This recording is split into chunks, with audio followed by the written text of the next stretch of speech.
Think and Grow Rich by Napoleon Hill. Author's Preface. In every chapter of this book, mention has been made of the money-making secret, which has made fortunes for more than 500 exceedingly wealthy men whom I have carefully analyzed over a long period of years. The secret was brought to my attention by Andrew Carnegie more than a quarter of a century ago. The canny, lovable old Scotsman carelessly tossed it into my mind when I was but a boy.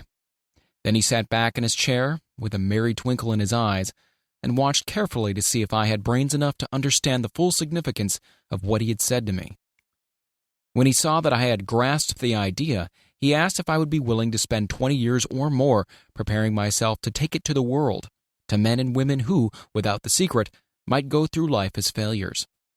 I said I would, and with Mr. Carnegie's cooperation, I've kept my promise. This book contains the secret, after having been put to the practical test by thousands of people in almost every walk of life. It was Mr. Carnegie's idea that the magic formula which gave him a stupendous fortune ought to be placed within reach of people who do not have time to investigate how men make money, and it was his hope that I might test and demonstrate the soundness of the formula through the experience of men and women in every calling.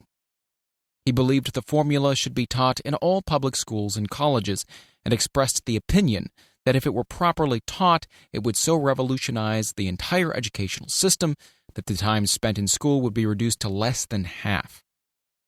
His experience with Charles M. Schwab and other young men of Mr. Schwab's type convinced Mr. Carnegie that much of which was taught in schools is of no value whatsoever in connection with the business of earning a living or accumulating riches. He had arrived at this decision because he had taken into his business one young man after another, many of them with but little schooling, and by coaching them in the use of this formula, developed in them rare leadership. Moreover, his coaching made fortunes for every one of them who followed his instructions. In the chapter on faith, you'll read the astounding story of the organization of the giant United States Steel Corporation, as it was conceived and carried out by one of the young men through whom Mr. Carnegie proved his formula will work for all who are ready for it. This single application of the secret by that young man, Charles M. Schwab, made him a huge fortune in both money and opportunity. Roughly speaking, this particular application of the formula was worth $600 million. These facts, and they are facts, well known to almost everyone who knew Mr. Carnegie, give you a fair idea of what the reading of this book may bring to you, provided you know what it is that you want. Even before it had undergone 20 years of practical testing, the secret was passed on to more than 100,000 men and women who have used it for their personal benefit, as Mr. Carnegie planned that they should. Some have made fortunes with it. Others have used it successfully in creating harmony in their homes.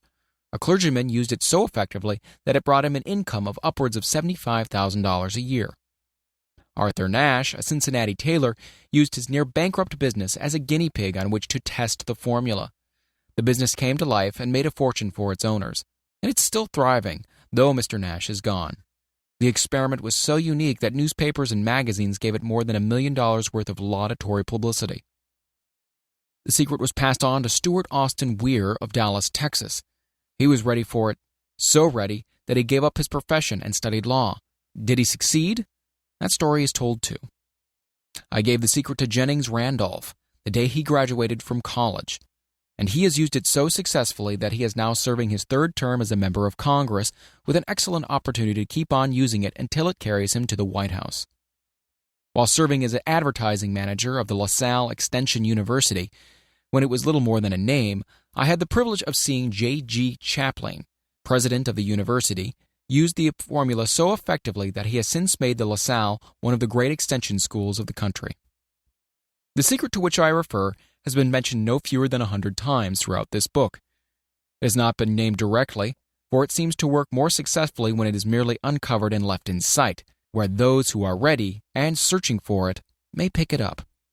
This is why Mr. Carnegie tossed it to me so quietly, without giving me its specific name. If you are ready to put it to use, you will recognize this secret at least once in every chapter. I wish I might feel privileged to tell you how you will know if you are ready, but that would deprive you of much of the benefit you will receive when you make the discovery in your own way. While this book was being written, my own son, who was then finishing the last year of his college work, picked up the manuscript of Chapter 2, read it, and discovered the secret himself. He used the information so effectively that he went directly into a responsible position at the beginning salary greater than the average man ever earns. His story has been briefly described in Chapter 2. When you read it, perhaps you'll dismiss any feeling you may have had at the beginning of the book that it promised too much. And, too, if you have ever been discouraged, if you have had difficulties to surmount which took the very soul out of you, if you have tried and failed, if you were ever handicapped by illness or physical affliction, this story of my son's discovery and the use of the Carnegie formula may prove to be the oasis in the desert of lost hope for which you have been searching. This secret has extensively been used by President Woodrow Wilson during the World War. It is passed on to every soldier who fought in the war, carefully wrapped in the training received before going to the front. President Wilson told me it was a strong factor in raising the funds needed for the war.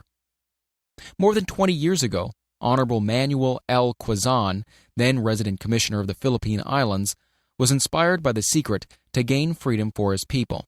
He has gained freedom for the Philippines and is the first president of the Free State. A peculiar thing about the secret is that those who once acquire it and use it find themselves literally swept on to success with but little effort, and they never again submit to failure. If you doubt this, study the names of those who have used it, wherever they've been mentioned. Check their records for yourself and be convinced. There is no such thing as something for nothing. The secret to which I refer can be had without a price, although the price is far less than its value. It cannot be had at any price by those who are not intentionally searching for it. It cannot be given away. It cannot be purchased for money, for the reason that it comes in two parts. One part is already in possession of those who already are ready for it. The secret serves equally well all who are ready for it. Education has nothing to do with it. Long before I was born, the secret had found its way into the possession of Thomas Edison, and he used it so intelligently that he became the world's leading inventor, although he had but 3 months of schooling. The secret was passed on to a business associate of Mr. Edison. He used it so effectively that, although he was then making only $12,000 a year, he accumulated a great fortune, and retired from active business while still a young man. You'll find his story at the beginning of the first chapter. It should convince you that riches are not beyond your reach, that you can still be what you wish to be, that money, fame, recognition, and happiness can be had by all who are ready and determined to have these blessings. How do I know these things? You should have the answer before you finish this book. You may find it in the very first chapter or on the last page. While I was performing the 20-year task of research which I had undertaken at Mr. Carnegie's request, I analyzed hundreds of well-known men, many of whom admitted that they have accumulated their vast fortunes through the aid of the Carnegie secret. Among these men were Henry Ford, William Wrigley Jr., John Wanamaker, James J. Hill, George S. Parker, E. M. Statler, Henry L. Doherty, Cyrus H. K. Curtis, George Eastman, Theodore Roosevelt, John W. Davis, Albert Hubbard, Wilbur Wright, William Jennings Bryan, J. Ogden Armour, Charles M. Schwab, Harris F. Williams, John D. Rockefeller, Thomas Edison, F. W. Woolworth, Woodrow Wilson, W. M. Howard Taft, Dr. Alexander Graham Bell, Arthur Nash, Clarence Darrow. These names represent but a small fraction of the hundreds of well-known Americans whose achievements, financially and otherwise, prove that those who understand and apply the Carnegie secret reach high stations in life. I have never known anyone who was inspired to use the secret who did not achieve noteworthy success in his chosen calling. I have never known any person to distinguish himself or to accumulate riches of any consequence without possession of the secret. From these two facts, I draw the conclusion that the secret is more important as a part of the knowledge essential for self-determination than any which one receives through what is popularly known as education. What is education anyway? This has been answered in full detail. As far as schooling is concerned, many of these men had very little. John Wanamaker once told me that with what little schooling he had, he acquired very much the same manner as a modern locomotive takes on water, by scooping it up as it runs. Henry Ford never reached high school, let alone college. I'm not attempting to minimize the value of schooling, but I am trying to express my earnest belief that those who master and apply the secret will reach high stations, accumulate riches, and bargain with life on their own terms, even if their schooling has been meager. Somewhere, as you read, the secret to which I refer will jump from the page and stand boldly before you, if you're ready for it. When it appears, you'll recognize it. Whether you receive the sign in the first or last chapter, stop for a moment when it presents itself and turn down a glass, for that occasion will mark the most important turning point of your life. We pass now to Chapter 1, and to the story of my dear friend who has generously acknowledged having seen the mystic sign and whose business achievements are evidence enough that he turned down a glass. As you read his story and the others, remember that they deal with the important problems of life, such as all men experience, the problems arising from one's endeavor to earn a living, to find hope, courage, contentment, and peace of mind, to accumulate riches and to enjoy freedom of body and spirit. Remember, too, as you go through the book, that it deals with facts and not with fiction, its purpose being to convey a great universal truth through which all who are ready may learn not only what to do, but also how to do it, and receive as well the needed stimulus to make a start. As a final word of preparation before you begin the first chapter, may I offer one brief suggestion which may provide a clue by which the Carnegie secret may be recognized. It is this: all achievement, all earned riches have their beginning in an idea. If you are ready for the secret, you already possess one half of it. Therefore, will readily recognize the other half the moment it reaches your mind. The author. Chapter 1, Introduction. The man who thought his way into partnership with Thomas A. Edison. Truly, thoughts are things, and powerful things at that, when they are mixed with the definiteness of purpose, persistence, and a burning desire for their translation into riches or other material objects. A little more than 30 years ago, Edwin C. Barnes discovered how true it is that men really do think and grow rich. His discovery did not come out at one sitting. It came little by little, beginning with a burning desire to become a business associate of the great Edison. One of the great characteristics of Barnes's desire was that it was definite. He wanted to work with Edison, not for him. Observe carefully the description how he went about translating this desire into reality, and you'll have a better understanding of the 13 principles which lead to riches. When this desire, or impulse of thought, first flashed into his mind, he was in no position to act upon it. Two difficulties stood in his way. He didn't know Mr. Edison, and he did not have enough money to pay his railroad fare to Orange, New Jersey. These difficulties were sufficient to have discouraged the majority of men from making any attempt to carry out the desire. But this was no ordinary desire. He was so determined to find a way to carry out his desire that he finally decided to travel by blind baggage rather than to be defeated. To the uninitiated, this means he went to East Orange on a freight train. He presented himself at Mr. Edison's laboratory and announced he had come to go into business with the inventor. In speaking of the first meeting between Barnes and Edison years later, Mr. Edison said, "He stood there before me, looking like an ordinary tramp, but there was something in the expression of his face which conveyed the impression that he was determined to get what he had come after. I had learned from years of experience with men that when a man really desires a thing so deeply that he's willing to stake his entire future on a single turn of the wheel in order to get it, he's sure to win. I gave him the opportunity he asked for because I saw he had made up his mind to stand by until he succeeded. Subsequent events proved that no mistake was made." Just what young Barnes said to Mr. Edison on that occasion was far less important than that which he thought. Edison himself said so. It could not have been the young man's appearance which got him his start in the Edison office, for that was definitely against him. It was what he thought that counted. If the significance of this statement could be conveyed to every person who reads it, there would be no need for the remainder of this book. Barnes did not get his partnership with Edison on his first interview. He did get a chance to work in the Edison offices at a very nominal wage, doing work that was unimportant to Edison, but most important to Barnes, because it gave him an opportunity to display his merchandise, where his intended partner could see it. Months went by. Apparently nothing happened to bring the coveted goal which Barnes had set up in his mind as his definite major purpose. But something important was happening in Barnes' mind. he was constantly intensifying his desire to become the business associate of Edison. Psychologists have correctly said that when one is truly ready for a thing, it puts in its appearance. Barnes was ready for a business association with Edison. Moreover, he was determined to remain ready until he got that which he was seeking. He did not say to himself, what's the use? I guess I'll change my mind and try for a salesman's job. But he did say, I came here to go into business with Edison, and I'll accomplish this end if it takes the remainder of my life. He meant it. What a different story men would have to tell if only they would adopt a definite purpose and stand by that purpose until it had time to become an all-consuming obsession.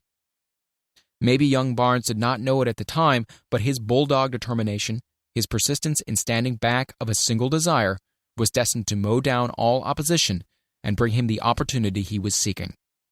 When the opportunity came, it appeared in a different form, and form a different direction than Barnes had expected. This is one of the tricks of opportunity. It has a sly habit of slipping in by the back door, and often it comes disguised in the form of misfortune or temporary defeat.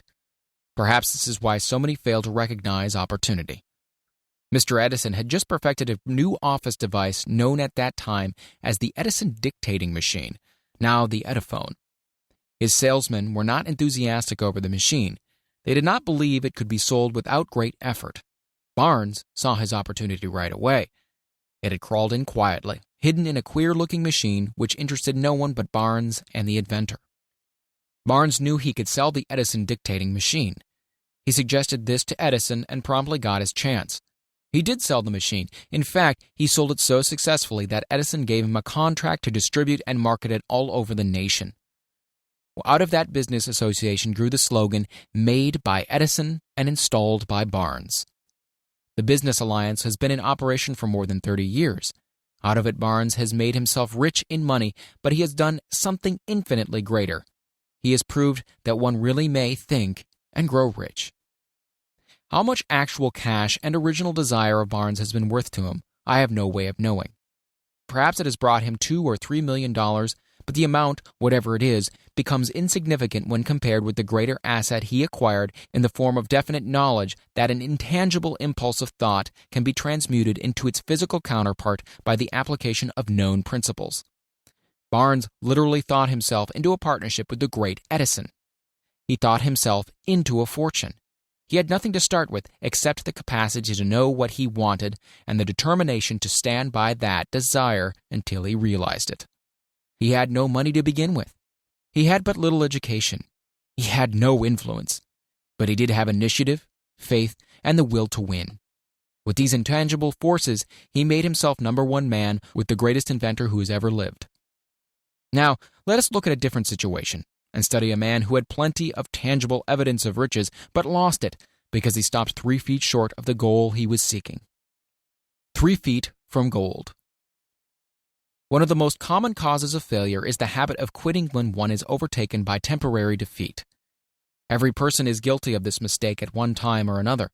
An uncle of R.U. Darby was caught by the gold fever in the gold rush days and went west to dig and grow rich.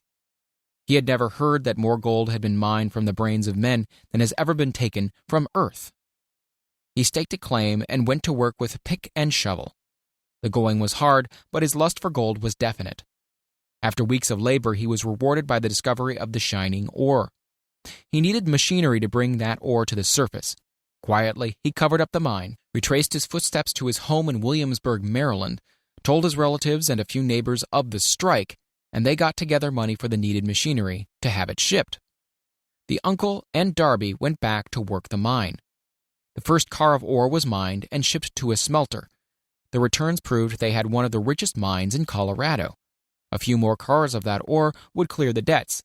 Then would come the big killing in profits. Down went the drills. Up went the hopes of Darby and Uncle. Then something happened. The vein of gold ore disappeared. They had come to the end of the rainbow, and the pot of gold was no longer there. They drilled on, desperately trying to pick up the vein again, all to no avail. Finally, they decided to quit. They sold the machinery to a junk man for a few $100s and took the train back home. Some junk men are dumb, but not this one. He called in a mining engineer to look at the mine and do a little calculating. The engineer advised that the project had failed because the owners were not familiar with fault lines. His calculation showed that the vein would be found just 3 feet from where the Darbys had stopped drilling. This is exactly where it was found. The junk man took millions of dollars in ore from the mine because he knew enough to seek expert counsel before giving up. Most of the money which went into the machinery was procured through the efforts of R.U. Darby, who was then a very young man. The money came from his relatives and neighbors because of their faith in him. He paid back every dollar of it, although he was years in doing so. Long afterward, Mr. Darby recouped his loss many times over when he made the discovery that desire can be transmuted into gold. The discovery came after he went into the business of selling life insurance. Remembering that he lost a huge fortune because he stopped 3 feet from gold, Darby profited by the experience in his chosen work by the simple method of saying to himself, "I stopped 3 feet from gold, but I'll never stop because men say no when I ask them to buy insurance." Darby is one of a small group of fewer than 50 men who sell more than $1 million in life insurance annually. He owes his stickability to the lesson he learned from his quitability in the gold mining business. Before success comes in any man's life, he is sure to meet with much temporary defeat and perhaps some failure. When defeat overtakes a man, the easiest and most logical thing to do is to quit. That is exactly what the majority of men do. More than 500 of the most successful men this country has ever known told the author their greatest success came just one step beyond the point at which defeat had overtaken them. Failure is a trickster with a keen sense of irony and cunning. It takes great delight in tripping one when success is almost within reach. A 50-cent lesson in persistence. Shortly after Mr. Darby received his degree from the University of Hard Knocks and had decided to profit by his experience in the gold mining business, he had the good fortune to be present on an occasion that proved to him that no does not necessarily mean no.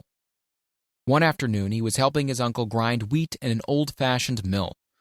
The uncle operated a large farm on which a number of colored sharecrop farmers lived. Quietly, the door was opened, and a small colored child, the daughter of a tenant, walked in and took her place near the door. The uncle looked up, saw the child, and barked at her roughly. "What do you want?"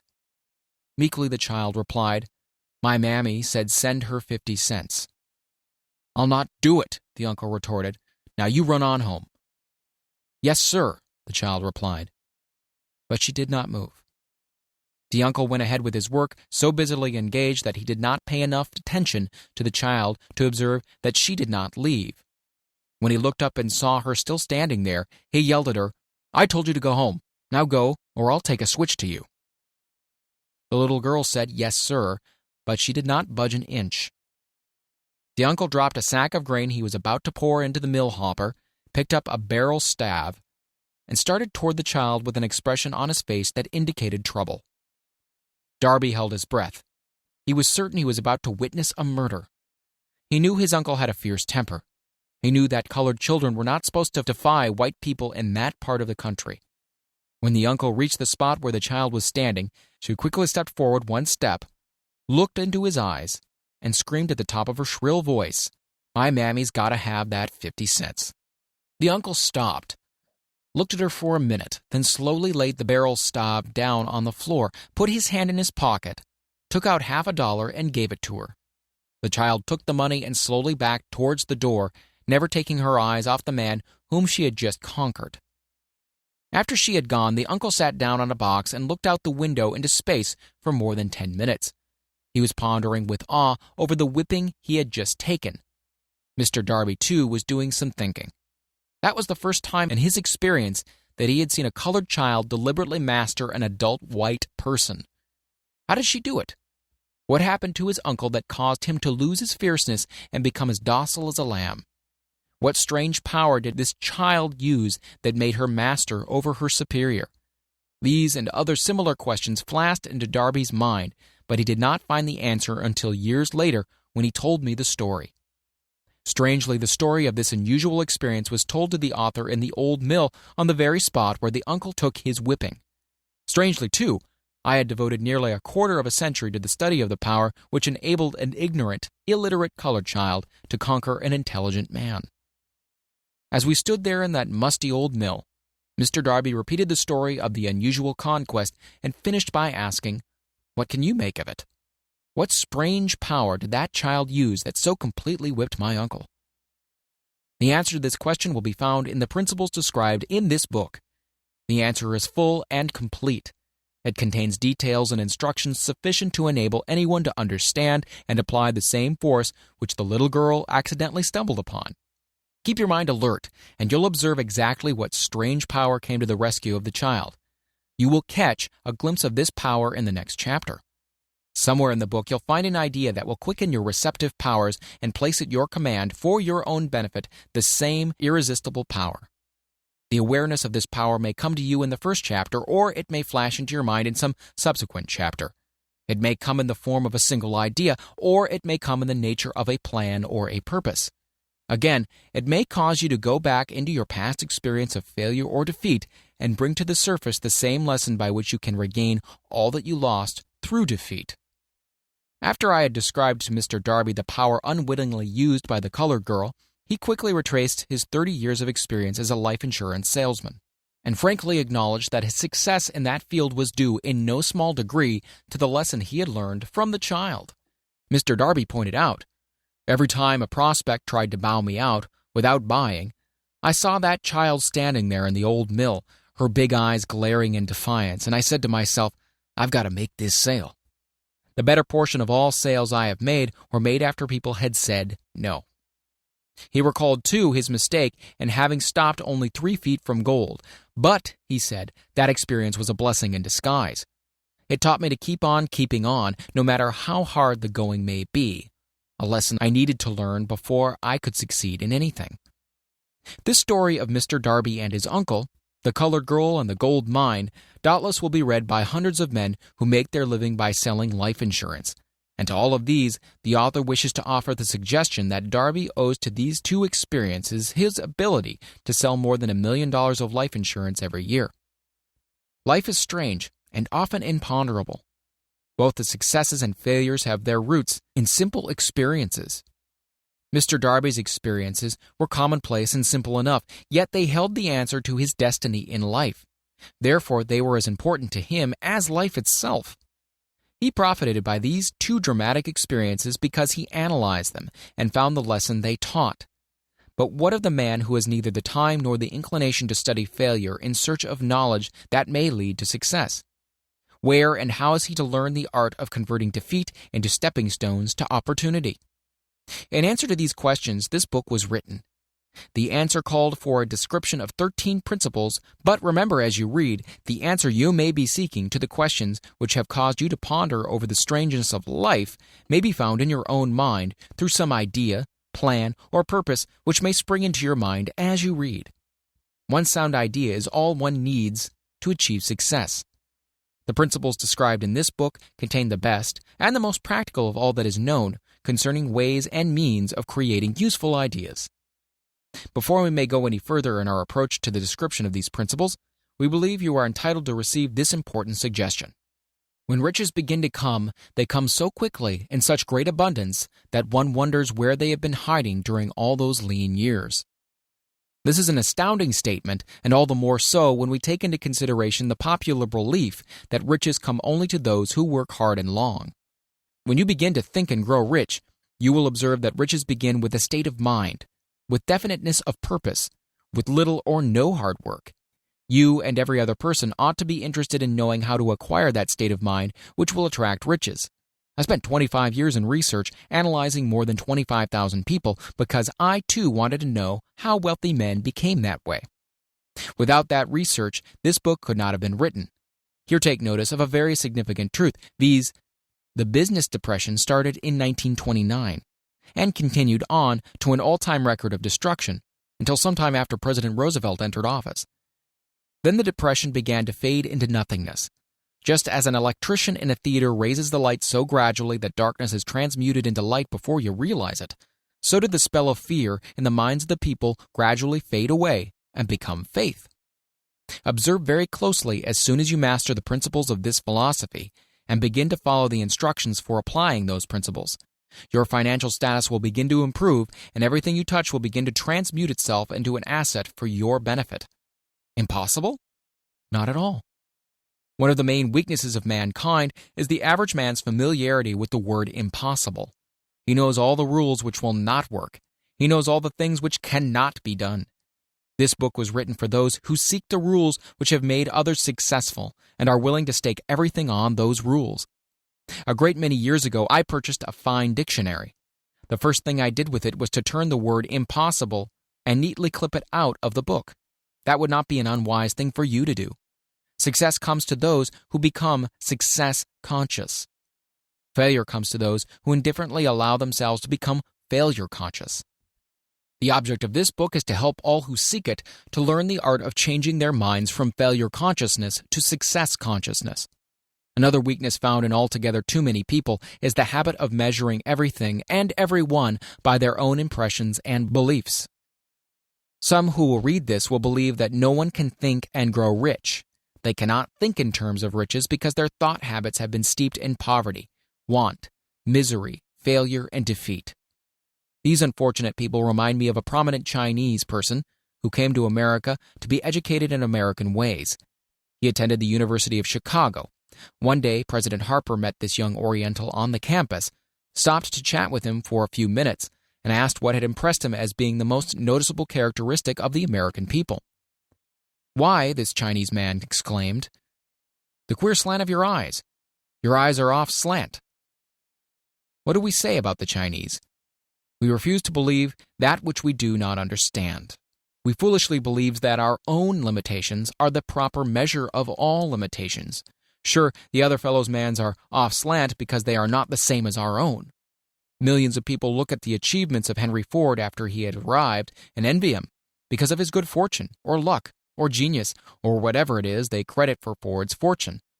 Perhaps one person in every 100,000 knows the secret of Ford's success, and those who do know are too modest or too reluctant to speak of it because of its simplicity. A single transaction will illustrate the secret perfectly. A few years back, Ford decided to produce his now famous V8 motor.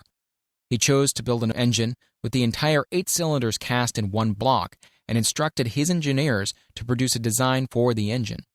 The design was placed on paper, but the engineers agreed to a man that it was simply impossible to cast an 8-cylinder gas engine block in one piece. Ford said, "Produce it anyway." "But," they replied, "it's impossible."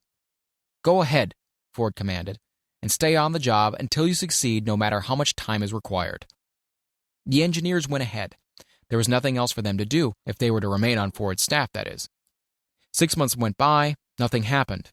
Another 6 months passed, and still nothing happened. The engineers tried every conceivable plan to carry out the orders, but the thing seemed out of the question. Impossible. At the end of the year, Ford checked with his engineers, and again they informed him that they had found no way to carry out his orders. "Go right ahead," said Ford. "I want it, and I'll have it." They went ahead, and then, as if by a stroke of magic, the secret was discovered. The Ford determination had won once more. This story may not be described with minute accuracy, but the sum and substance of it is correct. You who wish to think and grow rich, the secret of the Ford millions, if you can. You will not have to look very far. Henry Ford is a success because he understands and applies the principles of success. One of these is desire, knowing what one wants. Remember this Ford story as you read and pick out the lines in which the secret of this stupendous achievement have been described. If you can do this, if you can lay your finger on the particular group of principles which made Ford rich, you can equal his achievements in almost any calling for which you're suited. You are the master of your fate, the captain of your soul, because... When Henry wrote the prophetic lines, "I am the master of my fate, I am the captain of my soul," he should have informed us that we are the masters of our fate, the captains of our souls, because we have the power to control our thoughts. He should have told us that the ether in which these little earths float, in which we move and have our being, is a form of energy moving at an inconceivably high rate of vibration, and that the ether is filled with a form of universal power which adapts itself to the nature of the thoughts we hold in our minds, and influences us in natural ways to transmute our thoughts into their physical equivalent. If the poet had told us of this great truth, we would know why it is that we are the masters of our fate, the captains of our souls. He should have told us, with great emphasis, that this power makes no attempt to discriminate between destructive thoughts and constructive thoughts, that it will urge us to translate into physical reality thoughts of poverty just as quickly as it will influence us to act upon thoughts of riches. He should have told us, too, that our brains become magnetized with the dominating thoughts which we hold in our minds, and by means with which no man is familiar, these magnets attract to us the forces, the people, the circumstances of life which harmonize with the nature of our dominating thoughts. He should have told us that before we can accumulate riches in great abundance, we must magnetize our minds with intense desire for riches, that we must become money conscious until the desire for money drives us to create definite plans for acquiring it. But, being a poet and not a philosopher, Henley contented himself by stating a great truth in poetic form, leaving those who followed him to interpret the philosophical meaning of his lines. Little by little, the truth has unfolded itself until it now appears certain that the principles described in this book hold the secret of mastery over our economic fate. We are now ready to examine the first of these principles. Maintain a spirit of open-mindedness, and remember as you read, they are the invention of no one man. The principles were gathered from the life experiences of more than 500 men who were actually accumulating riches in huge amounts, men who began in poverty and with but little education or influence. The principles worked for these men. You can put them to work for your own enduring benefit. You'll find it easy, not hard to do. Before you read the next chapter, I want you to know that it conveys factual information which might easily change your entire financial destiny, as it has so definitely brought changes of stupendous proportions to two people described. I want you to know also that the relationship between these men and myself is such that I could have taken no liberties with the facts, even if I had wished to do so. One of them has been my closest personal friend for almost 25 years, and the other is my own son. The unusual success of these two men, success which they generously accredit to the principle described in the next chapter, more than justifies this personal reference as a mean of emphasizing the far-flung power of this principle. Almost 15 years ago, I delivered the commencement address at Salem College in Salem, West Virginia. I emphasized the principle described in the next chapter with so much intensity that one of the members of the graduating class definitely appropriated it and made it a part of his own philosophy. The young man is now a member of Congress and an important factor in the present administration. Just before this book went to the publisher, he wrote me a letter in which he so clearly stated his opinion of the principle outlined in the next chapter that I have chosen to publish this letter as an introduction to that chapter. It gives you an idea of the rewards to come. My dear Napoleon, my service as a member of Congress having given me an insight into the problems of men and women, I am writing to offer a suggestion which may become helpful to thousands of worthy people. With apologies, I must state that the suggestion, if acted upon, will mean several years of labor and responsibility for you, but I am enheartened to make this suggestion because I know your great love for rendering useful service. In 1922, you delivered the commencement address at Salem College when I was a member of the graduating class. In that address, you planted in my mind an idea which has become responsible for the opportunity I now have to serve the people of my state, and will be responsible in a very large measure for whatever success I may have in the future. The suggestion I have in mind is that you put into a book the sum and substance of the address you delivered at Salem College, and in that way give the people of America an opportunity to profit by your many years of experience and association with the men who, by their greatness, have made America the richest nation on earth. I recall, as though it were yesterday, the marvelous description you gave of the method by which Henry Ford, with but little schooling, without a dollar, with no influential friends, rose to great heights. I made up my mind then, even before you had finished your speech, that I would make a place for myself no matter how many difficulties I had to surmount. Thousands of young people will finish their schooling this year, and within the next few years. Every one of them will be seeking just such a message of practical encouragement as the one I received from you. They will want to know where to turn, what to do to get started in life. You can tell them because you have helped to solve the problems of so many people. If there is any possible way that you can afford to render so great a service, may I offer the suggestion that you include with every book one of your personal analysis charts, in order that the purchaser of the book may have the benefit of a complete self-inventory, indicating, as you indicated to me years ago, exactly what is standing in the way of success.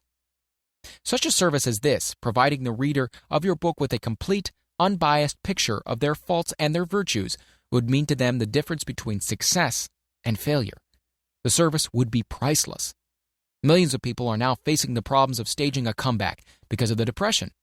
And I speak from personal experience when I say I know these earnest people would welcome the opportunity to tell you their problems and to receive your suggestions for the solution. You know the problems of those who face the necessity of beginning all over again. There are thousands of people in America today who would like to know how they can convert ideas into money. People who must start at scratch, without finances, and recoup their losses. If anyone can help them, you can. If you publish this book, I would like to own the first copy that comes from the press, personally autographed by you. With best wishes, believe me, cordially yours, Jennings Randolph.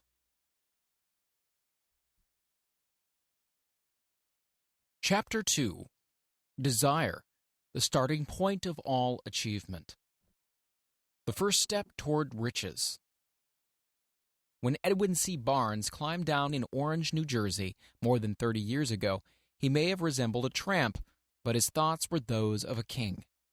As he made his way from the railroad tracks to Thomas A. Edison's office, his mind was at work. He saw himself standing in Edison's presence. He heard himself asking Mr. Edison for an opportunity to carry out that one consuming obsession of his life, a burning desire to become the business associate of the great inventor. Barnes' desire was not a hope. It was not a wish. It was a keen, pulsating desire which transcended everything else. It was definite. The desire was not new when he approached Edison. It had been Barnes' dominating desire for a long time. In the beginning, when the desire first appeared in his mind, it may have been, or probably was, only a wish, but it was no mere wish when he appeared before Edison with it. A few years later, Edwin C. Barnes again stood before Edison in the same office where he first met the inventor. This time his desire had been translated into a reality. He was in business with Edison. The dominating dream of his life had become a reality. Today, people who know Barnes envy him because of the break life yielded him. They see him in the days of his triumph without taking the trouble to investigate the cause of his success. Barnes succeeded because he chose a definite goal, placed all his energy, all his willpower, all his effort, everything back of that goal. He did not become the partner of Edison the day he arrived. He was content to start in the most menial work, as long as it provided an opportunity to take even one step towards his cherished goal. 5 years passed before the chance he had been seeking made its appearance. During all those years, not one ray of hope, not one promise of attainment of his desire had been held out to him. To everyone except himself, he appeared just another cog in the Edison business wheel. But in his own mind, he was the partner of Edison every minute of that time, from the very day he first went to work there. It is a remarkable illustration of the power of a definite desire. Barnes won his goal because he wanted to be a business associate of Mr. Edison more than he wanted anything else. He created a plan by which to attain that purpose, but he burned all bridges behind him. He stood by his desire until it became the dominating obsession of his life and finally a fact. When he went to Orange, he did not say to himself, "I'll try to induce Edison to give me a job of some sort." He said, "No, I will see Edison and put him on notice that I have come to do business with him." He did not say, I'll work for a few months, and then if I get no encouragement, I'll just quit and go get a job somewhere else. He did say, "No, I will start anywhere. I will do anything Edison tells me to do, but before I'm through, I will be his associate." He did not say, "I will keep my eyes open for another opportunity in case I fail to get what I want in the Edison organization." No, he said, "There is but one thing in this world that I am determined to have, and that is a business association with Thomas Edison. I will burn all bridges behind me and stake my entire future on my ability to get what I want." He left himself no possible way of retreat. He had to win or perish. This is all there is to the Barnes story of success. A long while ago, a great warrior faced a situation which made it necessary for him to make a decision which ensured his success on the battlefield. He was about to send his armies against a powerful foe whose men outnumbered his own. He loaded his soldiers into boats, sailed to the enemy's country, unloaded soldiers and equipment, then gave the order to burn the ships that had carried them. Addressing his men before the first battle, he said, "You see the boats going up in smoke. That means that we cannot leave these shores alive unless we win. We now have no choice. We win or we perish." They won. Every person who wins in an undertaking must be willing to burn his ships and cut all sources of retreat. Only by doing so can one be sure of maintaining that state of mind known as a burning desire to win, which is essential to success. The morning after the Great Chicago Fire, a group of merchants stood on State Street, looking at the smoking remains of what had been their stores. They went into a conference to decide what if they could rebuild, or leave Chicago and start over in a more promising section of the country. They reached a decision, all except one, to leave Chicago. The merchant who decided to stay and rebuild pointed a finger at the remains of his store and said, "Gentlemen, on that very spot, I'm going to build the world's greatest store, no matter how many times it may burn down." This was more than 50 years ago. The store was built. It stands there today, a towering monument to the power of that state of mind known as a burning desire. The easy thing for Marshall Field to have done would have been exactly what his fellow merchants did. When the going was hard and the future looked dismal, they pulled up and went where the going seemed easier. Mark well this difference between Marshall Field and the other merchants, because it is the same difference which distinguishes Edwin C. Barnes from thousands of other young men who have worked in the Edison organization. It is the same difference which distinguishes practically all who succeed from those who fail. Every human being who reaches the age of understanding of the purpose of money wishes for it. Wishing will not bring riches, but desiring riches with a state of mind that becomes an obsession, then planning definite ways and means to acquire riches, and backing those plans with persistence, which is not recognized failure, will bring riches. The method by which desire for riches can be transmuted into its financial equivalent consists of 6 definite practical steps. These: first, fix in your mind the exact amount of money you desire. It is not sufficient merely to say, "I want plenty of money." First, be definite as to the amount. There is a psychological reason for definiteness, which will be described in a subsequent chapter. Second, determine exactly what you intend to give in return for the money you desire. There is no such reality as something for nothing. Third, establish a definite date when you intend to possess the money you desire. Fourth, create a definite plan for carrying out your desire and begin at once, whether you are ready or not, to put this plan into action. Fifth, write out a clear, concise statement of the amount of money you intend to acquire. Name the time limit for its acquisition, state what you intend to give in return for the money, and describe clearly the plan through which you intend to accumulate it.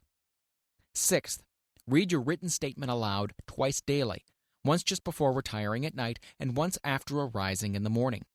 As you read, see and feel and believe yourself already in possession of the money. It is important that you follow the instructions described in these 6 steps.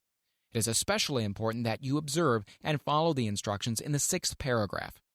You may complain that it is impossible for you to see yourself in possession of money before you actually have it. Here is where a burning desire will come to your aid. If you truly desire money so keenly that your desire is an obsession, you will have no difficulty in convincing yourself that you will acquire it. The object is to want money and to become so determined to have it that you convince yourself you will have it. Only those who become money conscious ever accumulate great riches. Money consciousness means that the mind has become so thoroughly saturated with the desire for money that one can see one's self already in possession of it. To the uninitiated, who has not been schooled on the working principles of the human mind, these instructions may appear impractical. It may be helpful to all who fail to recognize the soundness of the 6 steps to know that the information they convey was received from Andrew Carnegie, who began as an ordinary laborer in the steel mills, but managed, despite his humble beginning, to make these principles yield him a fortune of considerably more than $100 million. It may be of further help to know that the 6 steps here recommended were carefully scrutinized by the late Thomas Edison, who placed his stamp of approval upon them as being not only the steps essential for the accumulation of money, but necessary for the attainment of any definite goal. The steps call for no hard labor. They call for no sacrifice. They do not require one to become ridiculous or credulous. To apply them calls for no great amount of education. But the successful application of these 6 steps does call for sufficient imagination to enable one to see and to understand that accumulation of money cannot be left to chance, good fortune, and luck. One must realize that all who have accumulated great fortunes first did a certain amount of dreaming, hoping, wishing, desiring, and planning before they acquired money. You may as well know right here that you can never have riches in great quantities unless you can work yourself into a white heat of desire for money and actually believe you will possess it. You may as well know also that every great leader, from the dawn of civilization down to the present, was a dreamer. Christianity is the greatest potential power in the world today because its founder was an intense dreamer who had the vision and the imagination to see realities in their mental and spiritual form before they had been transmuted into physical form. If you do not see great riches in your imagination, you will never see them in your bank balance. Never in the history of America has there been so great an opportunity for practical dreamers as now exists. The 6-year economic collapse has reduced all men, substantially, to the same level. A new race is about to be run. The stakes represent huge fortunes which will be accumulated within the next 10 years. The rules of the race have changed because we now live in a changed world, and that definitely favors the masses, those who had but little or no opportunity to win under the conditions existing during the Depression, when fear paralyzed growth and development.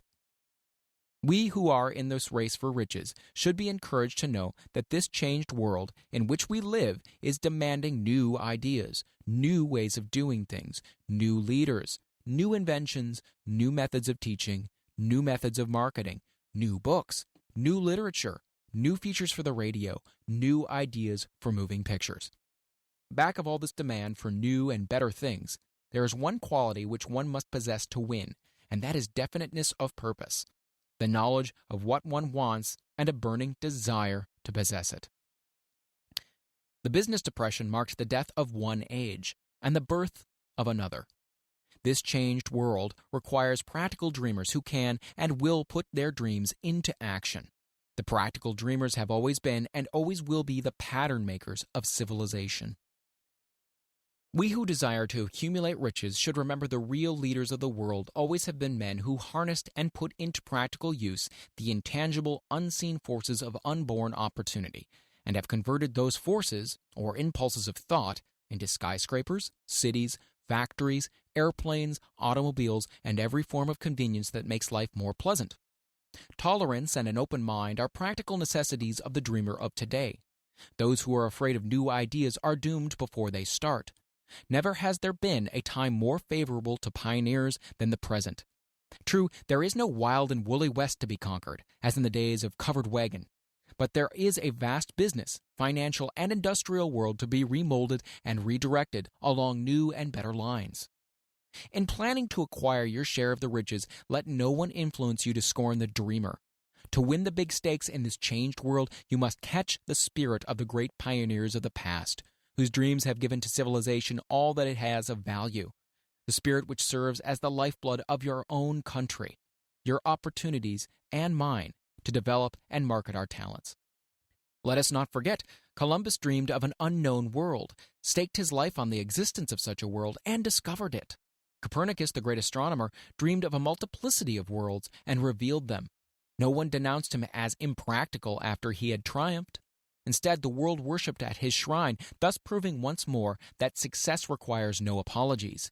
Failure permits no alibis. If the thing you wish to do is right, go ahead and do it. Put your dream across and never mind what they say if you meet with temporary defeat, or they perhaps do not know that every failure brings with it the seeds of an equivalent success. Henry Ford, poor and uneducated, dreamed of a horseless carriage, went to work with what tools he possessed without waiting for opportunity to favor him, and now evidence of his dream belts the entire earth.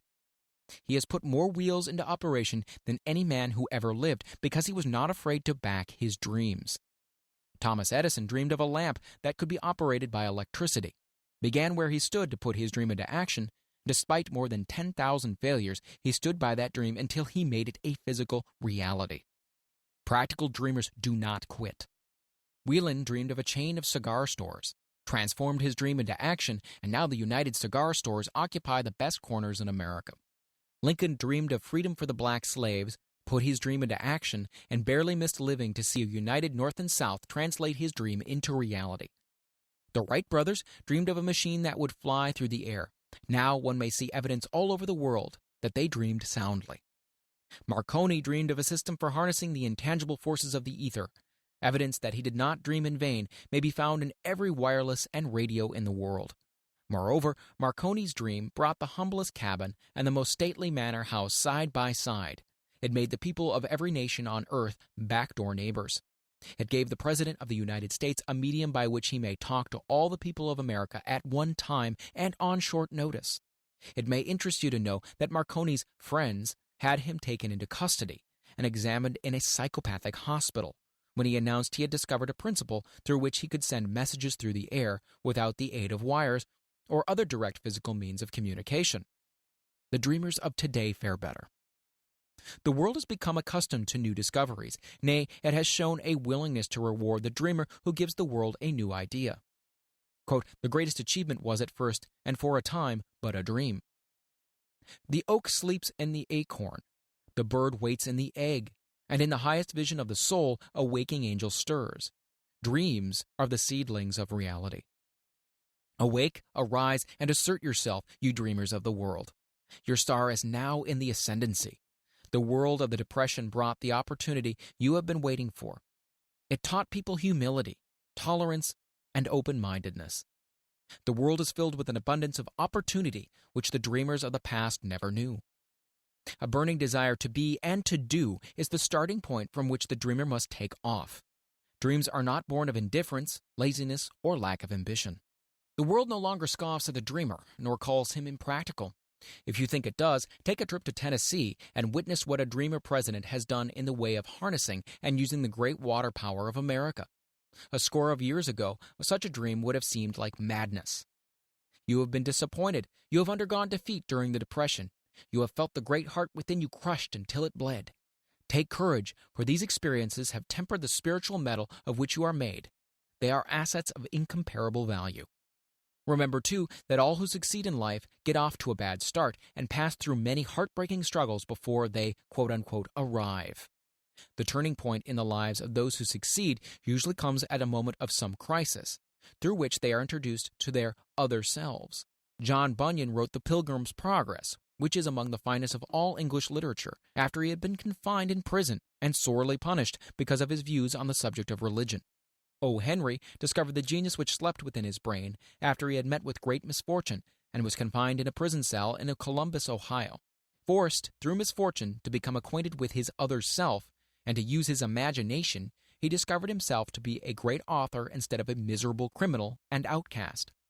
Strange and varied are the ways of life, and stranger still are the ways of infinite intelligence, through which men are sometimes forced to undergo all sorts of punishment before discovering their own brains and their own capacity to create useful ideas through imagination. Edison, the world's greatest inventor and scientist, was a quote-unquote tramp telegraph operator.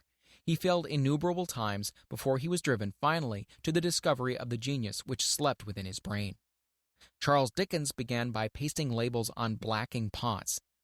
The tragedy of his first love penetrated the depths of his soul and converted him into one of the world's truly great authors. That tragedy produced first David Copperfield, then a succession of other works that made this a richer and better world for all who read his books.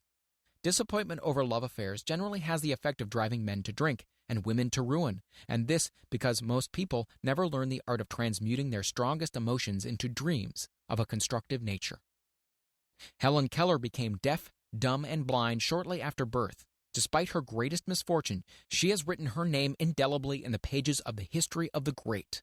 Her entire life has served as evidence that no one ever is defeated until defeat has been accepted as a reality. Robert Burns was an illiterate country lad. He was cursed by poverty and grew up to be a drunkard in the bargain. The world was made better for his having lived because he clothed beautiful thoughts in poetry and thereby plucked a thorn and planted a rose in its place. Booker T. Washington was born into slavery, handicapped by race and color. Because he was tolerant, had an open mind at all times on all subjects, and was a dreamer, he left his impress for good on an entire race. Beethoven was deaf. Milton was blind, but their names will last as long as time endures because they dreamed and translated their dreams into organized thought. Before passing to the next chapter, kindle anew in your mind the fire of hope, faith, courage, and tolerance. If you have these states of mind and a working knowledge of the principles described, all else you need will come to you when you're ready for it. Let Emerson state the thought in these words: every proverb, every book, every byword that belongs to thee for aid and comfort shall surely come through open or winding passages. Every friend whom not thy fantastic will, but the great and tender soul in thee craveth, shall lock thee in his embrace. There is no difference between wishing for a thing and being ready to receive it. No one is ready for a thing until he believes he can acquire it. The state of mind must be belief, not mere hope or wish. Open-mindedness is essential for belief. Closed minds do not inspire faith, courage, and belief. Remember, no more effort is required to aim high in life, to demand abundance and prosperity, than is required to accept misery and poverty. A great poet has correctly stated this universal truth through these lines: I bargained with life for a penny, and life would pay no more. However, I begged at evening, when I counted my scanty store. For life is a just employer, he gives you what you ask, but once you have set the wages, why you must bear the task.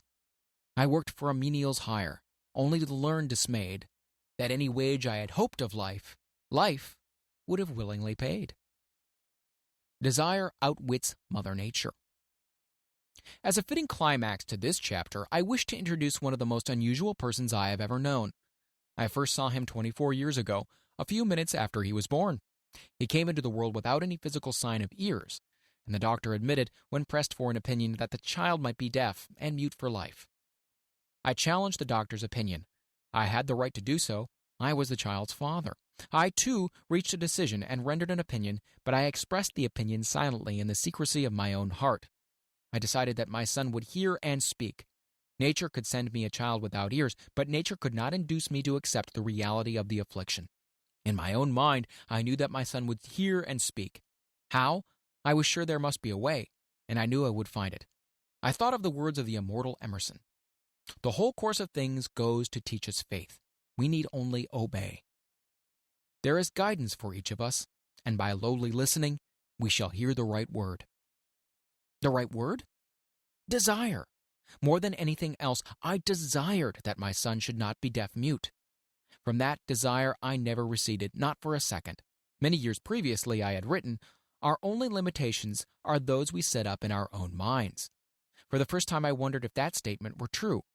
Lying on the bed in front of me was a newly born child without the natural equipment of hearing. Even though he might hear and speak, he was obviously disfigured for life. Surely, this was a limitation which that child had not set up in his own mind. What could I do about it? Somehow I would find a way to transplant into that child's mind my own burning desire for ways and means of conveying sound to his brain without the aid of ears. As soon as the child was old enough to cooperate, I would fill his mind so completely with a burning desire to hear that nature would, by methods of her own, translate it into physical reality. All this thinking took place in my own mind, but I spoke of it to no one. Every day I renewed the pledge I had made to myself not to accept a deaf-mute for a son. As he grew older, he began to take notice of things around him. We observed that he had a slight degree of hearing. When he reached the age when children usually begin talking, he made no attempt to speak, but we could tell by his actions that he could hear certain sounds slightly. That was all I wanted to know. I was convinced that if he could hear, even slightly, he might develop still greater hearing capacity. Then something happened that gave me hope, and it came from an entirely unexpected source. We bought a Victrola. When the child heard the music for the first time, he went into ecstasies and promptly appropriated the machine. He soon showed a preference for certain records, among them It's a Long Way to Tipperary. On one occasion, he played that piece over and over for almost 2 hours, standing in front of the Victrola with his teeth clamped on the edge of the case. The significance of the self-formed habit of his did not become clear to us until years afterward, for we had never heard of the principle of bone conduction of sound at the time. Shortly after he appropriated the Victrola, I discovered that he could hear me quite clearly when I spoke with my lips touching his mastoid bone, or at the base of the brain. These discoveries placed in my possession the necessary media by which I began to translate into reality my burning desire to help my son develop hearing and speech. By that time, he was making stabs at speaking certain words. The outlook was far from encouraging, but desire, backed by faith, knows no such word as impossible. Having determined that he could hear the sound of my voice plainly, I began immediately to transfer to his mind the desire to speak and hear. I soon discovered that the child enjoyed bedtime stories, so I went to work creating stories designed to develop in him self-reliance, imagination, and a keen desire to hear and to be normal. There was one story in particular which I emphasized by giving it some new and dramatic coloring each time it was told. It was designed to plant in his mind the thought that his affliction was not a liability but an asset of great value. Despite the fact that all the philosophy I had examined clearly indicated that every adversity brings with it the seed of an equivalent advantage, I must confess that I had not the slightest idea how this affliction could ever become an asset. However, I continued my practice of wrapping that philosophy in bedtime stories, hoping the time would come when he would find some plan by which his handicap could be made to serve some useful purpose. Reason told me plainly that there was no adequate compensation for the lack of ears and natural hearing equipment. Desire, backed by faith, pushed reason aside and inspired me to carry on. As I analyze the experience in retrospect, I can see now that my son's faith in me had much to do with the astounding results. He did not question anything I told him. I sold him the idea that he had a distinct advantage over his older brother and that his advantage would reflect itself in many ways. For example, the teachers in school would observe that he had no ears, and because of this, they would show him special attention and treat him with extraordinary kindness. They always did. His mother saw to that by visiting the teachers and arranging with them to give the child the extra attention necessary. I sold him the idea, too, that when he became old enough to sell newspapers, his older brother had already become a newspaper merchant, he would have a big advantage over his brother for the reason that people would pay him extra money for his wares because they could see that he was a bright, industrious boy, despite the fact that he had no ears. We could notice that, gradually, the child's hearing was improving. Moreover, he had not the slightest tendency to become self-conscious because of his affliction. When he was about 7, he showed the first evidence that our method of servicing his mind was bearing fruit.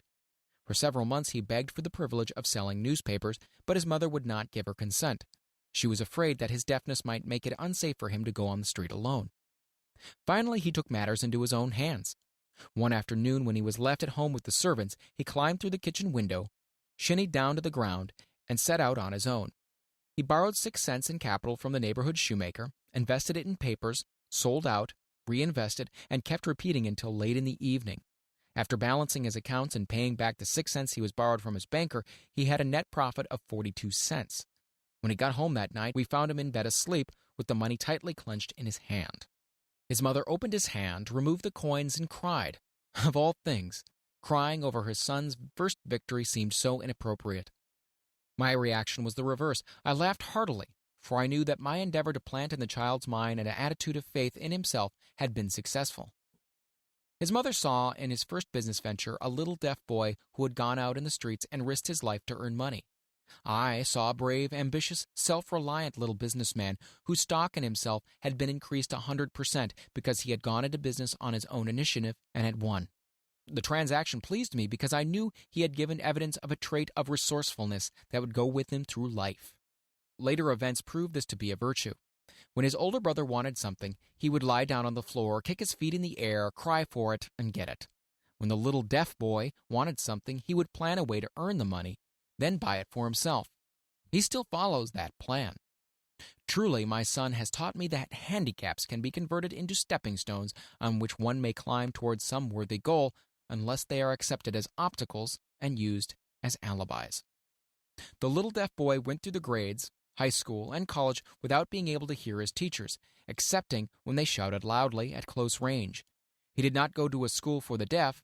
We would not permit him to learn the sign language. We were determined that he would live a normal life and associate with normal children, and we stood by that decision, although it cost us many heated debates with school officials. While he was in high school, he tried an electric hearing aid, but it was of no value to him, due, we believed, to a condition that was disclosed when the child was 6 by Dr. J. Gordon Wilson of Chicago, when he operated on one side of the boy's head and discovered that there was no sign of natural hearing equipment. During his last week in college, 18 years after the operation, something happened which marked the most important turning point in his life. Through what seemed to be mere chance, he came into possession of another electrical hearing device, which was sent to him on a trial. He was slow about testing it, due to his disappointment with a similar device. Finally, he picked the instrument up and, more or less carelessly, placed it on his head, hooked up the small battery, and lo, as if by a stroke of magic, his lifelong desire for normal hearing became a reality. For the first time in his life, he heard practically as well as any person with normal hearing. God moves in mysterious ways, his wonders to perform. Overjoyed because of the changed world which had been brought to him through this hearing device, he rushed to the telephone, called his mother, and heard her voice perfectly. The next day, he plainly heard the voices of his professors in class for the first time in his life. Previously, he could hear them only when they shouted at short range. He heard the radio, he heard the talking pictures. For the first time in his life, he could converse freely with other people without the necessity of their having to speak loudly. Truly, he had come into possession of a changed world. We had refused to accept nature's error, and by persistent desire, we had induced nature to correct that error through the only practical means available. Desire had commenced to pay dividends, but the victory was not yet complete. The boy still had to find a definite and practical way to convert his handicap into an equivalent asset. Hardly realizing the significance of what had already been accomplished, but intoxicated with the joy of his newly discovered world of sound, he wrote a letter to the manufacturer of the hearing aid, enthusiastically describing his experience. Something in his letter, something perhaps which was not written on the lines, but back of them, caused the company to invite him to New York. When he arrived, he was escorted through the factory, and while talking with the chief engineer, telling him about his changed world, a hunch, an idea, or an inspiration, call it what you wish, flashed into his mind. It was this impulsive thought which converted his affliction into an asset, destined to pay dividends in both money and happiness to thousands for all time to come. The sum and substance of that impulse of thought was this. It occurred to him that he might be able to help the millions of deafened people who go through life without the benefit of hearing devices if he could find a way to tell them the story of this changed world. Then and there, he reached a decision to devote the remainder of his life to rendering useful service to the hard of hearing. For an entire month, he carried on an intensive research, during which he analyzed the entire marketing systems of the manufacturer of the hearing device and created ways and means of communicating with the hard of hearing all over the world for the purpose of sharing with them his newly discovered, changed world. When this was done, he put in writing a 2-year plan, based upon his findings. When he presented the plan to the company, he was instantly given a position for the purpose of carrying out his ambition. Little did he dream, when he went to work, that he was destined to bring hope and practical relief to thousands of deafened people who, without his help, would have been doomed forever to deaf-mutism. Shortly after he became associated with the manufacturer of his hearing aid, he invited me to attend a class conducted by his company for the purpose of teaching deaf-mutes to hear and to speak. I had never heard of such a form of education before I visited the class, skeptical but hopeful that my time would not be entirely wasted. Here I saw a demonstration which gave me greatly enlarged vision of what I had done to arouse and keep alive in my son's mind the desire for normal hearing. I saw deaf mutes actually being taught to hear and to speak through application of the self-same principle I had used more than 20 years previously in saving my son from deaf-mutism. Thus, through some strange turn of the wheel of fate, my son Blair and I have been destined to aid in correcting deaf-mutism for those yet unborn, because we are the only living human beings, as far as I know, who have established definitely the fact that deaf-mutism can be corrected to the extent of restoring to normal life those who suffer with this affliction. It has been done for one, it'll be done for others. There is no doubt in my mind that Blair would have been a deaf-mute all his life if his mother and I had not managed to shape his mind as we did. The doctor who attended at his birth told us confidentially the child might never hear or speak. A few weeks ago, Dr. Irving Voorhees, a noted specialist on such cases, examined Blair very thoroughly. He was astounded when he learned how well my son now hears and speaks, and said his examination indicated that theoretically the boy should not be able to hear at all. But the lad does hear, despite the fact that X-ray pictures show there is no opening in the skull whatsoever from where his ears should be to the brain. When I planted in his mind the desire to hear and talk and live as a normal person, there went with the impulse some strange influence which caused nature to become a bridge builder, and span the gulf of silence between his brain and the outer world by some means which the keenest medical specialists have not been able to interpret. It would be sacrilege for me to even conjecture as to how nature performed this miracle. It would be unforgivable if I neglected to tell the world as much as I know of the humble part I assumed in the strange experience. It is my duty and a privilege to say I believe, and not without reason, that nothing is impossible to the person who backs desire with enduring faith. Verily, a burning desire has devious ways of transmuting itself into its physical equivalent. Blair desired normal hearing. Now he has it. He was born with a handicap which might easily have sent one with less defined desire to a street with a bundle of pencils and a tin cup. That handicap now promises to serve as the medium by which he will render useful service to many millions of hard of hearing, also to give him useful employment at adequate financial compensation for the remainder of his life. The little white lies I planted in his mind when he was a child by leading him to believe his affliction would become a great asset, which he could capitalize, has justified itself. Verily, there is nothing, right or wrong, which belief plus burning desire cannot make real. These qualities are free to everyone. In all my experience in dealing with men and women who had personal problems, I never handled a single case which more definitely demonstrates the power of desire. Authors sometimes make the mistake of writing of subjects of which they have not but superficial or very elementary knowledge. It has been my good fortune to have had the privilege of testing the soundness of the power of desire through the affliction of my own son. Perhaps it was providential that the experience came as it did, for surely no one is better prepared than he to serve as an example of what happens when desire is put to the test. If Mother Nature bends to the will of desire, is it logical that mere men can defeat a burning desire? Strange and imponderable is the power of the human mind. We do not understand the method for which it uses every circumstances, every individual, every physical thing within its reach as a mean of transmuting desire into its physical counterpart. Perhaps science will uncover this secret. I planted in my son's mind the desire to hear and to speak as any normal person hears and speaks. That desire has now become a reality. I planted in his mind the desire to convert his greatest handicap into his greatest asset. That desire has been realized. The modus operandi by which the astounding result was achieved is not hard to describe. It consisted of three very definite facts. First, I mixed faith with the desire for normal hearing, which I passed on to my son. Second, I communicated my desire to him in every conceivable way available, through persistent, continuous effort over a period of years. Third, he believed me. As this chapter was being completed, news came of the death of Madame Schumannheink. One short paragraph of the news dispatch gives the clue to this unusual woman's stupendous success as a singer. I quote the paragraph because the clue it contains is none other than desire.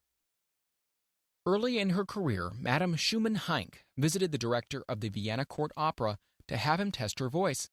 But he did not test it.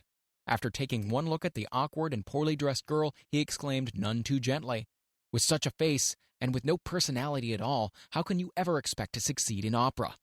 My good child, give up the idea. Buy a sewing machine and go to work. You can never be a singer." Never is a long time. The director of the Vienna Court Opera knew much about the technique of singing. He knew little about the power of desire when it assumes the proportion of an obsession. If he had known more of that power, he would have not made the mistake of condemning genius without giving it an opportunity. Several years ago, one of my business associates became ill. He became worse as time went on, and finally was taken to the hospital for an operation. Just before he was wheeled into the operating room, I took a look at him and wondered how anyone as thin and emaciated as he could possibly go through a major operation successfully. The doctor warned me that there was little of any chance of me ever seeing him alive again. But that was the doctor's opinion. It was not the opinion of the patient. Just before he was wheeled away, he whispered feebly, "Don't be disturbed, Chief. I'll be out of here in a few days." The attending nurse looked at me with pity, but the patient did come through safely. After it was all over, his physician said, "Nothing but his own desire to live saved him. He would never have pulled through if he had not refused to accept the possibility of death."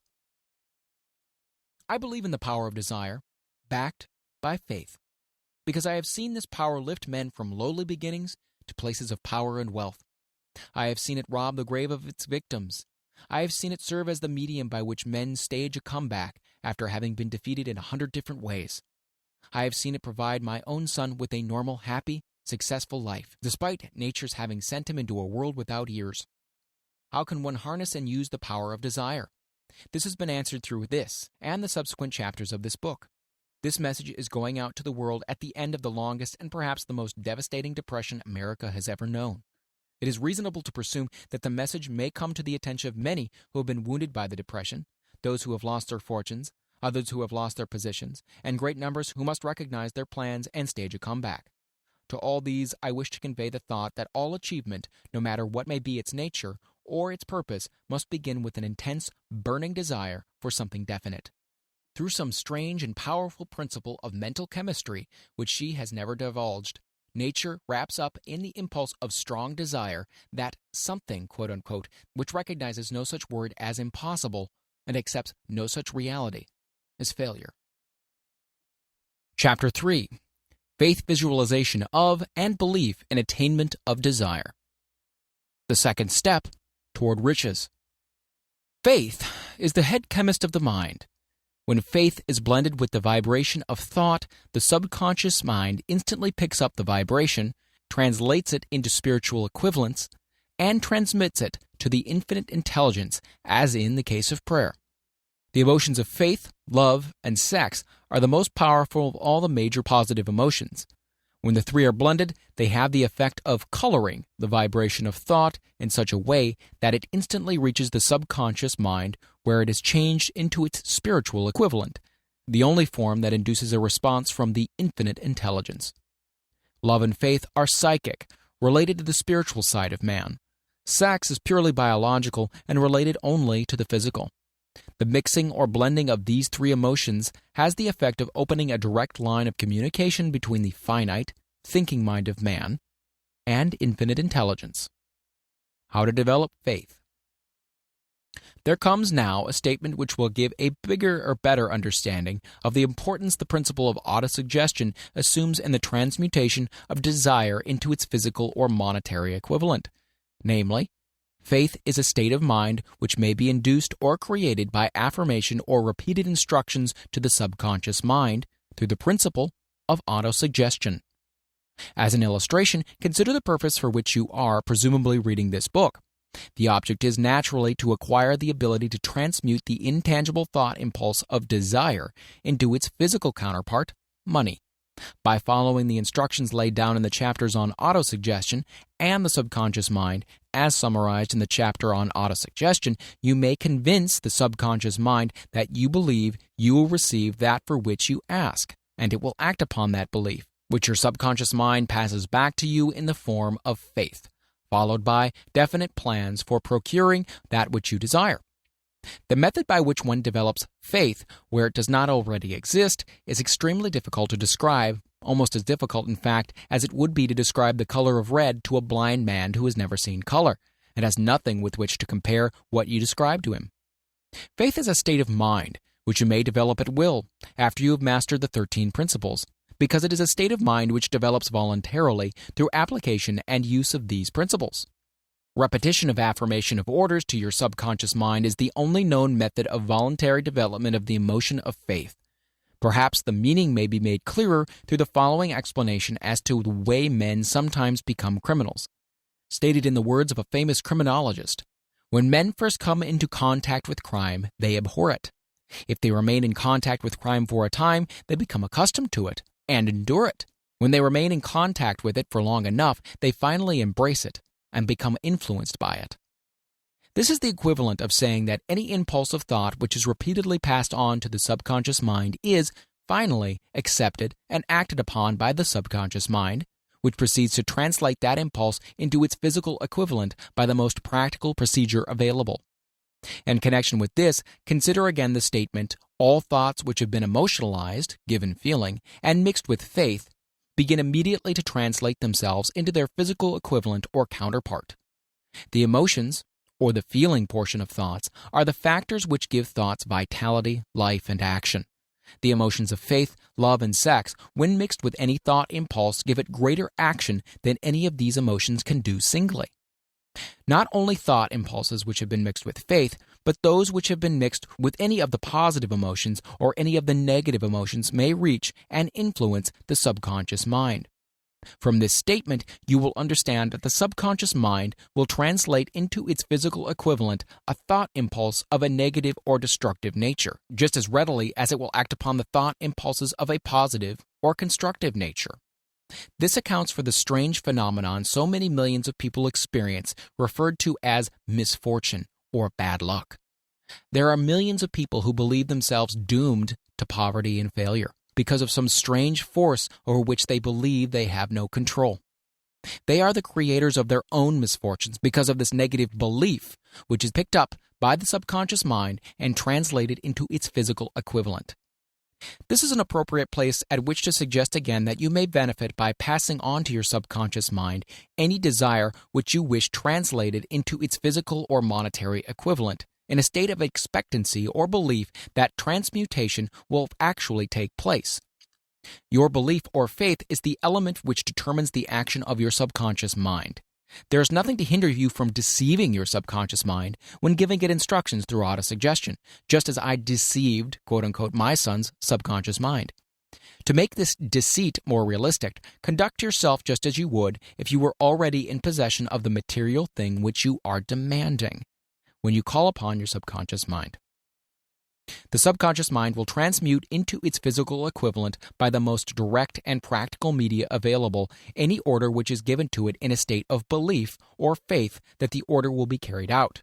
Surely, enough has been stated to give a starting point from which one may, through experiment and practice, acquire the ability to mix faith with any order given to the subconscious mind. Perfection will come through practice. It cannot come by merely reading instructions. If it be true that one may become a criminal by association with crime, and this is a known fact, it's equally true that one may develop faith by voluntarily suggesting to the subconscious mind that one has faith. The mind comes finally to take on the nature of the influences which dominate it. Understand this truth, and you will know why it is essential for you to encourage the positive emotions as dominating forces of your mind, and discourage and eliminate negative emotions. A mind dominated by positive emotions becomes a favorable abode for the state of mind known as faith. A mind so dominated may at will give the subconscious mind instructions, which it will accept and act upon immediately. Faith is a state of mind which may be induced by autosuggestion. All down the ages, religionists have admonished struggling humanity to have faith in this, that, and other dogma or creed, but they have failed to tell people how to have faith. They have not stated that faith is a state of mind and that it may be induced by self-suggestion. In language which any normal human being can understand, we will describe all that is known about the principle through which faith may be developed, where it does not already exist. Have faith in yourself, faith in the infinite. Before we begin, you should be reminded again that faith is the eternal elixir which gives life, power, and action to the impulse of thought. The foregoing sentence is worth reading a second time, and a third, and a fourth. It is worth reading aloud. Faith is the starting point of all accumulation of riches. Faith is the basis of all miracles and all mysteries which cannot be analyzed by the rules of science. Faith is the only known antidote for failure. Faith is the element, the chemical, which, when mixed with prayer, gives one direct communication with infinite intelligence.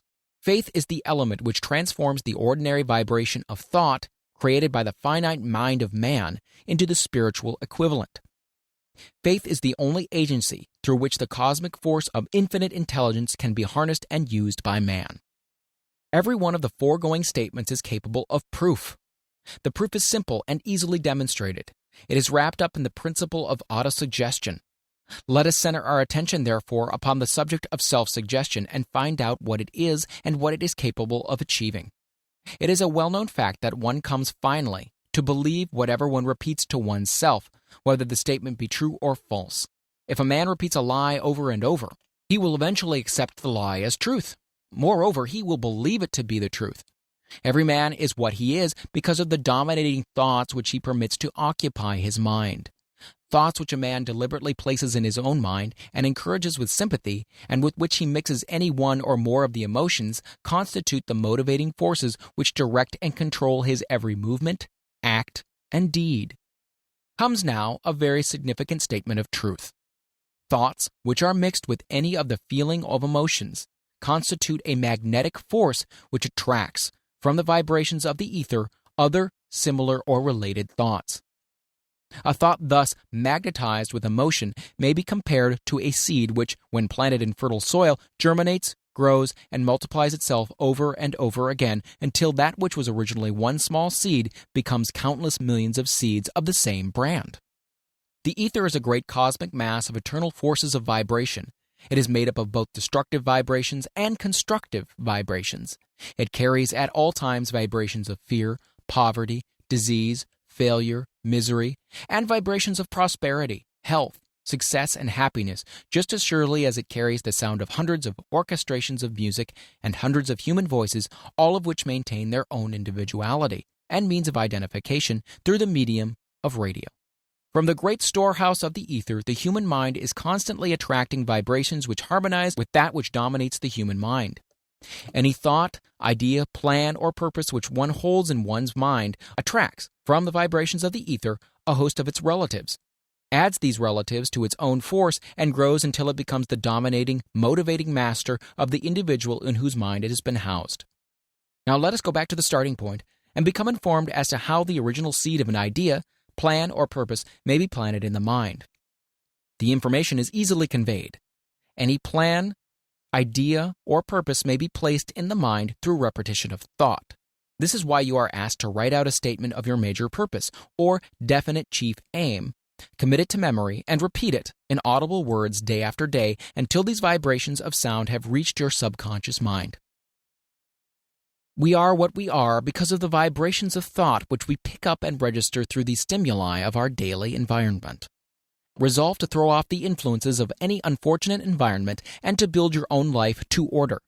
Taking inventory of mental assets and liabilities, you will discover that your greatest weakness is a lack of self-confidence. This handicap can be surmounted and timidity translated into courage through the aid of the principle of autosuggestion. The application of this principle may be made through a simple arrangement of positive thought impulses stated in writing, memorized and repeated until they become a part of the working equipment of the subconscious faculty of your mind. Self-confidence formula. First, I know that I have the ability to achieve the object of my definite purpose in life. Therefore, I demand of myself persistent, continuous action towards its attainment, and I here and now promise to render such action. Second, I realize that the dominating thoughts of my mind will eventually reproduce themselves in outward physical action and gradually transform themselves into physical reality. Therefore, I will concentrate my thoughts for 30 minutes daily upon the task of thinking of the person I intend to become, thereby creating in my mind a clear mental picture of that person. Third, I know through the principle of autosuggestion, any desire that I persistently hold in my mind will eventually seek expression through some practical means of attaining the object back of it. Therefore, I will devote 10 minutes a day to demanding of myself the development of self-confidence. Fourth, I have clearly written down a description of my definite chief aim in life, and I will never stop trying until I have developed sufficient self-confidence for its attainment. Fifth, I fully realize that no wealth or position can long endure unless built upon truth and justice. Therefore, I will engage in no transaction which does not benefit all whom it affects. I will succeed by attracting to myself the forces I wish to use and the cooperation of other people. I will induce others to serve me because of my willingness to serve others. I will eliminate hatred, envy, jealousy, selfishness, and cynicism by developing love for all humanity, because I know that a negative attitude towards others can never bring me success. I will cause others to believe in me because I will believe in them and in myself. I will sign my name to this formula, commit it to memory, and repeat it aloud once a day with full faith that it will gradually influence my thoughts and actions so that I will become a self-reliant and successful person. Because this formula is a law of nature which no man has yet been able to explain, it has baffled the scientists of all ages. The psychologists have named this law autosuggestion and let it go at that. The name by which one calls this law is of little importance. The important fact about it is that it works for the glory and success of mankind, if, that is, it is used constructively. On the other hand, if used destructively, it will destroy just as readily. In this statement may be found a very significant truth, namely that those who go down in defeat and end their lives in poverty, misery, and distress do so because of negative application of the principle of autosuggestion. The cause may be found in the fact that all impulses of thoughts have a tendency to close themselves in their physical equivalent. The subconscious mind, the chemical laboratory in which all thought impulses are combined and made ready for translation into physical reality, makes no distinction between constructive and destructive thought impulses. It works with the material we feed it, through our thought impulses. The subconscious mind will translate into reality a thought driven by fear just as readily as it translates into reality a thought driven by courage or faith. The pages of medical history are rich with illustrations of cases of suggestive suicide. A man may commit suicide through negative suggestion just as effectively as by any other means. In a Midwestern city, a man by the name of Joseph Grant, a bank official, borrowed a large sum of the bank's money without the consent of the directors. He lost the money through gambling. One afternoon, the bank examiner came and began to check the accounts. Grant left the bank, took a room in a hotel, and when they found him 3 days later, he was lying in bed, wailing and moaning, repeating over and over again these words, "My God, this'll kill me. I cannot stand the disgrace." In a short time, he was dead. The doctors pronounced the case one of mental suicide. Just as electricity will turn the wheels of industry and render useful service if used constructively, or snuff out life if wrongly used, so will the law of autosuggestion lead you to peace and prosperity, or down into the valley of misery, failure, death, according, that is, to your degree of understanding and application of it. If you fill your mind with fear, doubt, and unbelief in your ability to connect with and use the forces of infinite intelligence, the law of autosuggestion will take the spirit of unbelief and use it as a pattern by which your subconscious mind will translate it into its physical equivalent. This statement is as true as the statement that 2 and 2 are 4. Like the wind which carries one ship east and another west, the law of autosuggestion will lift you up or pull you down according to the way you set your sails of thought. The law of autosuggestion, through which any person may rise to the altitudes of achievement which stagger the imagination, is well described in the following verse. If you think you are beaten, you are. If you dare not, you don't. If you like to win but think you can't, it is almost certain you won't. If you think you'll lose, you're lost. For out of the world we find, success begins with a fellow's will. It's all in the state of mind. If you think you are outclassed, you are. You've got to think high to rise. You've got to be sure of yourself before you can ever win a prize. Life's battles don't always go to the stronger or faster man, but soon or late the man who wins is the man who thinks he can. Observe the words which have been emphasized, and you will catch the deep meaning which this poet had in mind. Somewhere in your makeup, perhaps in the cells of your brain, there lies sleeping the seed of achievement which, if aroused and put into action, would carry you to heights such as you may never have hoped to attain. Just as a master musician may cause the most beautiful strains of music to pour forth from the strings of a violin, so you may arouse the genius which lies asleep in your brain and cause it to drive you upward to whatever goal you wish to achieve. Abraham Lincoln was a failure at everything he tried until he was well past the age of 40. He was a Mr. Nobody from nowhere until a great experience came into his life, aroused the sleeping genius within his heart and brain, and gave the world one of its really great men. That experience was mixed with the emotions of sorrow and love. It came to him through Anne Rutledge, the only woman whom he ever truly loved. It is a known fact that the emotion of love is closely akin to the state of mind known as faith, and it's for this reason that love comes very near to translating one's thought impulses into their spiritual equivalent. During his work of research, the author discovered, from the analysis of life work and achievements of hundreds of men of outstanding accomplishment, that there was the influence of a woman's love back of nearly every one of them. The emotion of love in the human heart and brain creates a favorable field of magnetic attraction which causes an influx of the higher and finer vibrations which are afloat in the ether. If you wish evidence of the power of faith, study the achievements of men and women who have employed it. At the head of the list comes the Nazarene. Christianity is the greatest single force which influences the minds of men.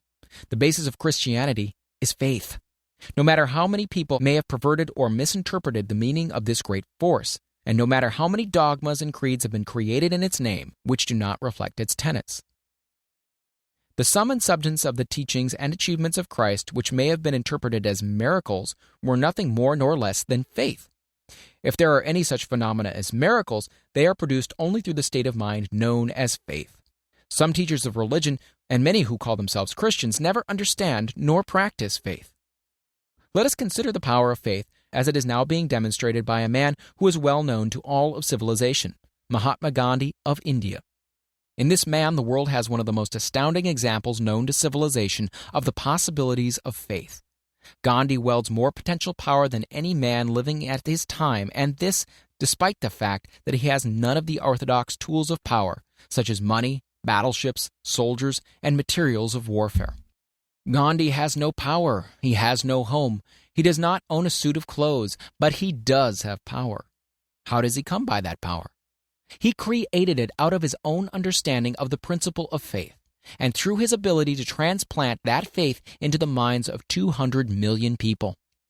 Gandhi has accomplished through the influence of faith that which the strongest military power on earth could not and never will accomplish through soldiers and military equipment. He has accomplished the astounding feat of influencing 200 million minds to coalesce and move in unison as a single mind. What other force on earth except faith could do as much? There will come a day when employees as well as employers will discover the possibilities of faith. The day is dawning. The whole world has had ample opportunity during the recent business depression to witness what the lack of faith will do to business. Surely civilization has produced a sufficient number of intelligent human beings to make use of this great lesson which the depression has taught the world. During this depression, the world had evidence in abundance that widespread fear will paralyze the wheels of industry and business. Out of this experience will arise leaders in business and industry who will profit by the example which Gandhi has set for the world, and they will apply to business the same tactics which he has used in building the greatest following known in the history of the world. These leaders will come from the rank and file of the unknown men who now labor in the steel plants, the coal mines, and automobile factories, and in small towns and cities of America. Business is due for a reform. Make no mistake about this. The methods of the past, based upon economic combinations of force and fear, will be supplanted by the better principles of faith and cooperation. Men who labor will receive more than daily wages. They will receive dividends from business, the same as others who supply the capital for business. But first, they must give more to their employers and stop this bickering and bargaining by force at the expense of the public. They must earn the right to dividends. Moreover, and this is the most important thing of all, they will be led by leaders who will understand and apply the principles employed by Mahatma Gandhi. Only in this way may leaders get from their followers the spirit of full cooperation which constitutes power in its highest and most enduring form. This stupendous machine age in which we live and from which we are just emerging has taken the soul out of men. Its leaders have driven men as though they were pieces of cold machinery. They were forced to do so by the employers who have bargained at the expense of all concerned to get and not to give. The watchword of the future will be human happiness and contentment, and when this state of mind shall have been attained, the production will take care of itself more effectively than anything that has been accomplished where men did not and could not mix faith and individual interest with their labor. Because of the need of faith and cooperation in operating business and industry, it will be both interesting and profitable to analyze an event which provides an excellent understanding of the method by which industrialists and businessmen accumulate great fortunes, by giving before they try to get. The event chosen for this illustration dates back to 1900, when the United States Steel Corporation was first being formed. As you read the story, keep in mind these fundamental facts, and you will understand how ideas have been converted into huge fortunes. First, the huge United States Steel Corporation was born in the mind of Charles M. Schwab in the form of an idea he created through his imagination. Second, he mixed faith with this idea. Third, he formulated a plan for the transformation of his idea into physical and financial reality. Fourth, he put his plan into action with his famous speech at the University Club. Fifth, he applied and followed through on his plan with persistence and backed it with a firm decision until it had been fully carried out. Sixth, he prepared the way for success by a burning desire for success. If you are one of those who have often wondered how great fortunes are accumulated, this story of the creation of the United States Steel Corporation will be enlightening. If you have any doubt that men can think and grow rich, this story should dispel that doubt, because you can plainly see in the story of the United States Steel the application of a major portion of the 13 principles described in this book. This astounding description of the power of an idea was dramatically told by John Lowell in the New York World Telegram, with whose courtesy it is here reprinted. A pretty after-dinner speech for $1 billion. When, on the evening of December 12, 1900, some 80 of the nation's financial nobility gathered in the banquet hall of the University Club on Fifth Avenue to do honor to a young man from out of the West, not half a dozen of the guests realized they were witness to the most significant episode in American industrial history. J. Edward Simmons and Charles Stewart Smith, their hearts full of gratitude for the lavish hospitality bestowed on them by Charles M. Schwab during a recent visit to Pittsburgh, had arranged the dinner to introduce the 38-year-old steel man to Eastern banking society. But they didn't expect him to stampede the convention. They warned him, in fact, that the bosoms within New York's stuffed shirts would not be so responsive to oratory, and that, if he didn't want to bore the Stilhanens and the Harrimans and the Vanderbilts, he had better limit himself to 15 or 20 minutes of polite vaporings and let it go at that. Even John Pierpont Morgan, sitting on the right hand of Schwab, as became his imperial dignity, intended to grace the banquet table with his presence only briefly. And so far as the press and public were concerned, the whole affair was of so little moment that no mention of it found its way into print the next day. So the two hosts and their distinguished guests ate their way through the usual 7 or 8 courses. There was little conversation, and what there was of it was restrained. Few of the bankers and brokers had met Schwab, whose career had flowered along the banks of the Monongahela, and none knew him well. But before the evening was over, they, and with them Money Master Morgan, were to be swept off their feet, and $1 million baby, the United States Steel Corporation, was to be conceived. It is perhaps unfortunate for the sake of history that no record of Charlie Schwab's speech at the dinner was ever made. He repeated some parts of it at a later dinner during a similar meeting of Chicago bankers, and still later, when the government brought suit to dissolve the Steel Trust, he gave his own version, from the witness stand, of the remarks that stimulated Morgan into a frenzy of financial activity.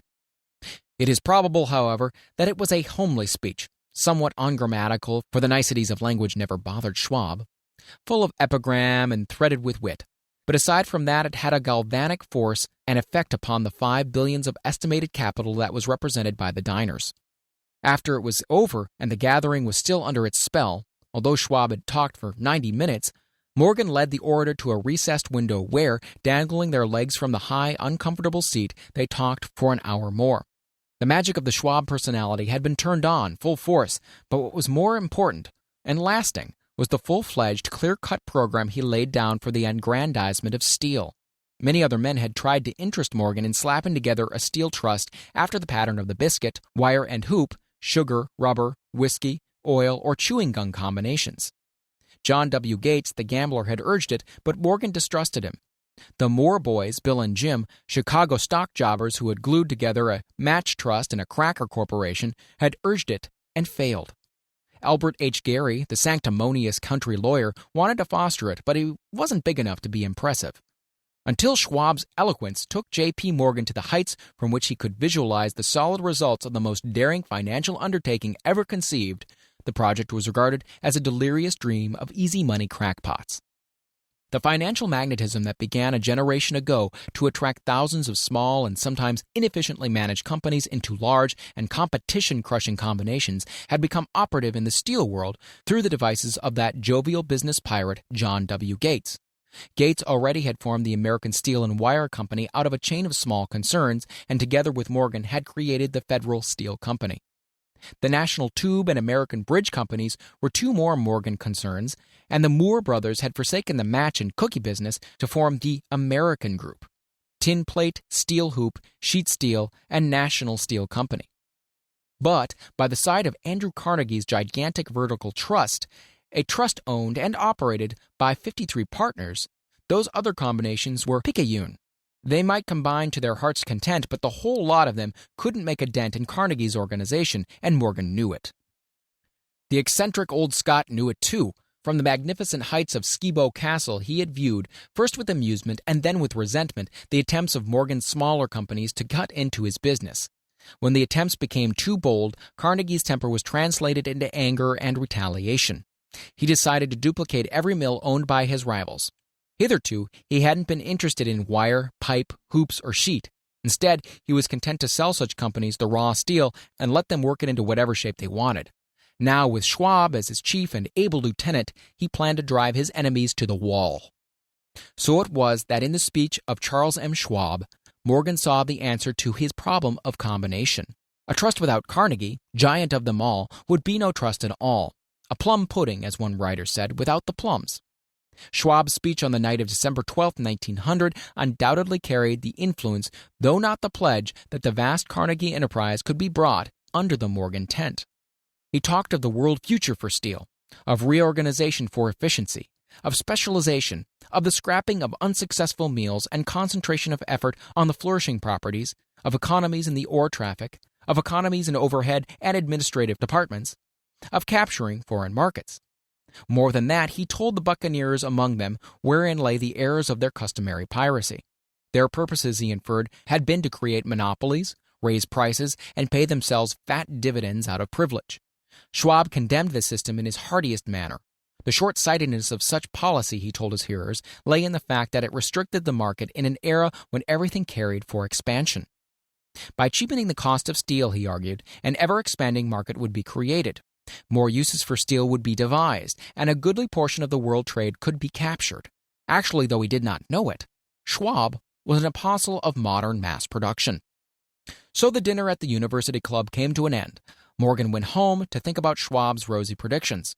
Schwab went back to Pittsburgh to run the steel business, while Gary and the rest went back to their stock tickers to fiddle around in anticipation of the next move. It was not long coming. It took Morgan about 1 week to digest the feast of reason Schwab had placed before him. When he had assured himself that no financial indigestion was to result, he sent for Schwab and found that young man rather coy.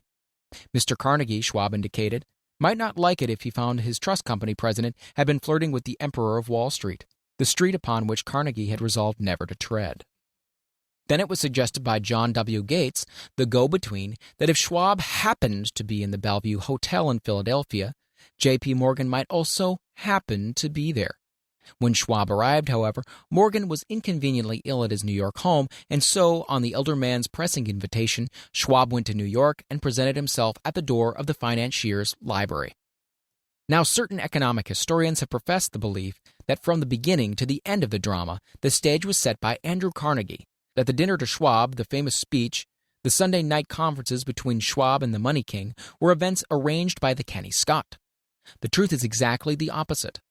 When Schwab was called in to consummate the deal, he didn't even know whether the little boss, as Andrew was called, would so much as listen to an offer to sell, particularly to a group of men whom Andrew regarded as being endowed with something less than holiness. But Schwab did take into the conference with him, in his own handwriting, 6 sheets of copperplate figures, representing to his mind the physical worth and potential earning capacity of every steel company he regarded as an essential star in the new metal firmament. 4 men pondered over these figures all night. The chief, of course, was Morgan, steadfast in his belief in the divine right of money. With him was his aristocratic partner, Robert Bacon. The third was John W. Gates, whom Morgan scorned as a gambler and used as a tool. The fourth was Schwab, who knew more about the processes of making and selling steel than any whole group of men then living. Throughout that conference, the Pittsburghers' figures were never questioned. If he had said a company was worth so much, then it was worth that much and no more. He was insistent, too, upon including in the combination only those concerns he nominated. He had conceived a corporation in which there would be no duplication, not even to satisfy the greed of friends who wanted to unload their companies upon the broad Morgan shoulders. Thus he left out, by design, a number of the larger concerns upon which the walruses and carpenters of Wall Street had cast hungry eyes. When dawn came, Morgan rose and straightened his back. Only one question remained. "Do you think you can persuade Andrew Carnegie to sell?" he asked. "I can try," said Schwab. "If you can get him to sell, I will undertake the matter," said Morgan. So far as good, but would Carnegie sell? How much would he demand? Schwab thought about $320 million. What would he take payment in? Common or preferred stocks? Bonds? Cash? Nobody could raise $350 million in cash. There was a golf game in January on the frost-cracking heath of the St. Andrews Links in Westchester, with Andrew bundled up in sweaters against the cold and Charlie talking volubly as usual to keep his spirits up. But no word of business was mentioned until the pair sat down in the cozy warmth of the Carnegie cottage hard by. Then, with the same persuasiveness that had hypnotized 80 millionaires at the University Club, Schwab poured out the glittering promises of retirement and comfort, of untold millions to satisfy the old man's social caprices. Carnegie capitulated, wrote a figure on a slip of paper, handed it to Schwab, and said, "All right, that's what we'll sell for."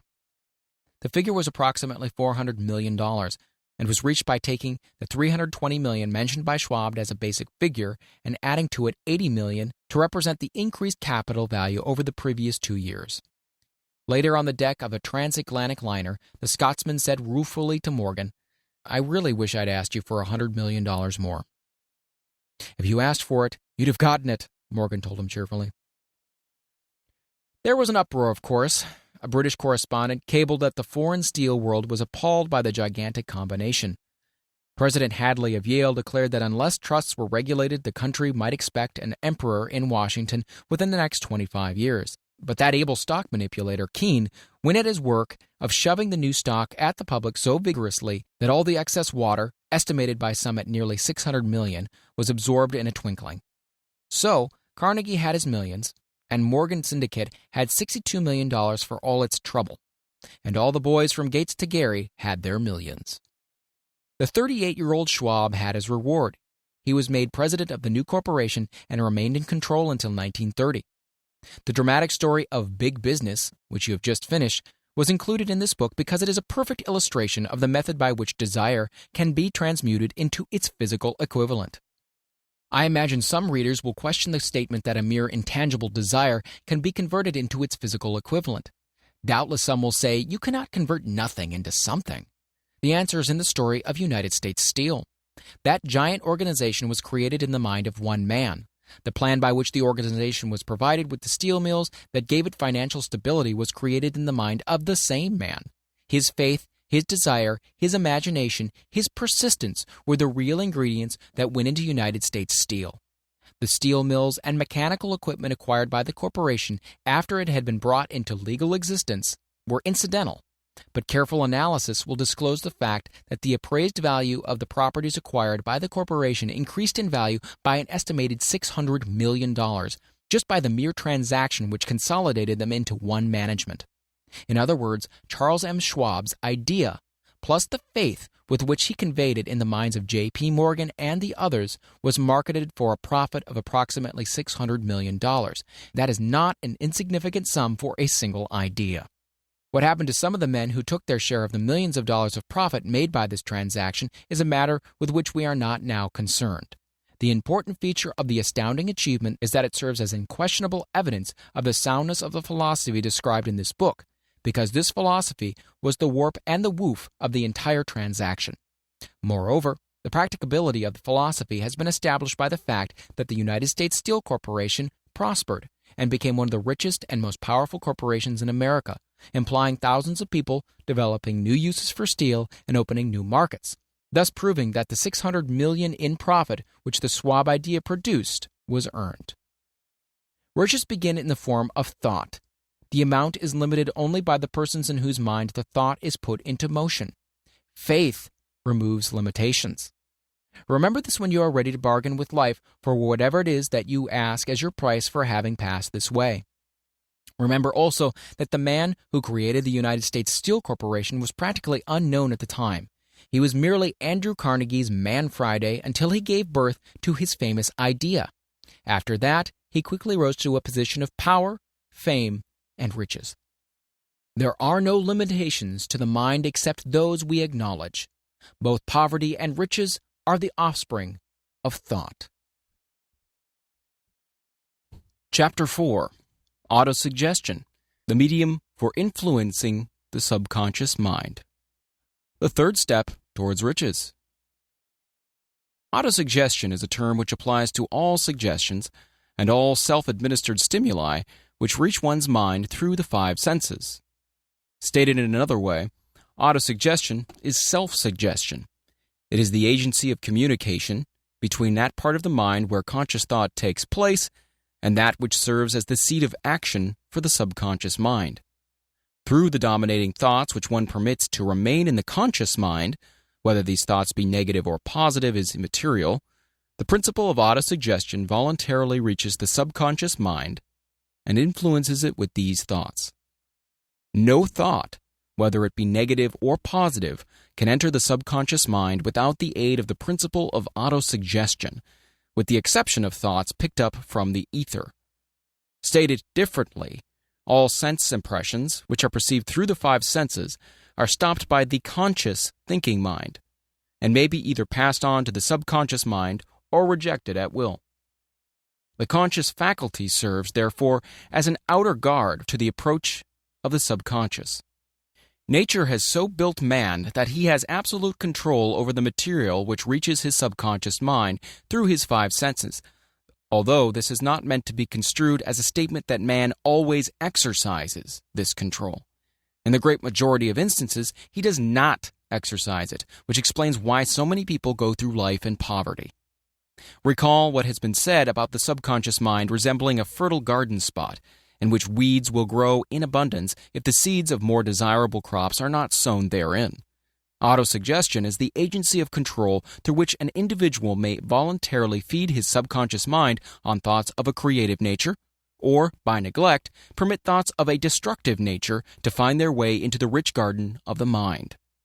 You were instructed in the last of the 6 steps described in the chapter on desire to read aloud twice daily the written statement of your desire for money, and to see and feel yourself already in possession of the money.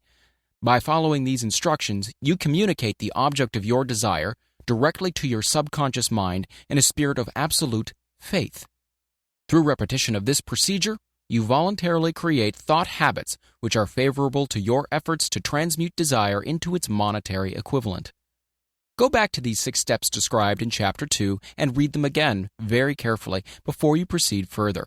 Then, when you come to it, read very carefully the 4 instructions for the organization of your master mind group, described in the chapter on organized planning. By comparing these 2 sets of instructions with that which has been stated on autosuggestion, you, of course, will see that the instructions involve the application of the principle of autosuggestion. Remember, therefore, when reading aloud the statement of your desire, through which you are endeavoring to develop a money consciousness, that the mere reading of the words is of no consequence unless you mix emotion or feeling with your words. If you repeat 1,000,000 times the famous Emile Coué formula, day by day and every way I'm getting better and better, without mixing emotion and faith with your words, you will experience no desirable results. Your subconscious mind recognizes and acts upon only thoughts which have been well mixed with the emotion or feeling. This is a fact of such importance as to warrant repetition in practically every chapter, because the lack of understanding of this is the main reason the majority of people who try to apply the principle of autosuggestion get no desirable results. Plain, unemotional words do not influence the subconscious mind. You will get no appreciable results until you learn to reach your subconscious mind with thoughts or spoken words which have been well emblazoned with belief. Do not be discouraged if you cannot control and direct your emotions the first time you try to do so. Remember, there is no such possibility as something for nothing. Ability to reach and influence your subconscious mind has its price, and you must pay that price. You cannot cheat, even if you desire to do so. The price of ability to influence your subconscious mind is everlasting persistence in applying the principles described here.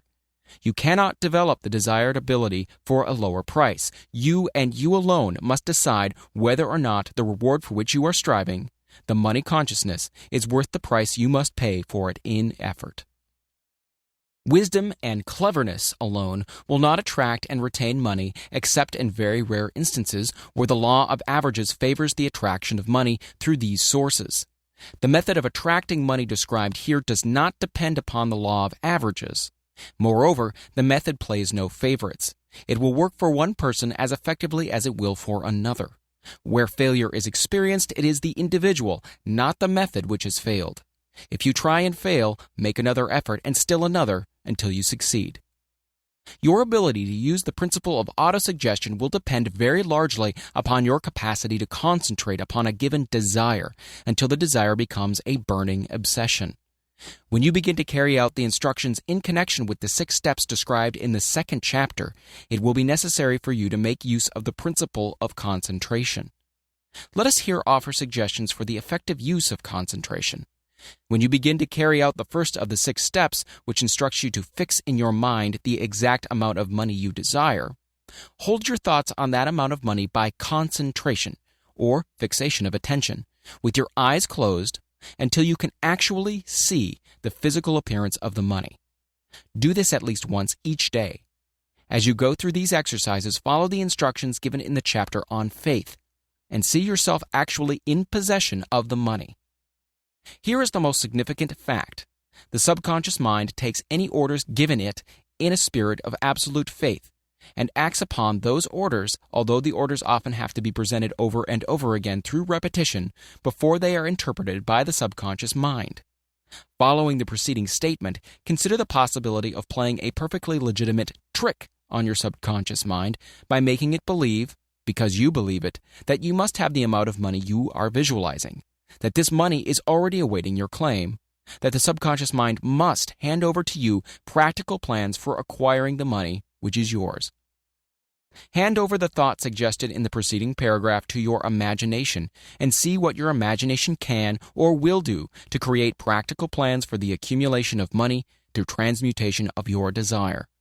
Do not wait for a definite plan through which you intend to exchange services or merchandise in return for the money you are visualizing, but begin at once to see yourself in possession of the money, demanding and expecting, meanwhile, that your subconscious mind will hand over the plan or plans you need.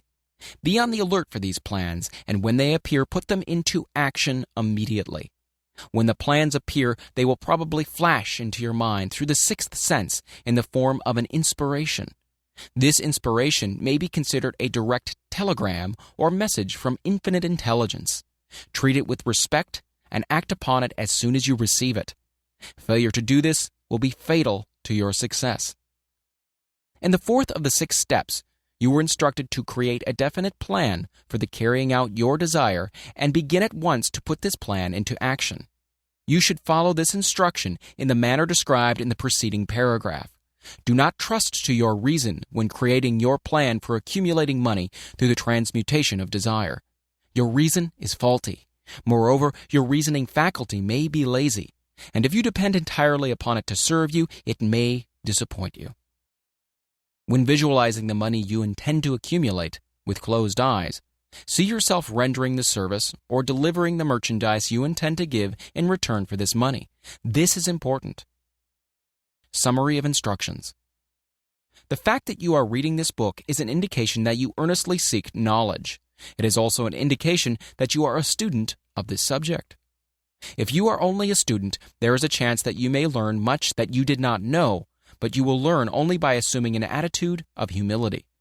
If you choose to follow some of the instructions, but neglect or refuse to follow others, you will fail. To get satisfactory results, you must follow all instructions in a spirit of faith. The instructions given in connection with the 6 steps in the 2nd chapter will now be summarized and blended with principles covered by this chapter as follows. First, go into some quiet spot, preferably in bed at night, where you will not be disturbed or interrupted. Close your eyes and repeat aloud, so you may hear your own words, the written statement of the amount of money you intend to accumulate, the time limit for its accumulation, and a description of the service or merchandise you intend to give in return for the money. As you carry out these instructions, see yourself already in possession of the money.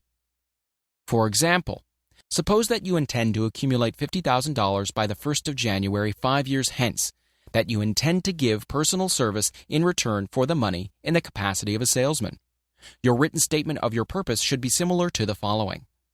By the 1st day of January, such and such year, I will have in my possession $50,000, which will come to me in various amounts from time to time during the interim. In return for this money, I will give the most efficient service of what I am capable, rendering the fullest possible quantity and the best possible quality of service in the capacity of salesman of describe the service or merchandise you intend to sell. I believe that I will have this money in my possession. My faith is so strong that I can now see this money before my eyes. I can touch it with my hands. It is now awaiting transfer to me at the time and in the proportion that I deliver the service I intend to render in return for it. I am awaiting a plan by which to accumulate this money, and I will follow that plan when it is received. Second, repeat this program night and morning until you can see, in your imagination, the money you intend to accumulate. Third, place a written copy of your statement where you can see it night and morning, and read it before retiring and upon arising until it has been memorized. Remember, as you carry out these instructions, that you are applying the principle of autosuggestion for the purpose of giving orders to your subconscious mind. Remember also that your subconscious mind will act only upon instructions that are emotionalized and handed over to it with feeling. Faith is the strongest and most productive of the emotions. Follow the instructions given in the chapter on faith. These instructions may at first seem abstract. Do not let this disturb you. Follow the instructions no matter how abstract or how impractical they may at first appear to be. The time will soon come, if you do as you've been instructed, in spirit as well in act, when a whole new universe of power will unfold to you. Skepticism in connection with all new ideas is characteristic of all human beings. But if you follow the instructions outlined, your skepticism will soon be replaced by belief, and this in turn will soon become crystallized into absolute faith. Then you will have arrived at the point where you may truly say, I am the master of my fate. I am the captain of my soul. Many philosophers have made the statement that man is the master of his own earthly destiny, but most of them have failed to say why he is the master. The reason that man may be the master of his own earthly status, and especially his financial status, is thoroughly explained in this chapter. Man may become the master of himself and of his environment because he has the power to influence his own subconscious mind, and through it, gain the cooperation of infinite intelligence. You are now reading the chapter which represents the keystone to the arc of this philosophy. The instructions contained in this chapter must be understood and applied with persistence if you are to succeed in transmuting desire into money. The actual performance of transmuting desire into money involves the use of autosuggestion as an agency by which one may reach and influence the subconscious mind. The other principles are simply tools with which to apply autosuggestion. Keep this thought in mind, and you will at all times be conscious of the important part the principle of autosuggestion is to play in your efforts to accumulate money through the methods described in this book. Carry out these instructions as though you were a small child. Inject into your efforts something of the faith of a child. The author has been most careful to see that no impractical instructions were included because of his sincere desire to be helpful. After you have read the entire book, come back to this chapter and follow in spirit and in action this instruction. Read the entire chapter aloud once every night until you become thoroughly convinced that the principle of autosuggestion is sound, that it will accomplish for you all that has been claimed for it. As you read, underscore with a pencil every sentence which impresses you favorably. Follow the foregoing instruction to the letter, and it will open the way for complete understanding and mastery of the principles of success. Chapter 5. Specialized knowledge, personal experience or observations. The fourth step toward riches. There are two kinds of knowledge. One is general, the other specialized. General knowledge, no matter how great in quantity or variety it may be, is of but little use in the accumulation of money. The faculties of the great universities possess, in aggregate, practically every form of general knowledge known to civilization. Most of the professors have but little or no money. They specialize on teaching knowledge, but they do not specialize on the organization or the use of knowledge. Knowledge will not attract money unless it is organized and intelligently directed through practical plans of action to the definite end of accumulation of money. Lack of understanding of this fact has been the source of confusion to millions of people who falsely believe that knowledge is power. It is nothing of the sort. Knowledge is only potential power. It becomes power only when and if it is organized into definite plans of action and directed to a definite end. This missing link in all systems of education known to civilization today may be found in the failure of educational institutions to teach their students how to organize and use knowledge after they acquire it. Many people make the mistake of assuming that because Henry Ford had but little schooling, he is not a man of education. Those who make this mistake do not know Henry Ford, nor do they understand the real meaning of the word educate. That word is derived from the Latin word educo, meaning to educe, to draw out, to develop from within. An educated man is not necessarily one who has an abundance of general or specialized knowledge. An educated man is one who has so developed the faculties of his mind that he may acquire anything he wants, or its equivalent, without violating the rights of others. Henry Ford comes well within the meaning of this definition. During the World War, a Chicago newspaper published certain editorials in which, among other statements, Henry Ford was called an ignorant pacifist. Mr. Ford objected to the statements and brought suit against the paper for libeling him. When the suit was tried in the courts, the attorneys for the paper pleaded justification and placed Mr. Ford himself on the witness stand for the purpose of proving to the jury that he was ignorant. The attorneys asked Mr. Ford a great variety of questions, all of them intended to prove, by his own evidence, that while he might possess considerable specialized knowledge pertaining to the manufacture of automobiles, he was in the main ignorant. Mr. Ford was plied with such questions as the following. Who was Benedict Arnold? And how many soldiers did the British send over to America to put down the rebellion of 1776? In answer to the last question, Mr. Ford replied, I do not know the exact number of soldiers the British sent over, but I have heard that it was a considerably larger number than ever went back. Finally, Mr. Ford became tired of this line of questioning, and in reply to a particularly offensive question, he leaned over, pointed his finger at the lawyer who asked the question, and said, If I should really want to answer the foolish question you have just asked, or any of the other questions you have just been asking me, let me remind you that I have a row of electric push buttons on my desk, and by pushing the right button, I can summon to my aid men who can answer any question I desire to ask concerning the business to which I am devoting most of my efforts. Now, will you kindly tell me, why should I clutter up my mind with general knowledge for the purpose of being able to answer questions when I have men around me who can supply any knowledge I require? There certainly was good logic to that reply. That answer floored the lawyer. Every person in the courtroom realized it was the answer, not of an ignorant man, but of a man of education. Any man is educated who knows where to get knowledge when he needs it, and how to organize that knowledge into definite plans of action. Through the assistance of his mastermind group, Henry Ford had at his command all the specialized knowledge he needed to enable him to become one of the wealthiest men in America. It was not essential that he have this knowledge in his own mind. Surely no person who has sufficient inclination and intelligence to read a book of this nature can possibly miss the significance of this illustration. Before you can be sure of your ability to transmute desire into its monetary equivalent, you will require specialized knowledge of the service, merchandise, or profession which you intend to offer in return for fortune. Perhaps you may need more specialized knowledge than you have the ability or the inclination to acquire, and if this should be true, you may bridge your weakness through the aid of your mastermind group. Andrew Carnegie stated that he personally knew nothing about the technical end of the steel business. Moreover, he did not particularly care to know anything about it.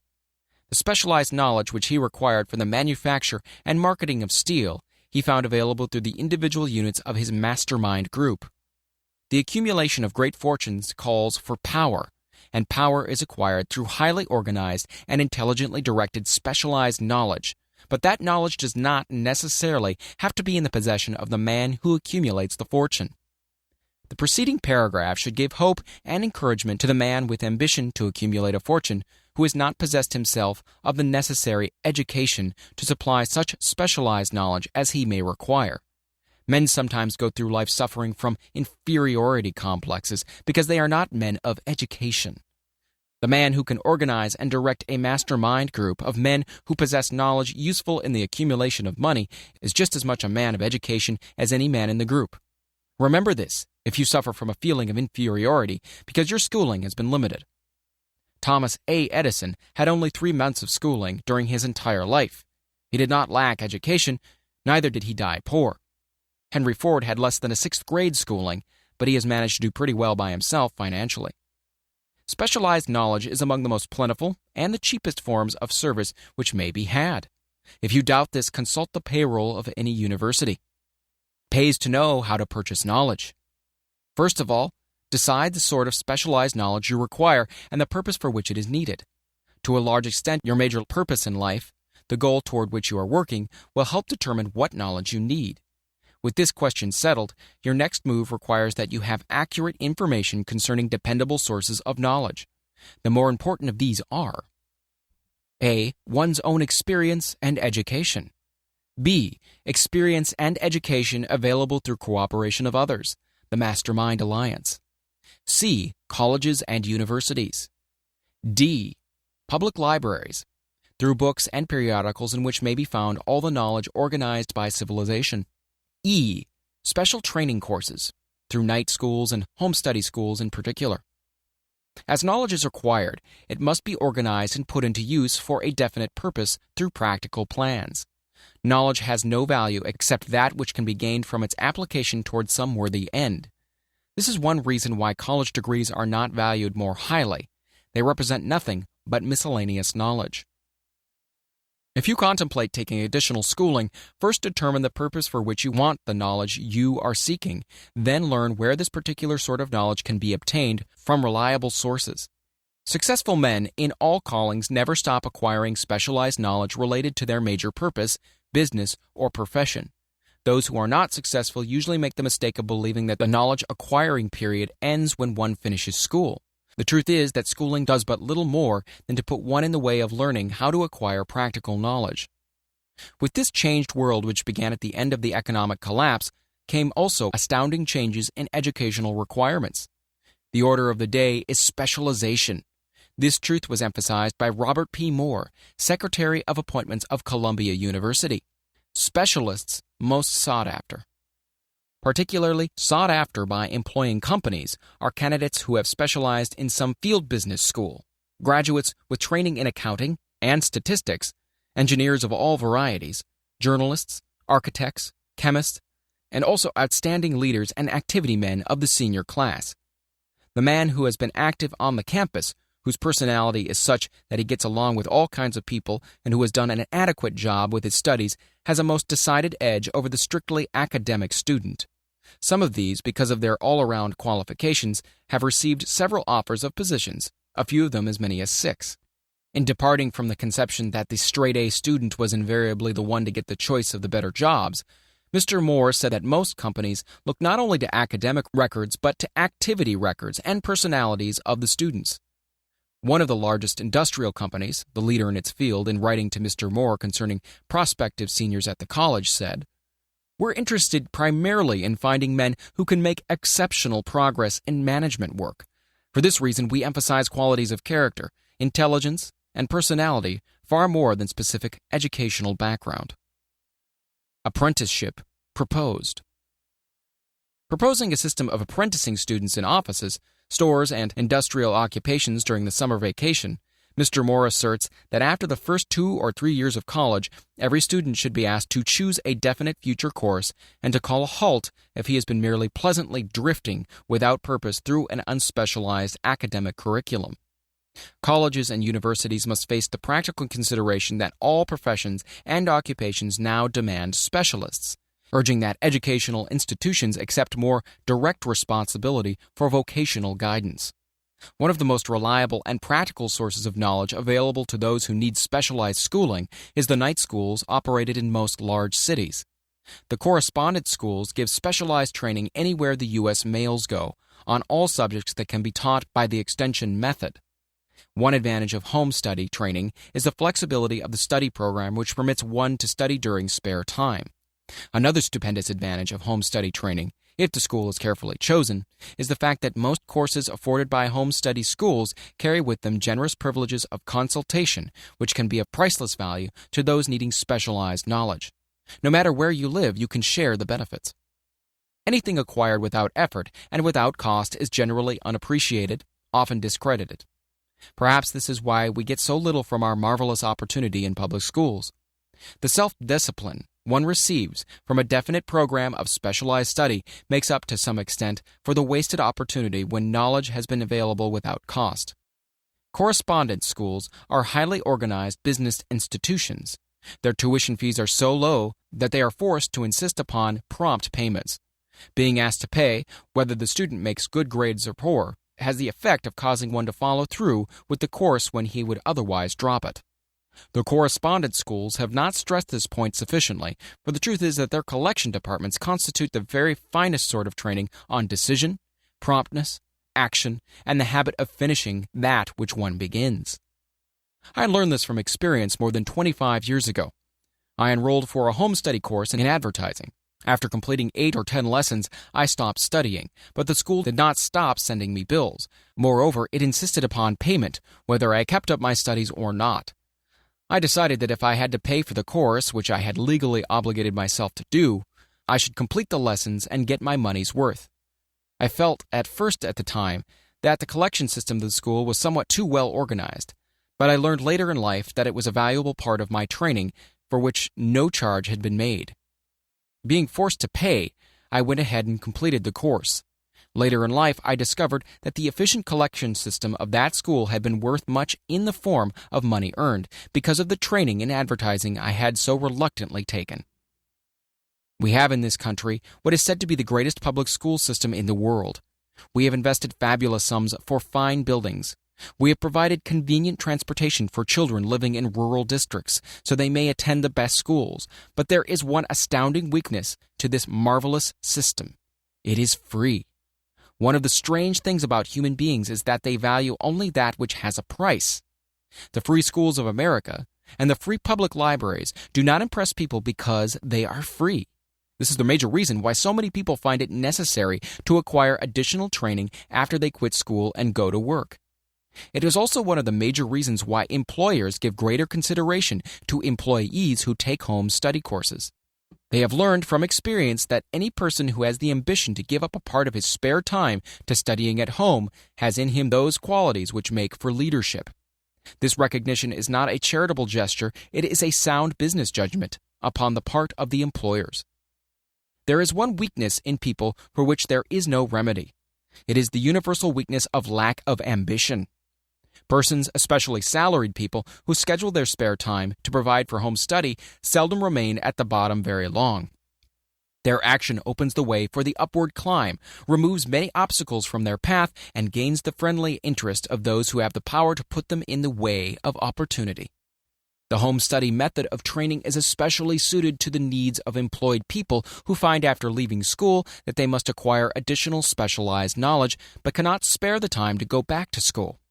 The changed economic conditions prevailing since the Depression have made it necessary for thousands of people to find additional or new sources of income. For the majority of these, the solution to their problem may be found only by acquiring specialized knowledge. Many will be forced to change their occupations entirely. When a merchant finds that a certain line of merchandising is not selling, he usually supplants it with another that is in demand. The person whose business is that of marketing personal services must also be an efficient merchant. If his service does not bring adequate returns in one occupation, he must change to another where broader opportunities are available. Stuart Austin Weir prepared himself as a construction engineer and followed this line of work until the Depression limited his market to where it did not give him the income he required. He took inventory of himself, decided to change his profession to law, went back to school, and took special courses by which he prepared himself as a corporation lawyer. Despite the fact that the Depression had not ended, he completed his training, passed the bar exam, and quickly built a lucrative law practice in Dallas, Texas. In fact, he's turning away clients. Just to keep the record straight and to anticipate the alibis of those who will say, "I couldn't go to school because I have a family to support," or "I'm too old," I will add the information that Mr. Weir was past 40 and married when he went back to school. Moreover, by carefully selecting highly specialized courses in colleges best prepared to teach the subjects chosen, Mr. Weir completed in 2 years the work for which the majority of law students require 4 years. It pays to know how to purchase knowledge. The person who stops studying merely because he has finished school is forever hopelessly doomed to mediocrity, no matter what may be his calling. The way of success is the way of continuous pursuit of knowledge. Let us consider a specific instance. During the Depression, a salesman in a grocery store found himself without a position. Having had some bookkeeping experience, he took a special course in accounting, familiarized himself with all the latest bookkeeping and office equipment, and went into business for himself. Starting with the grocer for whom he had formerly worked, he made contracts with more than 100 small merchants to keep their books, all at a very nominal monthly fee. His idea was so practical that he soon found it necessary to set up a portable office in a light delivery truck, which he equipped with modern bookkeeping machinery. He now has a fleet of these bookkeeping offices on wheels and employs a large staff of assistants, thus providing small merchants with accounting service equal to the best that money can buy at a very nominal cost. Specialized knowledge plus imagination were the ingredients that went into this unique and successful business. Last year, the owner of that business paid an income tax of almost 10 times as much as paid by the merchant for whom he worked when the Depression forced upon him a temporary adversity which proved to be a blessing in disguise. The beginning of this successful business was an idea. Inasmuch as I had the privilege of supplying the unemployed salesman with that idea, I now assume the further privilege of suggesting another idea which has within it the possibility of even greater income. Also, the possibility of rendering useful service to thousands of people who badly need that service. The idea was suggested by the salesman who gave up selling and went into the business of keeping books on a wholesale basis. When the plan was suggested as a solution to his unemployment problem, he quickly exclaimed, "Well, I like the idea, but I would not know how to turn it into cash." In other words, he complained he would not know how to market his bookkeeping knowledge after he acquired it. So, that brought up another problem which had to be solved. With the aid of a young woman typist, clever at hand lettering, and who could put the story together, a very attractive book was prepared describing the advantages of the new system of bookkeeping. The page was neatly typed and pasted in an ordinary scrapbook, which was used as a silent salesman through which the story of this new business was so effectively told that its owner soon had more accounts than he could handle. There are thousands of people all over the country who need the services of a merchandising specialist capable of preparing an attractive brief for use in marketing personal services. The aggregate annual income from such a service might easily exceed that received by the largest employment agency, and the benefits of that service might be made far greater to the purchaser than to any obtained from an employment agency. The idea here described was born of necessity, to bridge an emergency which had to be covered. But it did not stop by merely serving one person. The woman who created the idea has a keen imagination. She saw in her newly born brainchild the making of a new profession, one that is destined to render valuable services to thousands of people who need practical guidance in marketing personal services. Spurred to action by the instantaneous success of her first prepared plan to market personal services, this energetic woman turned next to the solution of a similar problem for her son who had just finished college, but had been totally unable to find a market for his services. The plan she originated for his use was the finest specimen of merchandising of personal services I have ever seen. When the plan book had been completed, it contained nearly 50 pages of beautifully typed, properly organized information telling the story of her son's native ability, schooling, personal experiences, and a great variety of other information too extensive for description. The plan book also contained a complete description of the position her son desired, together with a marvelous word picture of the exact plan he would use in filling the position. The preparation of the plan book required several weeks' labor, during which time its creator sent her son to the public library almost every day to procure data needed in selling his services to best advantage. She sent him also to all the competitors of his prospective employer and gathered from them vital information concerning their business methods, which was of great value in the formation of the plan he intended to use in filling the position he sought. When the plan had been finished, it contained more than half a dozen very fine suggestions for the use and benefit of the prospective employer. The suggestions were put into use by that company. One may be inclined to ask, why go to all this trouble just to secure a job? The answer is straight and to the point. Also, it is dramatic because it deals with a subject which assumes the proportion of a tragedy with millions of men and women whose sole source of income is personal services. The answer is, doing a thing well never is trouble. The plan prepared by this woman for the benefit of her son helped him get the job for which he applied at the first interview, at a salary fixed by himself. Moreover, and this too is important, the position did not require the young man to start at the bottom. He began as a junior executive at an executive's salary. Why go to all this trouble, do you ask? Well, for one thing, the planned presentation of this young man's application for a position clipped off no less than 10 years of time he would have required to get where he began had he started at the bottom and worked his way up. This idea of starting at the bottom and working one's way up may appear to be sound, but the major objection to it is this. Too many of those who begin at the bottom never manage to lift their heads high enough to be seen by opportunity, so they remain at the bottom. It should be remembered also that the outlook from the bottom is not so very bright or encouraging. It has a tendency to kill off ambition. We call it getting into a rut, which means that we accept our fate because we form the habit of daily routine, a habit that finally becomes so strong we cease to throw it off. And that is another reason why it pays to start 1 or 2 steps above the bottom. By so doing, one forms the habit of looking around, of observing how others get ahead, of seeing opportunity, and of embracing it without hesitation. Dan Halpin is a splendid example of what I mean. During his college days, he was the manager of a famous 1930 national championship Notre Dame football team, when it was under the direction of the late Knute Rockne. Perhaps he was inspired by the great football coach to aim high, and not mistake temporary defeat for failure, just as Andrew Carnegie, the great industrial leader, inspired his young business lieutenants to set high goals for themselves. At any rate, young Halpin finished college at a mighty unfavorable time when the Depression had made jobs scarce. So, after a fling at investment banking and motion pictures, he took the first opening with a potential future he could find, selling electrical hearing aids on a commission basis.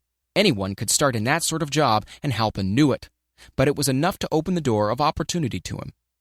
For almost 2 years he continued in a job not to his liking, and he would never have risen above that job if he had not done something about his dissatisfaction. He aimed at first at the job of assistant sales manager of this company, and got the job. That one step upward placed him high enough above the crowd to enable him to see still greater opportunity. Also, it placed him where opportunity could see him.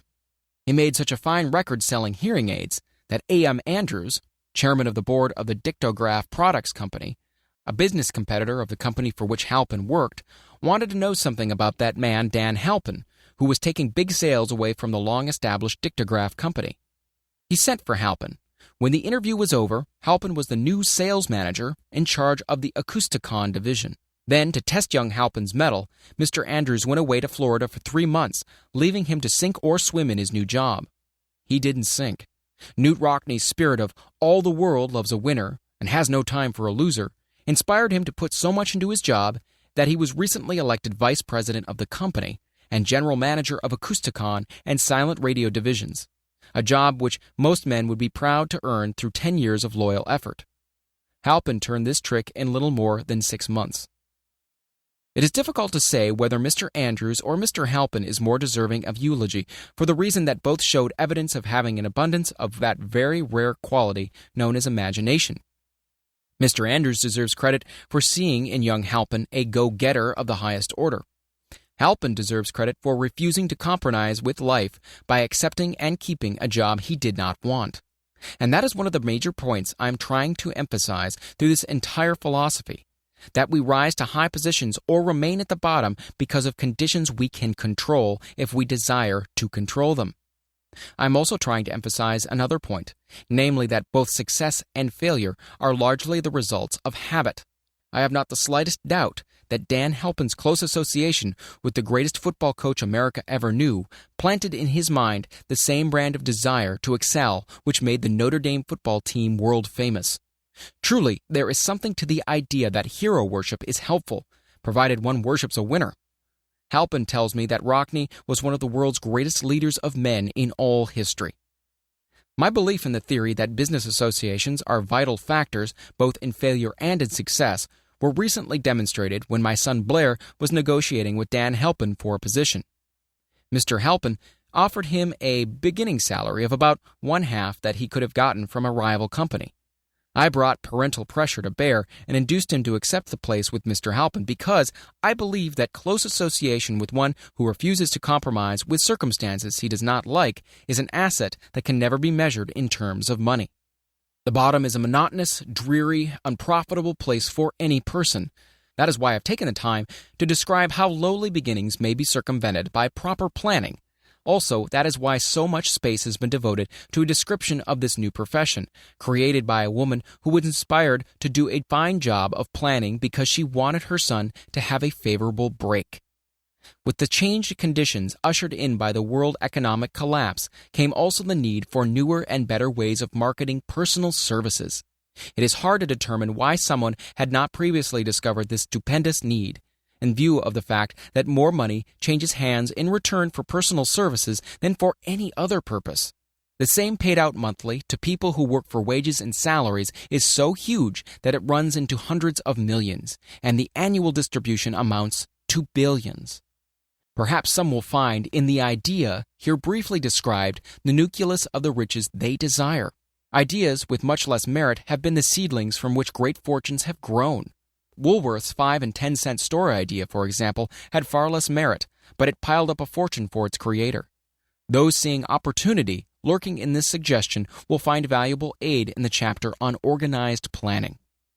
Incidentally, an efficient merchandiser of personal services would find a growing demand for his services wherever there are men and women who seek better markets for their services. By applying the mastermind principle, a few people with a suitable talent could form an alliance and have a paying business very quickly.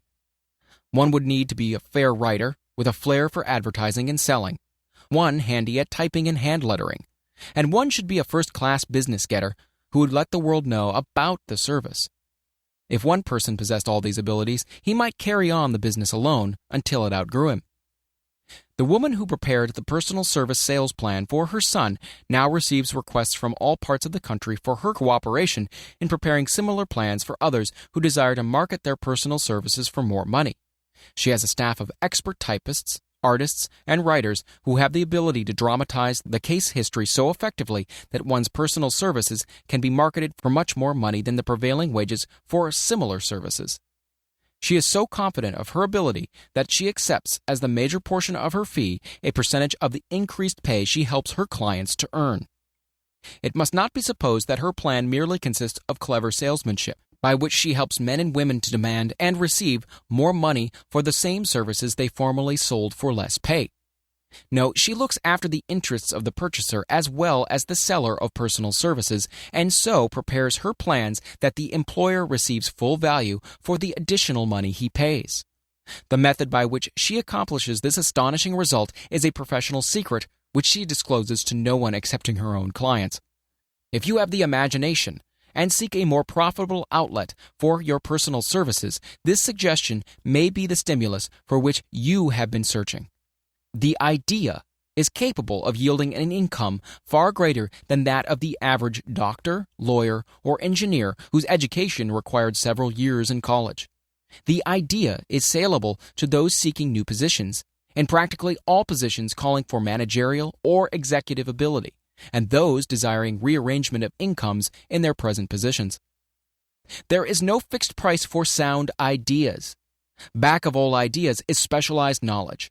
Unfortunately, for those who do not find riches in abundance, specialized knowledge is more abundant and more easily acquired than ideas. Because of this very truth, there is a universal demand and an ever-increasing opportunity for the person capable of helping men and women to sell their personal services advantageously. Capability means imagination, and one quality needed to combine specialized knowledge with ideas is the form of organized plans designed to yield riches. If you have imagination, this chapter may present you with an idea sufficient to serve as the beginning of the riches you desire. Remember, the idea is the main thing. Specialized knowledge may be found just around the corner. Any corner. Chapter 6. Imagination, the workshop of the mind. The fifth step toward riches. The imagination is literally the workshop wherein are fashioned all plans created by man. The impulse, the desire, is given shape, form, and action through the aid of the imaginative faculty of the mind. It has been said that man can create anything which he can imagine. Of all the ages of civilization, this is the most favorable for the development of the imagination because it is an age of rapid change. On every hand, one may contact stimuli which develop the imagination. Through the aid of his imaginative faculty, man has discovered and harnessed more of nature's forces during the past 50 years than during the entire history of the human race previous to that time. He has conquered the air so completely that the birds are a poor match for him in flying. He has harnessed the ether and made it serve as a means of instantaneous communication with any part of the world. He has analyzed and weighed the sun at a distance of millions of miles and has determined through the aid of imagination the elements of which it consists. He has discovered that his own brain is both a broadcasting and a receiving station for the vibration of thought, and he is beginning now to learn how to make practical use of this discovery. He has increased the speed of locomotion until he may now travel at a speed of more than 300 miles an hour. The time will soon come when a man may breakfast in New York and lunch in San Francisco. Man's only limitation, within reason, lies in his development and use of his imagination. He has not yet reached the apex of development in the use of his imaginative faculty. He has merely discovered that he has an imagination and has commenced to use it in a very elementary way. Two forms of imagination. The imaginative faculty functions in two forms. One is known as synthetic imagination, and the other as creative imagination. Synthetic imagination.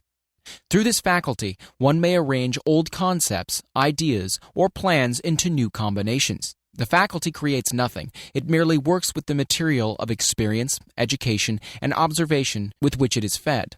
It is the faculty used most by the inventor, with the exception of those who draw upon the creative imagination when he cannot solve his problem through synthetic imagination. Creative imagination. Through the faculty of creative imagination, the finite mind of man has direct communication with infinite intelligence. It is the faculty through which hunches and inspirations are received. It is by this faculty that all basic or new ideas are handed over to man. It is through this faculty that thought vibrations from the minds of others are received. It is through this faculty that one individual may tune in or communicate with the subconscious mind of other men. The creative imagination works automatically in the manner described in subsequent pages. This faculty functions only when the conscious mind is vibrating at an exceedingly rapid rate, as for example, when the conscious mind is stimulated through the emotion of a strong desire. The creative faculty becomes more alert, more receptive to vibrations from the sources mentioned in proportion to its development through use. This statement is significant. Ponder over it before passing on. Keep in mind as you follow these principles that the entire story of how one may convert desire into money cannot be told in one statement. The story will be complete only when one has mastered, assimilated, and begun to make use of all the principles. The great leaders of business, industry, finance, and the great artists, musicians, poets, and writers became great because they developed the faculty of creative imagination. Both the synthetic and creative faculties of imagination become more alert with use, just as any muscle or organ of the body develops through use.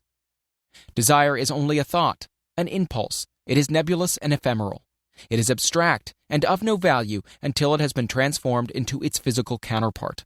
While the synthetic imagination is the one which will be used more frequently, in the process of transforming the impulse of desire into money, you must keep in mind the fact that you may face circumstances and situations which demand use of the creative imagination as well. Your imaginative quality may have become weak through inaction.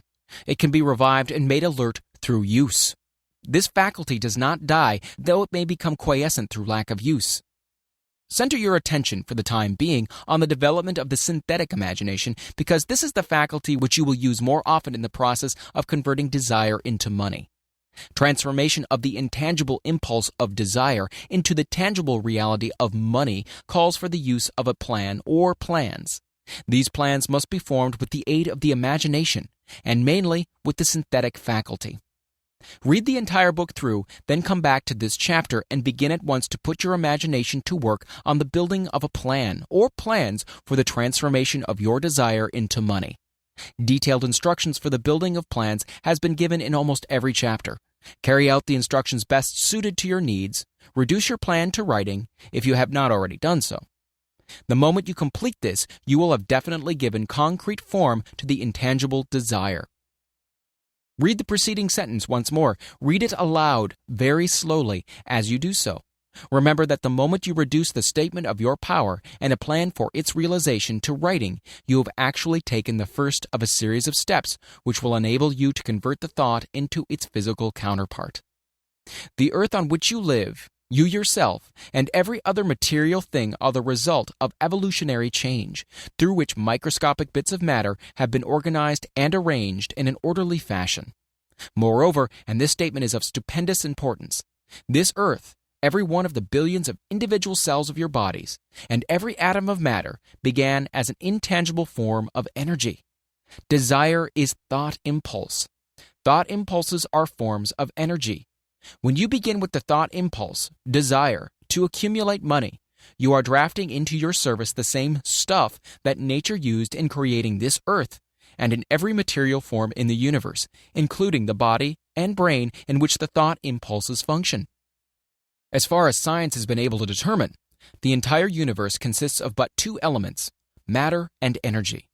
Through the combination of energy and matter has been created everything perceptible to man, from the largest star which floats in the heavens down to and including himself.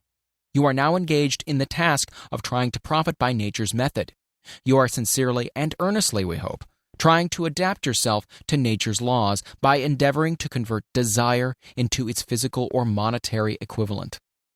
You can do it. It has been done before. You can build a fortune through the aid of laws which are immutable, but first you must become familiar with these laws and learn to use them.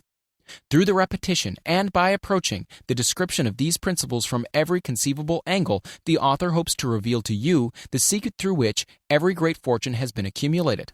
Strange and paradoxical as it may seem, the secret is not a secret. Nature herself advertises it in the earth on which we live, the stars, the planets suspended within our view, in the elements above and around us, in every blade of grass, and every form of life within our vision. Nature advertises this secret in terms of biology, in the conversion of a tiny cell so small that it may be lost on the point of a pin, into the human being now reading this line. The conversion of desire into its physical equivalent is certainly no more miraculous. Do not become discouraged if you do not fully comprehend all that has been stated. Unless you have long been a student of the mind, it is not to be expected that you will assimilate all that is in this chapter upon a first reading. But you will in time make good progress. The principles which follow will open the way for understanding of imagination. Assimilate that which you understand as you read this philosophy for the first time. Then, when you reread and study it, you will discover that something has happened to clarify it and give you a broader understanding of the whole. Above all, do not stop, nor hesitate in your study of these principles until you have read the book at least 3 times, for then you'll not want to stop. How to make practical use of imagination. Ideas are the beginning points of all fortunes. Ideas are products of the imagination. Let us examine a few well-known ideas which have yielded huge fortunes with the hope that these illustrations will convey definite information concerning the method by which imagination may be used in accumulating riches. The enchanted kettle. 50 years ago, an old country doctor drove to town, hitched his horse, quietly slipped into a drugstore by the back door, and began dickering with the young drug clerk. His mission was destined to yield great wealth to many people. It was destined to bring the South the most far-flung benefit since the Civil War. For more than an hour, behind the prescription counter, the old doctor and the clerk talked in low tones. Then the doctor left. He went out to the buggy and brought back a large, old-fashioned kettle, a big wooden paddle, used for stirring the contents of the kettle, and deposited them in the back of the store. The clerk inspected the kettle, reached into his inside pocket, took out a roll of bills, and handed it over to the doctor. The roll contained exactly $500, the clerk's entire savings. The doctor handed over a small slip of paper on which was written a secret formula. The words on that small slip of paper were worth a king's ransom, but not to the doctor.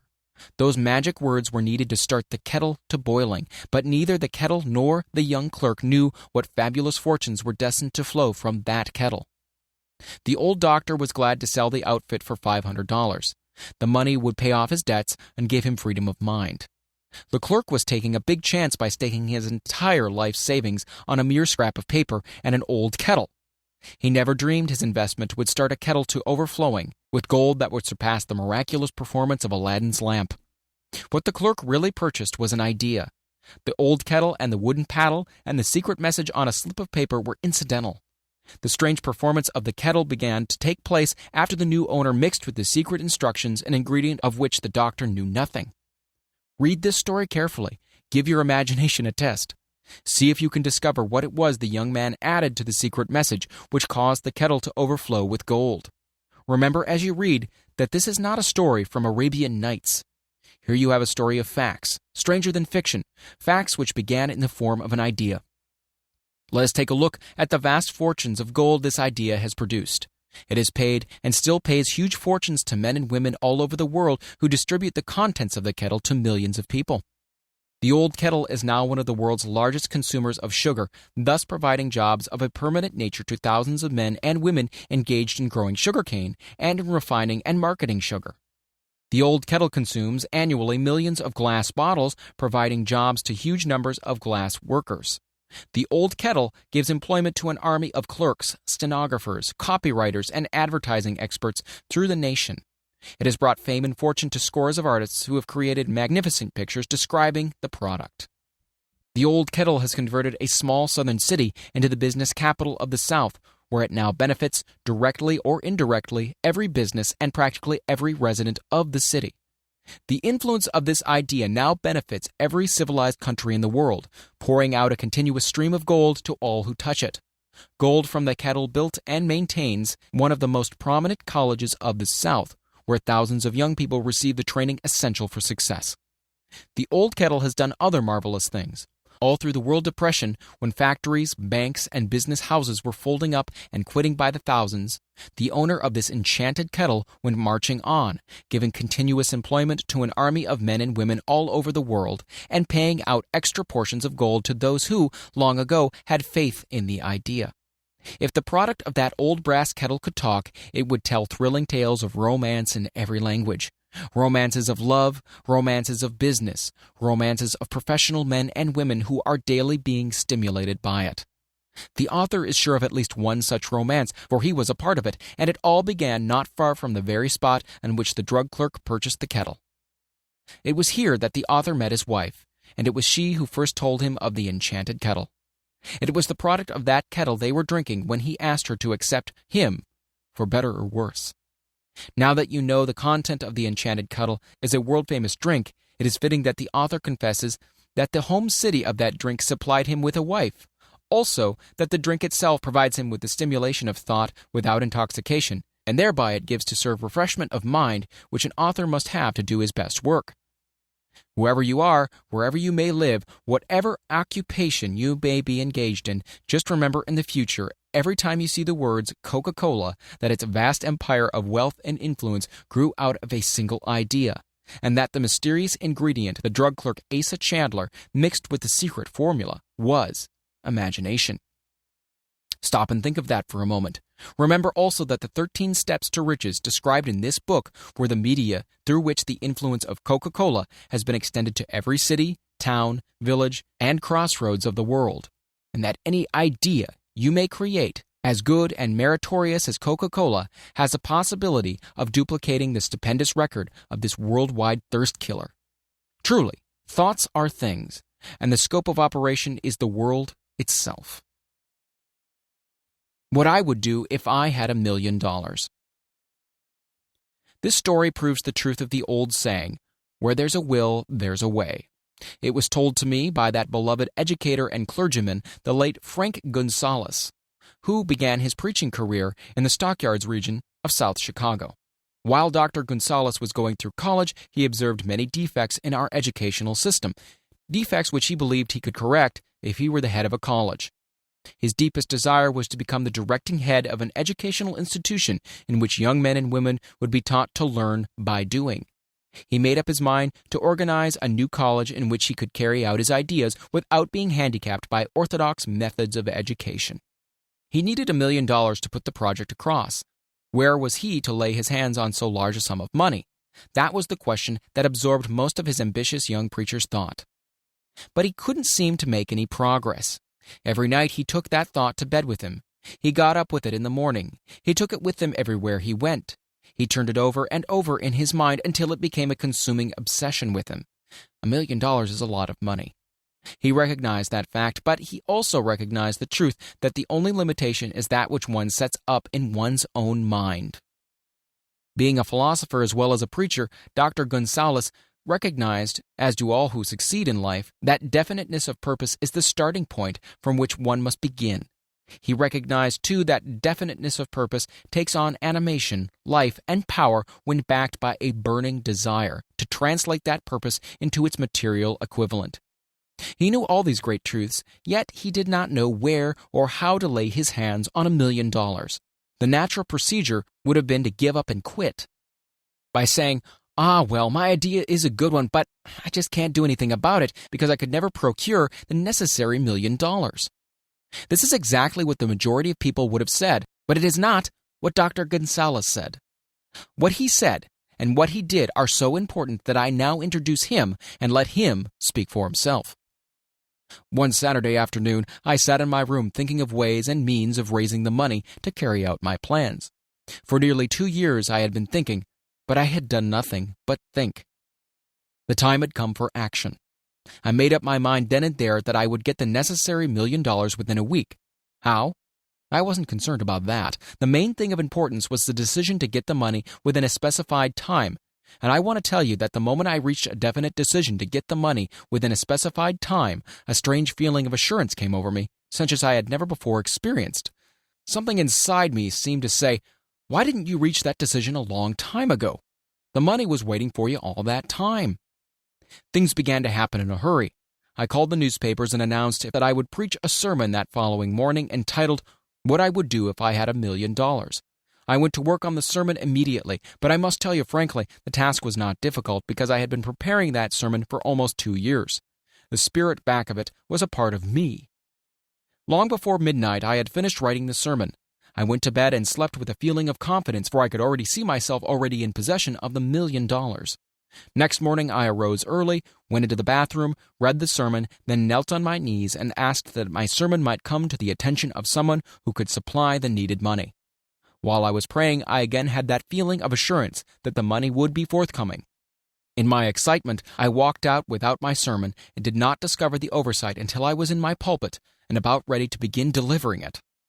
It was too late to go back for my notes, and what a blessing that I couldn't go back. Instead, my own subconscious mind yielded the material I needed. When I arose to begin my sermon, I closed my eyes and spoke with all my heart and soul of my dreams. I had not only talked to my audience, but I fancy I also talked to God.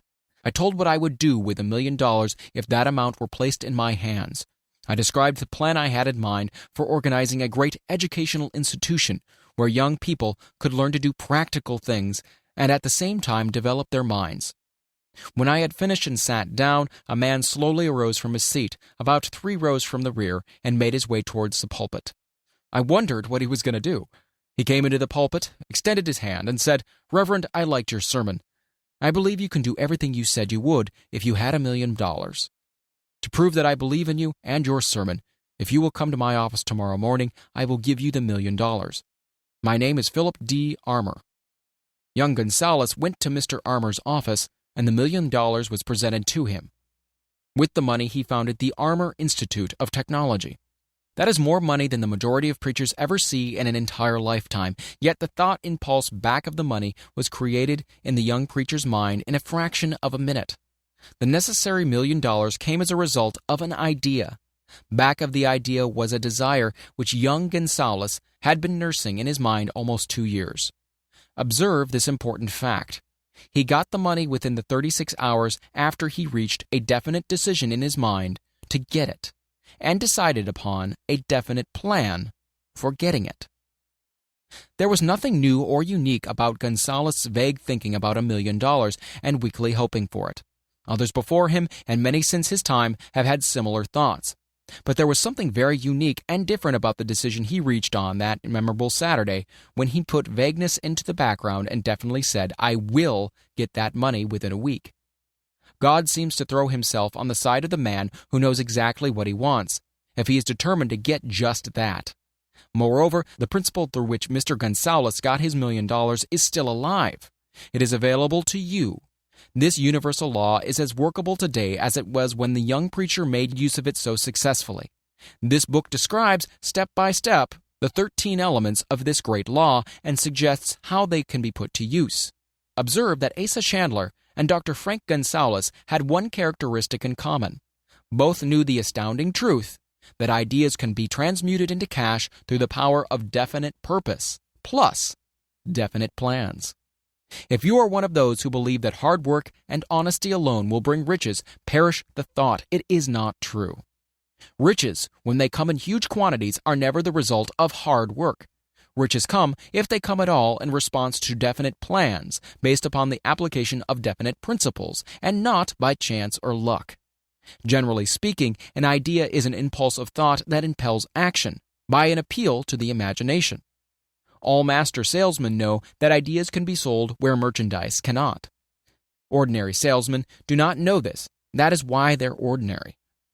A publisher of books, which sell for a nickel, made a discovery that should be worth much to publishers generally. He learned that many people buy titles and not contents of books. By merely changing the name of one book that was not moving, his sales on the book jumped upward more than 1 million copies. The inside of the book was not changed in any way. He merely ripped off the cover bearing the title that did not sell and put on a new cover with a title that had box office value. That, as simple as it may seem, was an idea. It was imagination. There is no standard price on ideas. The creator of ideas makes his own price, and if he is smart, gets it. The moving picture industry created a whole flock of millionaires. Most of them were men who couldn't create ideas, but they had the imagination to recognize ideas when they saw them. The next flock of millionaires will probably grow out of the radio business, which is new and not overburdened with men of keen imagination. The money will be made by those who discover or create new and more meritorious radio programs and have the imagination to recognize merit, and to give the radio listeners a chance to profit by it. The sponsor, that unfortunate victim who now pays the cost of all radio entertainment, soon will become idea-conscious and demand something for his money. The man who beats the sponsor to the draw and supplies programs that render useful service is the man who will become rich in this new industry. Crooners and light chatter artists who now pollute the air with wisecracks and silly giggles will go the way of light timbers, and their places will be taken by real artists who interpret carefully planned programs which have been designed to service the minds of men as well as provide entertainment. Here is a wide-open field of opportunity screaming its protest at the way it is being butchered because of lack of imagination and begging for rescue at any price. Above all, the thing that radio needs is new ideas. If this new field of opportunity intrigues you, perhaps you might profit by the suggestion that the successful radio programs of the future will give more attention to creating buyer audiences and less attention to listener audiences. Stated more plainly, the builder of radio programs who succeeds in the future must find practical ways to convert listeners into buyers. Moreover, the successful producer of radio programs in the future must key his features so that he can definitely show its effect upon the audience.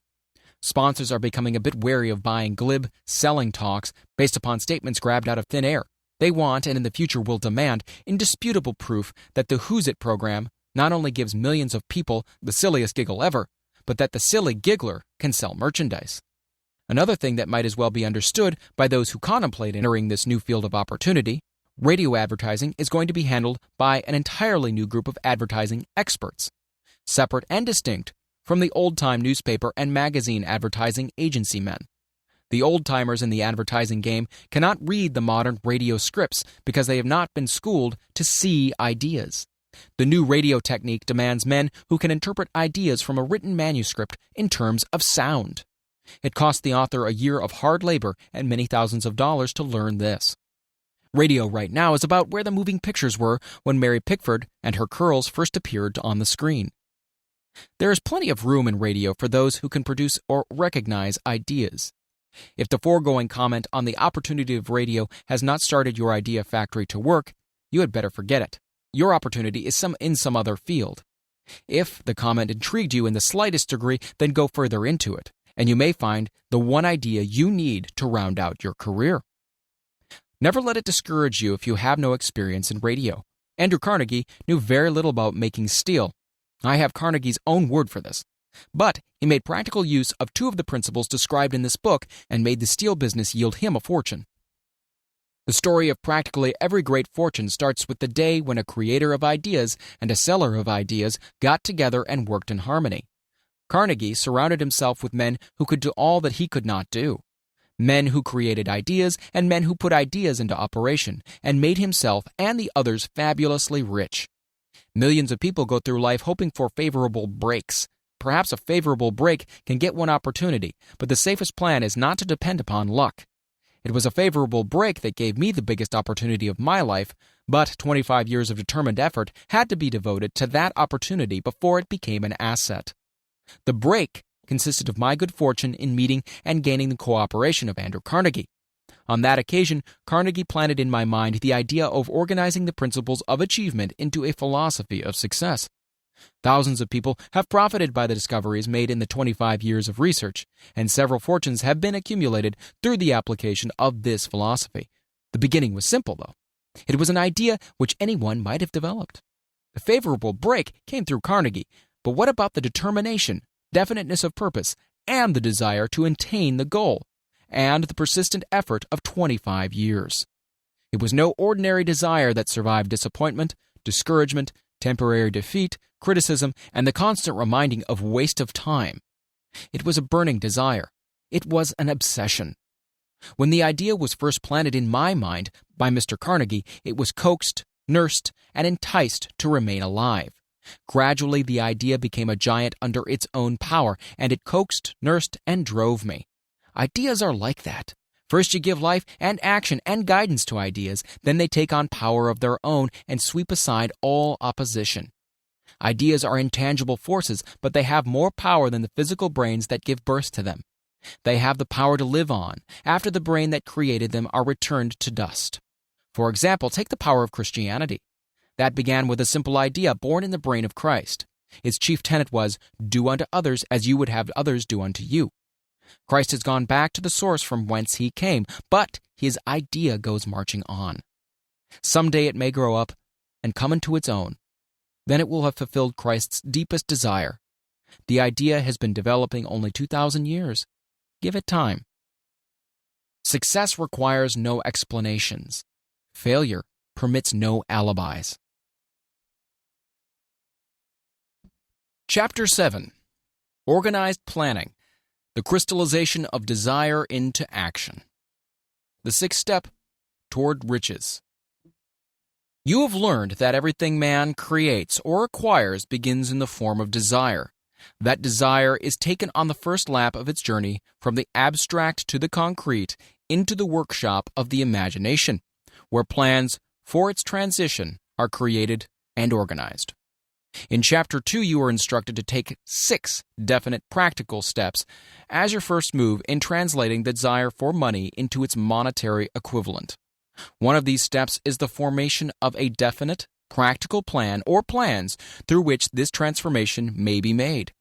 You will now be instructed how to build plans which will be practical. These: A. Ally yourself with a group of as many people as you may need for the creation and carrying out of your plan or plans for the accumulation of money-making use of the mastermind principle described in a later chapter. Compliance with this instruction is absolutely essential. Do not neglect it. B. Before forming your mastermind alliance, decide what advantages and benefits you may offer the individual members of your group in return for their cooperation. No one will work indefinitely without some form of compensation. No intelligent person will either request or expect another to work without adequate compensation, though this may not always be in the form of money. C. Arrange to meet with the members of your mastermind group at least twice a week, and more often if possible, until you have jointly perfected the necessary plan or plans for the accumulation of money. D. Maintain perfect harmony between yourself and every member of your mastermind group. If you fail to carry out this instruction to the letter, you may expect to meet with failure. The mastermind principle cannot obtain where perfect harmony does not prevail.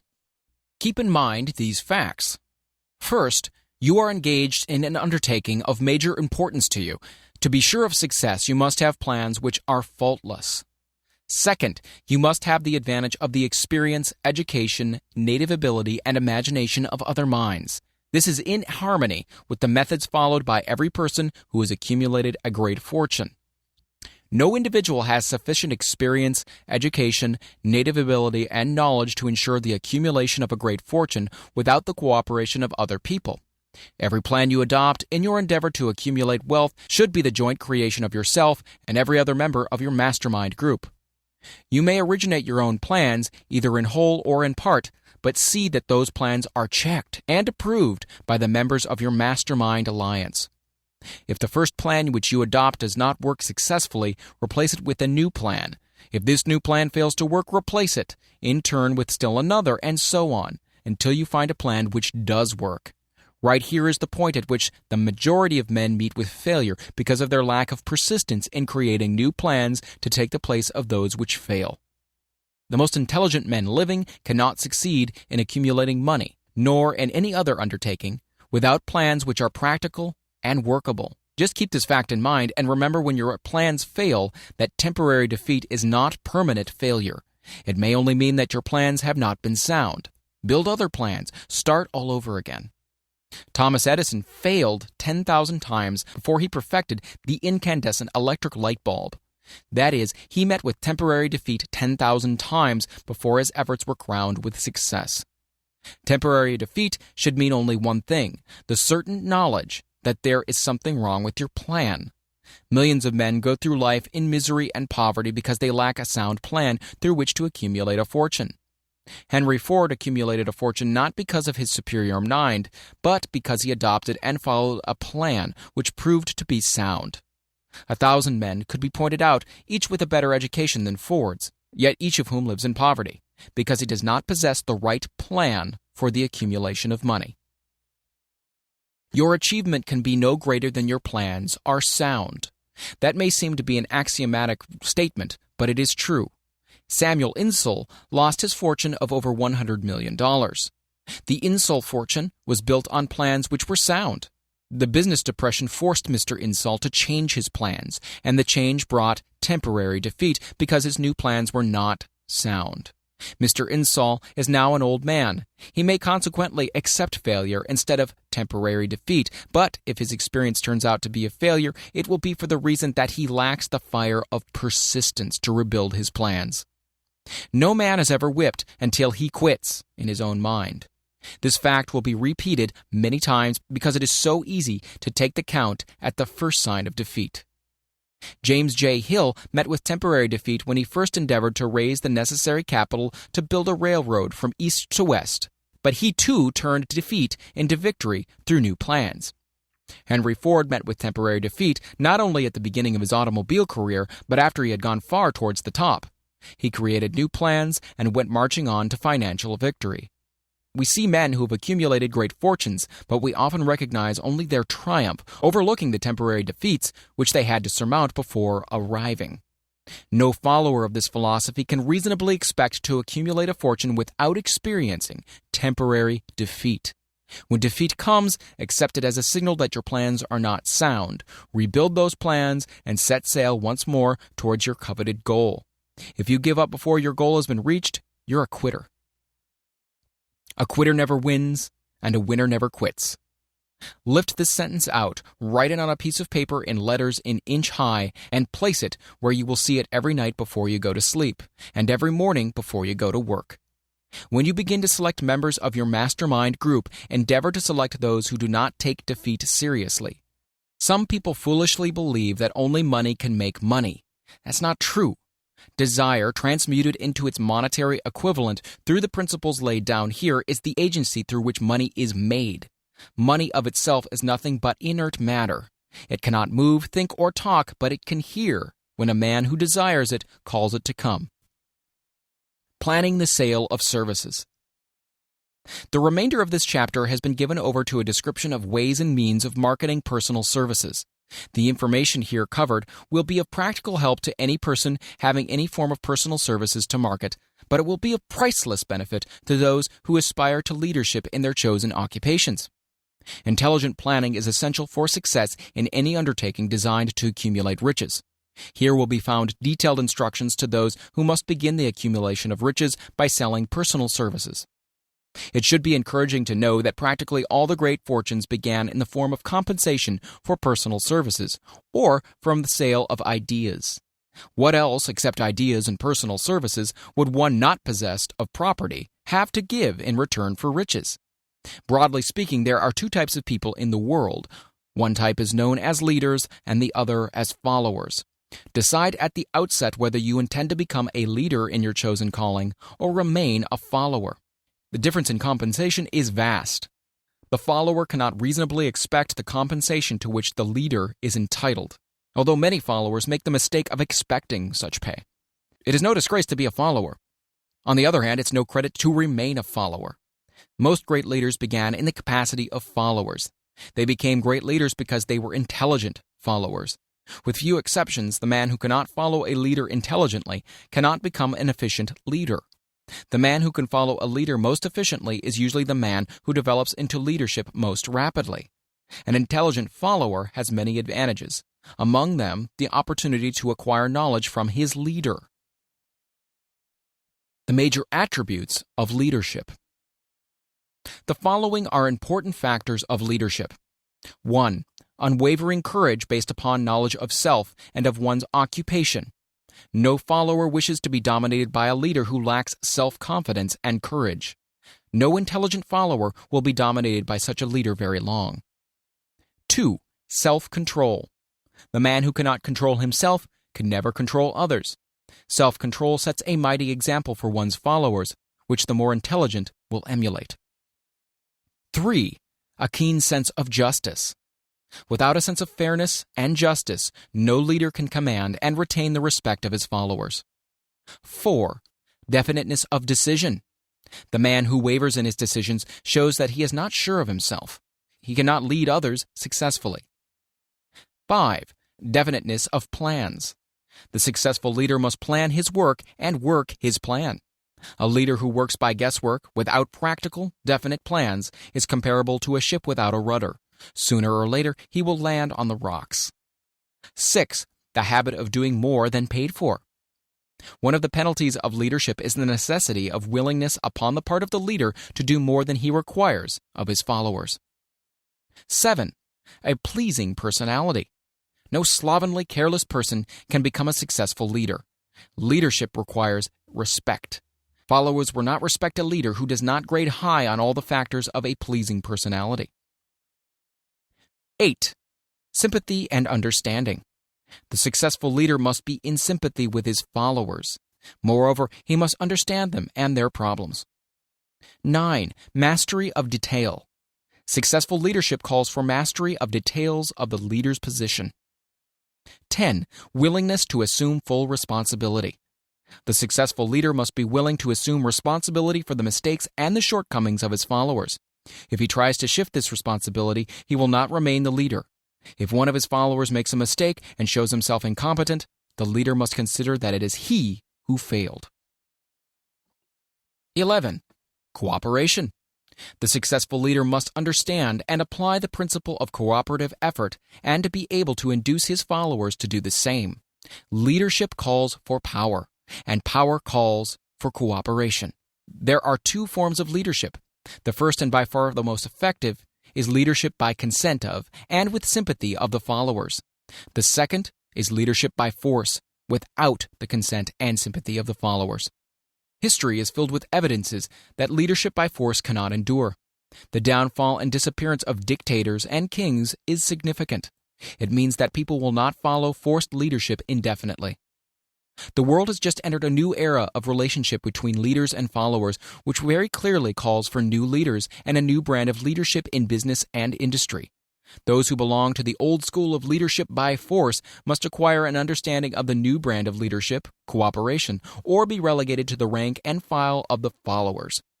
There is no other way out for them. The relationship of employer and employee, or of leader and follower in the future, will be one of mutual cooperation based upon an equitable division of the profits of business. In the future, the relationship of employer and employee will be more like a partnership than it has been in the past. Napoleon, Kaiser Wilhelm of Germany, the Tsar of Russia, and the King of Spain were examples of leadership by force. Their leadership passed. Without much difficulty, one might point to the prototypes of these ex-leaders among the business, financial, and labor leaders of America who have been dethroned or slated to go. Leadership by consent of the followers is the only brand which can endure. Men may follow the forced leadership temporarily, but they will not do so willingly. The new brand of leadership will embrace the 11 factors of leadership described in this chapter, as well as some other factors. The man who makes these the basis of his leadership will find abundant opportunity to lead in any walk of life. The Depression has prolonged, largely because the world lacked leadership of the new brand. At the end of the Depression, the demand for leaders who are competent to apply the new methods of leadership has greatly exceeded the supply. Some of the old type of leaders will reform and adapt themselves to the new brand of leadership, but, generally speaking, the world will have to look for a new timber for its leadership. This necessity may be your opportunity. The 10 major causes of failure in leadership. We come now to the major faults of leaders who fail, because it is just as essential to know what not to do as it is to know what to do. 1. Inability to organize details. Efficient leadership calls for ability to organize and master details. No genuine leader is ever too busy to do anything which may be required of him in his capacity as leader. When a man, whether he is a leader or a follower, admits that he is too busy to change his plans or to give attention to any emergency, he admits his inefficiency. The successful leader must be the master of all details connected with his position. That means, of course, that he must acquire the habit of relegating details to capable lieutenants. 2. Unwillingness to render humble service. Truly great leaders are willing, when occasion demands, to perform any sort of labor which they would ask another to perform. The greatest among ye shall be the servant of all, is a truth which all able leaders observe and respect. 3. Expectation of pay for what they know instead of what they do with that which they know.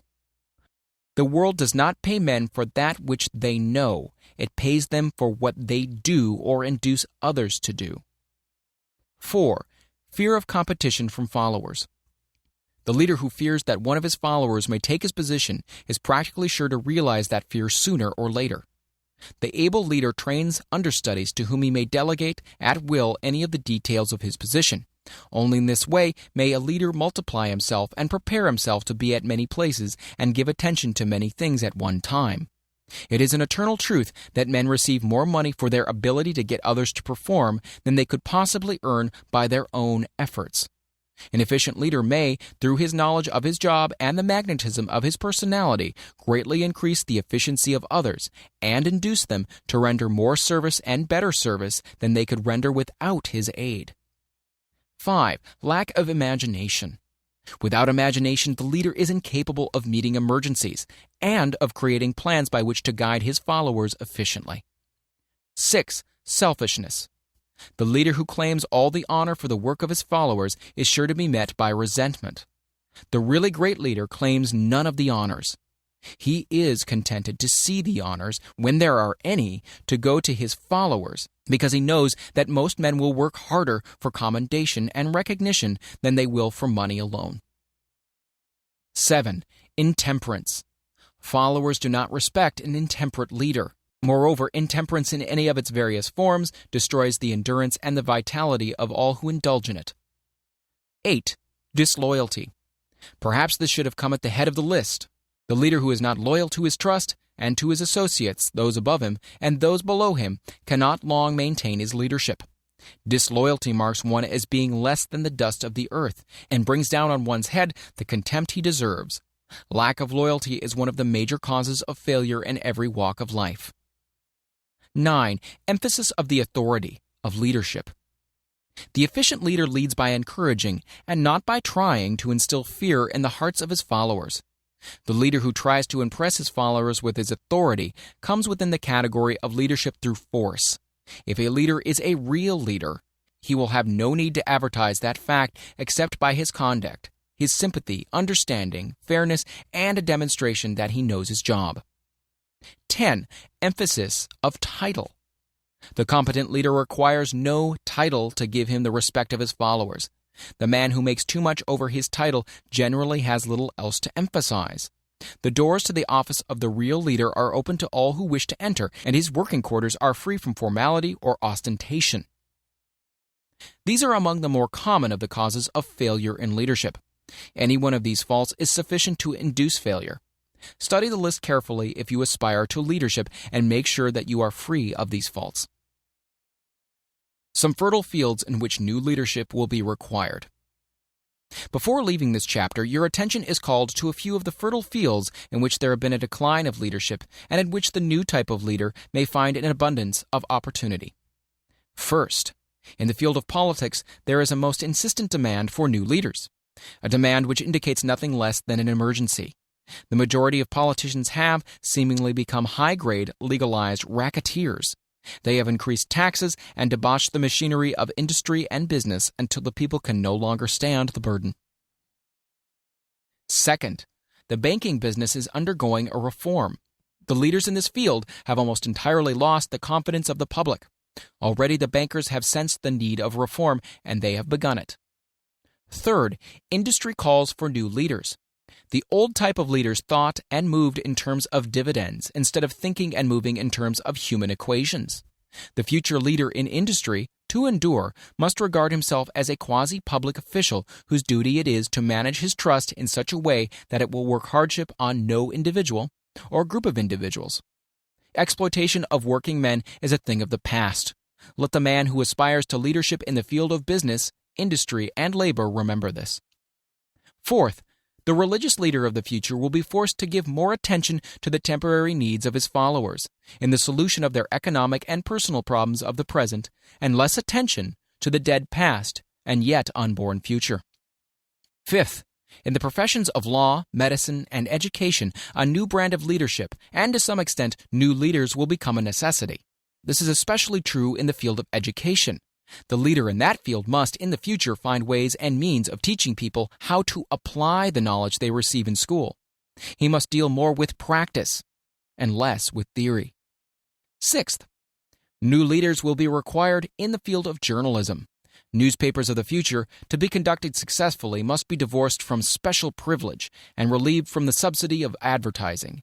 They must cease to be organs of propaganda for the interests which patronize their advertising columns. The type of newspaper which publishes scandal and lewd pictures will eventually go the way of all forces which debauch the human mind. These are but a few of the fields in which opportunities for new leaders and new brands of leadership are now available. The world is undergoing a rapid change. This means that the media through which the changes in human habits are promoted must be adapted to the changes. The media here described are the ones which, more than any others, determine the trends of civilization. When and how to apply for a position. The information described here is the net result of many years of experience during which thousands of men and women were helped to market their services effectively. It can therefore be relied upon as sound and practical. Media through which services may be marketed. Experience has proved that the following media offer the most direct and effective methods of bringing the buyer and seller of personal services together. 1. Employment bureaus. Care must be taken to select only reputable bureaus, the management of which can show adequate records of achievement of satisfactory results. There are comparatively few such bureaus. 2. Advertising in newspapers, trade journals, magazines, and radio. Classified advertising may usually be relied upon to produce satisfactory results in the case of those who apply for clerical or ordinary salaried positions. Display advertising is more desirable in the case of those who seek executive connections. The copy to appear in the section of the paper which is most apt to come into the attention of the class of employer being sought. The copy should be prepared by an expert who understands how to inject sufficient selling qualities to produce replies. 3. Personal letters of application.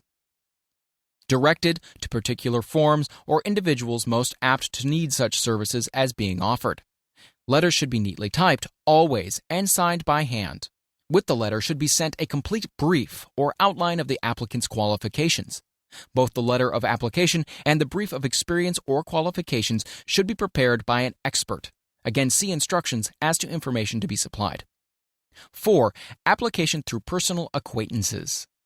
When possible, the applicant should endeavor to approach prospective employers through some mutual acquaintance. This method of approach is particularly advantageous in the case of those who seek executive connections and do not wish to appear to be peddling themselves. 5. Application in person. In some instances, it may be more effective if the applicant offers personally his services to prospective employers, in which event a complete written statement of qualifications for the position should be presented, for the reason that prospective employers often wish to discuss with associates one's record. Information to be supplied in a written brief. This brief should be prepared as carefully as a lawyer would prepare the brief of a case to be tried in court. Unless the applicant is experienced in the preparation of such briefs, an expert should be consulted, and his services enlisted for this purpose. Successful merchants employ men and women who understand the art and the psychology of advertising to present the merits of their merchandise. One who has personal services for sale should do the same. The following information should appear in the brief. 1. Education. State briefly but definitely what schooling you've had and in what subjects you specialized in school, giving the reasons for that specialization.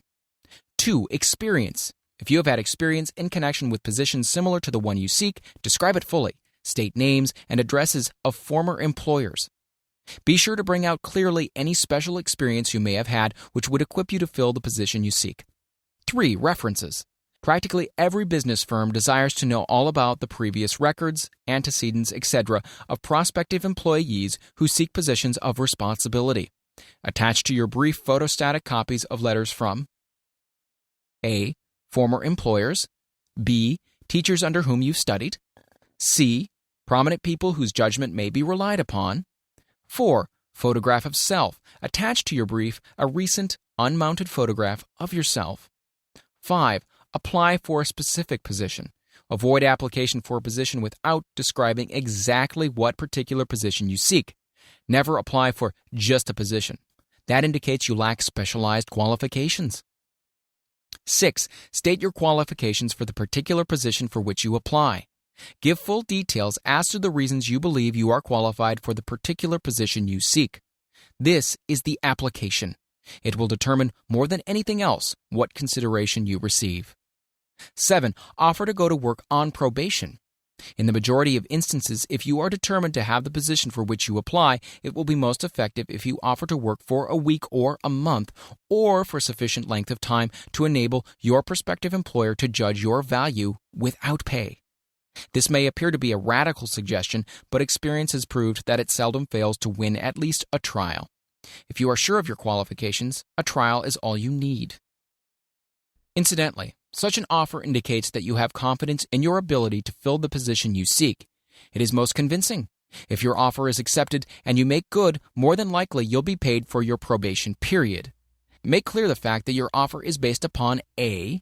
Your confidence in your ability to fill the position, B. Your confidence in your prospective employer's decision to employ you after trial, C. Your determination to have the position you seek. 8. Knowledge of your prospective employer's business. Before applying for a position, do sufficient research in connection with the business to familiarize yourself thoroughly with that business, and indicate in your brief the knowledge you have acquired in this field. This will be impressive, as it will indicate that you have imagination and a real interest in the position you seek. Remember that it is not the lawyer who knows the most law, but the one who best prepares his case who wins. If your case is properly prepared and presented, your victory will have been more than half won at the outset. Do not be afraid of making your brief too long. Employers are just as much interested in purchasing the services of well-qualified applicants as you are in securing employment. In fact, the success of most successful employers is due in the main to their ability to select well-qualified lieutenants. They want all the information available. Remember another thing. Neatness in the preparation of your brief will indicate that you are a painstaking person. I have helped prepare briefs for clients which are so striking and out of the ordinary that they have resulted in the employment of the applicant without a personal interview. When your brief has been completed, have it neatly bound by an experienced binder and lettered by an artist or printer similar to the following. Brief of the qualifications of Robert K. Smith, applying for the position of private secretary to the president of the blank company incorporated. Of course, change names each time brief is shown. This personal touch is sure to command attention. Have your brief neatly typed or mimeographed on the finest paper you can obtain, and bound with a heavy paper of the book cover variety, the binder to be changed, and the proper firm name to be inserted if it is to be shown to more than one company. Your photograph should be pasted on one of the pages of your brief. Follow these instructions to the letter, improving upon them wherever your imagination suggests. Successful salesmen groom themselves with care. They understand that a first impression is everything. Your brief is your salesman. Give it a good suit of clothes so that it'll stand out in bold contrast to anything your prospective employers ever saw in the way of an application for a position. If the position you seek is worth having, it is worth going after with care. Moreover, if you sell yourself to an employer in a manner that impresses him with your individuality, you probably will receive more money for your services from the very start than if you applied for employment in the usual, conventional way. If you seek employment through an advertising agency or an employment agency, have the agent use copies of your brief in marketing your services. This will help to gain preference for you, both with the agent and the prospective employers. How to get the exact position you desire. Everyone enjoys doing the kind of work for which he is best suited. An artist loves to work with paints, a craftsman with his hands, a writer loves to write. Those with less definite talents have their preference for certain fields of business and industry. If America does anything well, it offers a full range of occupations: tilling the soil, manufacturing, marketing, and the professions. First, decide exactly what kind of job you want. If the job doesn't already exist, perhaps you can create it. Second, choose the company or individual for whom you wish to work. Third, study your prospective employer as to policies, personnel, and chances of advancement. Fourth, by analysis of yourself, your talents and capabilities, figure out what you can offer and plan ways and means of giving advantages, services, developments, and ideas that you believe you can successfully deliver. Fifth, forget about a job. Forget whether or not there is an opening. Forget the usual routine of "have you got a job for me?" Concentrate rather on what you can give. Sixth, once you have your plan in mind, arrange with an experienced writer to put it in paper in neat form and in full detail.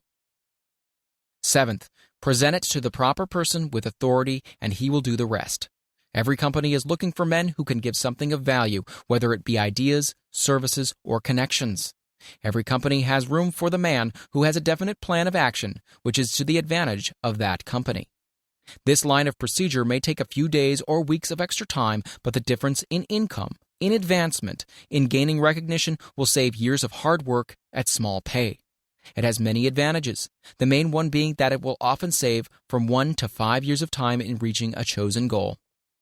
Every person who starts or gets in halfway up the ladder does so by deliberate and careful planning, excepting, of course, the boss's son.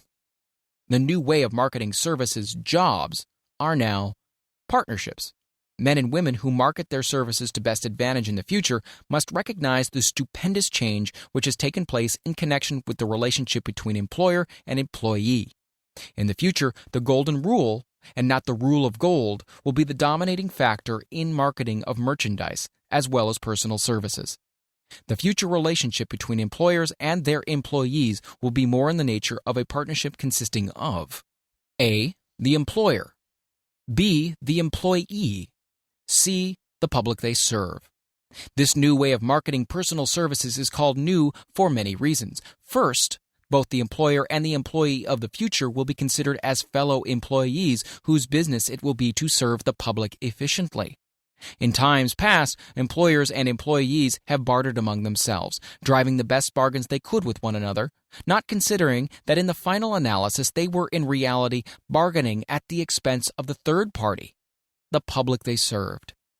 The Depression served as a mighty protest from an injured public, whose rights have been trampled upon in every direction by those who are clamoring for individual advantages and profits.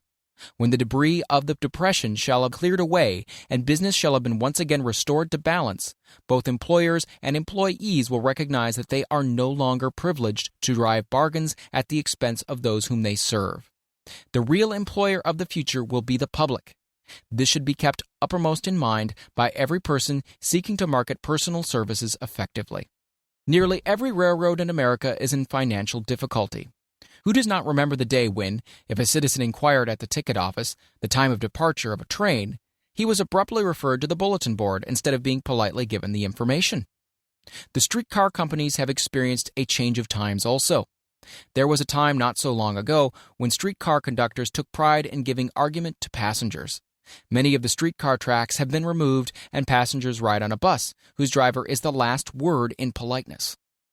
All over the country, streetcar tracks are rusting from abandonment or have been taken up. Wherever streetcars are still in operation, passengers may now ride without argument, and one may even hail the car in the middle of the block, and the motorman will obligingly pick him up. How times have changed. That is just the point I am trying to emphasize. Times have changed. Moreover, the change is reflected not merely in railroad offices and on streetcars, but in other walks of life as well. The public be damned policy is now passé. It has been supplanted by the "we are obligingly at your service, sir" policy. The bankers have learned a thing or two during this rapid change which has taken place during the past few years. Impoliteness on the part of a bank official or bank employee today is as rare as it was conspicuous a dozen years ago. In the years past, some bankers, not all of them of course, carried an atmosphere of austerity which gave every would-be borrower a chill when he even thought of approaching his banker for a loan. The thousands of bank failures during the Depression had the effect of removing the mahogany doors behind which bankers formerly barricaded themselves. They now sit at desks in the open, where they may be seen and approached at will by any depositor or by anyone who wishes to see them, and the whole atmosphere of the bank is one of courtesy and understanding. It used to be customary for customers to have to stand and wait at the corner grocery until the clerks were through passing the time of day with friends and the proprietor had finished making up his bank deposit before being waited upon. Chain stores, managed by courteous men who do everything in the way of service, short of shining the customer's shoes, have pushed the old-time merchants into the background. Time marches on. Courtesy and service are the watchwords of merchandising today and apply to the person who is marketing personal services even more directly than to the employer whom he serves, because, in the final analysis, both the employer and his employee are employed by the public they serve. If they fail to serve well, they pay by the loss of their privilege of serving. We can all remember the time when the gas meter reader pounded on the door hard enough to break the panels. When the door was open, he pushed his way in, uninvited, with a scowl on his face, which plainly said, "What the hell did you keep me waiting for?" All that has undergone a change. The meter man now conducts himself as a gentleman who is delighted to be at your service, sir. Before the gas companies learned that their scowling meter men were accumulating liabilities never to be cleared away, the polite salesman of oil burners came along and did a land office business. During the Depression, I spent several months in the anthracite coal region of Pennsylvania, studying conditions which all but destroyed the coal industry. Among several very significant discoveries was the fact that greed on the part of operators and their employers was the chief cause of the loss of business for the operators and loss of jobs for the miners. Through the pressure of a group of overzealous labor leaders representing the employees and the greed for profits on the part of the operators, the anthracite business suddenly dwindled. The coal operators and their employees drove sharp bargains with one another, adding the cost of the bargaining to the price of the coal, until finally they discovered they had built up a wonderful business for the manufacturers of oil-burning outfits and the producers of crude oil. The wages of sin is death. Many have read this in the Bible, but few have discovered its meaning. Now and for several years, the entire world has been listening by force to a sermon which might well be called, "Whatsoever a man soweth, that shall he also reap." Nothing as widespread and effective as the Depression could possibly be just a coincidence. Behind the Depression was a cause. Nothing ever happens without a cause. In the main, the cause of the Depression is traceable directly to the worldwide habit of trying to reap without sowing. This should not be mistaken to mean that the Depression represents a crop which the world is being forced to reap without having sown. The trouble is that the world sowed the wrong sort of seed. Any farmer knows he cannot sow the seed of thistles and reap a harvest of grain. Beginning at the outbreak of the World War, the people of the world began to sow the seed of service inadequate in both quality and quantity. Nearly everyone was engaged in the pastime of trying to get without giving. These illustrations are brought to the attention of those who have personal services to market, to show that we are where we are and what we are because of our own conduct. If there is a principle of cause and effect which controls business, finance, and transportation, this same principle controls individuals and determines their economic status. What is your QQS rating? The cause of success in marketing services effectively and permanently have been clearly described. Unless those causes are studied, analyzed, understood, and applied, no man can market his services effectively and permanently. Every person must be his own salesman of personal services. The quality and the quantity of services rendered and the spirit in which it is rendered determine to a large extent the price and the duration of employment. To market personal services effectively, which means a permanent market at a satisfactory price under pleasant conditions, one must adopt and follow the QQS formula, which means the quality plus quantity plus the proper spirit of cooperation, which equals perfect salesmanship of service. Remember the QQS formula, but do more. Apply it as a habit. Let us analyze the formula to make sure we understand exactly what it means. 1. Quality of service shall be construed to mean the performance of every detail in connection with your position in the most efficient manner possible, with the object of greater efficiency always in mind. 2. Quantity of service shall be understood to mean the habit of rendering all the service of which you are capable at all times with the purpose of increasing the amount of service rendered as greater skill is developed through practice and experience. Emphasis is again placed on the word habit. Spirit of service shall be construed to mean the habit of agreeable, harmonious conduct, which will induce cooperation from associates and fellow employees. Adequacy of quality and quantity of service is not sufficient to maintain a permanent market for your services. The conduct or the spirit in which you deliver service is a strong determining factor in connection with both the price you receive and the duration of employment. Andrew Carnegie stressed this point more than others in connection with his description of the factors which lead to success in the marketing of personal services. He emphasized again and again the necessity for harmonious conduct. He stressed the fact that he would not retain any man, no matter how great a quantity or how efficient the quality of his work, unless he worked in a spirit of harmony. Mr. Carnegie insisted upon men being agreeable. To prove that he placed a high value upon this quality, he permitted many men who conformed to his standards to become very wealthy. Those who did not conform had to make room for others. The importance of pleasing personality has been stressed because it is a factor which enables one to render service in the proper spirit. If one has a personality which pleases and renders service in a spirit of harmony, these assets often make up for deficiencies in both the quality and the quantity of services one renders. Nothing, however, can be successfully substituted for pleasing conduct. The capital value of your services. The person whose income is derived entirely from the sale of personal services is no less a merchant than the man who sells commodities, and it might well be added such a person is subject to exactly the same rules of conduct as the merchant who sells merchandise. This has been emphasized because the majority of people who live by the sale of personal services make the mistake of considering themselves free from the rules of conduct and the responsibilities attached to those who are engaged in marketing commodities. The new way of marketing services has practically forced both employer and employee into partnership alliances, through which both take into consideration the rights of the third party, the public they serve. The day of the go-getter has passed. He has been supplanted by the go-giver. High-pressure methods in business finally blew the lid off. There will never be the need to put the lid back on because in the future, business will be conducted by methods that will require no pressure. The actual capital value of your brains may be determined by the amount of income you can produce by marketing your services. A fair estimate of the capital value of your services may be made by multiplying your annual income by 16 2/3, as it is reasonable to estimate that your annual income represents 6% of your capital value. Money rents for 6% per annum. Money is worth no more than brains. It is often worth much less. Competent brains, if effectively marketed, represent a much more desirable form of capital than that which is required to conduct a business dealing in commodities, because brains are a form of capital which cannot be permanently depreciated through depressions, nor can this form of capital be stolen or spent. Moreover, the money which is essential for the conduct of business is as worthless as a sand dune until it has been mixed with efficient brains. The 30 major causes of failure. How many of these are holding you back?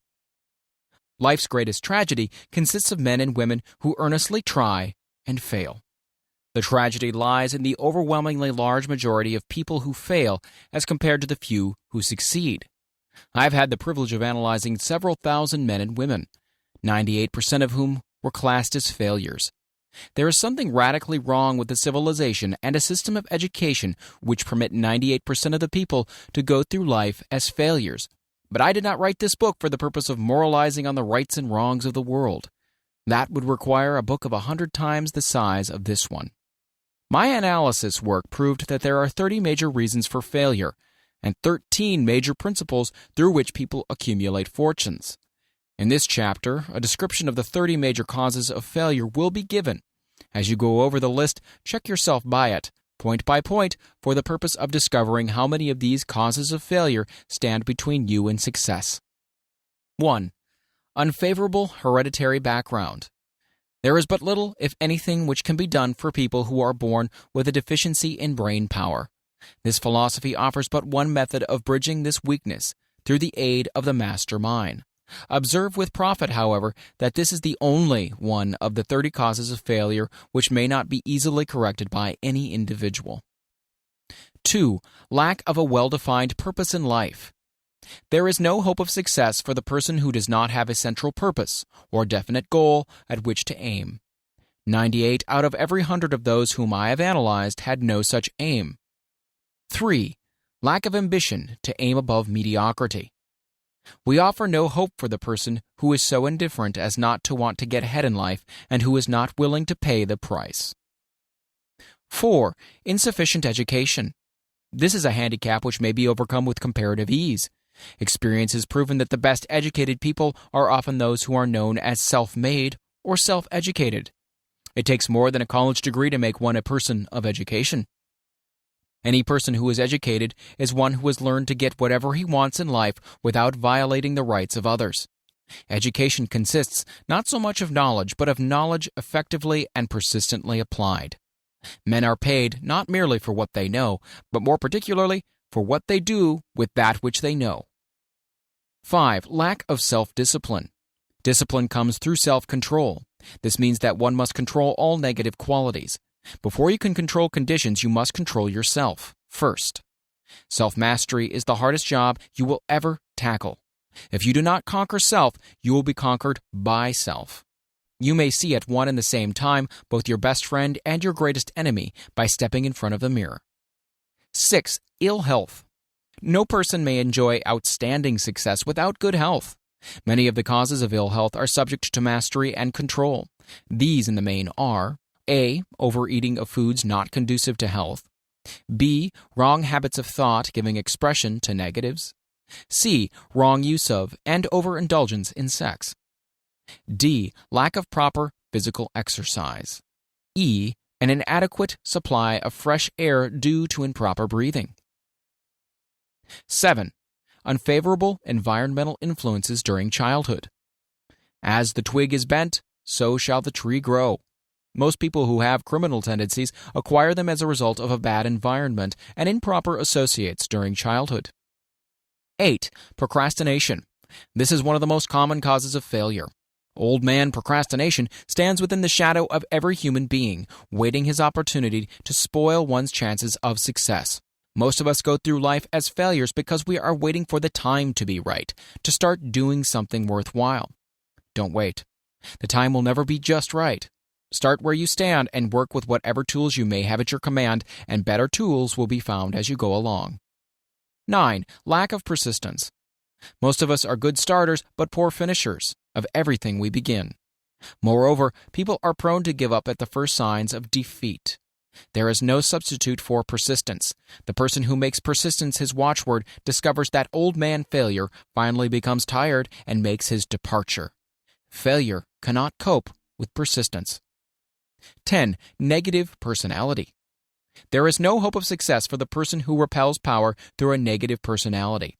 Success comes through the application of power, and power is attained through the cooperative efforts of other people. A negative personality will not indulge cooperation. 11. Lack of controlled sexual urge. Sex energy is the most powerful of all the stimuli which move people into action. Because it is the most powerful of the emotions, it must be controlled through transmutation and converted into other channels. 12. Uncontrolled desire for something for nothing. The gambling instinct drives millions of people to failure. Evidence may be found for this in a study of the Wall Street crash of '29, during which millions of people tried to make money by gambling on stock margins. 13. Lack of a well-defined power of decision. Men who succeed reach decisions promptly and change them, if at all, very slowly. Men who fail reach decisions, if at all, very slowly and change them frequently and quickly. Indecision and procrastination are twin brothers. Where one is found, the other usually will be found also. Kill off this pair before they completely hog-tie you to the treadmill of failure. 14. One or more of the 6 basic fears. These fears have been analyzed for you in a later chapter. They must be mastered before you can market your services effectively. 15. Wrong selection of a mate in marriage. This is a most common cause of failure. The relationship of marriage brings people intimately into contact. Unless this relationship is harmonious, failure is likely to follow. Moreover, it will be a form of failure that is marked by misery and unhappiness, destroying all signs of ambition. 16. Overcaution. The person who takes no chances generally has to take whatever is left when others are through choosing. Overcaution is as bad as undercaution. Both are extremes to be guarded against. Life itself is filled with the element of chance. 17. Wrong selection of associates in business. This is one of the most common causes of failure in business. In marketing personal services, one should use great care to select an employer who will be an inspiration and who is himself intelligent and successful. We emulate those with whom we associate most closely. Pick an employer who is worth emulating. 18. Superstition and prejudice. Superstition is a form of fear. It is also a sign of ignorance. Men who succeed keep open minds and are afraid of nothing. 19. Wrong selection of a vocation. No man can succeed in a line of endeavor which he does not like. The most essential step in the marketing of personal services is that of selecting an occupation into which you can throw yourself in wholeheartedly. 20. Lack of concentration of effort. The jack of all trades seldom is good at any. Concentrate all of your efforts on the definite chief aim. 21. The habit of indiscriminate spending. The spendthrift cannot succeed mainly because he stands eternally in fear of poverty. Form the habit of systematic saving by putting aside a definite percentage of your income. Money in the bank gives one a very safe foundation of courage when bargaining for the sale of personal services. Without money, one must take what one is offered and be glad to get it. 22. Lack of enthusiasm. Without enthusiasm, one cannot be convincing. Moreover, enthusiasm is contagious, and the person who has it under control is generally welcome in any group of people. 23. Intolerance. The person with a closed mind on any subject seldom gets ahead. Intolerance means that one has stopped acquiring knowledge. The most damaging forms of intolerance are those connected with religious, racial, and political differences of opinion. 24. Intemperance. The most damaging forms of intemperance are connected with eating, strong drink, and sexual activities. Overindulgence in any of these is fatal to success. 25. Inability to cooperate with others. Most people lose their positions and their big opportunities in life because of this fault than for all other reasons combined. It is a fault which no well-formed businessman or leader will tolerate. 26. Possession of power that was not acquired through self-effort. Sons and daughters of wealthy men and others who inherit money which they did not earn. Power in the hands of one who did not acquire it gradually is often fatal to success. Quick riches are more dangerous than poverty. 27. Intentional dishonesty. There is no substitute for honesty. One may be temporarily dishonest by force of circumstances over which one has no control without permanent knowledge. But there is no hope for the person who is dishonest by choice. Sooner or later, his deed will catch up with him, and he will pay by loss of reputation, and perhaps even loss of liberty. 28. Egotism and vanity. These qualities serve as red lights which warn others to keep away. They are fatal to success. 29. Guessing instead of thinking. Most people are too indifferent or lazy to acquire facts with which to think accurately. They prefer to act on opinions created by guesswork or snap judgments. 30. Lack of capital. This is a common cause of failure among those who start out in business for the first time, without sufficient reserve of capital to absorb the shock of their mistakes and to carry them over until they have established a reputation. 31. Under this, name any particular cause of failure from which you have suffered that has not been included in the foregoing list. In these 30 major causes of failure is found a description of the tragedy of life, which obtains for practically every person who tries and fails. It will be helpful if you can induce someone who knows you well to go over this list with you and help to analyze you by the 30 causes of failure. It may be beneficial if you try this alone. Most people cannot see themselves as others see them. You may be one who can't. The oldest of admonition is man, know thyself. If you market merchandise successfully, you must know the merchandise. The same is true in marketing personal services. You should know all of your weaknesses in order that you may either bridge them or eliminate them entirely. You should know your strength in order that you may call attention to it when selling your services. You can know yourself only through accurate analysis. The folly of ignorance in connection with self was displayed by a young man who applied to the manager of a well-known business for a position. He made a very good impression until the manager asked him what salary he expected. He replied that he had no fixed sum in mind, which is a lack of a definite aim. The manager then said, "We'll pay you all you're worth after we try you out for a week." "I will not accept it," the applicant replied, "because I'm getting more than that where I am now employed." Before you even start to negotiate for a readjustment of your salary in your present position or to seek employment elsewhere, be sure that you are worth more than you now receive. It is one thing to want money. Everyone wants more, but it is something entirely different to be worth more. Many people mistake their wants for their just dues. Your financial requirements or wants have nothing whatever to do with your worth. Your value is established entirely by your ability to render useful service or your capacity to induce others to render such service. Take inventory of yourself. 28 questions you should answer. Annual self-analysis is an essential in the effective marketing of personal services, as is annual inventory in merchandising. Moreover, the yearly analysis should disclose a decrease in faults and an increase in virtues. One goes ahead, stands still, or goes backward in life. One's subject should be, of course, to go ahead. Annual self-analysis will disclose whether advancement has been made, and if so, how much. It will also disclose any backward steps one may have made. The effective marketing of personal services requires one to move forward even if the progress is slow. Your annual self-analysis should be made at the end of each year, so you can include in your New Year's resolution any improvements which the analysis indicates should be made. Take this inventory by asking yourself the following questions and by checking your answers with the aid of someone who will not permit you to deceive yourself as to their accuracy. Self-analysis questionnaire for personal inventory. 1. Have I attained the goal which I established as my objective for this year? You should work with a definite yearly objective to be attained as a part of your major life objective. 2. Have I delivered a service of the best possible quality of which I was capable, or could I have improved any part of this service? 3. Have I delivered service in the greatest possible quantity of which I was capable? 4. Has the spirit of my conduct been harmonious and cooperative at all times? 5. Have I permitted the habit of procrastination to decrease my efficiency, and if so, to what extent? 6. Have I improved my personality, and if so, in what ways? 7. Have I been persistent in following my plans through to completion?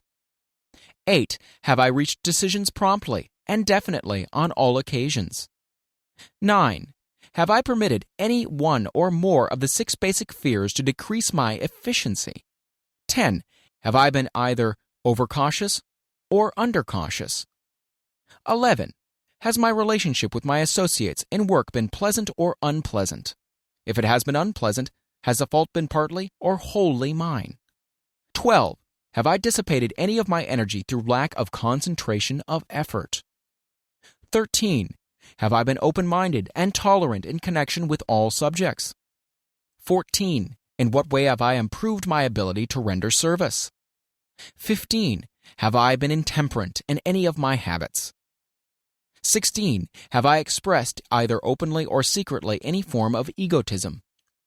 17. Has my conduct towards my associates been such that it has induced them to respect me? 18. Have my opinions and decisions been based upon guesswork or accuracy of analysis and thought? 19. Have I followed the habit of budgeting my time, my expenses, and my income, and have I been conservative in these budgets? 20. How much time have I devoted to unprofitable effort, which I might have used to better advantage? 21. How may I rebudget my time and change my habits so I will be more efficient during the coming year? 22. Have I been guilty of any conduct which has not been approved by my conscience? 23. In what ways have I rendered more service and better service than I was paid to render? 24. Have I been unfair to anyone, and if so, in what way? 25. If I had been the purchaser of my own services for the year, would I be satisfied with my purchase? 26. Am I in the right vocation, and if not, why not? 27. Has the purchaser of my services been satisfied with the service I have rendered, and if not, why not? 28. What is my present rating on the fundamental principles of success? Make this rating fairly and frankly, and have it checked by someone who is courageous enough to do it accurately. Having read and assimilated the information conveyed throughout this chapter, you are now ready to create a practical plan for marketing your personal services. In this chapter will be found an adequate description of every principle essential in planning the sale of personal services, including the major attributes of leadership, the most common causes of failure in leadership, a description of the fields of opportunity for leadership, the main causes of failure in all walks of life, and the important questions which should be used in self-analysis. This extensive and detailed presentation of accurate information has been included because it will be needed by all who must begin the accumulation of riches by marketing personal services.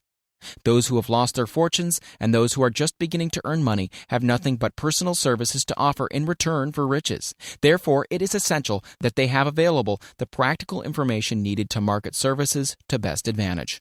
The information contained in this chapter will be of great value to all who aspire to attain leadership in any calling.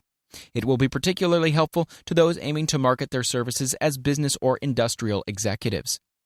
Complete assimilation and understanding of the information here conveyed will be helpful in marketing one's own services, and it will also help one to become more analytical and capable of judging people. The information will be priceless to personal directors, employment managers, and other executives charged with the selection of employees and the maintenance of efficient organizations. If you doubt this statement, test its soundness by answering and writing the 28 self-analysis questions. That might be both interesting and profitable, even though you do not doubt the soundness of the statement. Where and how one may find opportunities to accumulate riches. Now that we have analyzed the principles by which riches may be accumulated, we naturally ask, where may one find favorable opportunities to apply these principles? Well, very well. Let us take inventory and see what the United States of America offers the person seeking riches, great or small. To begin with, let us remember, all of us, that we live in a country where every law-abiding citizen enjoys freedom of thought and freedom of deed unequaled anywhere in the world. Most of us have never taken inventory of the advantages of this freedom. We have never compared our unlimited freedom with the curtailed freedom in other countries. Here we have freedom of thought, freedom in the choice and enjoyment of education, freedom in religion, freedom in politics, freedom in the choice of a business, profession, or occupation, freedom to accumulate and own without molestation all the property we can accumulate, freedom to choose our place of residence, freedom in marriage, freedom through equal opportunity to all races, freedom of travel from one state to another, freedom in our choice of foods, freedom to aim for any station in life for which we have prepared ourselves, even for the presidency of the United States. We have other forms of freedom, but this list will give a bird's-eye view of the most important, which constitute opportunity of the highest order. This advantage of freedom is all the more conspicuous because the United States is the only country guaranteeing to every citizen, whether native-born or naturalized, so broad and varied a list of freedom. Next, let us recount some of the blessings which our widespread freedom has placed within our hands. Take the average American family, for example, meaning the family of average income, and sum up the benefits available to every member of the family in this land of opportunity and plenty. A. Food. Next to freedom of thought and deed comes food, clothing, and shelter, the three basic necessities of life. Because of our universal freedom, the average American family has available at its very door the choicest selection of food to be found anywhere in the world, and at prices within its financial range. A family of two living in the heart of the Times Square district of New York City, far removed from the sources of production of foods, took careful inventory of the cost of a simple breakfast with this astonishing result. Articles of food. Cost at the breakfast table. Grapefruit juice from Florida, 2 cents. Rippled wheat breakfast food from a Kansas farm, 2 cents.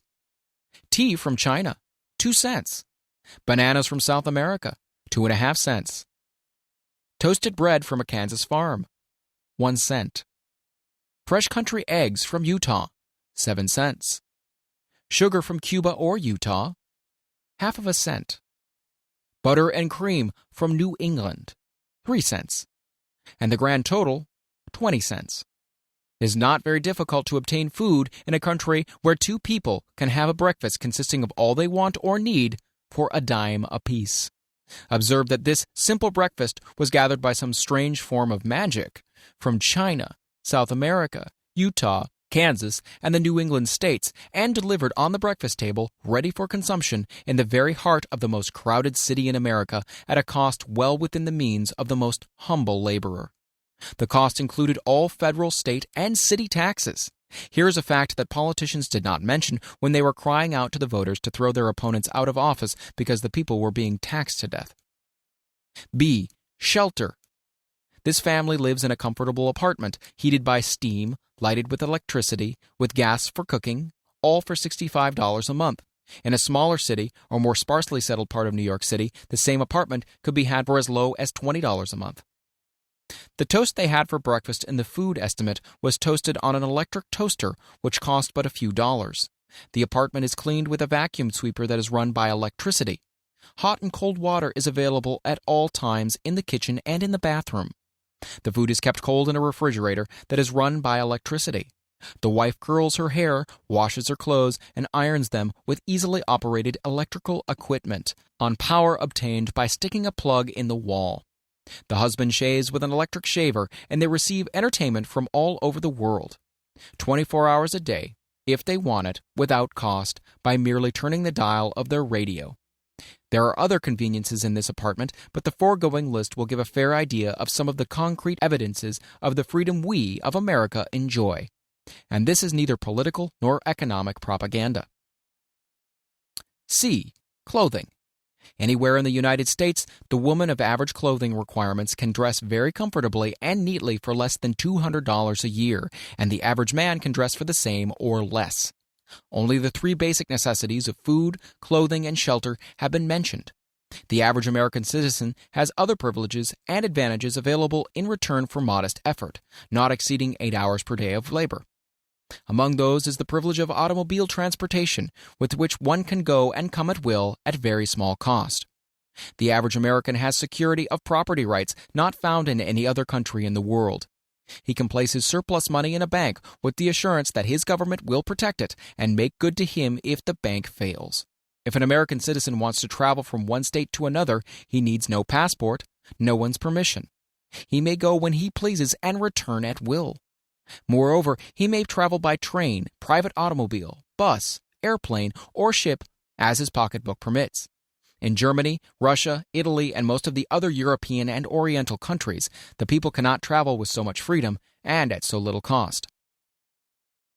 The miracle that has provided these blessings. We often hear politicians proclaiming the freedom of America when they solicit votes, but seldom do they take the time to devote sufficient effort to the analysis of the source or nature of this freedom. Having no axe to grind, no grudge to express, no ulterior motives to be carried out, I have the privilege of going into a frank analysis of that mysterious, abstract, greatly misunderstood something which gives to every citizen of America more blessings, more opportunities to accumulate wealth, more freedom of any nature than may be found in any other country. I have the right to analyze the source and nature of this unseen power because I know and have known for more than a quarter of a century many of the men who organized that power and many who are now responsible for its maintenance. The name of this mysterious benefactor of mankind is capital. Capital consists not alone of money, but more particularly of highly organized, intelligent groups of men who plan ways and means of using money efficiently for the good of the public and profitably to themselves. These groups consist of scientists, educators, chemists, inventors, business analysts, publicity men, transportation experts, accountants, lawyers, doctors, and both men and women who have highly specialized knowledge in all fields of industry and business. They pioneer, experiment, and blaze trails in new fields of endeavor. They support colleges, hospitals, public schools, build good roads, publish newspapers, pay most of the cost of government, and take care of the multitudinous detail essential to human progress. Stated briefly, the capitalists are the brains of civilization because they supply the entire fabric of which all education, enlightenment, and human progress consists. Money without brains always is dangerous. Properly used, it is the most important essential of civilization. The simple breakfast here described could not have been delivered to the New York family at a dime each or at any other price if organized capital had not provided the machinery, the ships, the railroads, and the huge armies of trained men to operate them. Some slight idea of the importance of organized capital may be had by trying to imagine yourself burdened with the responsibility of collecting, without the aid of capital, and delivering to the New York City family the simple breakfast described. To supply the tea, you'd have to make a trip to China or India, both a very long way from America. Unless you're an excellent swimmer, you'd become rather tired before making the round trip. Then, too, another problem would confront you. What would you use for money, even if you had the physical endurance to swim the ocean? To supply the sugar, you'd have to take another long swim to Cuba or a long walk to the sugar beet section of Utah. But even then, you might come back without the sugar because organized effort and money are necessary to produce the sugar, to say nothing of what is required to refine, transport, and deliver it to the breakfast table anywhere in the United States. The eggs you could deliver easily enough from the barnyards near New York City, but you'd have a very long walk to Florida and return before you could serve the 2 glasses of grapefruit juice. You'd have another long walk to Kansas or any of the other wheat-growing states when you went after the 4 slices of wheat bread. The rippled wheat biscuits would have to be omitted from the menu because they would not be available except through the labor of trained organizations of men and suitable machinery, all of which call for capital. While resting, you could take off for another little swim down to South America, where you would pick up a couple of bananas, and on your return, you could take a short walk to the nearest farm having a dairy and pick up some butter and cream. Then your New York City family would be ready to sit down and enjoy breakfast, and you could collect 2 dimes for your labor. Seems absurd, doesn't it? Well, the procedure described would be the only possible way these simple items of food could be delivered to the heart of New York City if we had no capitalistic system. The sum of money required for the building and maintenance of the railroads and steamships used in the delivery of that simple breakfast is so huge that it staggers one's imagination. It runs into hundreds of millions of dollars, not to mention the armies of trained employees required to man the ships and trains. But transportation is only a part of the requirement of modern civilization in capitalistic America.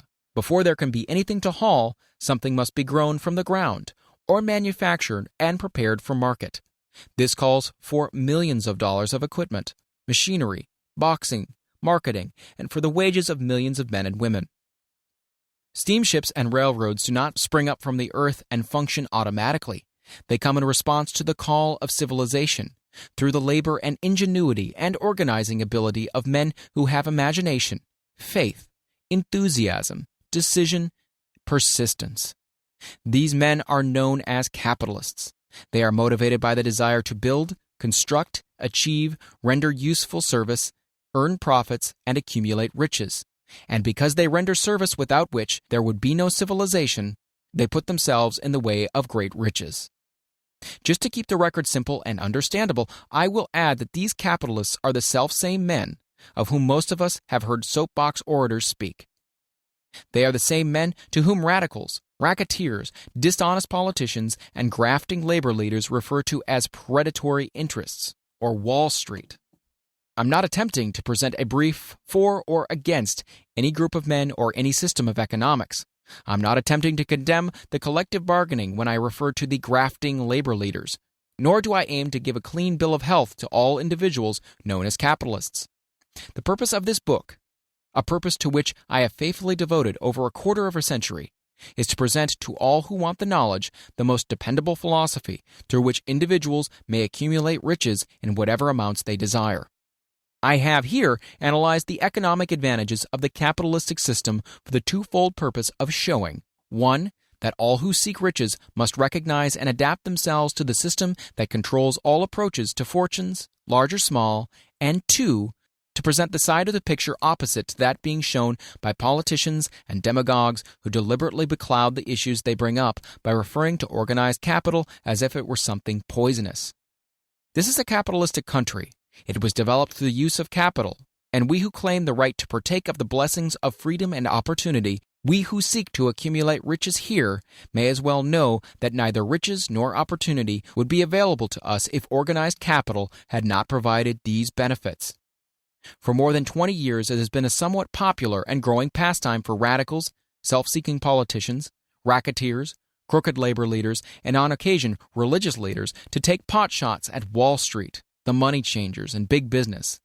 The practice became so general that we witnessed during the business depression the unbelievable sight of high government officials lining up with the cheap politicians and labor leaders with the openly avowed purpose of throttling the system which had made industrial America the richest country on earth.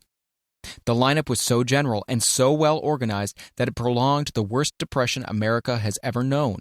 It cost millions of men their jobs because those jobs were inseparably a part of the industrial and capitalistic system which form the very backbone of the nation.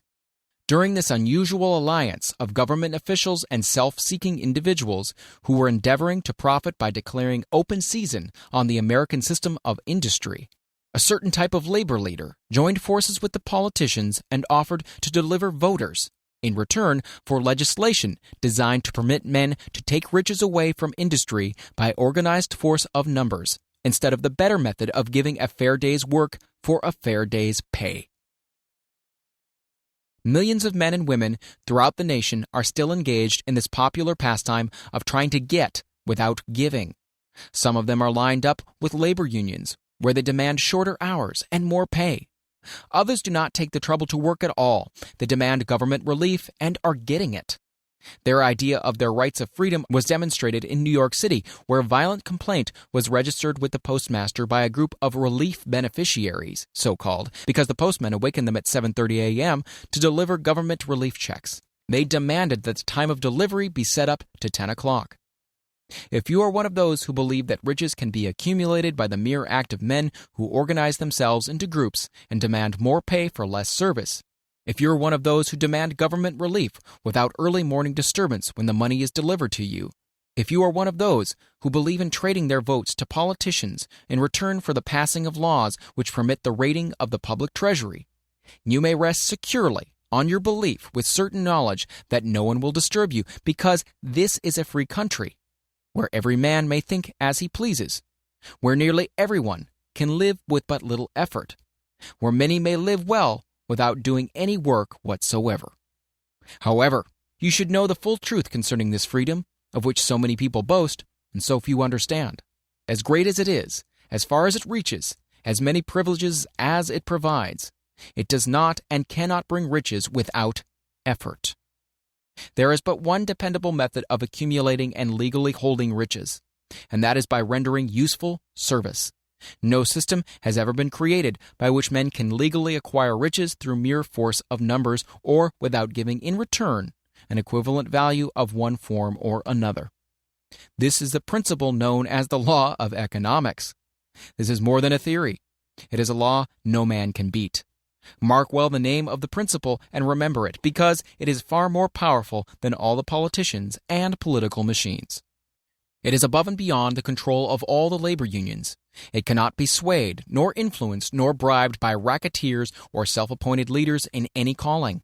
Moreover, it has an all-seeing eye and a perfect system of bookkeeping in which it keeps an accurate account of the transactions of every human being engaged in the business of trying to get without giving.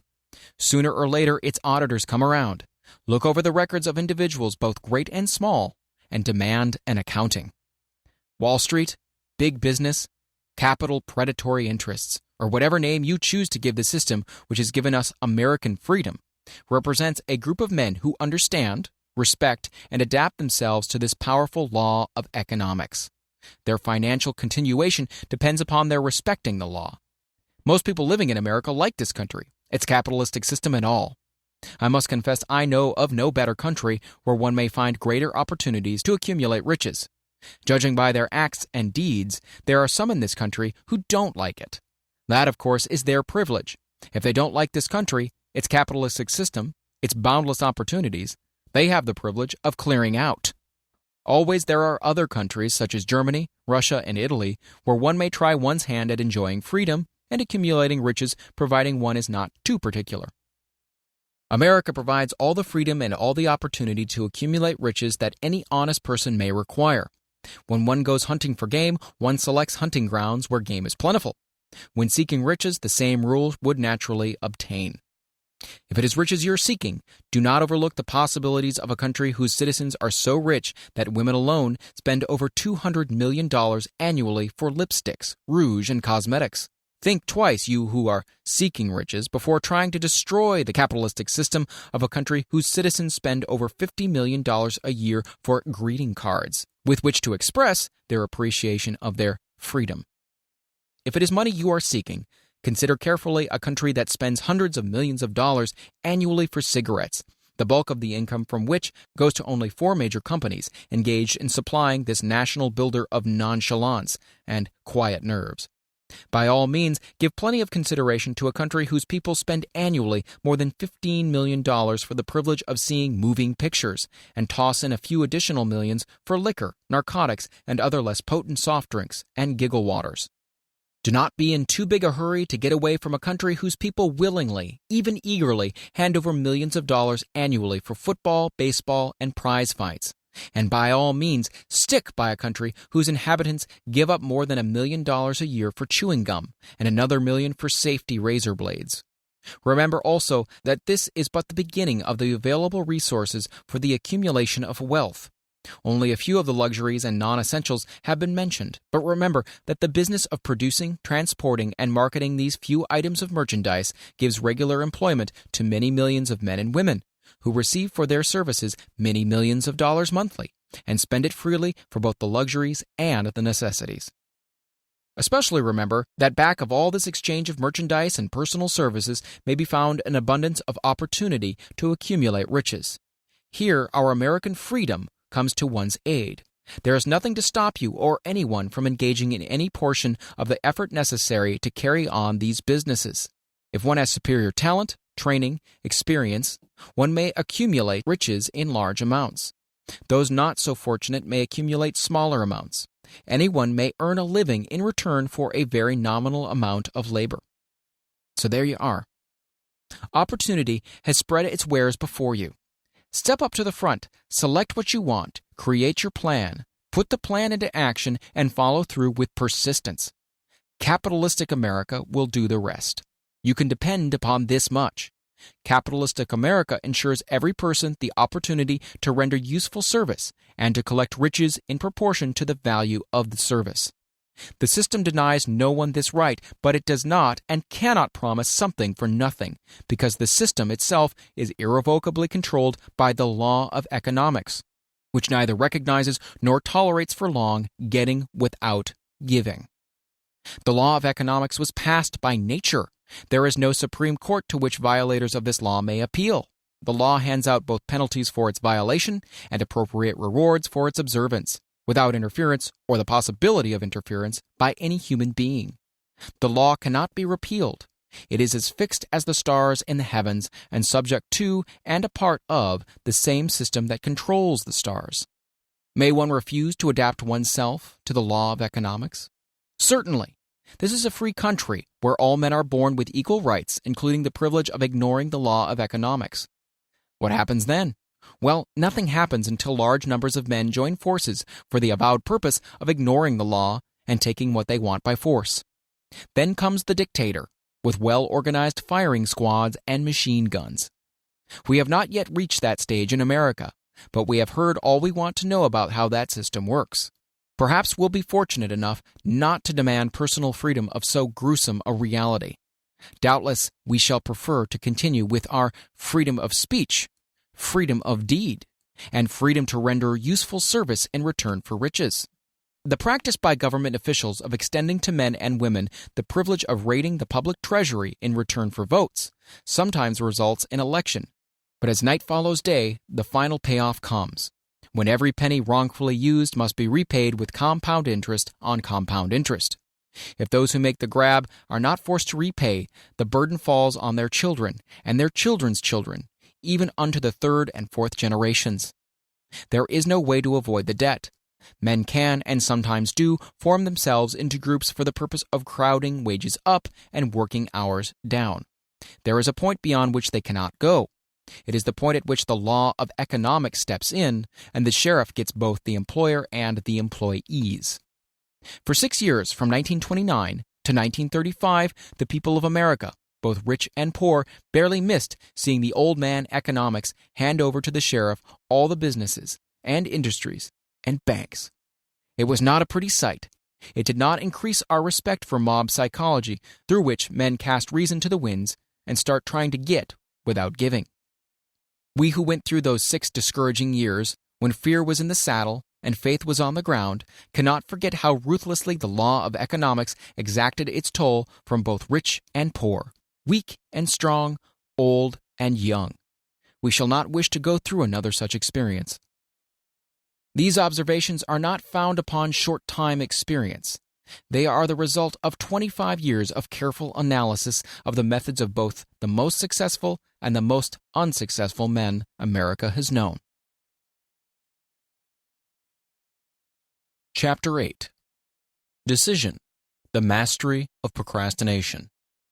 The 7th step toward riches.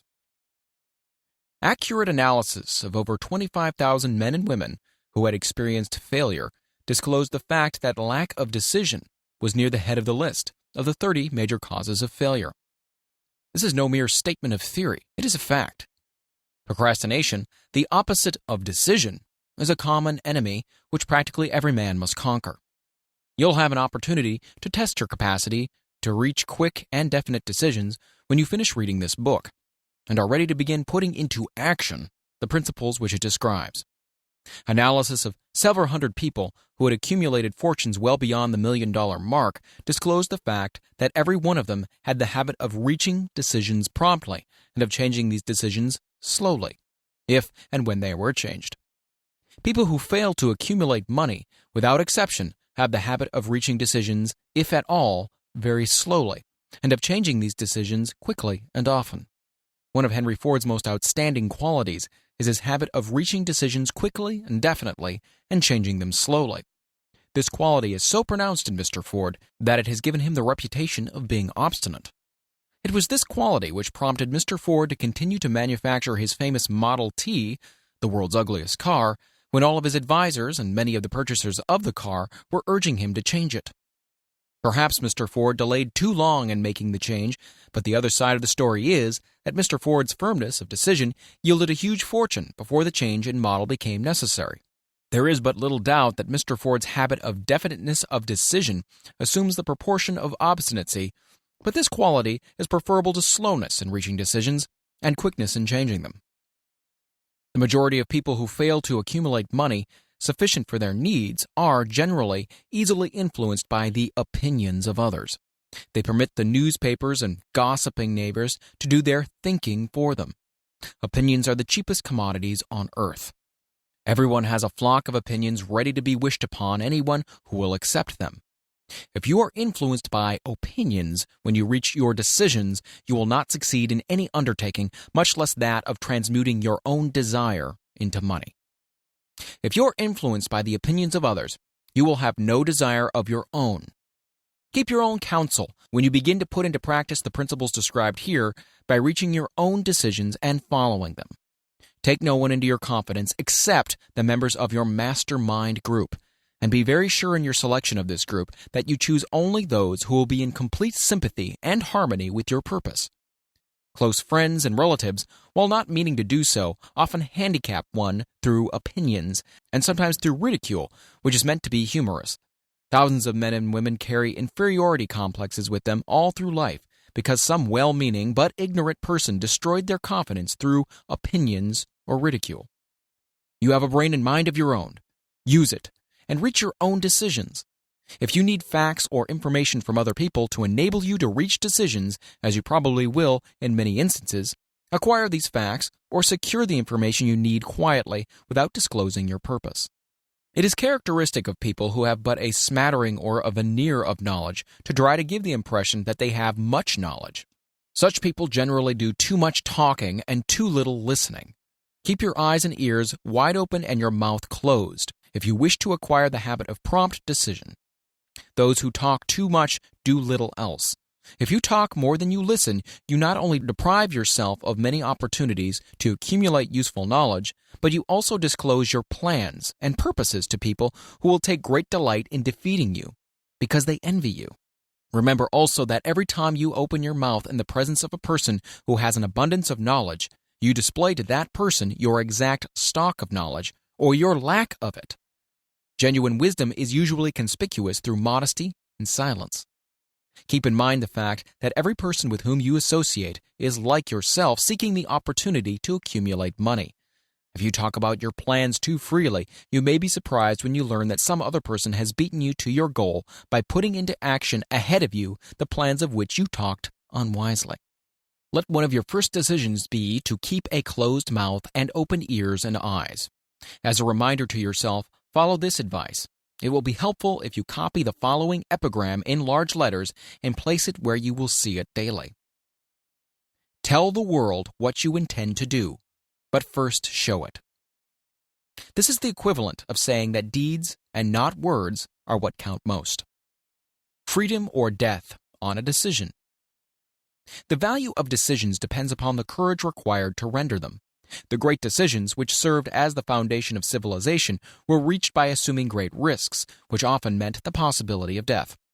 Lincoln's decision to issue his famous Proclamation of Emancipation, which gave freedom to the colored people of America, was rendered with full understanding that this act would turn thousands of friends and political supporters against him. He knew, too, that the carrying out of this proclamation would mean death to thousands of men on the battlefield. In the end, it cost Lincoln his life. That required courage. Socrates' decision to drink the cup of poison rather than compromise in his personal belief was a decision of courage. It turned time ahead 1,000 years and gave to people then unborn the right to freedom of thought and of speech. The decision of General Robert E. Lee when it came to the parting of the way with the Union and took up the cause of the South was a decision of courage, for he well knew that it might cost him his own life, that it would surely cost the lives of others. But the greatest decision of all time, as far as any American citizen is concerned, was reached in Philadelphia on July 4, 1776, when 56 men signed their names to a document which they well knew would bring freedom to all Americans or leave every one of those 56 hanging from the gallows. You've heard of this famous document, but you may not have drawn from it the great lesson in personal achievement it so plainly taught. We all remember the date of this momentous decision, but few of us realize what courage that decision required. We remember our history as it was taught. We remember dates and the names of the men who fought. We remember Valley Forge and Yorktown. We remember George Washington and Lord Cornwallis. But we know little of the real forces back of these names, dates, and places. We know still less of the intangible power which ensured us freedom long before Washington's armies reached Yorktown. We read the history of the Revolution and falsely imagine that George Washington was the father of our country, that it was he who won our freedom, while the truth is, Washington was only an accessory after the fact, because victory for his armies had been ensured long before Lord Cornwallis surrendered. This is not intended to rob Washington of any of the glory he so richly merited. Its purpose, rather, is to give greater attention to the astounding power that was the real cause of his victory. It's nothing short of a tragedy that the writers of history have missed entirely even the slightest reference to the irresistible power which gave birth and freedom to the nation destined to set up new standards of independence for all the peoples of the earth. I say it is a tragedy because it is the self-same power which must be used by every individual who surmounts the difficulties of life and forces life to pay the price asked. Let us briefly review the events which gave birth to this power. The story begins with an incident in Boston on March 5, 1770. British soldiers were patrolling the streets, openly threatening the citizens. The colonists resented armed men marching in their midst. They began to express their resentment openly, hurling stones as well as epithets at the marching soldiers until the commanding officer gave orders, fix bayonets, and charge. The battle was on. It resulted in the death and injury of many. The incident aroused such resentment that the Provincial Assembly, made up of prominent colonists, called a meeting for the purpose of taking definite action. Two of the members of this assembly were John Hancock and Samuel Adams. Long live their names. They spoke up courageously and declared that a move must be made to eject all British soldiers from Boston. Remember this. A decision in the minds of two men might properly be called the beginning of the freedom which we of the United States now enjoy. Remember, too, that the decision of these two men called for faith and courage, because it was dangerous.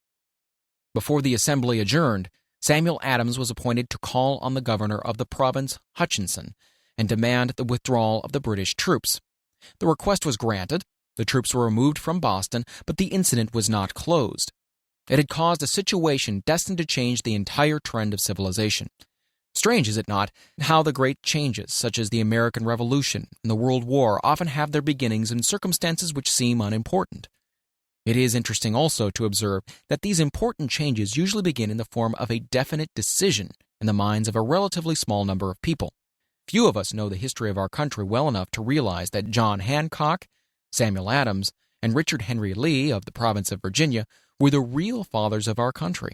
Richard Henry Lee became an important factor in this story by reason of the fact that he and Samuel Adams communicated frequently by correspondence, sharing freely their fears and their hopes concerning the welfare of the people of their provinces.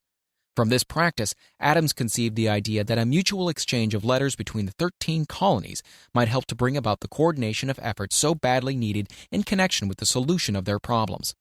2 years after the clash with the soldiers in Boston of March of 72, Adams presented the idea to the Assembly in the form of a motion that a correspondence committee be established among the colonies, with definitely appointed correspondents in each colony, for the purpose, quote, of friendly cooperation for the betterment of the colonies of British America.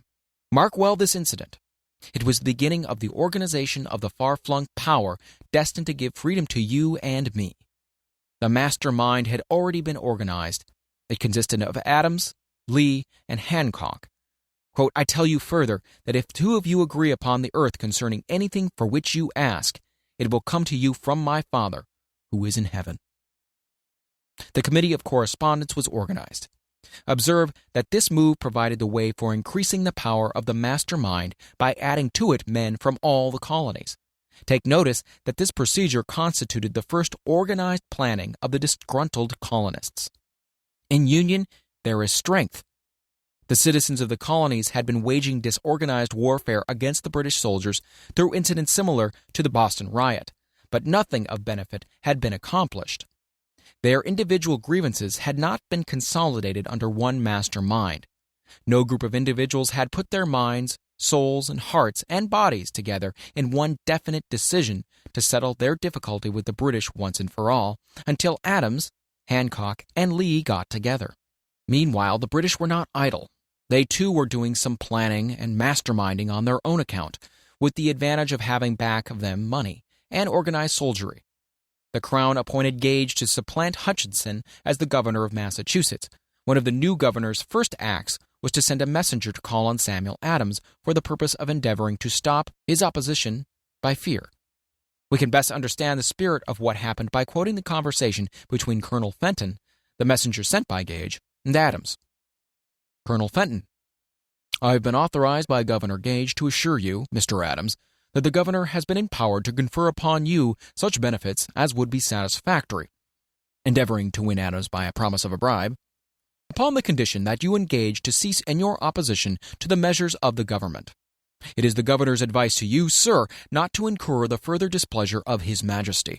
Your conduct has been such as makes you liable to penalties of an amount of Henry VIII, by which persons can be sent to England for trial for treason or misprision of treason, at the discretion of a governor of a province. But, by changing your political course, you will not only receive great personal advantages, but you'll also make your peace with the king. Samuel Adams had the choice of two decisions here. He could cease his opposition and receive personal bribes, or he could continue and run the risk of being hanged. Clearly, the time had come when Adams was forced to reach instantly a decision which could have cost him his life. The majority of men would have found it difficult to reach such a decision. The majority would have sent back an evasive reply, but not Adams. He insisted upon Colonel Fenton's word of honor that the colonel would deliver to the governor the answer exactly as Adams would give it to him. Adams's answer was, "Then you tell Governor Gage that I trust I have long since made my peace with the King of Kings.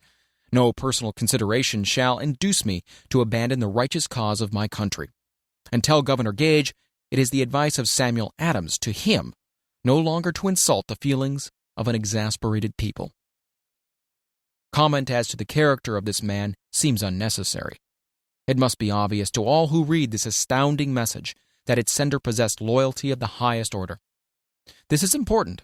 Racketeers and dishonest politicians have prostituted the honor for which such men as Adams died.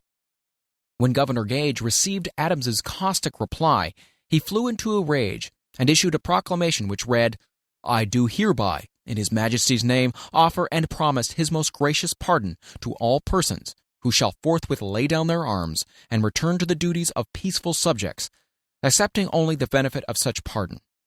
Samuel Adams and John Hancock, whose offenses are of too flagitious a nature to admit of any other consideration but that of condign punishment." As one might say in modern slang, Adams and Hancock were on the spot. The threat of the irate governor forced the two men to reach another decision, equally as dangerous. They hurriedly called a secret meeting of their staunchest followers. Here the mastermind began to take on a momentum. After the meeting had been called to order, Adams locked the door, placed the key in his pocket, and informed all present that it was imperative that a Congress of the colonists be organized, and that no man should leave the room until the decision for such a Congress had been reached. Great excitement followed. Some weighed the possible consequences of such radicalism, old man fear. Some expressed grave doubts as to the wisdom of so definite a decision in defiance of the Crown. Locked in that room were two men immune to fear, blind to the possibility of failure, Hancock and Adams. Through the influence of their minds, the others were induced to agree that, through the Correspondence Committee, arrangements should be made for a meeting of the First Continental Congress to be held in Philadelphia on September 5, 1774. Remember this date. It is more important than July 4, 76. If there had been no decision to hold a Continental Congress, there could have been no signing of the Declaration of Independence. Before the first meeting of the new Congress, another leader in a different section of the country was deep in the throes of publishing a summary view of the rights of British America. He was Thomas Jefferson of the province of Virginia, whose relationship to Lord Dunmore, representative of the Crown in Virginia, was as strained as that of Hancock and Adams with their governor. Shortly after his famous Summary of Rights was published, Jefferson was informed that he was subject to prosecution for high treason against His Majesty's government. Inspired by the threat, one of Jefferson's colleagues, Patrick Henry, boldly spoke his mind, concluding his remarks with a sentence which shall remain forever a classic. "If this be treason, then make the most of it." It was such men as these who, without power, without authority, without military strength, without money, sat in solemn consideration of the destiny of the colonies. Beginning at the opening of the First Continental Congress and continuing at intervals for 2 years until on July 7, 1776, Richard Henry Lee arose, addressed the chair, and to the startled assembly made this motion: "Gentlemen, I make the motion that these united colonies are, and of right, ought to be free and independent states, that they be absolved from all allegiance to the British Crown, and that all political connection between them and the state of Great Britain is, and ought to be, totally dissolved. Lee's astounding motion was discussed fervently and at such length that he began to lose patience. Finally, after days of argument, he again took the floor and declared in a clear, firm voice, "Mr. President, we have discussed this issue for days. It is the only course for us to follow. Why, then, sir, do we longer delay? Why still deliberate? Let this happy day give birth to an American republic.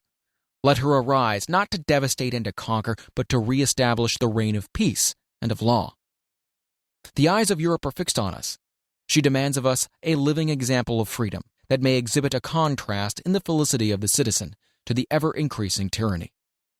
Before his motion was finally voted upon, Lee was called back to Virginia because of serious family illness. But before leaving, he placed his cause in the hands of his friend Thomas Jefferson, who promised to fight until favorable action was taken.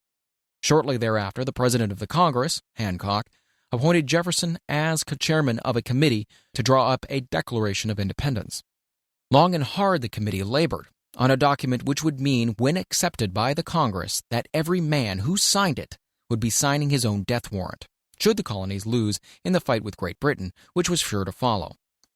The document was drawn, and on June 28th, the original draft was read before the Congress. For several days it was discussed, altered, and made ready. On July 4th, 1776, Thomas Jefferson stood before the Assembly and fearlessly read the most momentous decision ever placed upon paper. When in the course of human events it is necessary for one people to dissolve the political bands which have connected them with another, and to assume among the powers of the earth the separate and equal station to which the laws of nature and of nature's God entitle them, a decent respect to the opinions of mankind requires that they should declare the causes which impel them to the separation. When Jefferson finished, the document was voted upon, accepted, and signed by 56 men, every one staking his own life upon his decision to write his name. By that decision came into existence a nation destined to bring to mankind forever the privilege of making decisions. By decisions made in a similar spirit of faith, and only by such decisions can men solve their personal problems and win for themselves high estates of material and spiritual wealth. Let us not forget this.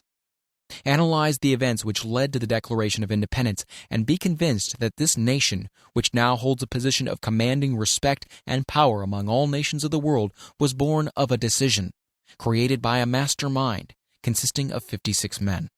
Note well the fact that it was their decision that ensured the success of Washington's armies, because the spirit of that decision was in the heart of every soldier who fought with him, and served as spiritual power which recognizes no such thing as failure.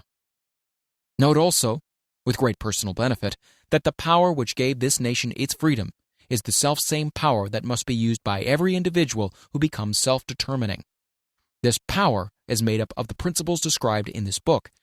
It will not be difficult to detect in the story of the Declaration of Independence at least 6 of these principles: desire, decision, faith, persistence, the master mind, and the organized planning. Throughout this philosophy will be found the suggestions that thought, backed by strong desire, has a tendency to transmute itself into its physical equivalent. Before passing on, I wish to leave you with the suggestion that one may find in this story, and in the story of the organization of the United States Steel Corporation, a perfect description of the method by which thought makes this astounding transformation. In your search for the secret of the method, do not look for a miracle, because you'll not find it. You'll find only the eternal laws of nature. These laws are available to every person who has the faith and the courage to use them. They may be used to bring freedom to a nation or to accumulate riches.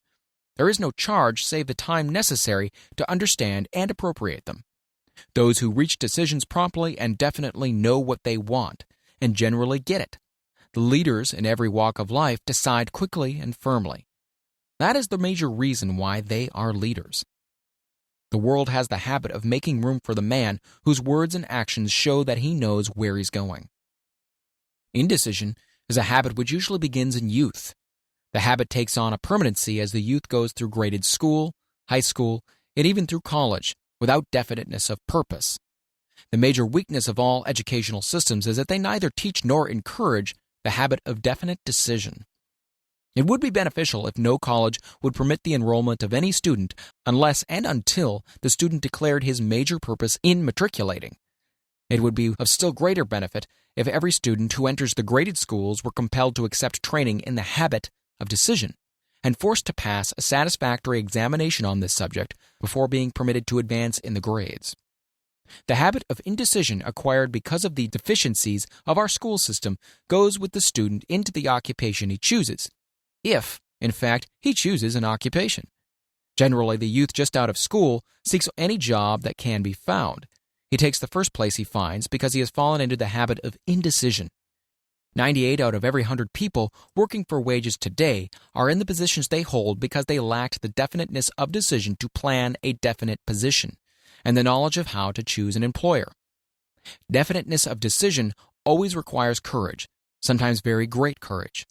The 56 men who signed the Declaration of Independence staked their lives on the decision to affix their signatures to that document. The person who reaches a definite decision to procure the particular job and make life pay the price he asks does not stake his life on that decision. He stakes his economic freedom. Financial independence, riches, desirable business, and professional positions are not within reach of the person who neglects or refuses to expect, plan, and demand these things. The person who desires riches in the same spirit that Samuel Adams desired freedom for the colonies is sure to accumulate wealth. In the chapter on organized planning, you'll find complete instructions for marketing every type of personal service. You'll also find detailed information on how to choose the employer you prefer and the particular job you desire. These instructions will be of no value to you unless you definitely decide to organize them into a plan of action.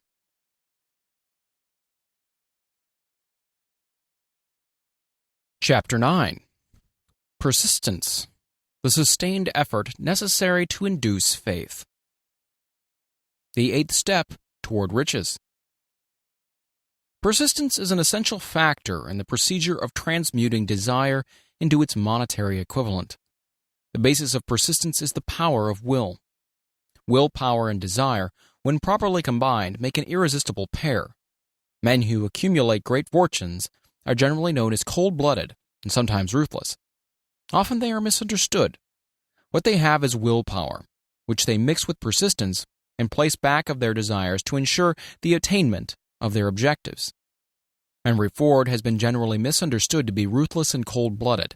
This misconception grew out of Ford's habit of following through in all of his plans with persistence. The majority of people are ready to throw their aims and purposes overboard and give up at the first sign of opposition or misfortune. A few carry on, despite all opposition, until they attain their goal. These few are the Fords, Carnegies, Rockefellers, and Edisons. There may be no heroic connotation to the word persistence, but the quality is to the character of man what carbon is to steel. The building of a fortune generally involves the application of the entire 13 factors of this philosophy. These principles must be understood. They must be applied with persistence by all who accumulate money. If you are following this book with the intention of applying the knowledge it contains, your first test is to your persistence. Your first test as to your persistence will come when you begin to follow the 6 steps described in the 2nd chapter. Unless you are one of the 2 out of every 100 who already have a definite goal at which you are aiming and a definite plan for its attainment, you may read the instructions and then pass on with your daily routine and never comply with those instructions. The author is checking you up at this point because lack of persistence is one of the major causes of failure. Moreover, experience with thousands of people has proved that lack of persistence is a weakness common to the majority of men. It is a weakness which may be overcome by effort. The ease with which lack of persistence may be conquered will depend entirely upon the intensity of one's desire. The starting point of all achievement is desire. Keep this constantly in mind. Weak desires bring weak results, just as a small amount of fire makes a small amount of heat. If you find yourself lacking in persistence, this weakness may be remedied by building a stronger fire under your desires.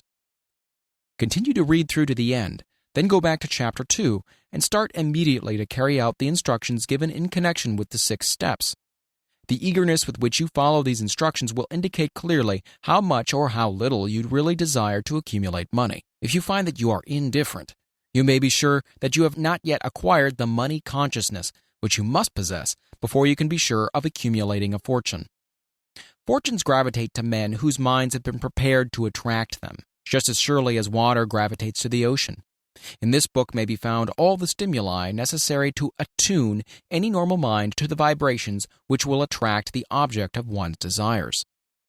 If you find you're weak in persistence, center your attention upon the instructions contained in the chapter on power. Surround yourself with a mastermind group, and through the cooperative efforts of the members of this group, you can develop persistence. You will find additional instructions for the development of persistence in the chapters on autosuggestion and on the subconscious mind.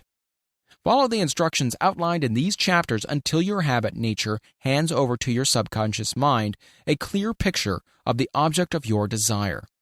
From that point on, you will not be handicapped by a lack of persistence. Your subconscious mind works continuously while you're awake and while you're asleep. Spasmodic or occasional effort to apply the rules will be of no value to you. To get results, you must apply all of the rules until their application becomes a fixed habit with you. In no other way can you develop the necessary money consciousness. Poverty is attracted to the one whose mind is favorable to it, as money is attracted to him whose mind has been deliberately prepared to attract it, and through the same laws. Poverty consciousness will voluntarily seize the mind which is not occupied with the money consciousness. A poverty consciousness develops without conscious application of habits favorable to it. The money consciousness must be created to order, unless one is born with such a consciousness. Catch the full significance of the statements in the preceding paragraph, and you will understand the importance of persistence in the accumulation of a fortune. Without persistence, you will be defeated, even before you start. With persistence, you will win. If you have ever experienced a nightmare, you'll realize the value of persistence. You're lying in bed, half awake, with a feeling that you're about to smother. You're unable to turn over or to move a muscle.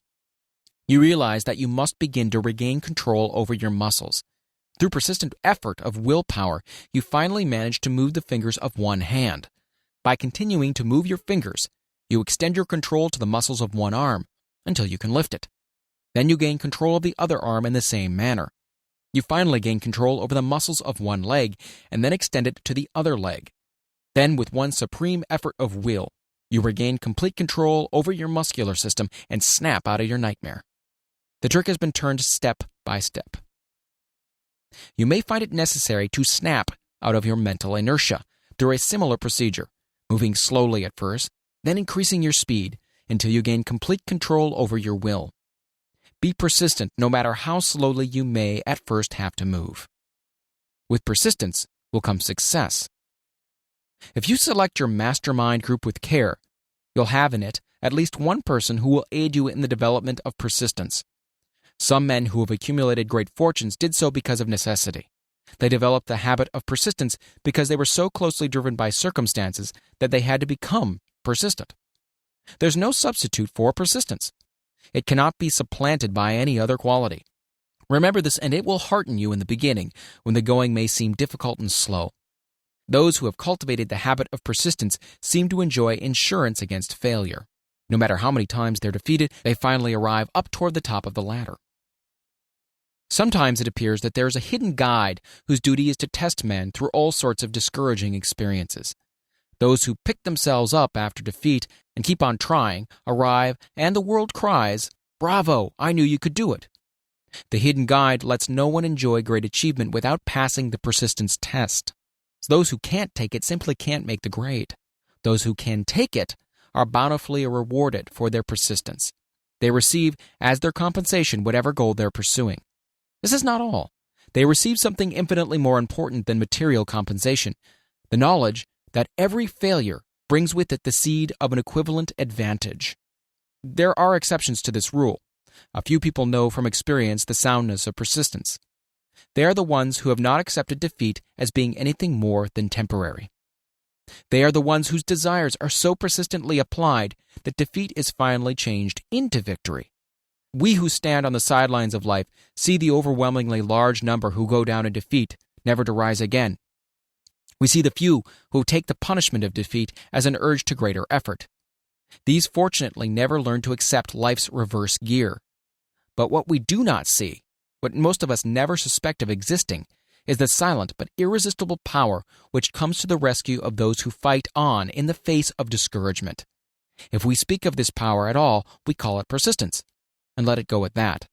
One thing we all know, if one does not possess persistence, one does not achieve noteworthy success in any calling. As these lines are being written, I look up from my work and see before me, less than a block away, the great mysterious Broadway, the graveyard of dead hopes, and the front porch of opportunity. From all over the world, people have come to Broadway, seeking fame, fortune, power, love, or whatever it is that human beings call success. Once in a great while, someone steps out from the long procession of seekers, and the world hears that another person has mastered Broadway. But Broadway is not easily nor quickly conquered.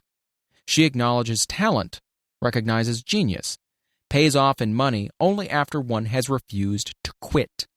Then we know he has discovered the secret of how to conquer Broadway. The secret is always inseparably attached to one word: persistence. The secret is told in the struggle of Fannie Hurst, whose persistence conquered the Great White Way. She came to New York in 1915 to convert writing into riches. The conversion did not happen quickly, but it came. For 4 years, Miss Hurst learned about the, quote, sidewalks of New York from first-hand experience. She spent her days laboring and her nights hoping.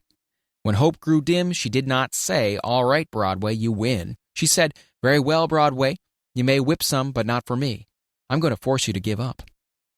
One publisher, the Saturday Evening Post, sent her 36 rejection slips before she broke the ice and got a story across.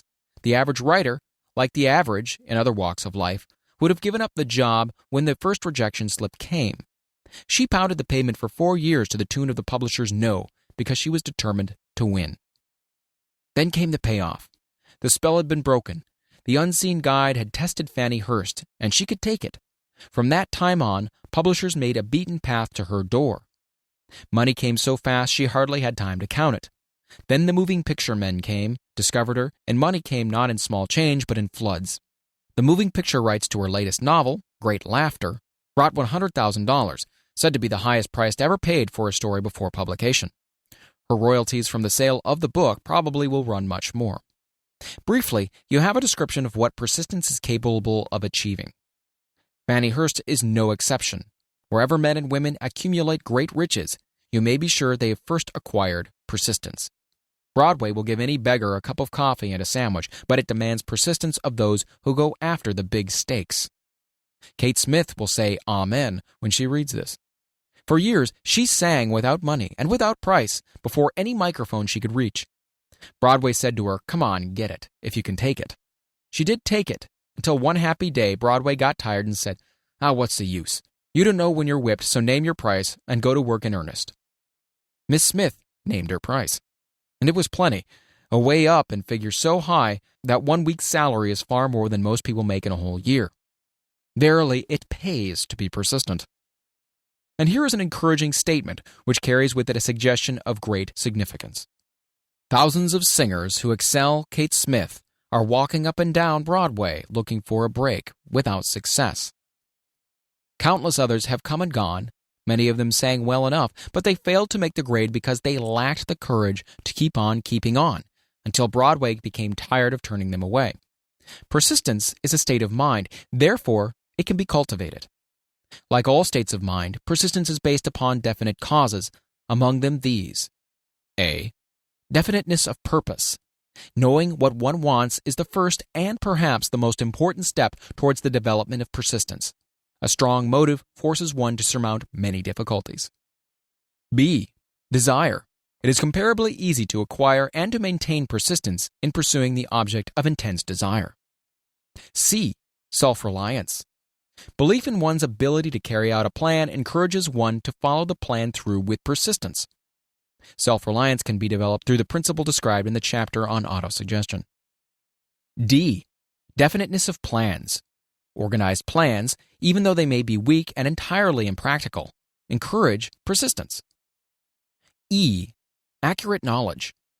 Knowing that one's plans are sound, based upon experience or observation, encourages persistence.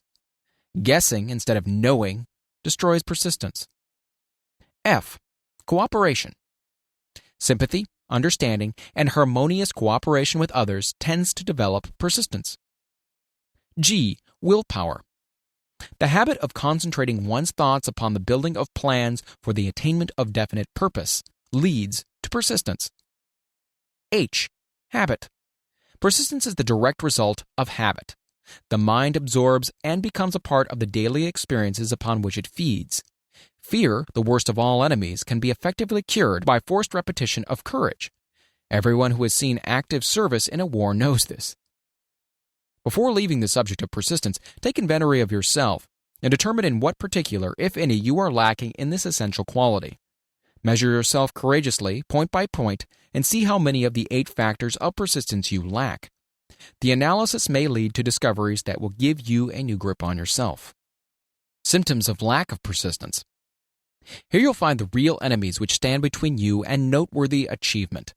Here you'll find not only the symptoms indicating weakness of persistence, but also the deeply seated subconscious causes of this weakness. Study the list carefully and face yourself squarely, if you really wish to know who you are and what you are capable of doing. These are the weaknesses which must be mastered by all who accumulate riches. 1. Failure to recognize and to clearly define exactly what one wants. 2. Procrastination with or without cause, usually backed up with a formidable array of alibis and excuses. 3. Lack of interest in acquiring specialized knowledge. 4. Indecision, the habit of passing the buck on all occasions instead of facing issues squarely. It's also backed by alibis. 5. The habit of relying upon alibis instead of creating definite plans for the solution of problems. 6. Self-satisfaction. There is but little remedy for this affliction and no hope for those who suffer from it. 7. Indifference, usually reflected in one's readiness to compromise on all occasions rather than meet opposition and fight it. 8. The habit of blaming others for one's mistakes and accepting unfavorable circumstances as being unavoidable. 9. Weakness of desire, due to neglect in the choice of motives that impel action. 10. Willingness, even eagerness, to quit at the first sign of defeat, based upon one or more of the 6 basic fears. 11. Lack of organized plans, placed in writing where they may be analyzed. 12. The habit of neglecting to move on ideas or to grasp opportunity when it presents itself. 13. Wishing instead of willing. 14. The habit of compromising with poverty instead of aiming at riches, generally absence of ambition to be, to do, and to own. 15. Searching for all the shortcuts to riches, trying to get without giving, a fair equivalent. Usually reflected in the habit of gambling, endeavoring to drive sharp bargains. 16. Fear of criticism. Failure to create plans and to put them into action because of what other people will think, do, or say. This enemy belongs at the head of the list because it generally exists in one's subconscious mind, where its presence is not easily recognized. See the 6 basic fears in a later chapter. Let us examine some of the symptoms of the fear of criticism. The majority of people permit relatives, friends, and the public at large to so influence them that they cannot live their own lives because they fear criticism. Huge numbers of people make mistakes in marriage, stand by the bargain, and go through life miserable and unhappy because they fear criticism, which may follow if they correct the mistake. Anyone who has submitted to this form of fear knows the irreparable damage it does by destroying ambition, self-reliance, and the desire to achieve. Millions of people neglect to acquire belated educations after having left school because they fear criticism. Countless numbers of men and women, both young and old, permit relatives to wreck their lives in the name of duty because they fear criticism. Duty does not require any person to submit to the destruction of his personal ambitions and the right to live his own life in his own way. People refuse to take chances in business because they fear the criticism which may follow if they fail. The fear of criticism in such cases is stronger than the desire for success. Too many people refuse to set high goals for themselves or even neglect selecting a career because they fear the criticism of relatives and friends, quote-unquote, who may say, "Don't aim so high. People think you're crazy." When Andrew Carnegie suggested that I devote 20 years to the organization of a philosophy of individual achievement, my first impulse of thought was fear of what people might say. The suggestion set up a goal for me, far out of proportion to any I had ever conceived. As quick as a flash, my mind began to create alibis and excuses, all of them traceable to the inherent fear of criticism. Something inside of me said, "You can't do it. The job is too big and requires too much time. What will your relatives think of you? How you will earn a living? No one has ever organized a philosophy of success. What right have you to believe you can do it? Who are you, anyway, to aim so high? Remember your humble birth. What do you know about philosophy? People will think you're crazy," and they did. "Why hasn't some other person done this before now?" These and many other questions flashed into my mind and demanded attention. It seemed as if the whole world had suddenly turned its attention to me with the purpose of ridiculing me into giving up all desire to carry out Mr. Carnegie's suggestion. I had a fine opportunity then and there to kill off ambition before it gained control of me. Later in life, after having analyzed thousands of people, I discovered that most ideas are stillborn and need the breath of life injected into them through definite plans of immediate action. The time to nurse an idea is at the time of its birth. Every minute it lives gives it a better chance of surviving. The fear of criticism is at the bottom of the destruction of most ideas which never reach the planning and action stage. Many people believe that material success is the result of favorable breaks. There's an element of ground for the belief, but those depending entirely upon luck are nearly always disappointed because they overlook another important factor which must be present before one can be sure of success. It is the knowledge with which favorable breaks can be made to order. During the Depression, W.C. Fields, the comedian, lost all of his money and found himself without income, without a job, and his means of earning a living, vaudeville, which no longer existed. Moreover, he was past 60 when many men considered themselves old. He was so eager to stage a comeback that he offered to work without pay in a new field, movies. In addition to his other troubles, he fell and injured his neck. To many that would have been the place to give up and quit. But Fields was persistent. He knew that if he carried on, he would get the breaks sooner or later. And he did get them, but not by chance. Marie Dressler found herself down and out, with her money gone, with no job, when she was about 60. She too went after the breaks and got them. Her persistence brought on astounding triumph late in life, long beyond the age when most men and women are done with ambition to achieve. Eddie Cantor lost his money in the 1921 stock crash, but he still had his persistence and his courage. With these plus 2 prominent eyes, he exploited himself back into the income of $10,000 a week. Verily, if one has persistence, one can get along very well without many other qualities. The only break anyone can afford to rely upon is a self-made break. These come through the application of persistence. The starting point is definiteness of purpose. Examine the first 100 people you meet. Ask them what they want most in life, and 98 of them will not be able to tell you. If you press them for an answer, some will say security. Many will say money. A few will say happiness. Others will say fame and power. And still others will say social recognition, ease in living, ability to sing, dance, or write. None of them will be able to define these terms or give the slightest indication of a plan by which they hope to attain these vaguely expressed wishes. Riches do not respond to wishes. They respond only to definite plans, backed by definite desires through constant persistence. How to develop persistence? There are 4 simple steps which lead to the habit of persistence. They call for no great amount of intelligence, no particular amount of education, and but little time or effort. The necessary steps are: 1. A definite purpose backed by a burning desire for its fulfillment. 2. A definite plan expressed in continuous action. 3. A mind closed tightly against all negative and discouraging influence, including negative suggestions of relatives, friends, and acquaintances.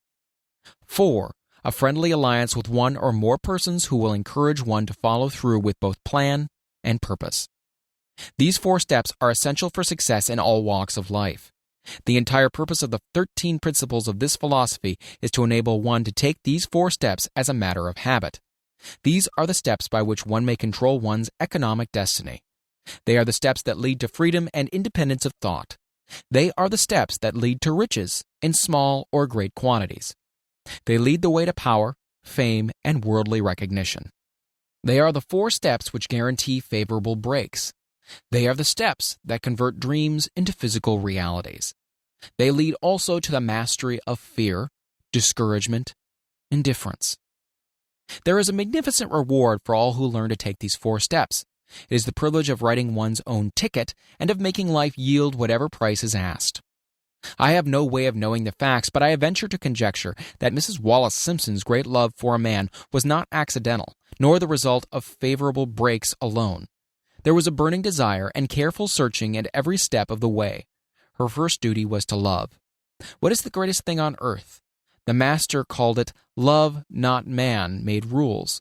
Criticism, bitterness, slander, or political marriages. But love. The master called it love, not man-made rules, criticism, bitterness, slander, or political marriages, but love. She knew what she wanted, not after she met the Prince of Wales, but long before that. Twice when she had failed to find it, she had the courage to continue her search. To thine own self be true, and it must follow, as the night the day, thou canst not be false to any man. Her rise from obscurity was of the slow, progressive, persistent order, but it was sure. She triumphed over unbelievably long odds, and no matter who you are or what you may think of Wallace Simpson or the king who gave up his crown for her love, she is an astounding example of applied persistence, an instructor on the rules of self-determination from whom the entire world might profitably take lessons.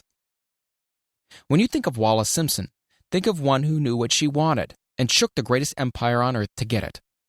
Women who complain that this is a man's world, that women do not have an equal chance to win, owe it to themselves to study carefully the life of this unusual woman, who, at an age which most women consider old, captured the affection of the most desirable bachelor in the entire world. And what of King Edward? What lesson may we learn from his part in the world's greatest drama of recent times? Did he pay too high a price for the affection of the woman of his choice? Surely no one but he can give the correct answer. The rest of us can only conjecture. This much we know: the king came into the world without his own consent. He was born to great riches without requesting them. He was persistently sought in marriage. Politicians and statesmen throughout Europe tossed dowagers and princesses at his feet. Because he was the firstborn of his parents, he inherited a crown, which he did not seek and perhaps did not desire. For more than 40 years he was not a free agent, could not live his life in his own way, but had little privacy, and finally assumed duties inflicted upon him when he ascended the throne. Some will say, with all these blessings, King Edward should have found peace of mind, contentment, and joy of living. The truth is that back of all the privileges of a crown, all the money, the fame, and the power inherited by King Edward, there was an emptiness which could be filled only by love. His greatest desire was for love. Long before he met Wallace Simpson, he doubtless felt this great universal emotion tugging at the strings of his heart, beating upon the door of his soul, and crying out for expression. But when he met a kindred spirit, crying out for the same holy privilege of expression, he recognized it, and without fear or apology, opened his heart and bade it enter. All the scandal-mongers in the world cannot destroy the beauty of this international drama, through which 2 people found love and had the courage to face open criticism, renounce all else, to give it holy expression. King Edward's decision to give up the crown of the world's most powerful empire for the privilege of going the remainder of the way through life with the woman of his choice was a decision that required courage. The decision also had a price, but who has the right to say the price was too great? Surely not he who said, "He among you who is without sin, let him cast the first stone." As a suggestion to any evil-minded person who chooses to find fault with the Duke of Windsor because his desire was for love, and for openly declaring his love for Wallace Simpson, and giving up his throne for her, let it be remembered that the open declaration was not essential.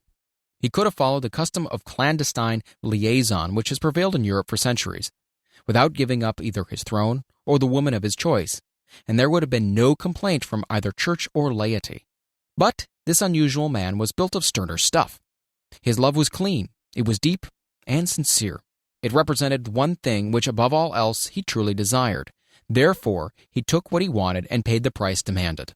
If Europe had been blessed with more rulers with the human heart and the traits of honesty of ex-King Edward for the past century, that unfortunate hemisphere, now seething with greed, hate, lust, political connivance, and threats of war, would have a different and a better story to tell, a story of which love and not hate would rule.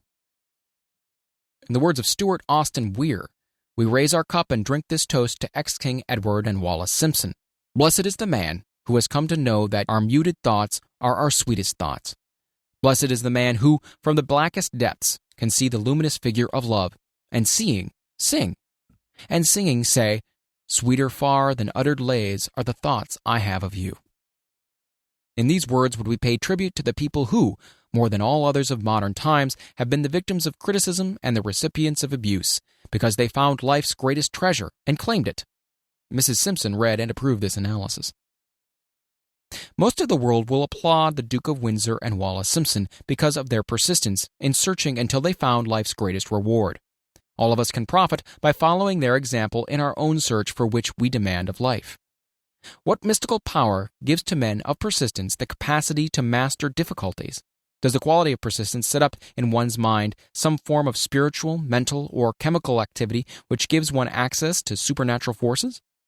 Does infinite intelligence throw itself on the side of the person who still fights on after the battle has been lost, with the whole world on the opposing side? These and many other similar questions have arisen in my mind as I observed men like Henry Ford, who started at scratch and built an industrial empire of huge proportions, with little else in the way of a beginning but persistence. Or Thomas Edison, who, with less than 3 months of schooling, became the world's leading inventor and converted persistence into the talking machine, the moving picture machine, and the incandescent light, to say nothing of 100 or other useful inventions. I had the happy privilege of analyzing both Mr. Edison and Mr. Ford year by year over a long period of years, and therefore the opportunity to study them at close range. So I speak from actual knowledge when I say I find no quality save persistence in either of them that even remotely suggested the major source of their stupendous achievements. As one makes an impartial study of the prophets, philosophers, miracle men, and religious leaders of the past, one is drawn to the inevitable conclusion that persistence, concentration of effort, and definiteness of purpose were the major sources of their achievements. Consider, for example, the strange and fascinating story of Muhammad. Analyze his life, compare him with the men of achievement in his modern age of industry and finance, and observe how they have one outstanding trait in common: persistence. If you are keenly interested in studying the strange power which gives potency to persistence, read a biography of Muhammad, especially the one by Asad Bey. This brief review of that book by Thomas Sugro in the Herald Tribune will provide a preview of the rare treat in store for those who take the time to read the entire story of one of the most astounding examples of the power of persistence known to civilization. The Last Great Prophet, reviewed by Thomas Sugro. Muhammad was a prophet, but he never performed a miracle. He was not a mystic. He had no formal schooling. He did not begin his mission until he was 40. When he announced that he was the messenger of God bringing word of the true religion, he was ridiculed and labeled a lunatic. Children tripped him and women threw filth upon him. He was banished from his native city, Mecca, and his followers were stripped of all their worldly goods and sent into the desert after him. When he had been preaching 10 years, he had nothing to show for it but banishment, poverty, and ridicule. Yet before another 10 years had passed, he was a dictator of all Arabia, ruler of Mecca, and the head of a new world religion which was to sweep to the Danube and the Pyrenees before exhausting the impetus he gave it. That impetus was threefold: the power of words, the efficacy of prayer, and man's kinship with God. His career never made sense. Muhammad was born to impoverished members of a leading family of Mecca. Because Mecca, the crossroads of the world, home of the magic stone called the Kaaba, great city of trade and the center of trade routes, was unsanitary, its children were sent to be raised in the desert by Bedouins. Muhammad was thus nurtured, drawing strength and health from the milk of nomad vicarious mothers. He tended sheep and soon hired out to a rich widow as leader of her caravans. He traveled to all parts of the Eastern world, talked with many men of diverse beliefs, and observed the decline of Christianity into warring sects. When he was 28, Khadijah, the widow, looked upon him with favor and married him. Her father would have objected to such a marriage, so she got him drunk and held him up while he gave paternal blessing. For the next 12 years, Muhammad lived as a rich and respected and very shrewd trader. Then he took to wandering in the desert, and one day he returned with the first verse of the Quran and told Khadijah that the archangel Gabriel had appeared to him and said he was the messenger of God. The Quran, the revealed word of God, was the closest thing to a miracle in Muhammad's life. He had not been a poet. He had no gift of words. Yet the verses of the Quran, as he received them and recited them to the faithful, were better than any verses which the professional poets of the tribes could produce. This to the Arabs was a miracle. To them the gift of words was the greatest gift. The poet was all wonderful. In addition, the Quran said that all men were equal before God, that the world should be a democratic state, Islam. It was this political heresy, plus Muhammad's desire to destroy all the 360 idols in the courtyard of the Kaaba, which brought about his banishment. The idols brought the desert tribes to Mecca, and that meant trade. So the businessmen of Mecca, the capitalists, of which he had been one, set upon Muhammad. Then he retreated to the desert and demanded sovereignty over the world. The rise of Islam began. Out of the desert came a flame which would not be extinguished, a democratic army fighting as a unit and prepared to die without wincing. Muhammad had invited the Jews and Christians to join him, for he was not building a new religion. He was calling all who believed in one God to join in one single faith. If the Jews and Christians had accepted his invitation, Islam would have conquered the world. They didn't. They would not even accept Muhammad's innovation of humane warfare. When the armies of the Prophet entered Jerusalem, not a single person was killed because of his faith. When the Crusaders entered the city centuries later, not a Muslim man, woman, or child was spared. But the Christians did accept one Muslim idea, the place of learning, the university. Chapter 10. Power of the Mastermind, the Driving Force. The ninth step toward riches. Power is essential for success in the accumulation of money. Plans are inert and useless without sufficient power to translate them into action. This chapter will describe the method by which an individual may attain and apply power.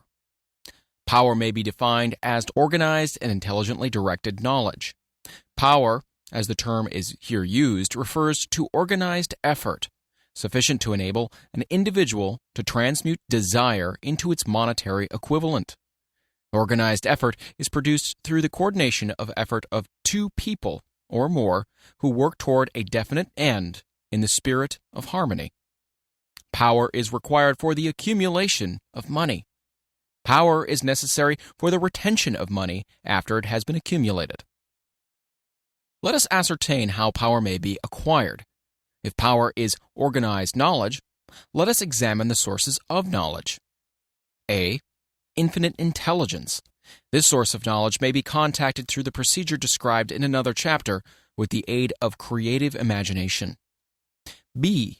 Accumulated experience. The accumulated experience of man, or that portion of which it has been organized and recorded, may be found in any well-equipped public library. An important part of this accumulated experience is taught in public schools and colleges where it has been classified and organized. C. Experiment and research. In the field of science, and in practically every other walk of life, men are gathering, classifying, and organizing new facts daily. This is the source of which one must turn when knowledge is not available through accumulated experience. Here, too, the creative imagination must often be used. Knowledge may be acquired from any of the foregoing sources. It may be converted into power by organizing it into definite plans and by expressing those plans in terms of action. Examination of the three major sources of knowledge will readily disclose the difficulty an individual would have if he depended upon his efforts alone in assembling knowledge and expressing it through definite plans in terms of action. If his plans are comprehensive, and if they contemplate large proportions, he must generally induce others to cooperate with him before he can inject into them the necessary element of power. Gaining power through the mastermind. The mastermind may be defined as coordination of knowledge and effort in a spirit of harmony between two or more people for the attainment of a definite purpose. No individual may have great power without availing himself of the mastermind. In a preceding chapter, instructions were given for the creation of plans for the purpose of translating desire into its monetary equivalent. If you carry out these instructions with persistence and intelligence and use discrimination in the selection of your mastermind group, your objective will have been halfway reached even before you begin to recognize it. So you may better understand the intangible potentialities of power available to you through a properly chosen mastermind group, we will here explain the two characteristics of the mastermind principle, one of which is economic in nature and the other psychic. The economic feature is obvious. Economic advantages may be created by any person who surrounds himself with the advice, counsel, and personal cooperation of a group of men who are willing to lend him wholehearted aid in the spirit of perfect harmony. This form of cooperative alliance has been the basis of nearly every great fortune. Your understanding of this great truth may definitely determine your financial status. The psychic phase of the mastermind principle is much more abstract, much more difficult to comprehend, because it has reference to the spiritual forces with which the human race as a whole is not well acquainted. You may catch a significant suggestion from the statement, "No two minds ever come together without thereby creating a third, invisible, intangible force which may be likened to a third mind." Keep in mind the fact that there are only two known elements in the whole universe, energy and matter. It is a well-known fact that matter may be broken down into units of molecules, atoms, and electrons. There are units of matter which may be isolated, separated, and analyzed. Likewise, there are units of energy. The human mind is a form of energy, a part of it being spiritual in nature. When the minds of two people are coordinated in a spirit of harmony, the spiritual units of energy of each mind form an affinity, which constitutes the psychic phase of the mastermind. The mastermind principle, or rather the economic feature of it, were first called to my attention by Andrew Carnegie over 25 years ago. Discovery of this principle was responsible for the choice of my life's work. Mr. Carnegie's mastermind group consisted of a staff of approximately 50 men, with whom he surrounded himself for the definite purpose of manufacturing and marketing steel. He attributed his entire fortune to the power he accumulated through this mastermind. Analyze the record of any man who has accumulated a great fortune and many of those who have accumulated modest fortunes, and you will find that they have either consciously or unconsciously employed the mastermind principle. Great power can be accumulated through no other principle. Energy is nature's universal set of building blocks out of which she constructs every material thing in the universe, including man and every form of animal and vegetable life. Through a process which only nature completely understands, she translates energy into matter. Nature's building blocks are available to man in the energy involved in thinking. Man's brain may be compared to an electric battery. It absorbs energy from the ether, which permeates every atom of matter and fills the entire universe. It's a well-known fact that a group of electric batteries will provide more energy than a single battery. It's also a well-known fact that an individual battery will provide energy in proportion to the number and capacity of the cells it contains. The brain functions in a similar fashion. This accounts for the fact that some brains are more efficient than others and leads to this significant statement. A group of brains coordinated or connected in a spirit of harmony will provide more thought energy than a single brain, just as a group of electric batteries will provide more energy than a single battery. Through this metaphor, it becomes immediately obvious that the mastermind principle holds the secret of the power wielded by men who surround themselves with other men of brains. There follows now another statement which will lead still nearer to an understanding of the psychic phase of the mastermind principle. When a group of individual brains are coordinated and function in harmony, the increased energy created through the alliance becomes available to every individual brain in the group. It's a well-known fact that Henry Ford began his business career under the handicap of poverty, illiteracy, and ignorance. It is an equally well-known fact that within the inconceivably short period of 10 years, Mr. Ford mastered these three handicaps, and that within 25 years he made himself one of the richest men in America. Connect with this fact the additional knowledge that Mr. Ford's most rapid strides became noticeable from the time he became a personal friend of Thomas Edison, and you'll begin to understand what the influence of one mind upon another can accomplish. Go a step further and consider the fact that Mr. Ford's most outstanding achievements began from the time that he formed the acquaintances of Harvey Firestone, John Burroughs, and Luther Burbank, each a man of great brain capacity. And you'll have further evidence that power may be produced through friendly alliance of minds. There is little, if any, doubt that Henry Ford is one of the best-informed men in the business and industrial world. The question of his wealth needs no discussion. Analyze Mr. Ford's intimate personal friends, some of whom have already been mentioned, and you'll be prepared to understand the following statement. Men take on the nature and the habits and the power of thought of those with whom they associate, in a spirit of sympathy and harmony.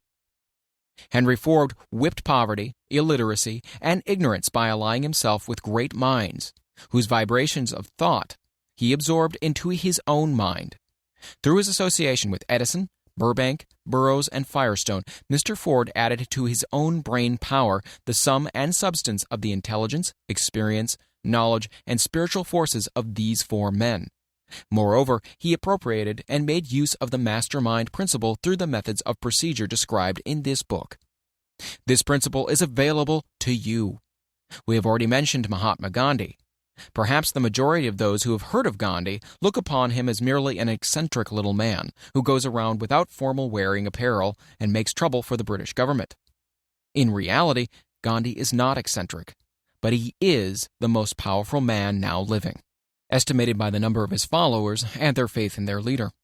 Moreover, he is probably the most powerful man who has ever lived. His power is passive, but it is real. Let us study the method by which he attained his stupendous power. It may be explained in a few words. He came by power through inducing over 200 million people to coordinate, with mind and body, in a spirit of harmony and for a definite purpose. In brief, Gandhi has accomplished a miracle, for it is a miracle when 200 million people can be induced, not forced, to cooperate in a spirit of harmony for a limitless time. If you doubt that this is a miracle, try to induce any two people to cooperate in a spirit of harmony for any length of time. Every man who manages a business knows what a difficult matter it is to get employees to work together in a spirit even remotely resembling harmony. The list of the chief sources from which power may be attained is, as you have seen, headed by the infinite intelligence. When two or more people coordinate in a spirit of harmony and work towards a definite objective, they place themselves in position through that alliance to absorb power directly from the great universal storehouse of infinite intelligence. This is the greatest of all sources of power. It is the source to which the genius turns. It is the source to which every great leader turns, whether he may be conscious of that fact or not. The other two major sources from which the knowledge necessary for the accumulation of power may be obtained are no more reliable than the five senses of man. The senses are not always reliable. Infinite intelligence does not err. In subsequent chapters, the methods by which infinite intelligence may be most readily contacted will be adequately described. This is not a course on religion. No fundamental principle described in this book should be interpreted as being intended to interfere either directly or indirectly with any man's religious habits. This book has been confined exclusively to instructing the reader how to transmute the definite purpose of desire for money into its monetary equivalent. Read, think, and meditate as you read. Soon, the entire subject will unfold, and you will see it in perspective. You are now seeing the detail of the individual chapters. Money is as shy and elusive as the old-time maiden. It must be wooed and won by methods not unlike those used by a determined lover in pursuit of the girl of his choice. And coincidental as it is, the power used in the wooing of money is not greatly different from that used in wooing a maiden. That power, when successfully used in the pursuit of money, must be mixed with faith. It must be mixed with desire. It must be mixed with persistence. It must be applied through a plan, and that plan must be set into action. When money comes in quantities known as the big money, it flows to the one who accumulates it as easily as water flows downhill.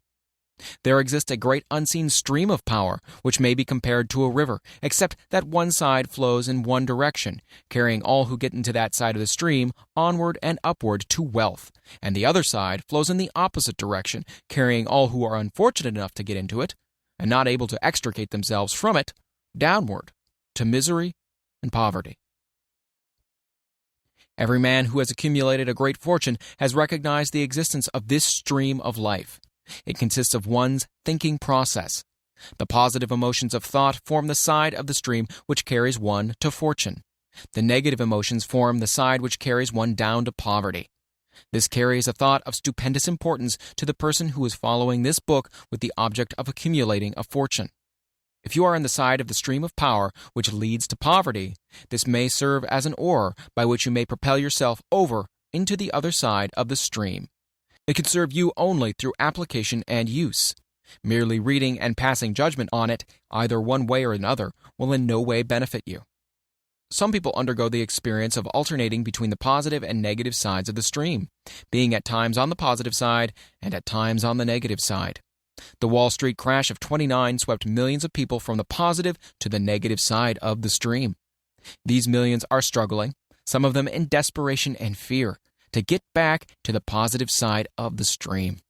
This book was written especially for these millions. Poverty and riches often change places. The crash taught the world this truth, although the world will not long remember the lesson. Poverty may, and generally does, voluntarily take the place of riches. When riches take the place of poverty, the change is usually brought out through well-conceived and carefully executed plans. Poverty needs no plan. It needs no one to aid it, because it's bold and ruthless. Riches are shy and timid. They have to be attracted. Anybody can wish for riches, and most people do. But only a few know that a definite plan, plus a burning desire for wealth, are the only dependable means of accumulating wealth. Chapter 11. The Mystery of Sex, Transmutation. The 10th Step Toward Riches. The meaning of the word transmute is, in simple language, the changing or transferring of one element or form of energy into another. The emotion of sex brings into being a state of mind. Because of ignorance on the subject, this state of mind is generally associated with the physical, and because of improper influences, to which most people have been suggested, in acquiring knowledge of sex, things essentially physical have highly biased the mind. The emotion of sex has back of it the possibility of three constructive potentialities. They are 1. The perpetuation of mankind, 2. The maintenance of health. As a therapeutic agency, it has no equal. 3. The transformation of mediocrity into genius through transmutation. Sex transmutation is simple and easily explained. It means the switching of the mind from thoughts of physical expression to thoughts of some other nature. Sex desire is the most powerful of human desires. When driven by this desire, men develop keenness of imagination, courage, willpower, persistence, and creative ability unknown to them at other times. So strong and impelling is the desire for sexual contact that men freely run the risk of life and reputation to indulge it. When harnessed and redirected along other lines, this motivating force maintains all of its attributes of keenness of imagination, courage, etc., which may be used as powerful creative forces in literature, art, or in any other profession or calling, including, of course, the accumulation of riches. The transmutation of sex energy calls for the exercise of willpower, to be sure, but the reward is worth the effort. The desire for sexual expression is inborn and natural. The desire cannot and should not be submerged or eliminated, but it should be given an outlet through forms of expression which enrich the body, mind, and spirit of man. If not given this form of outlet through transmutation, it will seek outlets through purely physical channels. A river may be dammed and its water controlled for a time, but eventually it will force an outlet. The same is true of the emotion of sex. It may be submerged and controlled for a time, but its very nature causes it to be ever-seeking means of expression. If it is not transmuted into some creative effort, it'll find a less worthy outlet. Fortunate indeed is the person who has discovered how to give sex emotion an outlet through some form of creative effort, for he has, by that discovery, lifted himself to the state of a genius. Scientific research has disclosed these significant facts. 1. The men of greatest achievement are men with highly developed sex natures, men who have learned the art of sex transmutation. 2. The men who have accumulated great fortunes and achieved outstanding recognition in literature, art, industry, architecture, and the professions were motivated by the influence of a woman. The research from which these astounding discoveries were made went back through the pages of biography and history for more than 2,000 years. Wherever there was evidence available in connection with the lives of men and women of great achievement, it indicated most convincingly that they had possessed highly developed sex natures.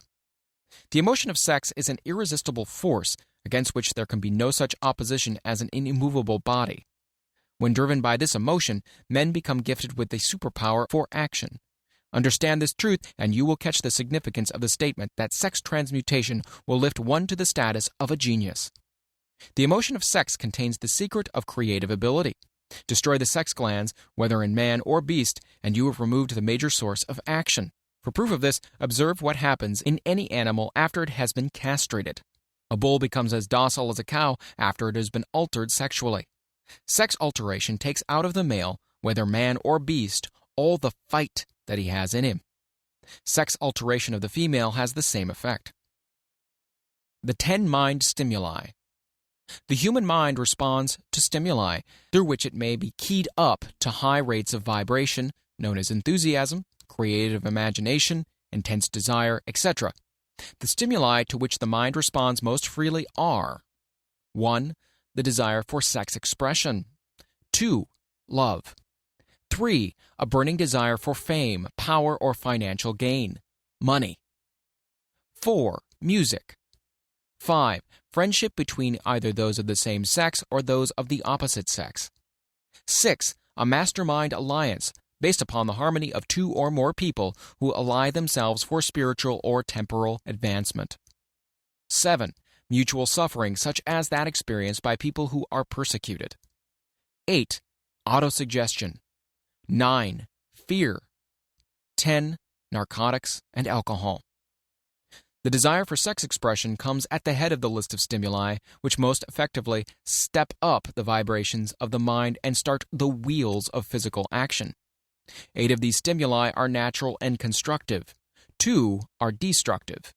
The list is here presented for the purpose of enabling you to make a comparative study of the major sources of mind stimulation. From this study, it will be readily seen that the emotion of sex is, by great odds, the most intense and powerful of all mind stimuli. This comparison is necessary as a foundation for proof of the statement that transmutation of sex energy may lift one to the status of a genius. Let us find out what constitutes a genius. Some wiseacre has said that a genius is a man who wears long hair, eats queer food, lives alone, and serves as a target for the joke makers. A better definition of a genius is a man who has discovered how to increase the vibrations of thought to the point where he can freely communicate with sources of knowledge not available through the ordinary rate of vibration of thought. The person who thinks will want to ask some questions concerning this definition of genius. The first question will be, how may one communicate with sources of knowledge which are not available through the ordinary rate of vibration of thought? The next question will be, are there known sources of knowledge which are available only to the genii? And if so, what are these sources, and exactly how may they be reached? We shall offer proof of the soundness of some of the more important statements made in this book, or at least we will offer evidence through which you may secure your own proof through experimentation, and in doing so, we shall answer both of these questions. Genius is developed through the sixth sense. The reality of a sixth sense has been fairly well established. This sixth sense is creative imagination. The faculty of creative imagination is one which the majority of people never use during an entire lifetime, and if used at all, it usually happens by mere accident. A relatively small number of people use, with deliberation and purpose, afterthought, the faculty of creative imagination. Those who use this faculty voluntarily and with understanding of its functions are genii. The faculty of creative imagination is the direct link between the finite mind of man and infinite intelligence. All so-called revelations referred to in the realm of religion and all discoveries of basic or new principles in the field of invention take place through the faculty of creative imagination. When ideas or concepts flash into one's mind through what is popularly called a hunch, they come from one or more of the following sources. 1. Infinite intelligence. 2. One's subconscious mind, wherein is stored every sense impression and thought impulse which ever reach the brain through any of the 5 senses. 3. From the mind of some other person who has just released the thought, or picture of the idea or concept through conscious thought. Or 4. From that other person's subconscious storehouse. There are no other known sources for which inspired ideas or hunches may be received. The creative imagination functions best when the mind is vibrating due to some form of mind stimulation at an exceedingly high rate. That is, when the mind is functioning at a rate of vibration higher than that of ordinary, normal thought. When brain action has been stimulated through one or more of the 10 mind stimulants, it has the effect of lifting the individual far above the horizon of ordinary thought and permits him to envision distance, scope, and quality of thoughts not available on the lower plane, such as that occupied while one is engaged in the solution of the problems of business and professional routine. When lifted to this higher level of thought, through any form of mind stimulation, an individual occupies, relatively, the same position as one who has ascended in an airplane to a height from which he may see over and beyond the horizon line which limits his vision while on the ground. Moreover, while on higher levels of thought, the individual is not hampered or bound by any of the stimuli which circumscribe and limit his vision while wrestling with the problems of gaining the 3 basic necessities of food, clothing, and shelter. He is in a world of thought in which the ordinary, workaday thoughts have been as effectively removed as are the hills and valleys and other limitations of physical vision when he rises in an airplane. While on this exalted plane of thought, the creative faculty of the mind is given freedom for action. The way has been cleared for the 6th sense to function. It becomes receptive to ideas which would not reach the individual under any other circumstances. This 6th sense is the faculty which marks the difference between a genius and an ordinary individual. The creative faculty becomes more alert and receptive to vibrations originating outside the individual's subconscious mind, and the more the individual relies upon it and makes demands upon it for thought impulses. This faculty can be cultivated and developed only through use. That which is known as one's conscience operates entirely through the faculty of the 6th sense. The great artists, writers, musicians, and poets became great because they acquire the habit of relying upon the still small voice which speaks from within, through the faculty of creative imagination. It is a fact well known to people who have keen imaginations that their best ideas come through so-called hunches. There is a great orator who does not attain to greatness until he closes his eyes and begins to rely entirely upon the faculty of creative imagination. When asked why he closed his eyes just before the climaxes of his oratory, he replied, "I do it because then I speak through ideas which come to me from within."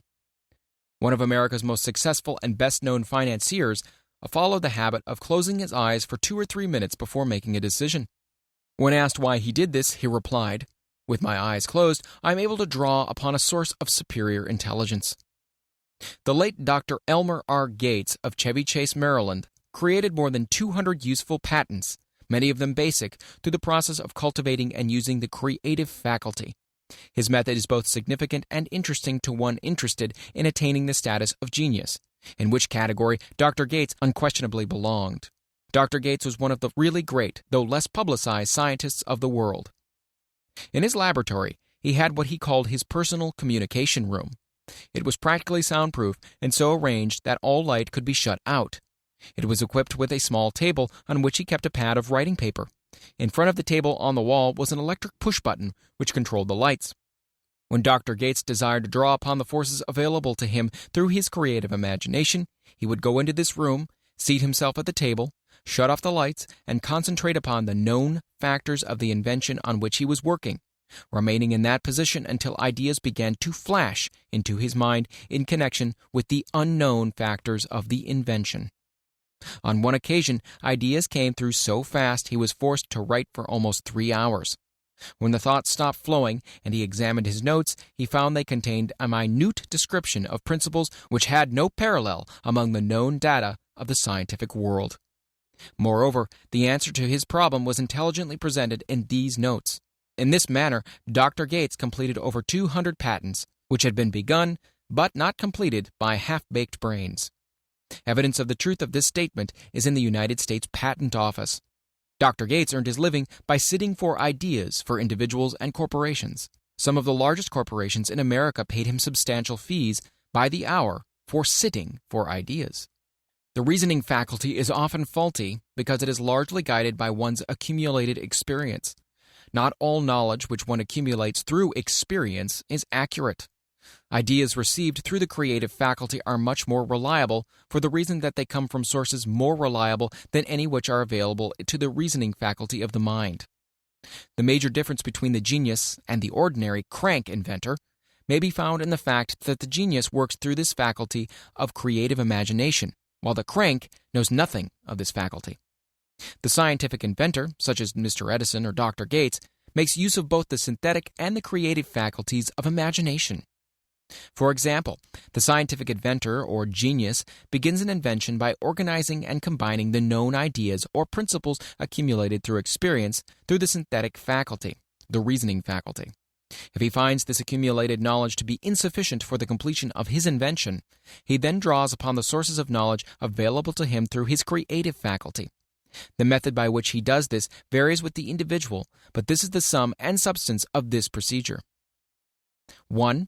He stimulates his mind so that it vibrates on a higher than average plane, using one or more of the 10 mind stimulants or some other stimulant of his choice. 2. He concentrates upon the known factors, the finished part of his invention, and creates in his mind a perfect picture of unknown factors, the unfinished part of his invention. He holds this picture in his mind until it has been taken over by the subconscious mind, then relaxes by clearing his mind of all thought, and waits for his answer to flash into his mind. Sometimes the results are both definite and immediate. At other times the results are negative, depending upon the state of development of the sixth sense, or creative faculty. Mr. Edison tried out more than 10,000 different combinations of ideas through the synthetic faculty of his imagination before he tuned in through the creative faculty and got the answer which perfected the incandescent light. His experience was similar when he produced the talking machine. There is plenty of reliable evidence that the faculty of creative imagination exists. This evidence is available through accurate analysis of men who have become leaders in their respective callings, without having had extensive educations. Lincoln was a notable example of a great leader who achieved greatness through the discovery and the use of his faculty of creative imagination. He discovered and began to use this faculty as a result of the stimulation of love which he experienced when he met Anne Rutledge, a statement of the highest significance in connection with the study of the source of genius. The pages of history are filled with the records of great leaders whose achievements may be traced directly to the influence of women who aroused the creative faculties of their minds through the stimulation of sex desire. Napoleon Bonaparte was one of these. When inspired by his first wife, Josephine, he was irresistible and invincible. When his better judgment or reasoning faculty prompted him to put Josephine aside, he began to decline. His defeat at St. Helena was not far distant. If good taste would permit, we might easily mention scores of men, well known to the American people, who climbed to the great heights of achievement under the stimulating influence of their wives, only to drop back to destruction after money and power went to their heads, and they put aside the old wife for a new one. Napoleon was not the only man to discover that sex influence from the right source is more powerful than any substitute of expediency which may be created by mere reason. The human mind responds to stimulation. Among the greatest and most powerful of these stimuli is the urge of sex. When harnessed and transmuted, this driving force is capable of lifting men into that higher sphere of thought which enables them to master the sources of worry and petty annoyance which beset their pathway on the lower plane. Unfortunately, only the genii have made the discovery. Others have accepted the experience of sex urge without discovering one of its major potentialities, a fact which accounts for the great number of others as compared to the limited number of genii. For the purpose of refreshing the memory in connection with facts available from the biographies of certain men, we here present the names of a few men of outstanding achievement, each of whom was known to have been of highly sexed nature. The genius which was theirs undoubtedly found its source of power in transmuted sex energy.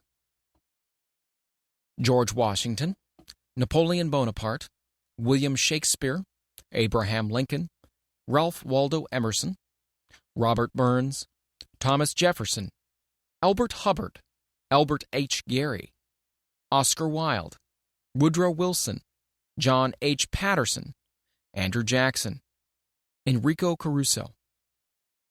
Your own knowledge of biography will enable you to add to this list. Find, if you can, a single man in all of history of civilization who achieved outstanding success in any calling who was not driven by a well-developed sex nature. If you do not wish to rely upon biographies of men now living, take inventory of those whom you know to be men of great achievement, and see if you can find one among them who is not highly sexed. Sex energy is the creative energy of all genii. There has never been and never will be a great leader, builder, or artist lacking in this driving force of sex. Surely no one will misunderstand these statements to men that all who are highly sexed are genii. Man attains to the status of genius only when and if he stimulates his mind so that it draws upon the force available through the creative faculty of the imagination. Chief among the stimuli with which this stepping up of the vibrations may be procured is sex energy. The mere possession of this energy is not sufficient to produce a genius. The energy must be transmuted from desire for physical contact into some other form of desire and action before it will lift one to the status of genius. Far from becoming genii because of the great sex desires, the majority of men lower themselves through the misunderstanding and misuse of this great force to the status of the lower animals. Why men seldom succeed before 40. I discovered from the analysis of over 25,000 people that men who succeed in an outstanding way seldom do so before the age of 40, and more often they do not strike their real place until they are well beyond the age of 50. This fact was so astounding that it prompted me to go into the study of its cause most carefully, carrying the investigation over a period of more than 12 years. This study disclosed the fact that the major reason why the majority of men who succeed do not begin to do so before the age of 40 or 50 is their tendency to dissipate their energies through overindulgence in physical expression of the emotion of sex. The majority of men never learn that the urge of sex has other possibilities, which far transcend in importance that of mere physical expression. The majority of those who make this discovery do so after having wasted many years at a period when the sex energy is at its height, prior to the age of 45 to 50. This usually is followed by noteworthy achievement. The lives of many men up to and sometimes well past the age of 40 reflect continued dissipation of energies which could have been more profitably turned into better channels. Their finer and more powerful emotions are sown wildly to the four winds. Out of this habit of the male grew the term sowing his wild oats. The desire for sexual expression is by far the strongest and most impelling of all the human emotions, and for this very reason, this desire, when harnessed and transmuted into action other than that of physical expression, may raise one to the status of genius. One of America's most able businessmen frankly admitted that his attractive secretary was responsible for most of the plans he created. He admitted that her presence lifted him to the heights of creative imagination, such as he could experience under no other stimulus. One of the most successful men in America owes most of his success to the influence of a very charming young woman who has served as his source of inspiration for more than 12 years. Everyone knows that man to whom this reference is made, but not everyone knows the real source of his achievements. History is not lacking in examples of men who attained the status of genii as a result of the use of artificial mind stimulus in the form of alcohol and narcotics. Edgar Allan Poe wrote The Raven while under the influence of liquor, dreaming dreams that mortal never dared to dream before. James Whitcomb Riley did his best writing while under the influence of alcohol. Perhaps it was thus he saw the ordered intermingling of the real and the dream, the mill above the river and the mist above the stream. But let it be remembered that many such men have destroyed themselves in the end.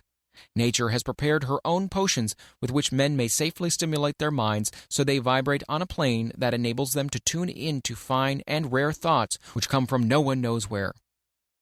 No satisfactory substitute for nature's stimulants has ever been found.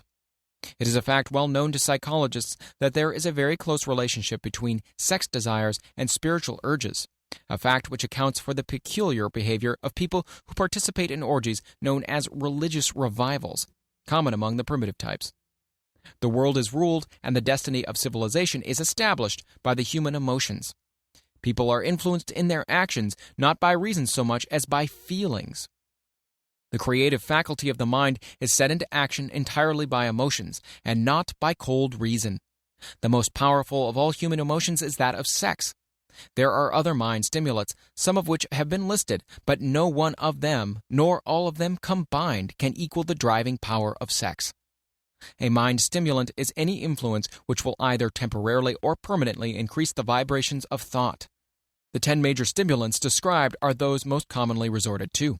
Through these sources, one may commune with infinite intelligence or enter, at will, the storehouse of the subconscious mind, either one's own or that of another person, a procedure which is all there is of genius. A teacher who has trained and directed the efforts of more than 30,000 salespeople made the astounding discovery that highly sexed men are the most efficient salesmen. The explanation is that the factor of personality, known as personal magnetism, is nothing more or less than sex energy. Highly sexed people always have a plentiful supply of magnetism. Through cultivation and understanding, this vital force may be drawn upon and used to great advantage in the relationships between people. This energy may be communicated to others through the following media. 1. The handshake. The touch of the hand indicates instantly the presence of magnetism or lack of it. 2. The tone of voice. Magnetism or sex energy is the factor with which the voice may be colored or made musical and charming. 3. Posture and carriage of body. Highly sexed people move briskly and with grace and ease. 4. The vibrations of thought. Highly sexed people mix the emotion of sex with their thoughts, or may do so at will, and in that way may influence those around them. 5. Body adornment. People who are highly sexed are usually very careful about their personal appearance. They usually select clothing of a style becoming to their personality, physique, complexion, etc. When employing salesmen, the more capable sales manager looks for the quality of personal magnetism as the first requirement of a salesman. People who lack sex energy will never become enthusiastic or inspire others, and enthusiasm is one of the most important requisites in salesmanship, no matter what one is selling. The public speaker, orator, preacher, lawyer, or salesman who is lacking in sex energy is a flop as far as being able to influence others is concerned. Couple this with the fact that most people can be influenced only through an appeal to their emotions, and you will understand the importance of sex energy as a part of the salesman's native ability. Master salesmen attain the status of mastery in selling because they, either consciously or unconsciously, transmute the energy of sex into sales enthusiasm. In this statement may be found a very practical suggestion as to the actual meaning of sex transmutation. The salesman who knows how to take his mind off the subject of sex and direct it in sales effort with as much enthusiasm and determination as he would apply to its original purpose has acquired the art of sex transmutation, whether he knows it or not. The majority of salesmen who transmute their sex energy do so without being in the least aware of what they are doing or how they're doing it. Transmutation of sex energy calls for more willpower than the average person cares to use for this purpose. Those who find it difficult to summon willpower sufficient for transmutation may gradually acquire this ability. Though this requires willpower, the reward for the practice is more than worth the effort. The entire subject of sex is one with which the majority of people appear to be unpardonably ignorant. The urge of sex has been grossly misunderstood, slandered, and burlesqued by the ignorant and evil-minded for so long that the very word sex is seldom used in polite society. Men and women who are now known to be blessed, yes blessed, with highly sexed natures are usually looked upon as being people who will bear watching. Instead of being called blessed, they're usually called cursed. Millions of people, even in this age of enlightenment, have inferiority complexes which they developed because of this false belief that a highly sexed nature is a curse. These statements of the virtue of sex energy should not be construed as justification for the libertine. The emotion of sex is a virtue only when used intelligently and with discrimination. It may be misused and often is to such an extent that it debases instead of enriches both body and mind. The better use of this power is the burden of this chapter. It seemed quite significant to the author when he made the discovery that practically every great leader whom he had the privilege of analyzing was a man whose achievements were largely inspired by a woman. In many instances, the woman in the case was a modest, self-denying wife of whom the public had heard but little or nothing. In a few instances, the source of inspiration has been traced to the other woman. Perhaps such cases may not be entirely unknown to you. Intemperance in sex habits is just as detrimental as intemperance in habits of drinking and eating. In this age in which we live, an age which began with the World War, intemperance in habits of sex is common. This orgy of indulgence may account for the shortage of great leaders. No man can avail himself of the forces of his creative imagination while dissipating them. Man is the only creature on earth which violates nature's purpose in this connection. Every other animal indulges its sex nature in moderation and with purpose which harmonizes with the laws of nature. Every other animal responds to the call of sex only in season. Man's inclination is to declare open season. Every intelligent person knows that stimulation in excess through alcoholic, drink, and narcotics is a form of intemperance which destroys the vital organs of the body, including the brain. Not every person knows, however, that overindulgence in sex expression may become a habit as destructive and as detrimental to creative effort as narcotics or liquor. A sex-mad man is not essentially different than a dope-mad man. Both have lost control over their faculties of reason and willpower. Sexual overindulgence may not only destroy reason and willpower, but it may also lead to either temporary or permanent insanity. Many cases of hypochondria, imaginary illness, grow out of habits developed in ignorance of the true function of sex. From these brief references to the subject, it may be readily seen that ignorance on the subject of sex transmutation forces stupendous penalties upon the ignorant on the one hand and withholds from them equally stupendous benefits on the other. Widespread ignorance on the subject of sex is due to the fact that the subject has been surrounded with mystery and beclouded by dark silence. The conspiracy of the mystery and silence has had the same effect upon the minds of young people that the psychology of prohibition had. The result has been increased curiosity and desire to acquire more knowledge on this verboten subject, and, to the shame of all lawmakers and most physicians, by training best qualified to educate youth on the subject, information has not been made easily available. Seldom does an individual enter upon highly creative efforts in any field of endeavor before the age of 40.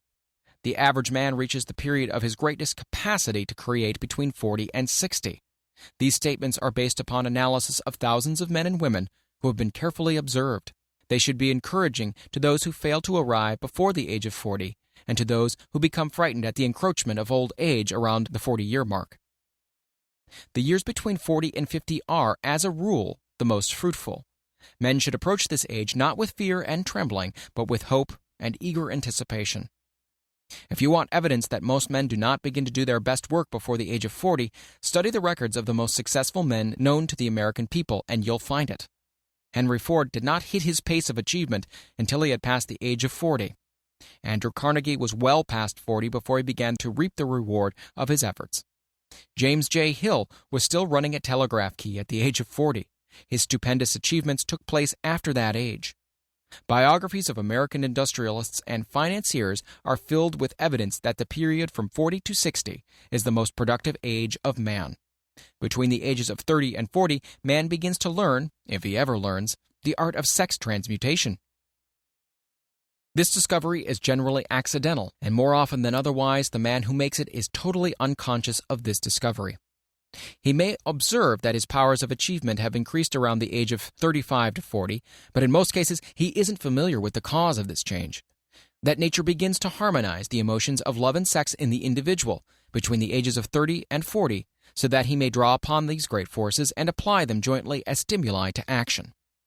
Sex alone is a mighty urge to action, but its forces are like cyclones. They are often uncontrollable. When the emotion of love begins to mix itself with the emotion of sex, the result is calmness of purpose, poise, accuracy of judgment, and balance. What person who has attained the age of 40 is so unfortunate as to be unable to analyze these statements and to corroborate them by his own experience? When driven by his desire to please a woman based solely upon the emotion of sex, a man may be, and usually is, capable of great achievement, but his actions may be disorganized, distorted, and totally destructive. When driven by his desire to please a woman based upon the motive of sex alone, a man may steal, cheat, and even commit murder. But when the emotion of love is mixed with the emotion of sex, that same man will guide his actions with more sanity, balance, and reason. Criminologists have discovered that the most hardened criminals can be reformed through the influence of a woman's love. There is no record of a criminal having been reformed solely through the sex influence. These facts are well known, but their cause is not.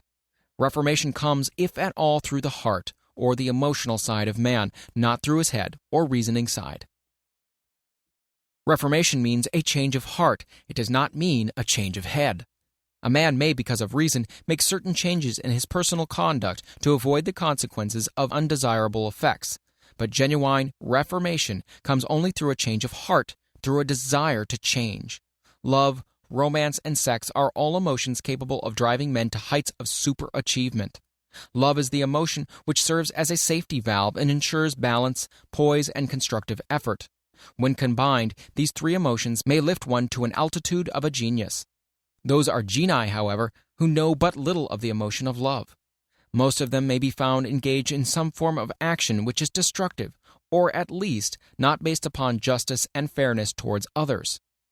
If good taste would permit, a dozen genii could be named in the field of industry and finance who ride ruthlessly over the rights of their fellow men. They seem totally lacking in conscience. The reader can easily supply his own list of such men. The emotions are states of mind. Nature has provided man with a chemistry of the mind, which operates in a manner similar to the principles of chemistry of matter. It is a well-known fact that, through the aid of chemistry of matter, a chemist may create a deadly poison by mixing certain elements, none of which are in themselves harmful in the right proportions. This emotion may likewise be combined so as to create a deadly poison. The emotions of sex and jealousy, when mixed, may turn a person into an insane beast. The presence of any one or more of the destructive emotions in the human mind, through the chemistry of the mind, sets up a poison which may destroy one's sense of justice and fairness.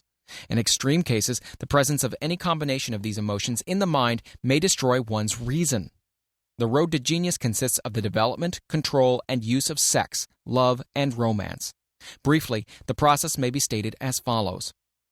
Encourage the presence of these emotions as the dominating thoughts in one's mind, and discourage the presence of all the destructive emotions.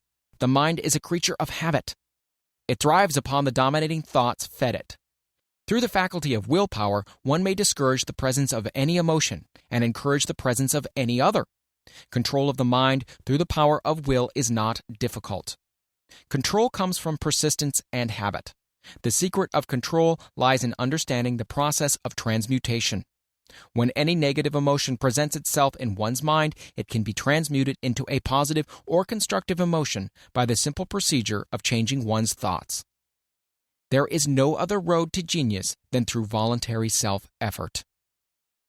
A man may attain to great heights of financial or business achievement solely by the driving force of sex energy, but history is filled with evidence that he may, and usually does, carry with him certain traits of character which rob him of the ability to either hold or enjoy his fortune. This is worthy of analysis, thought, and meditation, for it states a truth and knowledge of which may be helpful to women as well as men. Ignorance of this has cost thousands of people their privilege of happiness, even though they possessed riches. The emotions of love and sex leave their unmistakable marks upon the features. Moreover, these signs are so visible that all who wish may read them. The man who is driven by the storm of passion based upon sex desires alone plainly advertises that fact to the entire world by the expression of his eyes and the lines of his face. The emotion of love, when mixed with the emotion of sex, softens, modifies, and beautifies the facial expression. No character analyst is needed to tell you this. You may observe it for yourself. The emotion of love brings out and develops the artistic and aesthetic nature of man.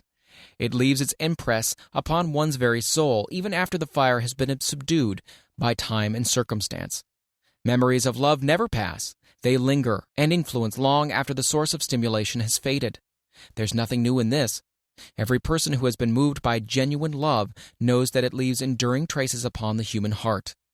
The effect of love endures because love is spiritual in nature. The man who cannot be stimulated to great heights of achievement by love is hopeless. He's dead, though he may seem to be alive.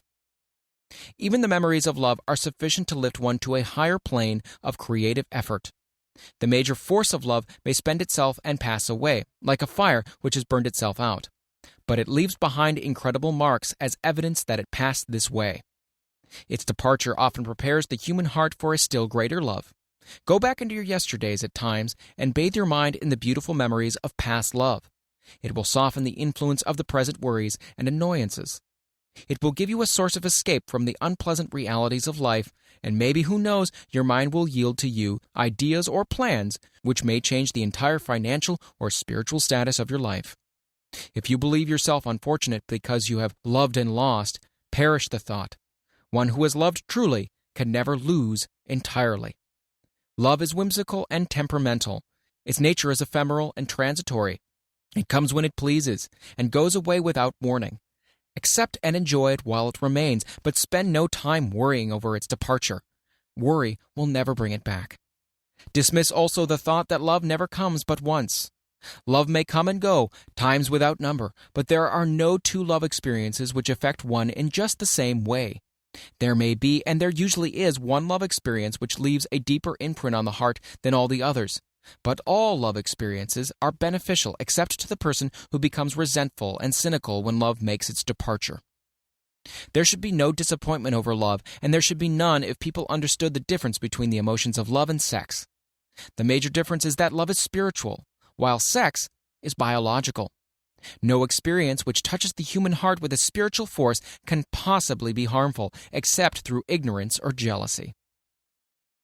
Love is, without question, life's greatest experience. It brings one into communion with the infinite intelligence. When mixed with the emotions of romance and sex, it may lead one far up the ladder of creative effort. The emotions of love, sex, and romance are sides of the eternal triangle of achievement-building genius. Nature creates genii through no other force. Love is an emotion with many sides, shades, and colors. The love which one feels for parents or children is quite different from that which one feels for one's sweetheart. The one is mixed with the emotion of sex, while the other's is not. The love which one feels in true friendship is not the same as that felt for one's sweetheart, parents, or children, but it too is a form of love. Then there's the emotion of love for things inanimate, such as the love of nature's handiwork. But the most intense and burning of all those various kinds of love is that experience in the blending of the emotions of love and sex. Marriage is not blessed with the eternal affinity of love, properly balanced and proportioned with sex, cannot be happy ones, and seldom endure. Love alone will not bring happiness in marriage, nor will sex alone. When these two beautiful emotions are blended, marriage may bring about a state of mind closest to the spiritual that one may ever know on this earthly plane. When the emotion of romance is added to those of love and sex, the obstructions between the finite mind of the man and the infinite intelligence are removed. Then a genius has been born. What a different story is this than those usually associated with the emotion of sex. Here is an interpretation of the emotion which lifts it out of the commonplace and makes of it potter's clay in the hands of God, from which he fashions all that is beautiful and inspiring. It is an interpretation which would, when properly understood, bring harmony out of the chaos which exists in too many marriages. The disharmonies often expressed in the form of nagging may usually be traced to a lack of knowledge on the subject of sex. Where love, romance, and the proper understanding of the emotions and function of sex abide, there is no disharmony between married people. Fortunate is the husband whose wife understands the true relationship between the emotions of sex, love, and romance. When motivated by this holy triumvirate, no form of labor is burdensome, because even the most lowly form of effort takes on the nature of a labor of love. It's a very old saying that a man's wife may either make him or break him, but the reason is not always understood. The making and the breaking is the result of the wife's understanding or lack of understanding of the emotions of love, sex, and romance. Despite the fact that men are polygamous by the very nature of their biological inheritance, it is true that no woman has as great an influence on a man as his wife unless he is married to a woman totally unsuited to his nature. If a woman permits her husband to lose interest in her and become more interested in other women, it's usually because of her ignorance or indifference towards the subjects of sex, love, and romance. This statement presupposes, of course, that genuine love once existed between a man and his wife. The facts are equally applicable to a man who permits his wife's interests in him to die. Married people often bicker over a multitude of trivialities. If these are analyzed accurately, the real question of the trouble will often be found to be indifference or ignorance on these subjects. Man's greatest motivating force is his desire to please woman. The hunter who excelled during prehistoric days before the dawn of civilization did so because of his desire to appear great in the eyes of a woman. Man's nature has not changed in this respect. The hunter of today brings home no skins of wild animals, but he indicates his desire for her favor by supplying fine clothes, motor cars, and wealth. Man has the same desire to please woman that he had before the dawn of civilization. The only thing that has changed is his method of pleasing. Men who accumulate large fortunes and attain to great heights of power and fame do so mainly to satisfy their desire to please women. Take women out of their lives, and great wealth would be useless to most men. It is the inherent desire of man to please woman, which gives woman the power to make or break a man. The woman who understands man's nature and tactfully caters to it need no fear of competition from other women. Men may be giants with indomitable willpower when dealing with other men, but they are easily managed by the woman of their choice. Most men will not admit that they are easily influenced by the women they prefer because it is in the nature of the male to want to be recognized as the stronger of the species. Moreover, the intelligent woman recognizes this manly trait and very wisely makes no issue of it. Some men know that they are being influenced by the woman of their choice, their wives, sweethearts, mothers, or sisters, but they tactfully refrain from rebelling against the influence because they are intelligent enough to know no man is happy or complete without the modifying influence of the right woman. The man who does not recognize this important truth deprives himself of the power which has done more to help men achieve success than all other forces combined.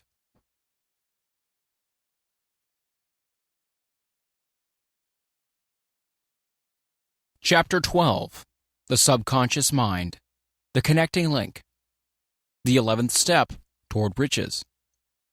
The subconscious mind consists of a field of consciousness in which every impulse of thought that reaches the objective mind through any of the 5 senses is classified and recorded, and from which thoughts may be recalled or withdrawn as letters may be taken from a filing cabinet. It receives and files sense impressions or thoughts regardless of their nature. You may voluntarily plant into your subconscious mind any plan, thought, or purpose which you desire to translate into its physical or monetary equivalent. The subconscious acts first on the dominating desires which have been mixed with emotional feeling, such as faith. Consider this in connection with the instructions given in the chapter on desire for taking the 6 steps there outlined, and the instructions given in the chapter on the building and execution of plans, and you will understand the importance of the thought conveyed. The subconscious mind works day and night. Through a method of procedure unknown to man, the subconscious mind draws upon the forces of infinite intelligence for the power with which it voluntarily transmutes one's desires into their physical equivalent, making use always of the most practical media by which this end may be accomplished. You cannot entirely control your subconscious mind, but you can voluntarily hand over to it any plan, desire, or purpose which you wish transformed into concrete form. Read again instructions for using the subconscious mind in the chapter on autosuggestion. There's plenty of evidence to support the belief that the subconscious mind is the connecting link between the finite mind of man and infinite intelligence. It is the intermediary through which one may draw upon the forces of infinite intelligence at will. It alone contains the secret process by which mental impulses are modified and changed into their spiritual equivalent. It alone is the medium through which prayer may be transmitted to the source capable of answering prayer. The possibilities of creative effort connected with the subconscious mind are stupendous and imponderable. They inspire one with awe. I never approached the discussion of the subconscious mind without a feeling of littleness and inferiority, due perhaps to the fact that man's entire stock of knowledge on this subject is so pitifully limited. The very fact that the subconscious mind is the medium of communication between the thinking mind of man and infinite intelligence is of itself a thought which most paralyzes one's reason. After you have accepted as a reality the existence of the subconscious mind and understand its possibilities as a medium for transmuting your desires into their physical or monetary equivalent, you will comprehend the full significance of the instructions given in the chapter on desire. You'll also understand why you have been repeatedly admonished to make your desires clear and to reduce them to writing. You will also understand the necessity of persistence in carrying out instructions. The 13 principles are the stimuli with which you acquire the ability to reach and to influence your subconscious mind. Do not become discouraged if you cannot do this upon the first attempt. Remember that the subconscious mind may be voluntarily directed only through habit under the directions given in the chapter on faith. You have not yet had time to master faith, but be patient and be persistent. A good many statements on the chapters on faith and autosuggestion will be repeated here for the benefit of your subconscious mind. Remember, your subconscious mind functions voluntarily whether you make any effort to influence it or not. This naturally suggests to you that thoughts of fear and poverty and all native thoughts serve as stimuli to your subconscious mind unless you master these impulses and give it more desirable food upon which it may feed. The subconscious mind will not remain idle. If you fail to plant desires in your subconscious mind, it will feed upon the thoughts which reach it as a result of your neglect. We have already explained that thought impulses, both negative and positive, are reaching the subconscious mind continuously from the 4 sources which were mentioned in the chapter on sex transmutation. For the present, it's sufficient if you remember that you are living daily in the midst of all manner of thought impulses which are reaching your subconscious mind without your knowledge. Some of these impulses are negative and some are positive. You are now engaged in trying to help shut off the flow of negative impulses and to aid in voluntarily influencing your subconscious mind through positive impulses of desire. When you achieve this, you'll possess the key which unlocks the door to your subconscious mind. Moreover, you'll control that door so completely that no undesirable thought may influence your subconscious mind. Everything which man creates begins in the form of a thought impulse. Man can create nothing which he does not first conceive in thought. Through the aid of the imagination, thought impulses may be assembled into plans. The imagination, when under control, may be used for the creation of plans or purposes that lead to success in one's chosen occupation.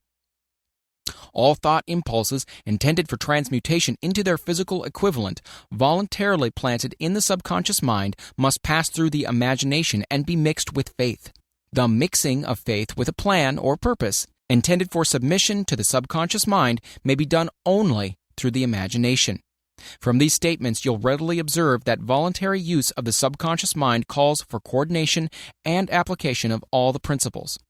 Ella Wheeler Wilcox gave evidence of her understanding of the power of the subconscious mind when she wrote, "You never can tell what a thought will do in bringing you hate or love. For thoughts are things, and their airy wings are swifter than carrier doves. They follow the law of the universe. Each thing creates its kind, and they speed o'er the track to bring you back whatever went from your mind." Mrs. Wilcox understood the truth that thoughts which go out from one's mind also embed themselves deeply in one's subconscious mind, where they serve as a magnet, pattern, or blueprint by which the subconscious mind is influenced while translating them into their physical equivalent. Thoughts are truly things for the reason that every material thing begins in the form of thought energy. The subconscious mind is more susceptible to influence by impulses of thought mixed with feeling or emotion than by those originating solely in the reasoning portion of the mind. In fact, there's much evidence to support the theory that only emotionalized thoughts have any action influence upon the subconscious mind. It's a well-known fact that emotion or feeling rules the majority of people. If it is true that the subconscious mind responds more quickly to and is influenced more readily by thought impulses that are well mixed with emotion, it is essential to become familiar with the more important of the emotions. There are 7 major positive emotions and 7 major negative emotions. The negatives voluntarily inject themselves into the thought impulses, which ensure passage into the subconscious mind. The positives must be injected through the principle of autosuggestion into the thought impulses, which an individual wishes to pass on to his subconscious mind. Instructions have been given in the chapter on autosuggestion. These emotions or feeling impulses may be likened to yeast in a loaf of bread because they constitute the action element, which transforms thought impulses from the passive to the active state. Thus may one understand why thought impulses, which have been well mixed with emotion, are acted upon more readily than thought impulses originating in cold reason. You are preparing yourself to influence and control the inner audience of your subconscious mind in order to hand over to it the desire for money, which you wish transmuted into its monetary equivalent. It is essential, therefore, that you understand the method of approach to this inner audience. You must speak its language, or it will not heed your call. It understands best the language of emotion or feeling. Let us therefore describe here the 7 major positive emotions and the 7 major negative emotions so that you may draw upon the positives and avoid the negatives when giving the instructions to your subconscious mind. The 7 major positive emotions. The emotion of desire, the emotion of faith, the emotion of love, the emotion of sex, the emotion of enthusiasm, the emotion of romance, the emotion of hope. There are other positive emotions, but these are the most powerful and the ones most commonly used in creative effort. Master these 7 emotions, They can be mastered only by use. And the other positive emotions will be at your command when you need them. Remember in this connection that you are studying a book which is intended to help you develop a money consciousness by filling your mind with positive emotions. One does not become money conscious by filling one's mind with negative emotions. The 7 major negative emotions to be avoided. The emotion of fear, the emotion of jealousy, the emotion of hatred, the emotion of revenge, the emotion of greed, the emotion of superstition, the emotion of anger. Positive and negative emotions cannot occupy the mind at the same time. One or the other must dominate. It is your responsibility to make sure that the positive emotions constitute the dominating influence of your mind. Here, the law of habit will come to your aid. Form the habit of applying and using positive emotions. Eventually, they will dominate your mind so completely that the negatives cannot enter it. Only by following these instructions literally and continuously can you gain control over your subconscious mind. The presence of a single negative in your conscious mind is sufficient to destroy all chances of constructive aid from your subconscious mind. If you are an observing person, you may have noticed that most people resort to prayer only after everything has failed, or else they pray by a ritual of meaningless words.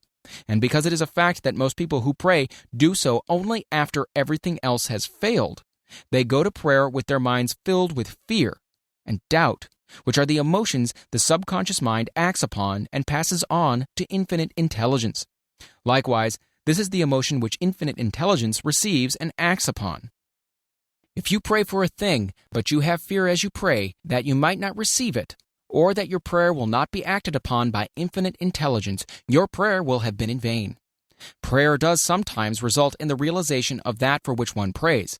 If you have had the experience of receiving that for which you prayed, go back in your memory and recall your actual state of mind while you were praying, and you'll know for sure that the theory here described is more than a theory. The time will come when the schools and educational institutions of the country will teach the science of prayer. Moreover, then prayer may be and will be reduced to a science. When that time comes, and it'll come as soon as mankind is ready for it and demands it, no one will approach the universal mind in a state of fear, for the very good reason that there will be no such emotion as fear. Ignorance, superstition, and false teaching will have disappeared, and man will have attained his true status as a child of infinite intelligence. A few have already attained this blessing. If you believe this prophecy is far-fetched, take a look at the human race in retrospect. Less than 100 years ago, men believed the lightning to be evidence of the wrath of God and feared it. Now, thanks to the power of faith, men have harnessed the lightning and made it turn the wheels of industry. Much less than 100 years ago, men believed the space between the planets to be nothing but a great void, a stretch of dead nothingness. Now, thanks to this same power of faith, men know that far from being either dead or a void, the space between the planets is very much alive, that it is the highest form of vibration known, excepting perhaps the vibration of thought. Moreover, men know that this living, pulsating, vibratory energy, which permeates every atom of matter and fills every niche of space, connects every human brain with every other human brain.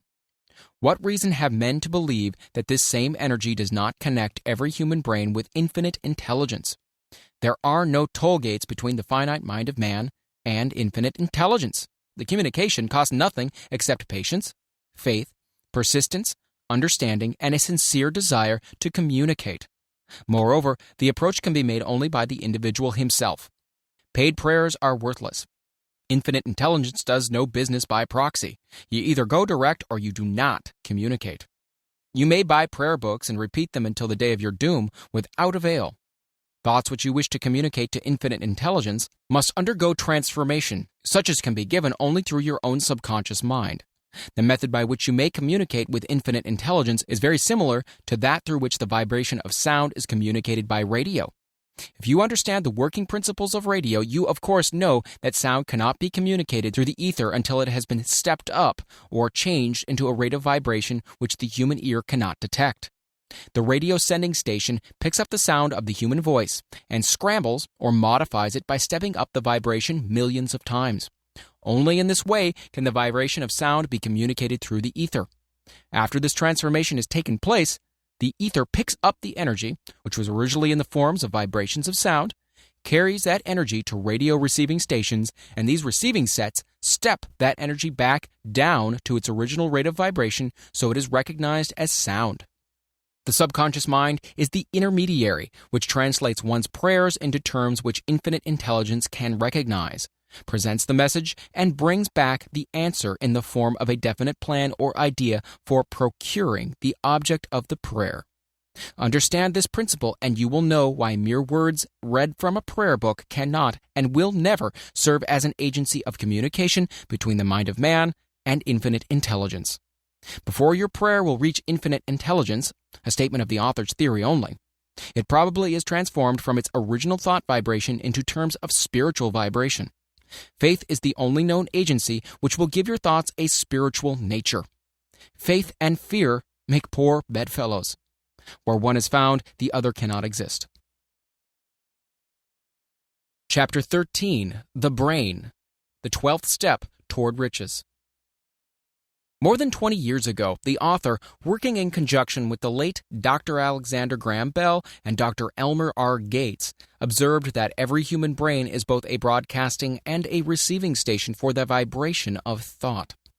Through the medium of the ether, in a fashion similar to that employed by the radio broadcasting principle, every human brain is capable of picking up vibrations of thought which are being released by other brains. In connection with the statement in the preceding paragraph, compare and consider the description of the creative imagination, as outlined in the chapter on imagination. The creative imagination is the receiving set of the brain, which receives thoughts released by the brains of others. It is the agency of communication between one's conscious or reasoning mind and the four sources from which one may receive thought stimuli. When stimulated or stepped up to a high rate of vibration, the mind becomes more receptive to the vibration of thought which reaches it through the ether from outside sources. This stepping up process takes place through the positive or negative emotions. Through the emotions, the vibrations of thought may be increased. Vibrations of an exceedingly high rate are the only vibrations picked up and carried by the ether from one brain to another. Thought is energy traveling at an exceedingly high rate of vibration. Thought, which has been modified or stepped up by any of the major emotions, vibrates at a much higher rate than ordinary thought. And it is this type of thought which passes from one brain to another through the broadcasting machinery of the human brain. The emotion of sex stands at the head of human emotions as far as intensity and driving force are concerned. The brain which has been stimulated by the emotion of sex vibrates at a much more rapid rate than it does when that emotion is quiescent or absent. The result of sex transmutation is the increase of the rate of vibration of thoughts to such a pitch that the creative imagination becomes highly receptive to ideas which it picks up from the ether. On the other hand, when the brain is vibrating at a rapid rate, it not only attracts thoughts and ideas released by other brains through the medium of the ether, but it gives to one's own thoughts that feeling, which is essential before those thoughts will be picked up and acted upon by one's subconscious mind. Thus you'll see that the broadcasting principle is the factor through which you mix feeling or emotion with your thoughts and pass them on to your subconscious mind. The subconscious mind is the sending station of the brain, through which vibrations of thought are broadcast. The creative imagination is the receiving set, through which the vibrations of thought are picked up from the ether. Along with the important factors of the subconscious mind and the faculty of the creative imagination, which constitutes the sending and receiving sets of your mental broadcasting machinery, consider now the principle of autosuggestion, which is the medium by which you may put into operation your broadcasting station.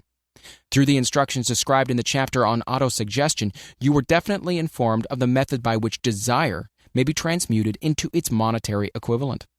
Operation of your mental broadcasting station is a comparatively simple procedure. You have but three principles to bear in mind and to apply when you wish to use your broadcasting station: the subconscious mind, creative imagination, and autosuggestion. The stimuli through which you put these three principles into action have been described. The procedure begins with desire. The greatest forces are intangible. The Depression brought the world to the very borderline of understanding the forces which are intangible and unseen. Through the ages which have passed, man has depended too much upon his physical senses, and has limited his knowledge to physical things which he could see, touch, weigh, and measure. We are now entering the most marvelous of all ages, an age which will teach us something of the intangible forces of the world about us.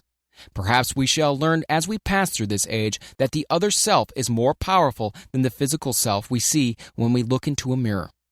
Sometimes men speak lightly of the intangibles, the things that they cannot perceive through any of their five senses, and when we hear them, it should remind us that all of us are controlled by forces which are unseen and intangible. The whole of mankind has not the power to cope with nor to control the intangible force wrapped up in the rolling waves of the oceans. Man has not the capacity to understand the intangible force of gravity which keeps his little earth suspended into mid-air and keeps man from falling from it, much less the power to control that force. Man is entirely subservient to the intangible force which comes with a thunderstorm, and he is just as helpless in the presence of the intangible force of electricity. Nay, he does not even know what electricity is, where it comes from, or what its purpose is. Nor is this by any means the end of man's ignorance in connection with things unseen and intangible. He does not understand the intangible force and intelligence wrapped up in the soil of the earth, the force which provides him with every morsel of food he eats, every article of clothing he wears, and every dollar he carries in his pockets. The dramatic story of the brain. Last but not least, man, with all of his boasted culture and education, understands little or nothing of the intangible force, the greatest of all the intangibles, of thought. He knows but little concerning the physical brain and its vast network of intricate machinery through which the power of thought is translated into its material equivalent. But he is now entering an age which shall yield enlightenment on the subject.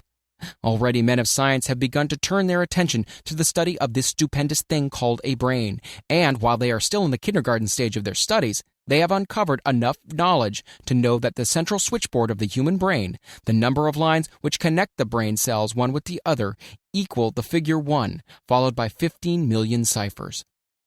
The figure is so stupendous, said Dr. C. Judson Herrick of the University of Chicago, that astronomical figures dealing with hundreds of millions of light years become insignificant by comparison.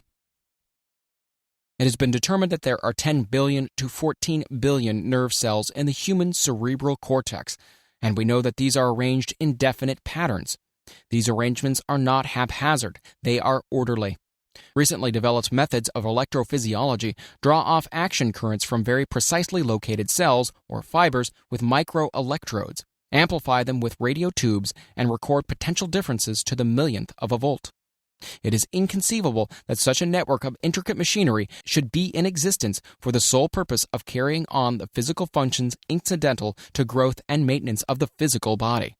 Is it not likely that the same system, which gives billions of brain cells the media of communication one with another, provides also the means of communication with other intangible forces? After this book had been written, just before the manuscript went to the publisher, there appeared in the New York Times an editorial showing that at least one great university and one intelligent investigator in the field of mental phenomena are carrying out an organized research through which conclusions have been reached that parallel many of these described in this and the following chapter. The editorial briefly analyzed the work carried on by Dr. Rhine and his associates at Duke University, viz., what is telepathy? Quote, "A month ago, we cited on this page some of the remarkable results achieved by Professor Rhine and his associates in Duke University from more than 100,000 tests to determine the existence of telepathy and clairvoyance. These results were summarized in the first 2 articles in Harper's Magazine. In the second, which has now appeared, the author E.H. Wright attempts to summarize what has been learned, or what it seems reasonable to infer regarding the exact nature of these extrasensory modes of perception. The actual existence of telepathy and clairvoyance now seems to some scientists enormously probable as a result of Rhine's experiments. Various percipients were asked to name as many cards in a special pack as they could without looking at them and without their sensory access to them. About a score of men and women were discovered who could regularly name so many of the cards correctly that there was not one chance in many million of their having done their feats by luck or accident. But how did they do them? These powers, assuming that they exist, do not seem to be sensory. There is no known organ for them. The experiment worked just as well at distances of several hundred miles as they did in the same room. These facts also dispose, in Mr. Wright's opinion, of the attempt to explain telepathy, or clairvoyance through any physical theory of radiation. All known forms of radiant energy decline inversely as the square of the distance traversed. Telepathy and clairvoyance don't, but they do vary through physical causes, as our other mental powers do. Contrary to widespread opinion, they do not improve when the percipient is asleep or half asleep, but, on the contrary, when he is most wide awake and alert. Rhine discovered that a narcotic will invariably lower a percipient's score, while a stimulant will always send it higher. The most reliable performer apparently cannot make a good score unless he tries to do his best. One conclusion that Wright draws with some confidence is that telepathy and clairvoyance are really one and the same gift. That is, the faculty that sees a card face down and on a table seems to be exactly the same one that reads a thought residing only in another mind. There are several grounds for believing this. So far, for example, the two gifts have been found in every person who enjoys either of them. In every one so far, the two have been of equal vigor, almost exactly. Screens, walls, distances have no effect at all on either. One conclusion that Wright draws with some confidence is that telepathy and clairvoyance are really one and the same gift. That is, the faculty that sees a card face down on a table seems to be exactly the same one that reads a thought, residing only in another mind. There are several grounds for believing this. So far, for example, the two gifts have been found in every person who enjoys either of them. In every one so far, the two have been of equal vigor, almost exactly. Screens, walls, distances have no effect at all on either. Wright advances from this conclusion to express that he puts forward as no more than the mere hunch that other extrasensory experiences, such as prophetic dreams, premonitions of disaster, and the like, may also prove to be part of the same faculty. The reader is not asked to accept any of these conclusions unless he finds it necessary, but the evidence that Rhine has piled up must remain impressive. In view of Dr. Rhine's announcement in connection with the conditions under which the mind responds to what he terms extrasensory modes of perception, I now feel privileged to add to this testimony by stating that my associates and I have discovered what we believe to be the ideal conditions under which the mind can be stimulated so that the sixth sense described in the next chapter can be made to function in a practical way. The conditions to which I refer consist of a close working alliance between myself and two members of my staff.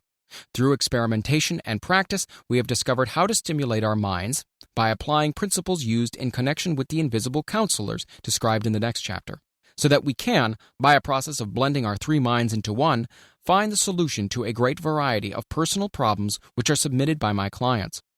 The procedure is very simple.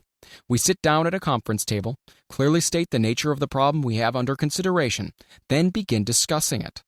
Each contributes whatever thoughts that may occur.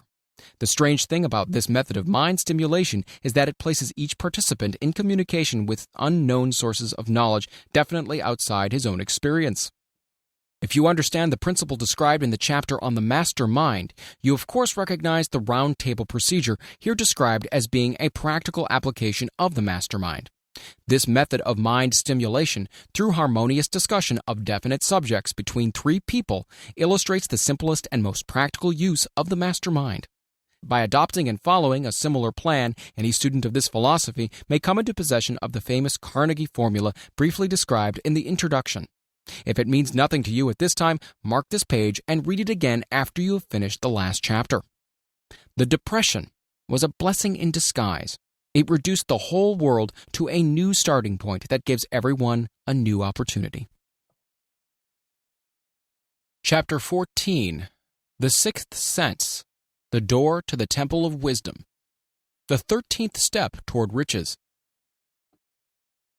The 13th principle is known as the sixth sense, through which infinite intelligence may and will communicate voluntarily without any effort from or demands by the individual. This principle is the apex of the philosophy. It can be assimilated, understood, and applied only by first mastering the other 12 principles. The sixth sense is that portion of the subconscious mind which has been referred to as the creative imagination. It has also been referred to as the receiving set through which ideas, plans, and thoughts flash into the mind. The flashes are sometimes called hunches or inspirations. The sixth sense defies description. It cannot be described to a man who has not mastered the other principles of this philosophy, because such a person has no knowledge and no experience with which the sixth sense may be compared. Understanding of the sixth sense comes only by meditation through mind development from within. The sixth sense probably is the medium of contact between the finite mind of man and infinite intelligence, and for this reason it is a mixture of both the mental and the spiritual. It is believed to be the point at which the mind of man contacts the universal mind. After you've mastered the principle described in this book, you will be prepared to accept as truth a statement which may otherwise be incredible to you. Namely, through the aid of the sixth sense, you'll be warned of impending dangers in time to avoid them, and notified of opportunities in time to embrace them. There comes to your aid, and to do your bidding, with the development of the sixth sense, a guardian angel, who will open to you at all times the door to the temple of wisdom. Whether or not this is a statement of truth you will never know, except by following the instructions described in the pages of this book, or some similar method of procedure.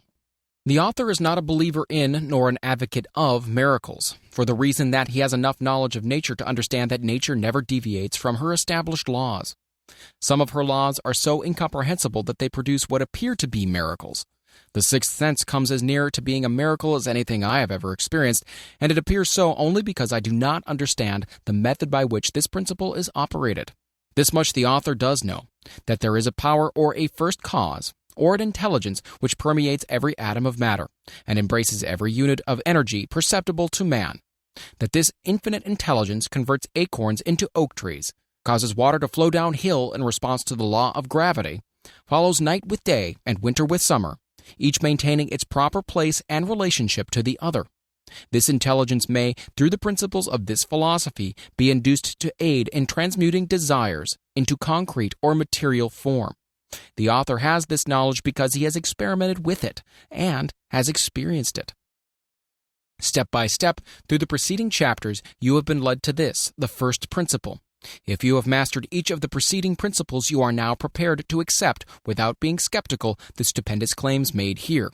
If you have not mastered the other principles, you must do so before you may determine definitely whether or not the claims made in this chapter are fact or fiction.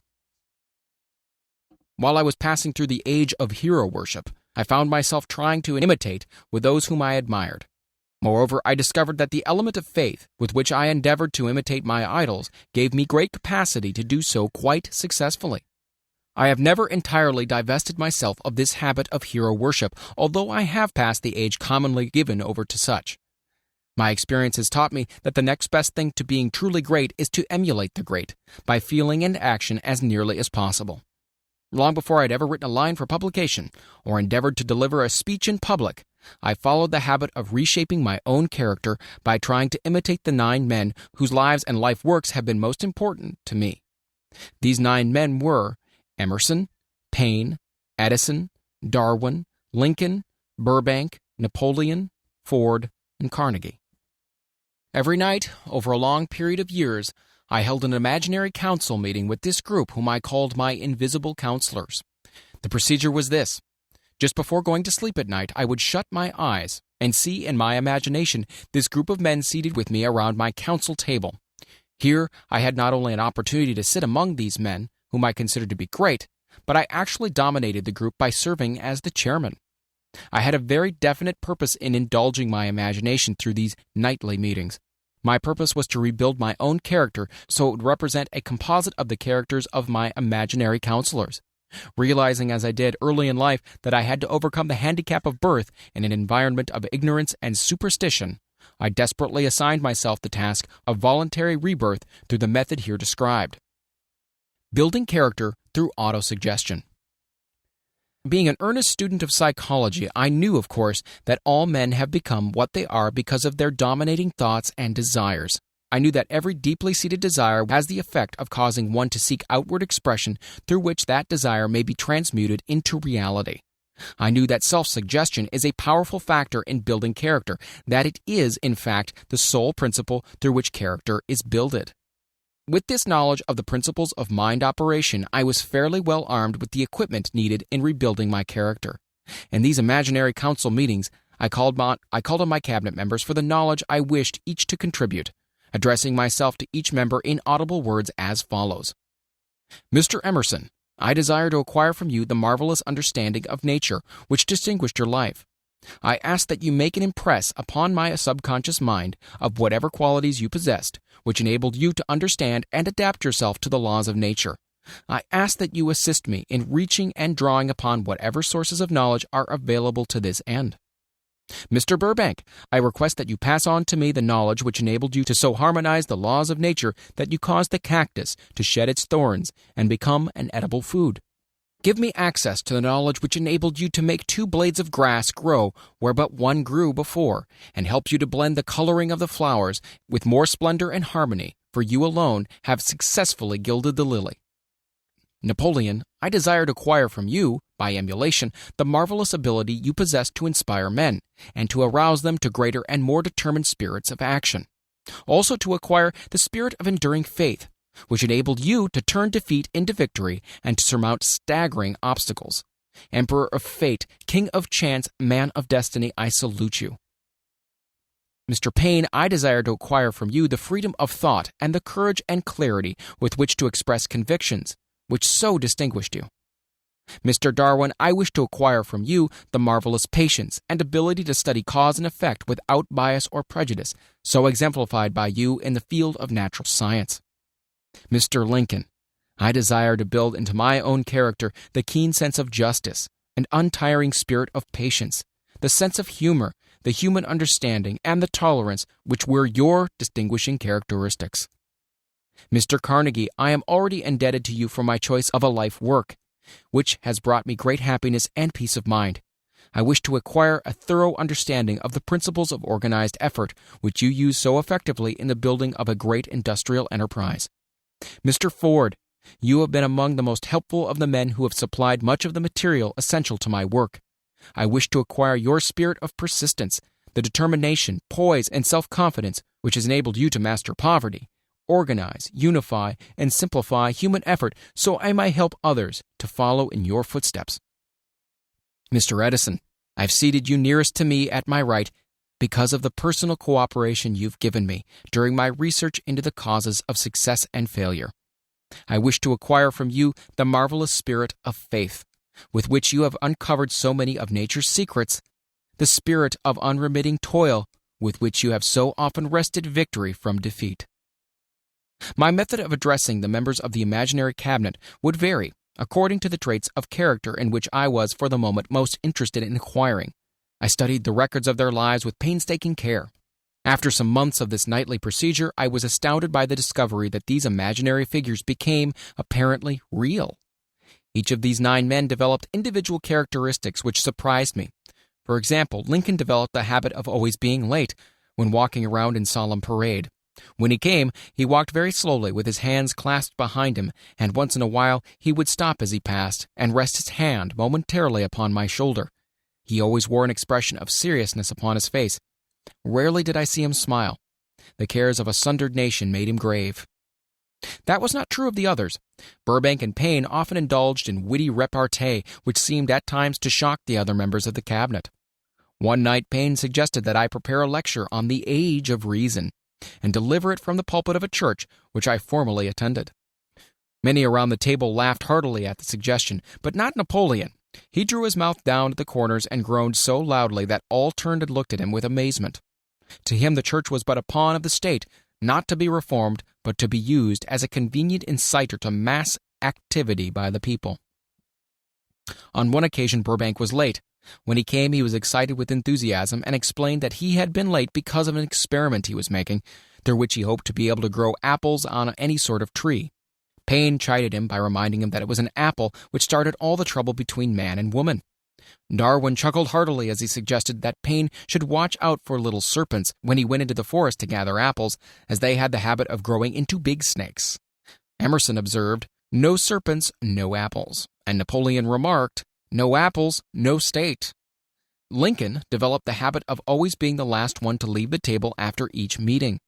On one occasion he leaned across the end of the table, his arms folded, and remained in that position for many minutes. I made no attempt to disturb him. Finally, he lifted his head slowly, got up and walked to the door, then turned around, came back, and laid his hand on my shoulder and said, "My boy, you will need much courage if you remain steadfast in carrying out your purpose in life. But remember, when difficulties overtake you, the common people have common sense. Adversity will develop it. One evening, Edison arrived ahead of all the others. He walked over and seated himself at my left, where Emerson was accustomed to sit, and said, "You are destined to witness the discovery of the secret of life. When the time comes, you will observe that life consists of great swarms of energy, or entities, each as intelligent as human beings think themselves to be. These units have differences of opinion, the same as human beings, and often fight among themselves. These meetings which you are conducting will be very helpful to you. They will bring to your rescue some of the same units of life which serve the members of your cabinet during their lives. These units are eternal. They never die.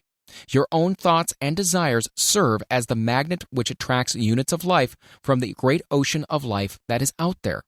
Only the friendly units are attracted, the ones which harmonize with the nature of your desires." The other members of the cabinet began to enter the room.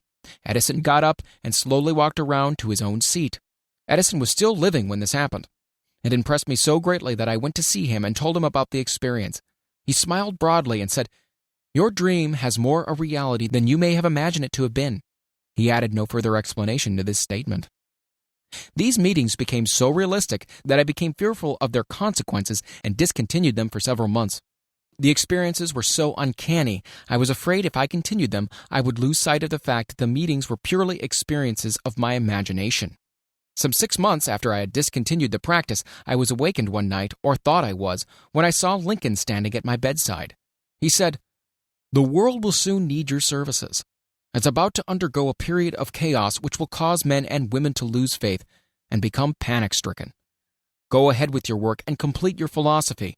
That is your mission in life. If you neglect it for any cause whatsoever, you will be reduced to a primal state and be compelled to retrace the cycles through which you have passed during thousands of years." I was unable to tell the following morning whether I had dreamed this or had actually been awake, and I have never found out which it was, but I do know that the dream, if it was a dream, was so vivid in my mind the next day that I resumed my meetings the following night. At our next meeting, the members of my cabinet all filed into the room together and stood at their accustomed places at the council table, while Lincoln raised a glass and said, "Gentlemen, let us drink a toast to a friend who has returned to the fold." After that, I began to add new members to my cabinet, until now it consists of more than 50, among them Christ, St. Paul, Galileo, Copernicus, Aristotle, Plato, Socrates, Homer, Voltaire, Bruno, Spinoza, Drummond, Kant, Schopenhauer, Newton, Confucius, Albert Hubbard, Braun, Ingersoll, Wilson, and William James. This is the first time that I have had the courage to mention this. Heretofore, I have remained quiet on the subject because I knew from my own attitude in connection with such matters that I would be misunderstood if I described my unusual experience. I have been emboldened now to reduce my experience to the printed page because I'm now less concerned about what they say than I was in the years that have passed. One of the blessings of maturity is that it sometimes brings one greater courage to be truthful, regardless of what those who do not understand may think or say. Lest I be misunderstood, I wish here to state more emphatically that I still regard my cabinet meetings as being purely imaginary, but I feel entitled to suggest that while the members of my cabinet may be purely fictional, and the meetings existent only in my own imagination, they have led me into glorious paths of adventure, rekindled an appreciation of true greatness, encouraged creative endeavor, and emboldened the expression of honest thought. Somewhere in the cell structure of the brain is located an organ which receives vibrations of thought ordinarily called hunches. So far, science has not discovered where this organ of the sixth sense is located, but it is not important at this point. The fact remains that human beings do receive accurate knowledge through sources other than the physical senses. Such knowledge generally is received when the mind is under the influence of extraordinary stimulation. Any emergency which arouses the emotions and causes the heart to beat more rapidly than normal may, and generally does, bring the sixth sense into action.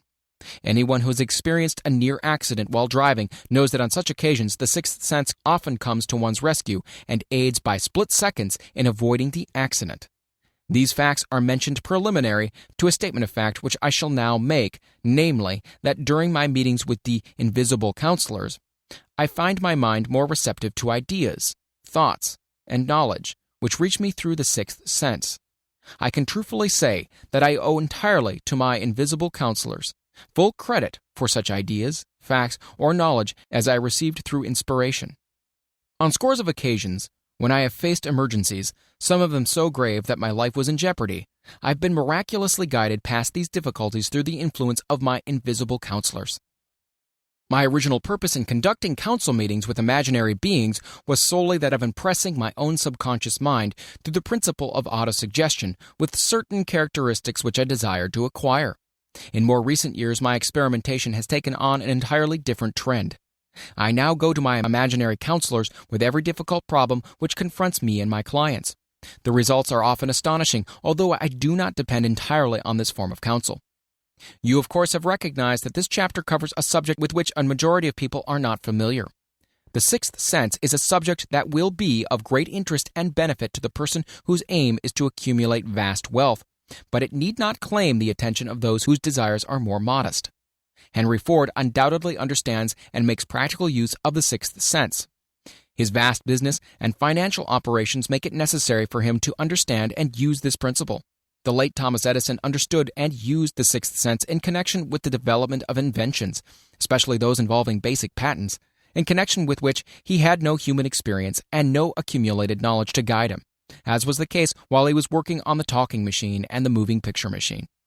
Nearly all great leaders, such as Napoleon, Bismarck, Joan of Arc, Christ, Buddha, Confucius, and Muhammad, understood and probably made use of the sixth sense almost continuously. The major portion of their greatness consisted of their knowledge of this principle. The sixth sense is not something that one can take off and put on at will. Ability to use this power comes slowly through application of the other principles outlined in this book. Seldom does any individual come into workable knowledge of the sixth sense before the age of 40. More often the knowledge is not available until one is well past 50, and this for the reason that the spiritual forces, with which the sixth sense is so closely related, do not mature and become usable except through years of meditation, self-examination, and serious thought. No matter who you are or what may have been your purpose in reading this book, you can profit by it without understanding the principle described in this chapter.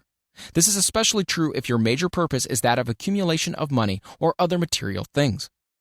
The chapter on the sixth sense was included because the book is designed for the purpose of presenting a complete philosophy by which individuals may unerringly guide themselves in attaining whatever they ask of life. The starting point of all achievement is desire. The finishing point is that brand of knowledge which leads to understanding. Understanding of self, understanding of others, understanding of the laws of nature, recognition, and understanding of happiness. This sort of understanding comes in its fullness only through familiarity with and the use of the principle of the sixth sense. Hence, that principle had to be included as a part of this philosophy for the benefit of those who demand more than money.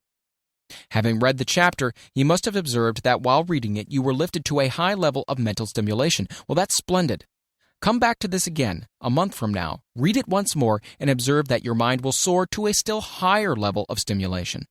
Repeat this experience from time to time, giving no concern as to how much or how little you learn at the time, and eventually you'll find yourself in possession of a power that will enable you to throw off discouragement, master fear, overcome procrastination, and draw freely upon your imagination.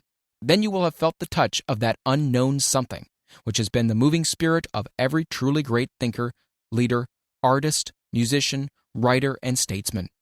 Then you'll be in a position to transmute your desires into their physical or financial counterpart as easily as you may lie down and quit at the first sign of opposition. Faith versus fear.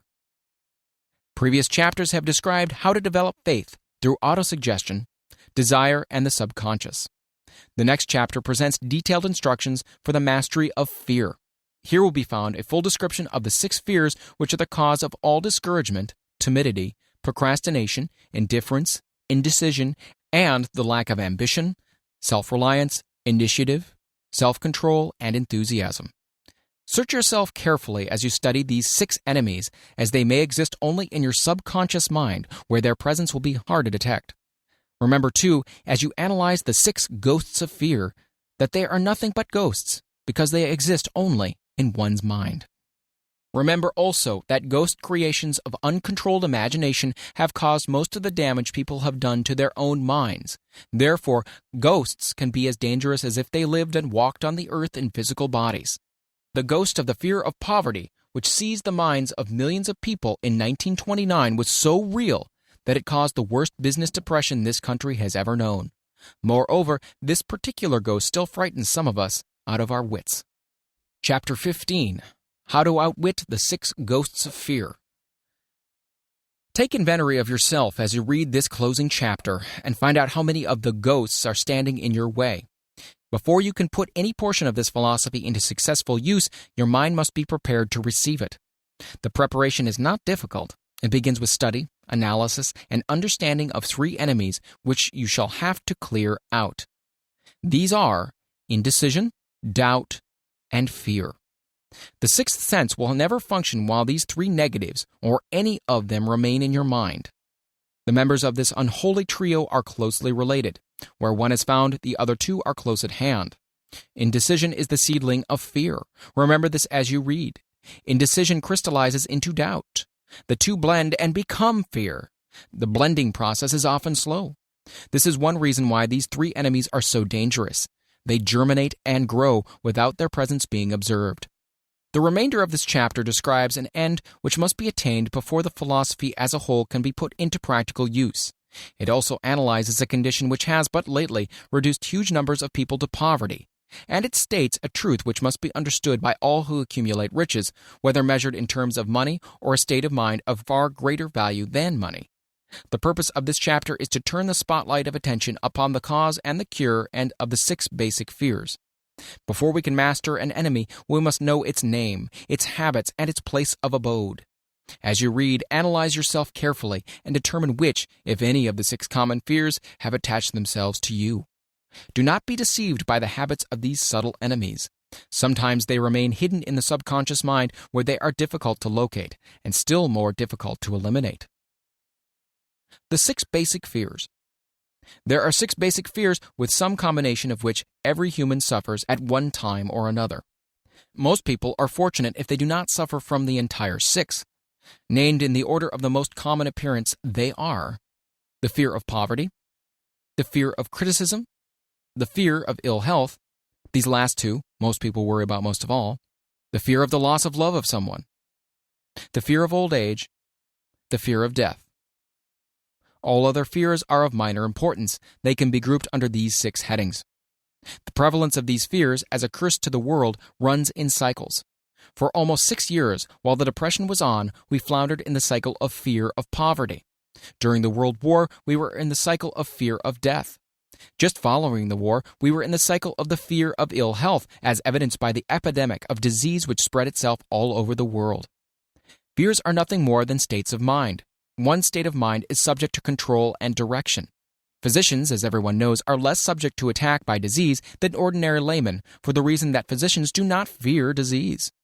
The physicians, without fear or hesitation, have been known to physically contact hundreds of people daily who are suffering from such contagious diseases as smallpox without being infected. Their immunity against the disease consisted largely, if not solely, in their absolute lack of fear. Man can create nothing which he does not first conceive in the form of an impulse of thought. Following this statement comes another of still greater importance, namely, man's thought impulses begin immediately to translate themselves into their physical equivalent, whether those thoughts are voluntary or involuntary. Thought impulses which are picked up through the ether by mere chance, thoughts which have been released by other minds, may determine one's financial, business, professional, or social destiny just as surely as do the thought impulses which one creates by intent and design. We are here laying the foundation for the presentation of a fact of great importance to the person who does not understand why some people appear to be lucky, while others of equal or greater ability, training, experience, and brain capacity seem destined to ride with misfortune. This fact may be explained by the statement that every human being has the ability to completely control his own mind, and with this control, obviously, every person may open his mind to the tramp thought impulses which are being released by other brains, or close the doors tightly and admit only thought impulses of his own choice. Nature has endowed man with absolute control over but one thing, and that is thought. This fact, coupled with the additional fact that everything which man creates begins in the form of a thought, leads one very near to the principle by which fear may be mastered. If it is true that all thought has a tendency to clothe itself in its physical equivalent, and this is true beyond any reasonable room for doubt, it is equally true that thought impulses of fear and poverty cannot be translated into terms of courage and financial gain. The people of America began to think of poverty following the Wall Street crash of 1929. Slowly but surely, that mass thought was crystallized into its physical equivalent, which is now known as a depression. This had to happen. It is in conformity with the laws of nature. The fear of poverty. There can be no compromise between poverty and riches.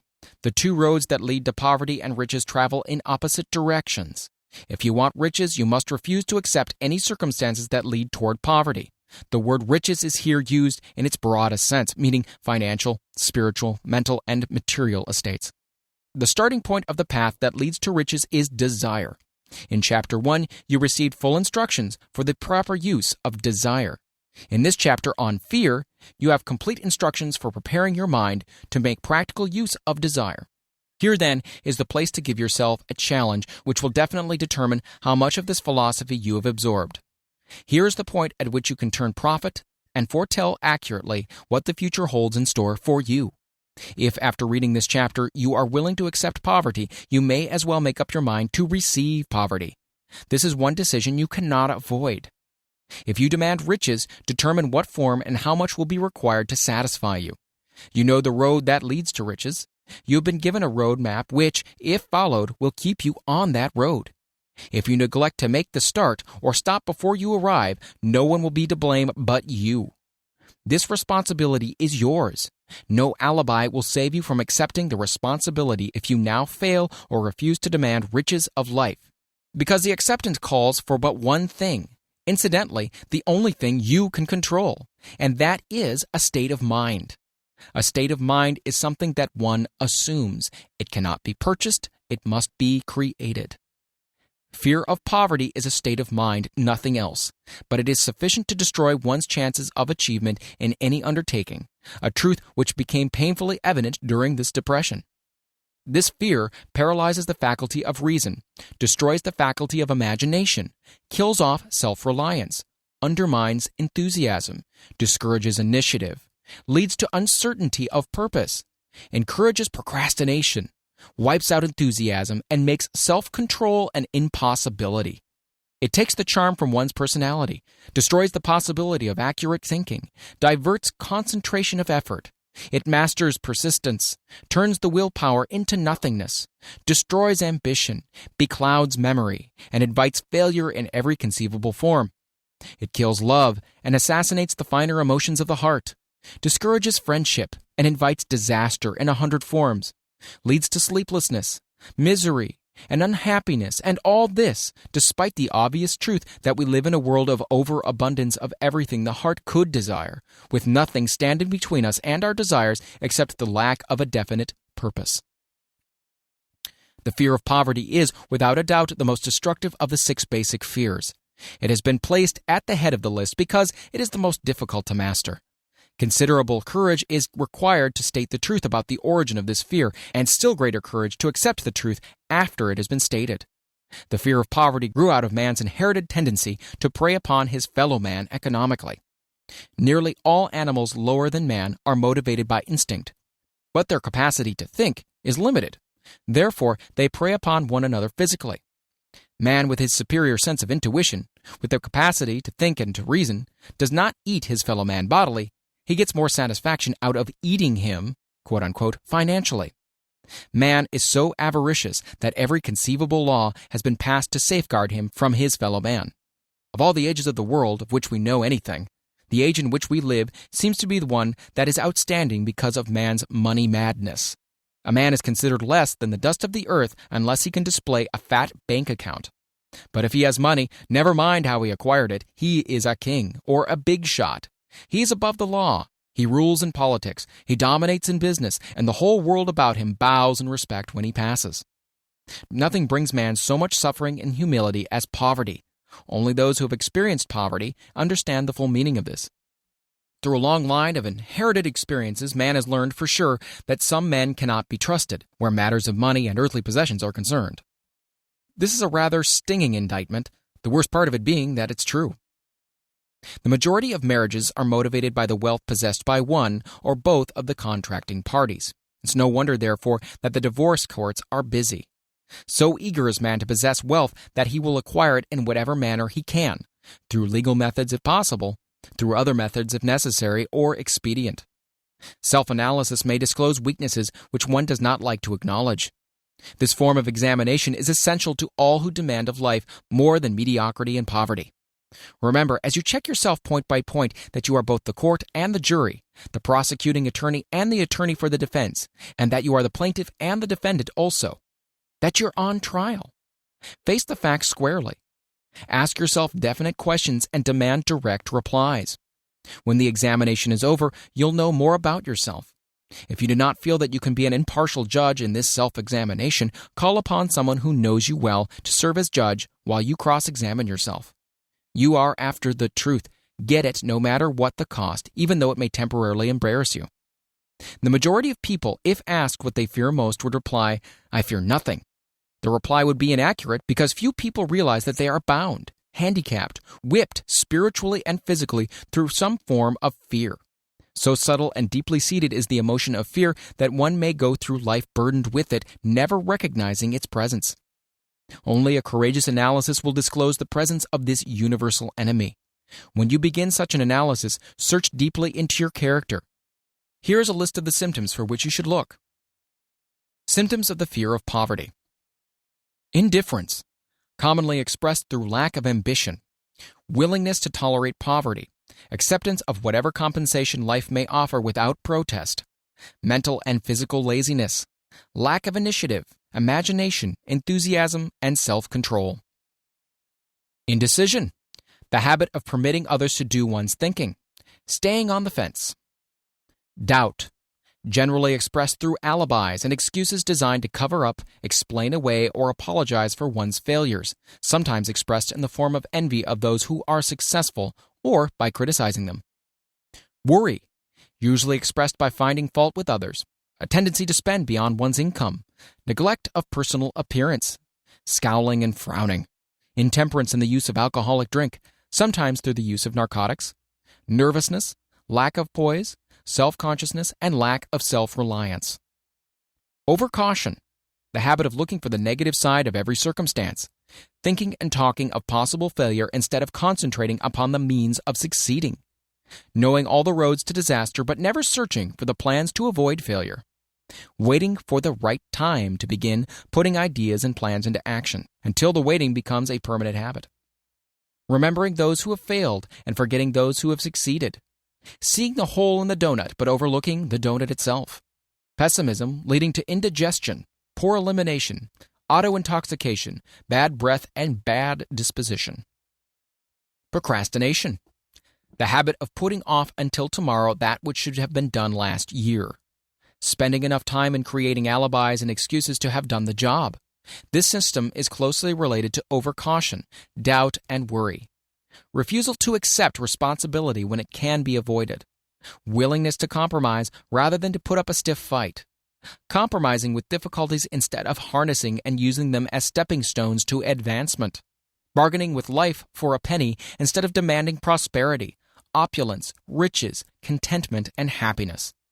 Planning what to do if and when overtaken by failure instead of burning all bridges and making retreat impossible. Weakness of and often total lack of self-confidence, definiteness of purpose, self-control, initiative, enthusiasm, ambition, thrift, and sound reasoning ability. Expecting poverty instead of demanding riches. Association with those who accept poverty instead of seeking the company of those who demand and receive riches. Money talks. Some will ask, why did you write a book about money? Why measure riches in dollars alone? Some will believe, and rightly so, that there are other forms of riches more desirable than money. Yes, there are riches which cannot be measured in terms of dollars, but there are millions of people who will say, Give me all the money I need and I will find everything else I want. The major reason why I wrote this book on how to get money is the fact that the world has but lately passed through an experience that left millions of men and women paralyzed with the fear of poverty. What this sort of fear does to one was well described by Westbridge Pegler in the New York World Telegram. Viz. Money is only clamshells or metal discs or scraps of paper, and there are treasures of the heart and soul which money cannot buy. But most people, being broke, are unable to keep this in mind and sustain their spirits. When a man is down and out and on the street, unable to get any job at all, something happens to his spirit which can be observed in the droop of his shoulders, the set of his hat, his walk, and his gaze.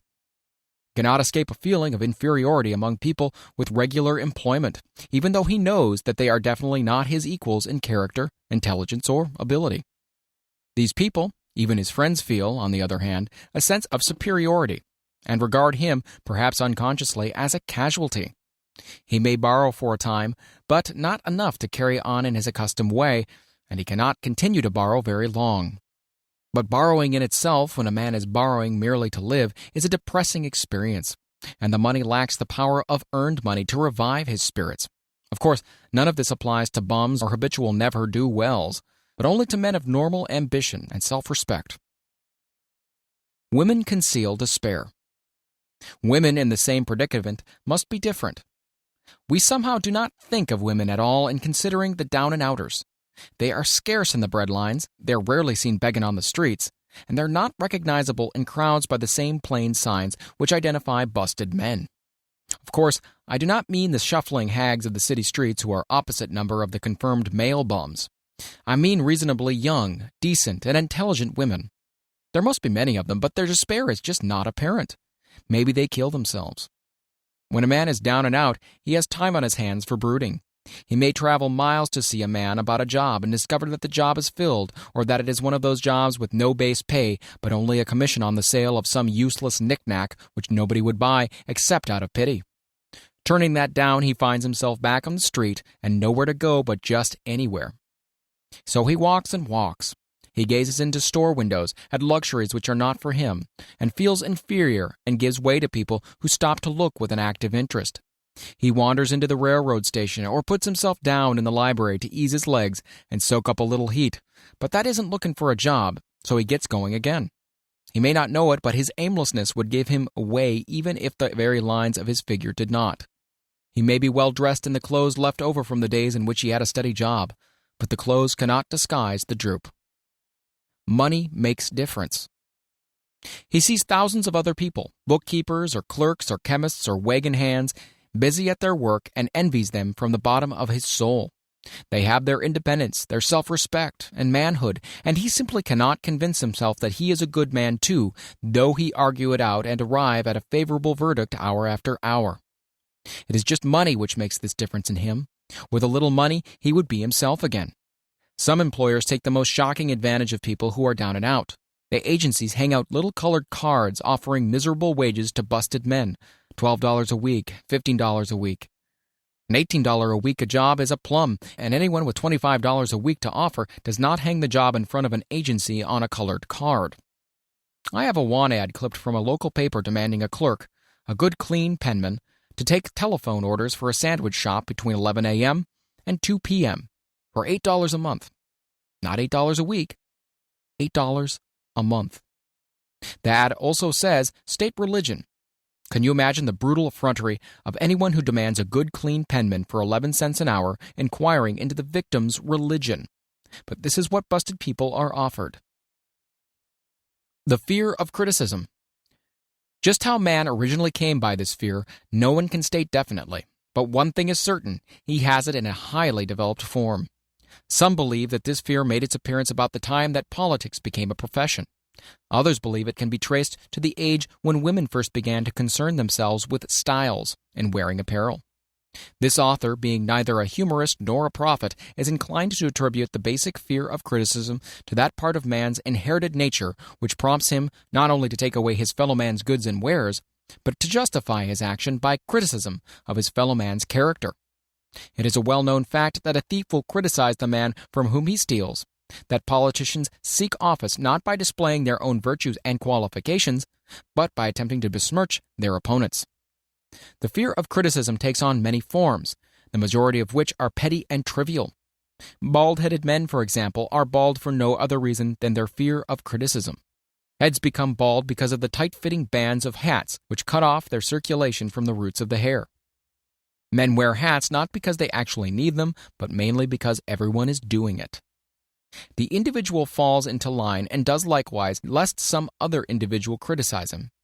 Women seldom have bald heads or even thin hair because they wear hats which fit their heads loosely, the only purpose of the hats being adornment. But it must not be supposed that women are free from the fear of criticism. If any woman claims to be superior to man with references to this fear, ask her to walk down the street wearing a hat of the vintage of 1890. The astute manufacturers of clothing have not been slow to capitalize this basic fear of criticism with which all mankind has been cursed. Every season, the styles in many articles of wearing apparel change. Who establishes the styles? Certainly not the purchaser of clothing, but the manufacturer. Why does he change the styles so often? The answer is obvious. He changes the styles so he can sell more clothes. For the same reasons, the manufacturers of automobiles, with a few rare and very sensible exceptions, change the style of models every season. No man wants to drive an automobile which is not of the latest style, although the older model may actually be the better car. We've been describing the manner in which people behave under the influence of a fear of criticism as applied to the small and petty things of life. Let us now examine human behavior when this fear affects people in connection with the more important events of human relationship. Take, for example, practically any person who has reached the age of mental maturity, from about 35 to 40 years of age is general average. And if you could read the secret thoughts of his mind, you would find a very decided belief in most of the fables taught by the majority of the dogmatists and theologians a few decades back. Not often, however, will you find a person who has the courage to openly state his belief on this subject. Most people will, if pressed far enough, tell a lie rather than admit that they do not believe the stories associated with the form of religion which held people in bondage prior to the age of scientific discovery and education. Why does the average person, even in this day of enlightenment, shy away from denying his belief in the fables which were the basis of most of the religions a few decades ago? The answer is because of the fear of criticism. Men and women have been burned at the stake for daring to express disbelief in ghosts. It is no wonder we have inherited a consciousness which makes us fear criticism. The time was, not so far in the past, when criticism carried severe punishments. It still does so in some countries. The fear of criticism robs man of his initiative, destroys his power of imagination, limits his individuality, takes away his self-defense, and does him damage in 100 other ways. Parents often do their children irreparable injury by criticizing them. The mother of one of my boyhood chums used to punish him with a switch almost daily, always completing the job with the statement, "You'll land in a penitentiary before you're 20. He was sent to a reformatory at the age of 17. Criticism is one form of service of which everyone has too much. Everyone has a stock of which is handed out gratis, whether called for or not.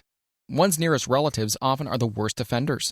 It should be recognized as a crime, in reality it is a crime of the worst nature, for any parent to build inferiority complexes in the mind of a child through unnecessary criticism. Employers who understand human nature get the best there is in men, not by criticism, but by constructive suggestion. Parents may accomplish the same results with their children. Criticism will plant fear in the human heart or resentment, but it will not build love or affection. Symptoms of the fear of criticism. This fear is almost as universal as the fear of poverty, and its effects are just as fatal to personal achievement, mainly because this fear destroys initiative and discourages the use of imagination. The major symptoms of the fear are self-consciousness, generally expressed through nervousness, timidity in conversation and in meeting strangers, awkward movement of the hands, limbs, shifting of the eyes. Lack of poise, expressed through a lack of voice control, nervousness in the presence of others, poor posture of body, and poor memory. Personality, lacking in a firmness of decision, personal charm, and ability to express opinions definitely. The habit of sidestepping issues instead of meeting them squarely, agreeing with others without careful examination of their opinions. Inferiority complex, The habit of expressing self-approval by word of mouth and by actions as a means of covering up a feeling of inferiority. Using big words to impress others, often without knowing the real meaning of the words. Imitating others in dress, speech, and manners. Boasting of an imaginary achievement. This sometimes gives a surface appearance of a feeling of superiority. Extravagance.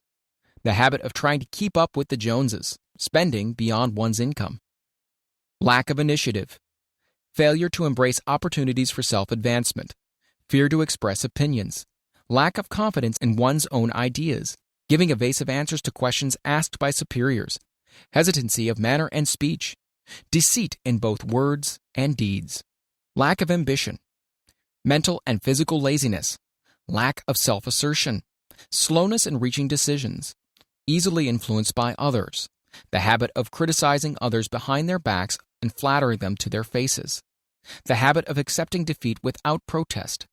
Quitting an undertaking when opposed by others. Suspicious of other people without cause. Lacking in tactfulness of manner and speech. Unwillingness to accept the blame for mistakes. The fear of ill health. This fear may be traced to both physical and social heredity.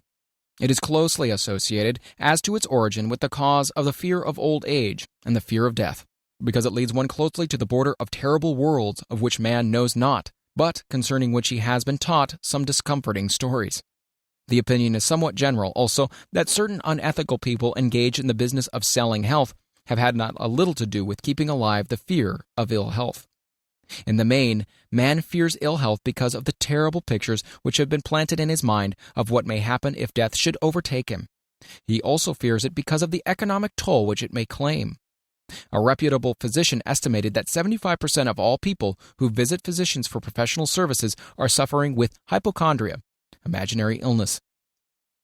It has been shown most convincingly that the fear of disease, even where there is not the slightest cause for fear, often produces the physical symptoms of the disease feared.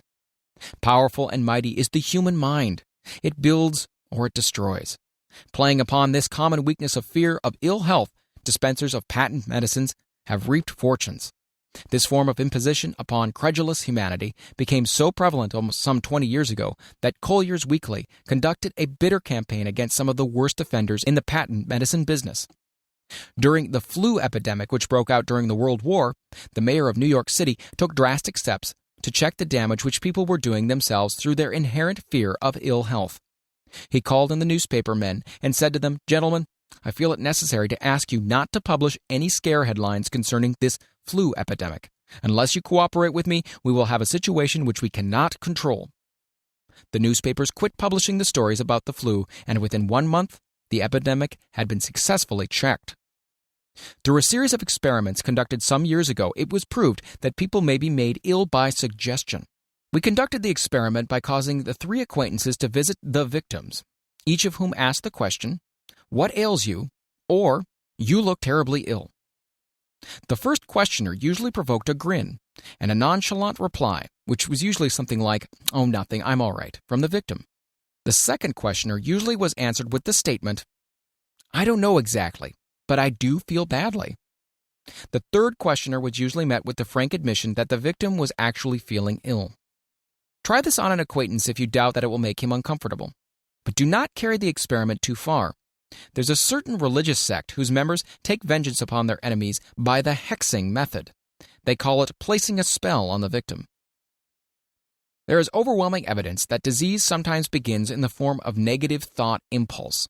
Such an impulse may be passed from one's mind to another by suggestion or created by an individual in his own mind. A man who was blessed with more wisdom than his incident might indicate once said, "When anyone asks me how I feel, I always want to answer by knocking him down." Doctors send patients into new climates for their health because a change of mental attitude is necessary. The seed of fear of ill health lives in every human mind. Worry, fear, discouragement, disappointment in love and business affairs cause this seed to germinate and grow. The recent business depression kept the doctors on the run because every form of negative thinking may cause ill health. Disappointments in business and in love stand at the head of the list of causes of the fear of ill health. A young man suffered a disappointment in love which sent him to the hospital. For months, he hovered between life and death. A specialist in suggesting therapeutics was called in. The specialist changed nurses, placing him in charge of a very charming young woman who began, by prearrangement with the doctor, to make love to him the first day of her arrival on the job. Within 3 weeks, the patient was discharged from the hospital, still suffering, but with an entirely different malady. He was in love again. The remedy was a hoax, but the patient and the nurse were later married. Both are in good health at the time of this writing. The symptoms of this almost universal fear are autosuggestion, the habit of negative use of self-suggestion by looking for and expecting to find the symptoms of all kinds of disease, enjoying imaginary illness and speaking of it as being real, the habit of trying all fads and isms recommended by others as having therapeutic value, talking to others of operations, accidents, and other forms of illness, experimenting with diets, physical exercises, reducing systems without professional guidance, trying home remedies, patent medicines, and quack remedies. Hypochondria, the habit of talking of illness, concentrating the mind upon disease, and expecting its appearance until a nervous break occurs. Nothing that comes in bottles can cure this condition. It is brought on by negative thinking, and nothing but positive thought can effect a cure.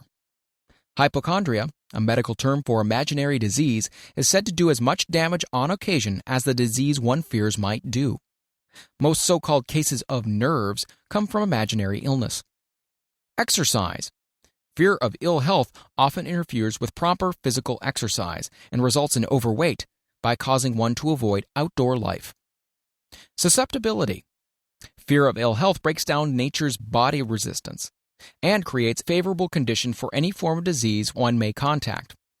The fear of ill health is often related to the fear of poverty, especially in the case of the hypochondriac, who constantly worries about the possibility of having to pay doctor's bills, hospital bills, etc.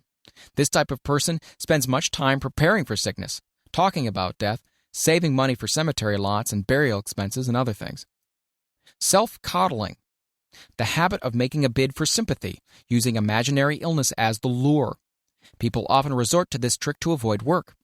The habit of feigning illness to cover plain laziness or to serve as an alibi for lack of ambition. Intemperance. The habit of using alcohol or narcotics to destroy pains such as headaches, neuralgia, etc., instead of eliminating the cause. The habit of reading about illness and worrying about the possibility of being stricken by it. The habit of reading patent medicine advertisements. The fear of loss of love. The origin source of this inherent fear needs but little description because it obviously grew out of man's polygamous habit of stealing his fellow man's mate and his habit of taking liberties with her whenever he could. Jealousy and other similar forms of dementia grow out of a man's inherited fear of the loss of love of someone. This fear is the most painful of all the 6 basic fears. It probably plays more havoc with the body and mind than any of the other basic fears, as it often leads to permanent insanity. The fear of the loss of love probably dates back to the Stone Age, when men stole women by brute force. They continue to steal females, but their techniques have changed. Instead of force, they now use persuasion, the promise of pretty clothes, motor cars, and other bait, much more effective than physical force. Man's habits are the same as they were at the dawn of civilization, but he expresses them differently now. Careful analysis has shown that women are more susceptible to this fear than men. This fact is easily explained. Women have learned from experience that men are polygamous by nature and that they are not to be trusted in the hands of rivals. Symptoms of the fear of the loss of love. The distinguishing symptoms of this fear are jealousy, the habit of being suspicious of friends and loved ones without any reasonable evidence of sufficient grounds. Jealousy is a form of dementia, which sometimes becomes violent without the slightest cause. The habit of accusing wife or husband of infidelity without grounds. General suspicion of everyone, absolute faith in no one. Fault-finding. The habit of finding fault with friends, relatives, business associates, and loved ones upon the slightest provocation, or without any cause whatsoever. Gambling. The habit of gambling, stealing, cheating, and otherwise taking hazardous chances to provide money for loved ones with the belief that love can be bought. The habit of spending beyond one's means, or incurring debts to provide gifts for loved ones with the object of making a favorable showing. insomnia, nervousness, lack of persistence, weakness of will, lack of self-control, lack of self-reliance, bad temper. The fear of old age. In the main, this fear grows out of two sources. First, the thought that old age may bring with it poverty. Secondly, and by far the most common source of origin, from false and cruel teachings of the past which have been well mixed with fire and brimstone and other bogies cunningly designed to enslave men through fear. In the basic fear of old age, man has two very sound reasons for his apprehension. One, growing out of his distrust of his fellow man, who may seize whatever worldly goods he may possess, and the other arising from the terrible pictures of the world beyond, which were planted in his mind through social heredity before he came into full possession of his mind. The possibility of ill health, which is more common as people grow older, is also a contributing cause of this common fear of old age. Eroticism also enters into the cause of the fear of old age, as no man cherishes the thought of diminishing sex attraction. The most common cause of the fear of old age is associated with the possibility of poverty. Poorhouse is not a pretty word. It throws a chill into the mind of every person who faces the possibility of having to spend his declining years on a poor farm. Another contributing cause of the fear of old age is the possibility of loss of freedom and independence, as old age may bring with it the loss of both physical and economic freedom. Symptoms of the fear of old age. The commonest symptoms of this fear are the tendency to slow down and develop an inferiority complex at the age of mental maturity, around the age of 40, falsely believing oneself to be slipping because of age. The truth is that man's most useful years, mentally and spiritually, are those between 40 and 60. The habit of speaking apologetically of oneself as being old merely because one has reached the age of 40 or 50, instead of reversing the rule and expressing gratitude for having reached the age of wisdom and understanding. The habit of killing off initiative, imagination, and self-reliance by falsely believing oneself too old to exercise these qualities. The habit of the man or woman of 40 dressing with the aim of trying to appear much younger and affecting mannerisms of youth, thereby inspiring ridicule by both friends and strangers. The fear of death. To some, this is the cruelest of all the basic fears. The reason is obvious. The terrible pangs of fear associated with the thought of death, in the majority of cases, may be charged directly to religious fanaticism. So-called heathen are less afraid of death than the more civilized. For hundreds of millions of years, man has been asking the still unanswered questions, whence and whither? Where did I come from, and where am I going? During the darker ages of the past, the more cunning and crafty were not slow to offer the answer to these questions, for a price. Witness now the major source of origin of the fear of death.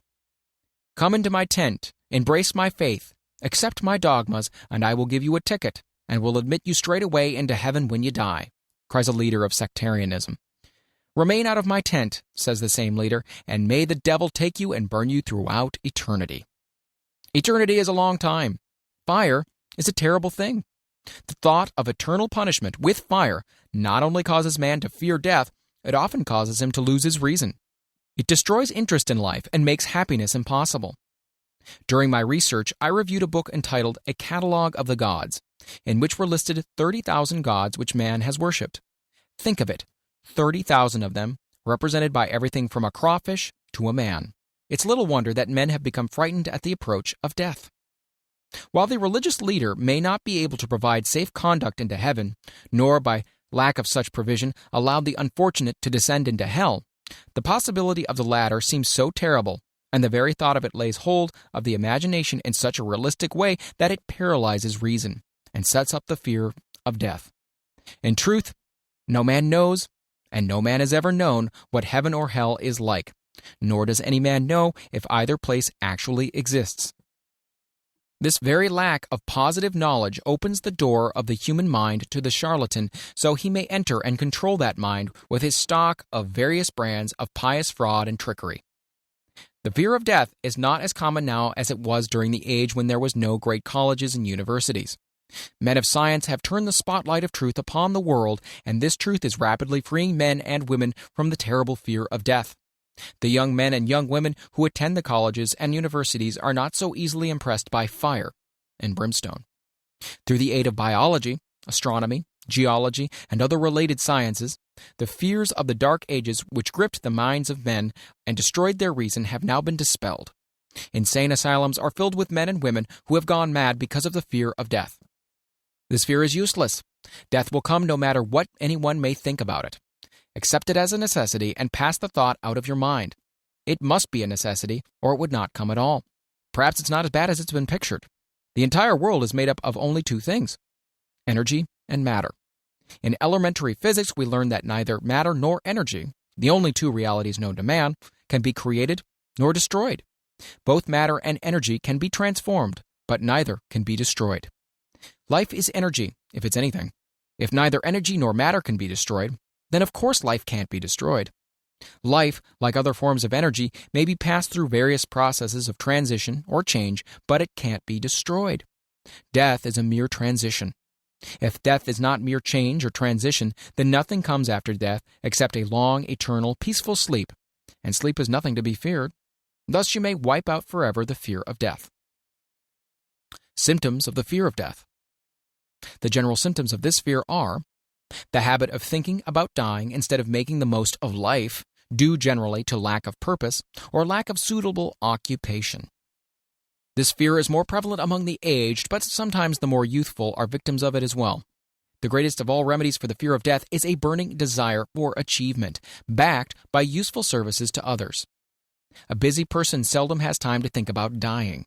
He finds life too thrilling to worry about death. The fear of death is closely associated with the fear of poverty, where one's death would leave loved ones poverty-stricken. In other cases, the fear of death is caused by illness and the consequent breaking down of physical body resistance. The commonest causes of the fear of death are ill health, poverty, lack of appropriate occupation, disappointment over love, insanity, religious fanaticism. Old man worry. Worry is a state of mind based upon fear. It works slowly but persistently. It is insidious and subtle. Step by step, it digs itself in until it paralyzes one's reasoning faculty, destroys self-confidence and initiative. Worry is a form of sustained fear caused by indecision. Therefore, it is a state of mind which can be controlled. An unsettled mind is helpless. Indecision makes an unsettled mind. Most individuals lack the willpower to reach decisions promptly and to stand by them after they have been made, even during normal business conditions. During periods of economic unrest, such as the world has recently experienced, the individual is handicapped, not alone by his inherent nature to be slow at reaching decisions, but he is influenced by the indecision of others around him, who have created a state of mass indecision. During the Depression, the whole atmosphere all over the world was filled with Fierenza, and worryitis, the two mental disease germs which began to spread themselves after the Wall Street frenzy in 1929. There's only one known antidote for these germs. It is the habit of prompt and firm decision. Moreover, it is an antidote which every individual must apply for himself.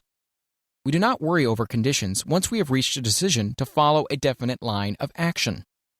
I once interviewed a man who was to be electrocuted 2 hours later. The condemned man was the calmest of some 8 men who were in the same death cell with him. His calmness prompted me to ask him how it felt to know he was going into eternity in a short while. With a smile of confidence on his face, he said, "It feels fine. Just think, brother, my troubles will soon be over. I've had nothing but trouble all my life. It's been a hardship to get food and clothing. Soon I won't need these things. I've felt fine ever since I learned for certain that I must die. I made up my mind then to accept my fate in good spirit." As he spoke, he devoured a dinner of proportions sufficient for 3 men, eating every mouthful of the food brought to him and apparently enjoying it as much as if no disaster awaited him. Decision gave this man resignation to his fate. Decision can also prevent one's acceptance of undesired circumstances.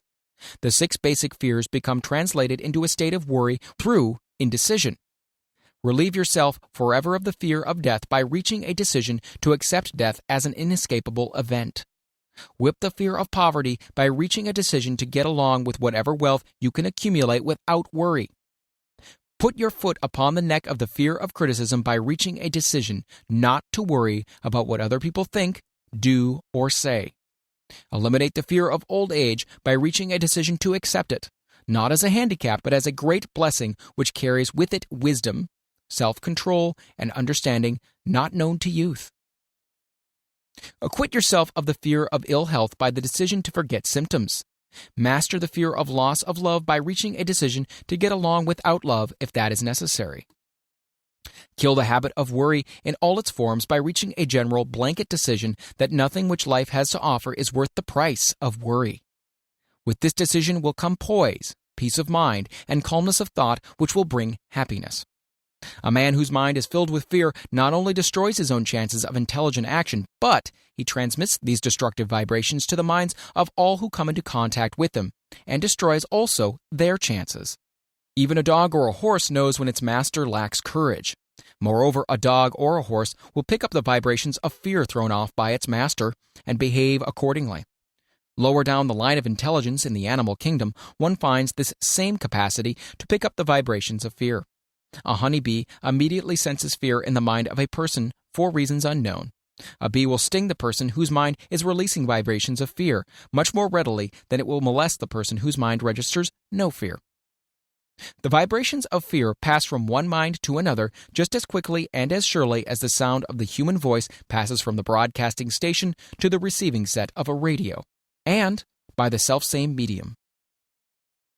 Mental telepathy is a reality.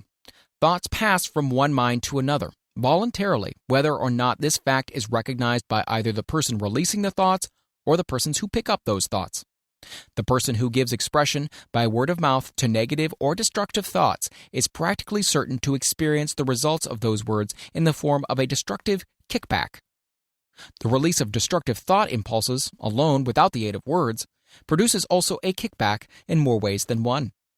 First of all, and perhaps the most important to be remembered, the person who releases thoughts of a destructive nature must suffer damage through the breaking down of the faculty of creative imagination. Secondly, the presence in the mind of any destructive emotion develops a negative personality which repels people and often converts them into antagonists. The third source of damage to the person who entertains or releases negative thoughts lies in this significant fact. These thought impulses are not only damaging to others, but they embed themselves in the subconscious mind of the person releasing them, and there become a part of his character. One is never through with a thought merely by releasing it. When a thought is released, it spreads in every direction through the medium of the ether, but it also plants itself permanently in the subconscious mind of the person releasing it. Your business in life is, presumably, to achieve success. To be successful, you must find peace of mind, acquire the material needs of life, and above all, attain happiness. All of these evidences of success begin in the form of thought impulses. You may control your own mind. You have the power to feed it whatever thought impulses you choose. With this privilege also goes the responsibility of using it constructively. You are the master of your own earthly destiny just as surely as you have the power to control your own thoughts. You may influence, direct, and eventually control your own environment, making your life what you want it to be. Or you may neglect to exercise the privilege which is yours, to make your life to order, thus casting yourself upon the broad sea of circumstance, where you will be tossed hither and yon like a chip on the waves of the ocean. The Devil's Workshop, the seventh basic evil. In addition to the 6 basic fears, there's another evil by which people suffer. It constitutes a rich soil in which the seeds of failure grow abundantly. It's so subtle that its presence often is not detected. This affliction cannot properly be classed as a fear. It's more deeply seated and more often fatal than all of the 6 fears. For want of a better name, let us call this evil susceptibility to negative influences. Men who accumulate great riches always protect themselves against this evil. The poverty-stricken never do. Those who succeed in any calling must prepare their minds to resist the evil. If you are reading this philosophy for the purpose of accumulating riches, you should examine yourself very carefully to determine whether you are susceptible to negative influences. If you neglect this self-analysis, you will forfeit your right to attain the object of your desires. Make the analysis searching. After you read the questions prepared for this self-analysis, hold yourself to a strict accounting in your answers. Go at the task as carefully as you would search for any other enemy you knew to be awaiting you in an ambush, and deal with your own faults as you would with a more tangible enemy. You can easily protect yourself against highway robbers, because the law provides organized cooperation for your benefit. But the 7th basic evil is more difficult to master, because it strikes when you are not aware of its presence, when you're asleep, and while you're awake. Moreover, its weapon is intangible because it consists of merely a state of mind. This evil is also dangerous because it strikes in as many different forms as there are human experiences. Sometimes it enters the mind through the well-meant words of one's own relatives. At other times it bores from within, through one's own mental attitude. Always it is as deadly as poison, even though it may not kill as quickly. How to protect yourself against negative influences? To protect yourself against negative influences, whether of your own making or the result of the activities of negative people around you, recognize that you have a willpower and put it into constant use until it builds a wall of immunity against negative influences in your own mind. Recognize the fact that you and every other human being are by nature lazy, indifferent, and susceptible to all suggestions which harmonize with your weakness. Recognize that you are by nature susceptible to all the 6 basic fears and set up habits for the purpose of counteracting all these fears. Recognize that negative influences often work on you through your subconscious mind, therefore they are difficult to detect, and keep your mind closed against all people who depress or discourage you in any way. Clean out your medicine chest. Throw away all pill bottles and stop pandering to colds, aches, pains, and imaginary illness. Deliberately seek the company of people who influence you to think and act for yourself. Do not expect troubles, as they have a tendency not to disappoint. Without doubt, the most common weakness of all human beings is the habit of leaving their minds open to the negative influence of other people. This weakness is all the more damaging because most people do not recognize that they are cursed by it, and many who acknowledge it neglect or refuse to correct the evil until it becomes an uncontrollable part of their daily habits. To aid those who wish to see themselves as they really are, the following list of questions has been prepared. Read the questions and state your answers aloud so you can hear your own voice. This will make it easier for you to be truthful with yourself. Self-analysis test questions. Do you often complain of feeling bad? And if so, what is the cause? Do you find fault with other people at the slightest provocation? Do you frequently make mistakes in your work, and if so, why? Are you sarcastic and offensive in your conversation? Do you deliberately avoid the association of anyone, and if so, why? Do you suffer frequently with indigestion? If so, what is the cause? Does life seem futile and the future hopeless to you? If so, why? Do you like your occupation? If not, why? Do you often feel self-pity, and if so, why? Are you envious of those who excel you? To which do you devote most time? Thinking of success or of failure? Are you gaining or losing self-confidence as you grow older? Do you learn something of value from all mistakes? Are you permitting some relative or acquaintance to worry you? If so, why? Are you sometimes in the clouds and at other times in the depths of despondency? Who has the most inspiring influence upon you? What is the cause? Do you tolerate negative or discouraging influences which you can avoid? Are you careless of your personal appearance? If so, when and why?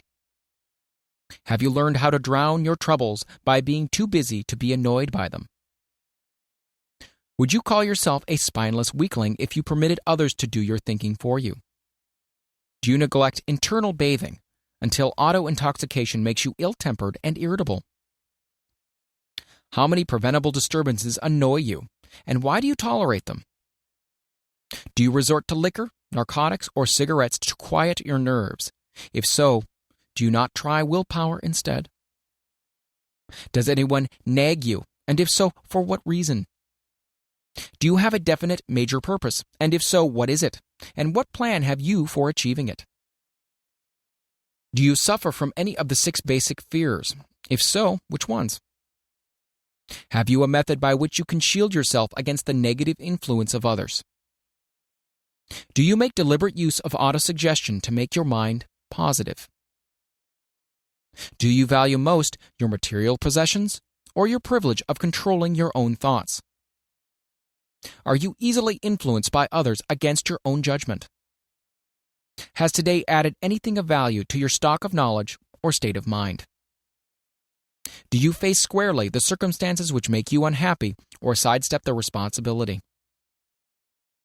Do you analyze all mistakes and failures and try to profit by them, or do you take the attitude that this is not your duty? Can you name 3 of your most damaging weaknesses? What are you doing to correct them? Do you encourage other people to bring their worries to you for sympathy? Do you choose from your daily experiences lessons or influences which aid in your personal advancement? Does your presence have a negative influence on other people as a rule? What habits of other people most annoy you? Do you form your own opinion or permit yourself to be influenced by other people? Have you learned how to create a mental state of mind with which you shield yourself against all discouraging influences? Does your occupation inspire you with faith and hope?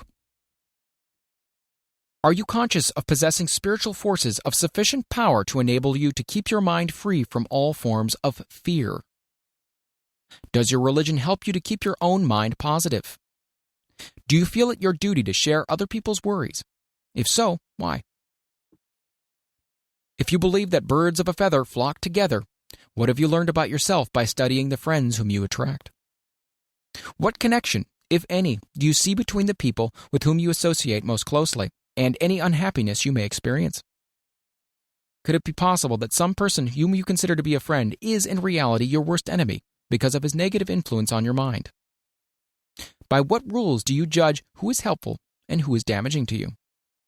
Are your intimate associates mentally superior or inferior to you? How much time out of every 24 hours do you devote to A. Your occupation, B. Sleep, C. Play and relaxation, D. Acquiring useful knowledge, E. Plain waste? Who among your acquaintances A. Encourages you most, B. Cautions you most, C. Discourages you most, D. Helps you most in other ways? What is your greatest worry? Why do you tolerate it? When others offer you free, unsolicited advice, do you accept it without question or analyze their motive? What, above all else, do you most desire? Do you intend to acquire it? Are you willing to subordinate all other desires for this one?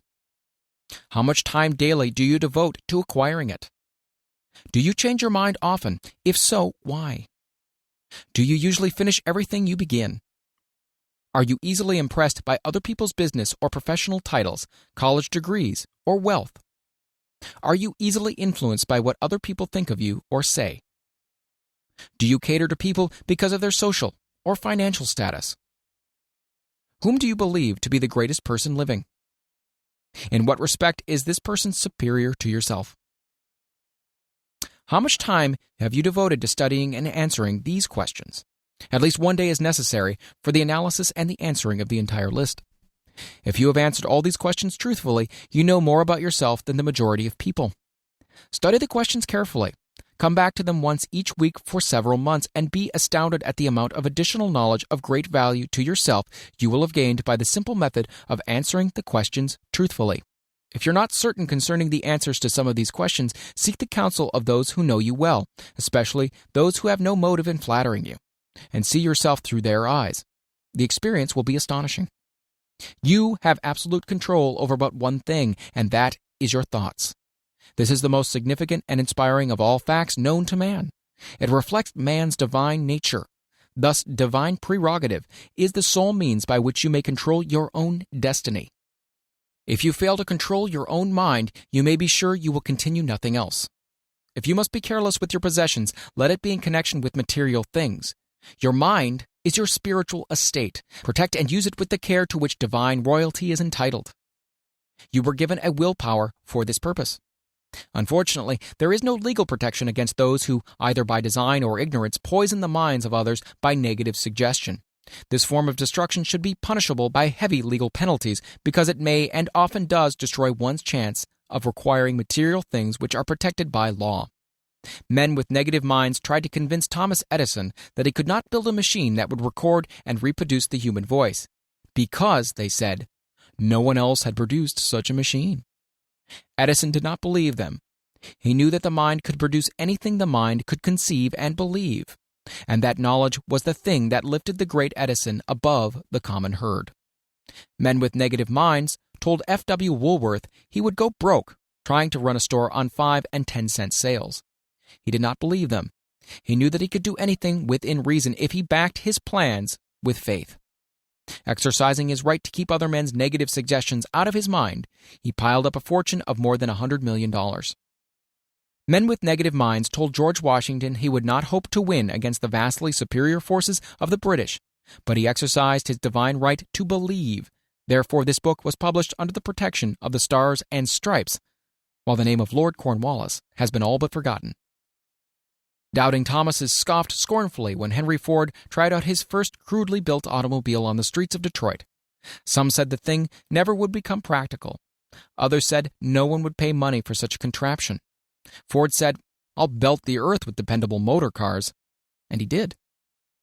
His decision to trust his own judgment has already piled up a fortune far greater than the next 5 generations of his descendants can squander.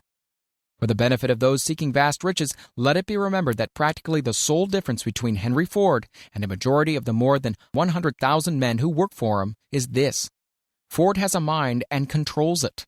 The others have minds which they do not try to control. Henry Ford has been repeatedly mentioned because he is an astounding example of what a man with a mind of his own and a will to control it can accomplish.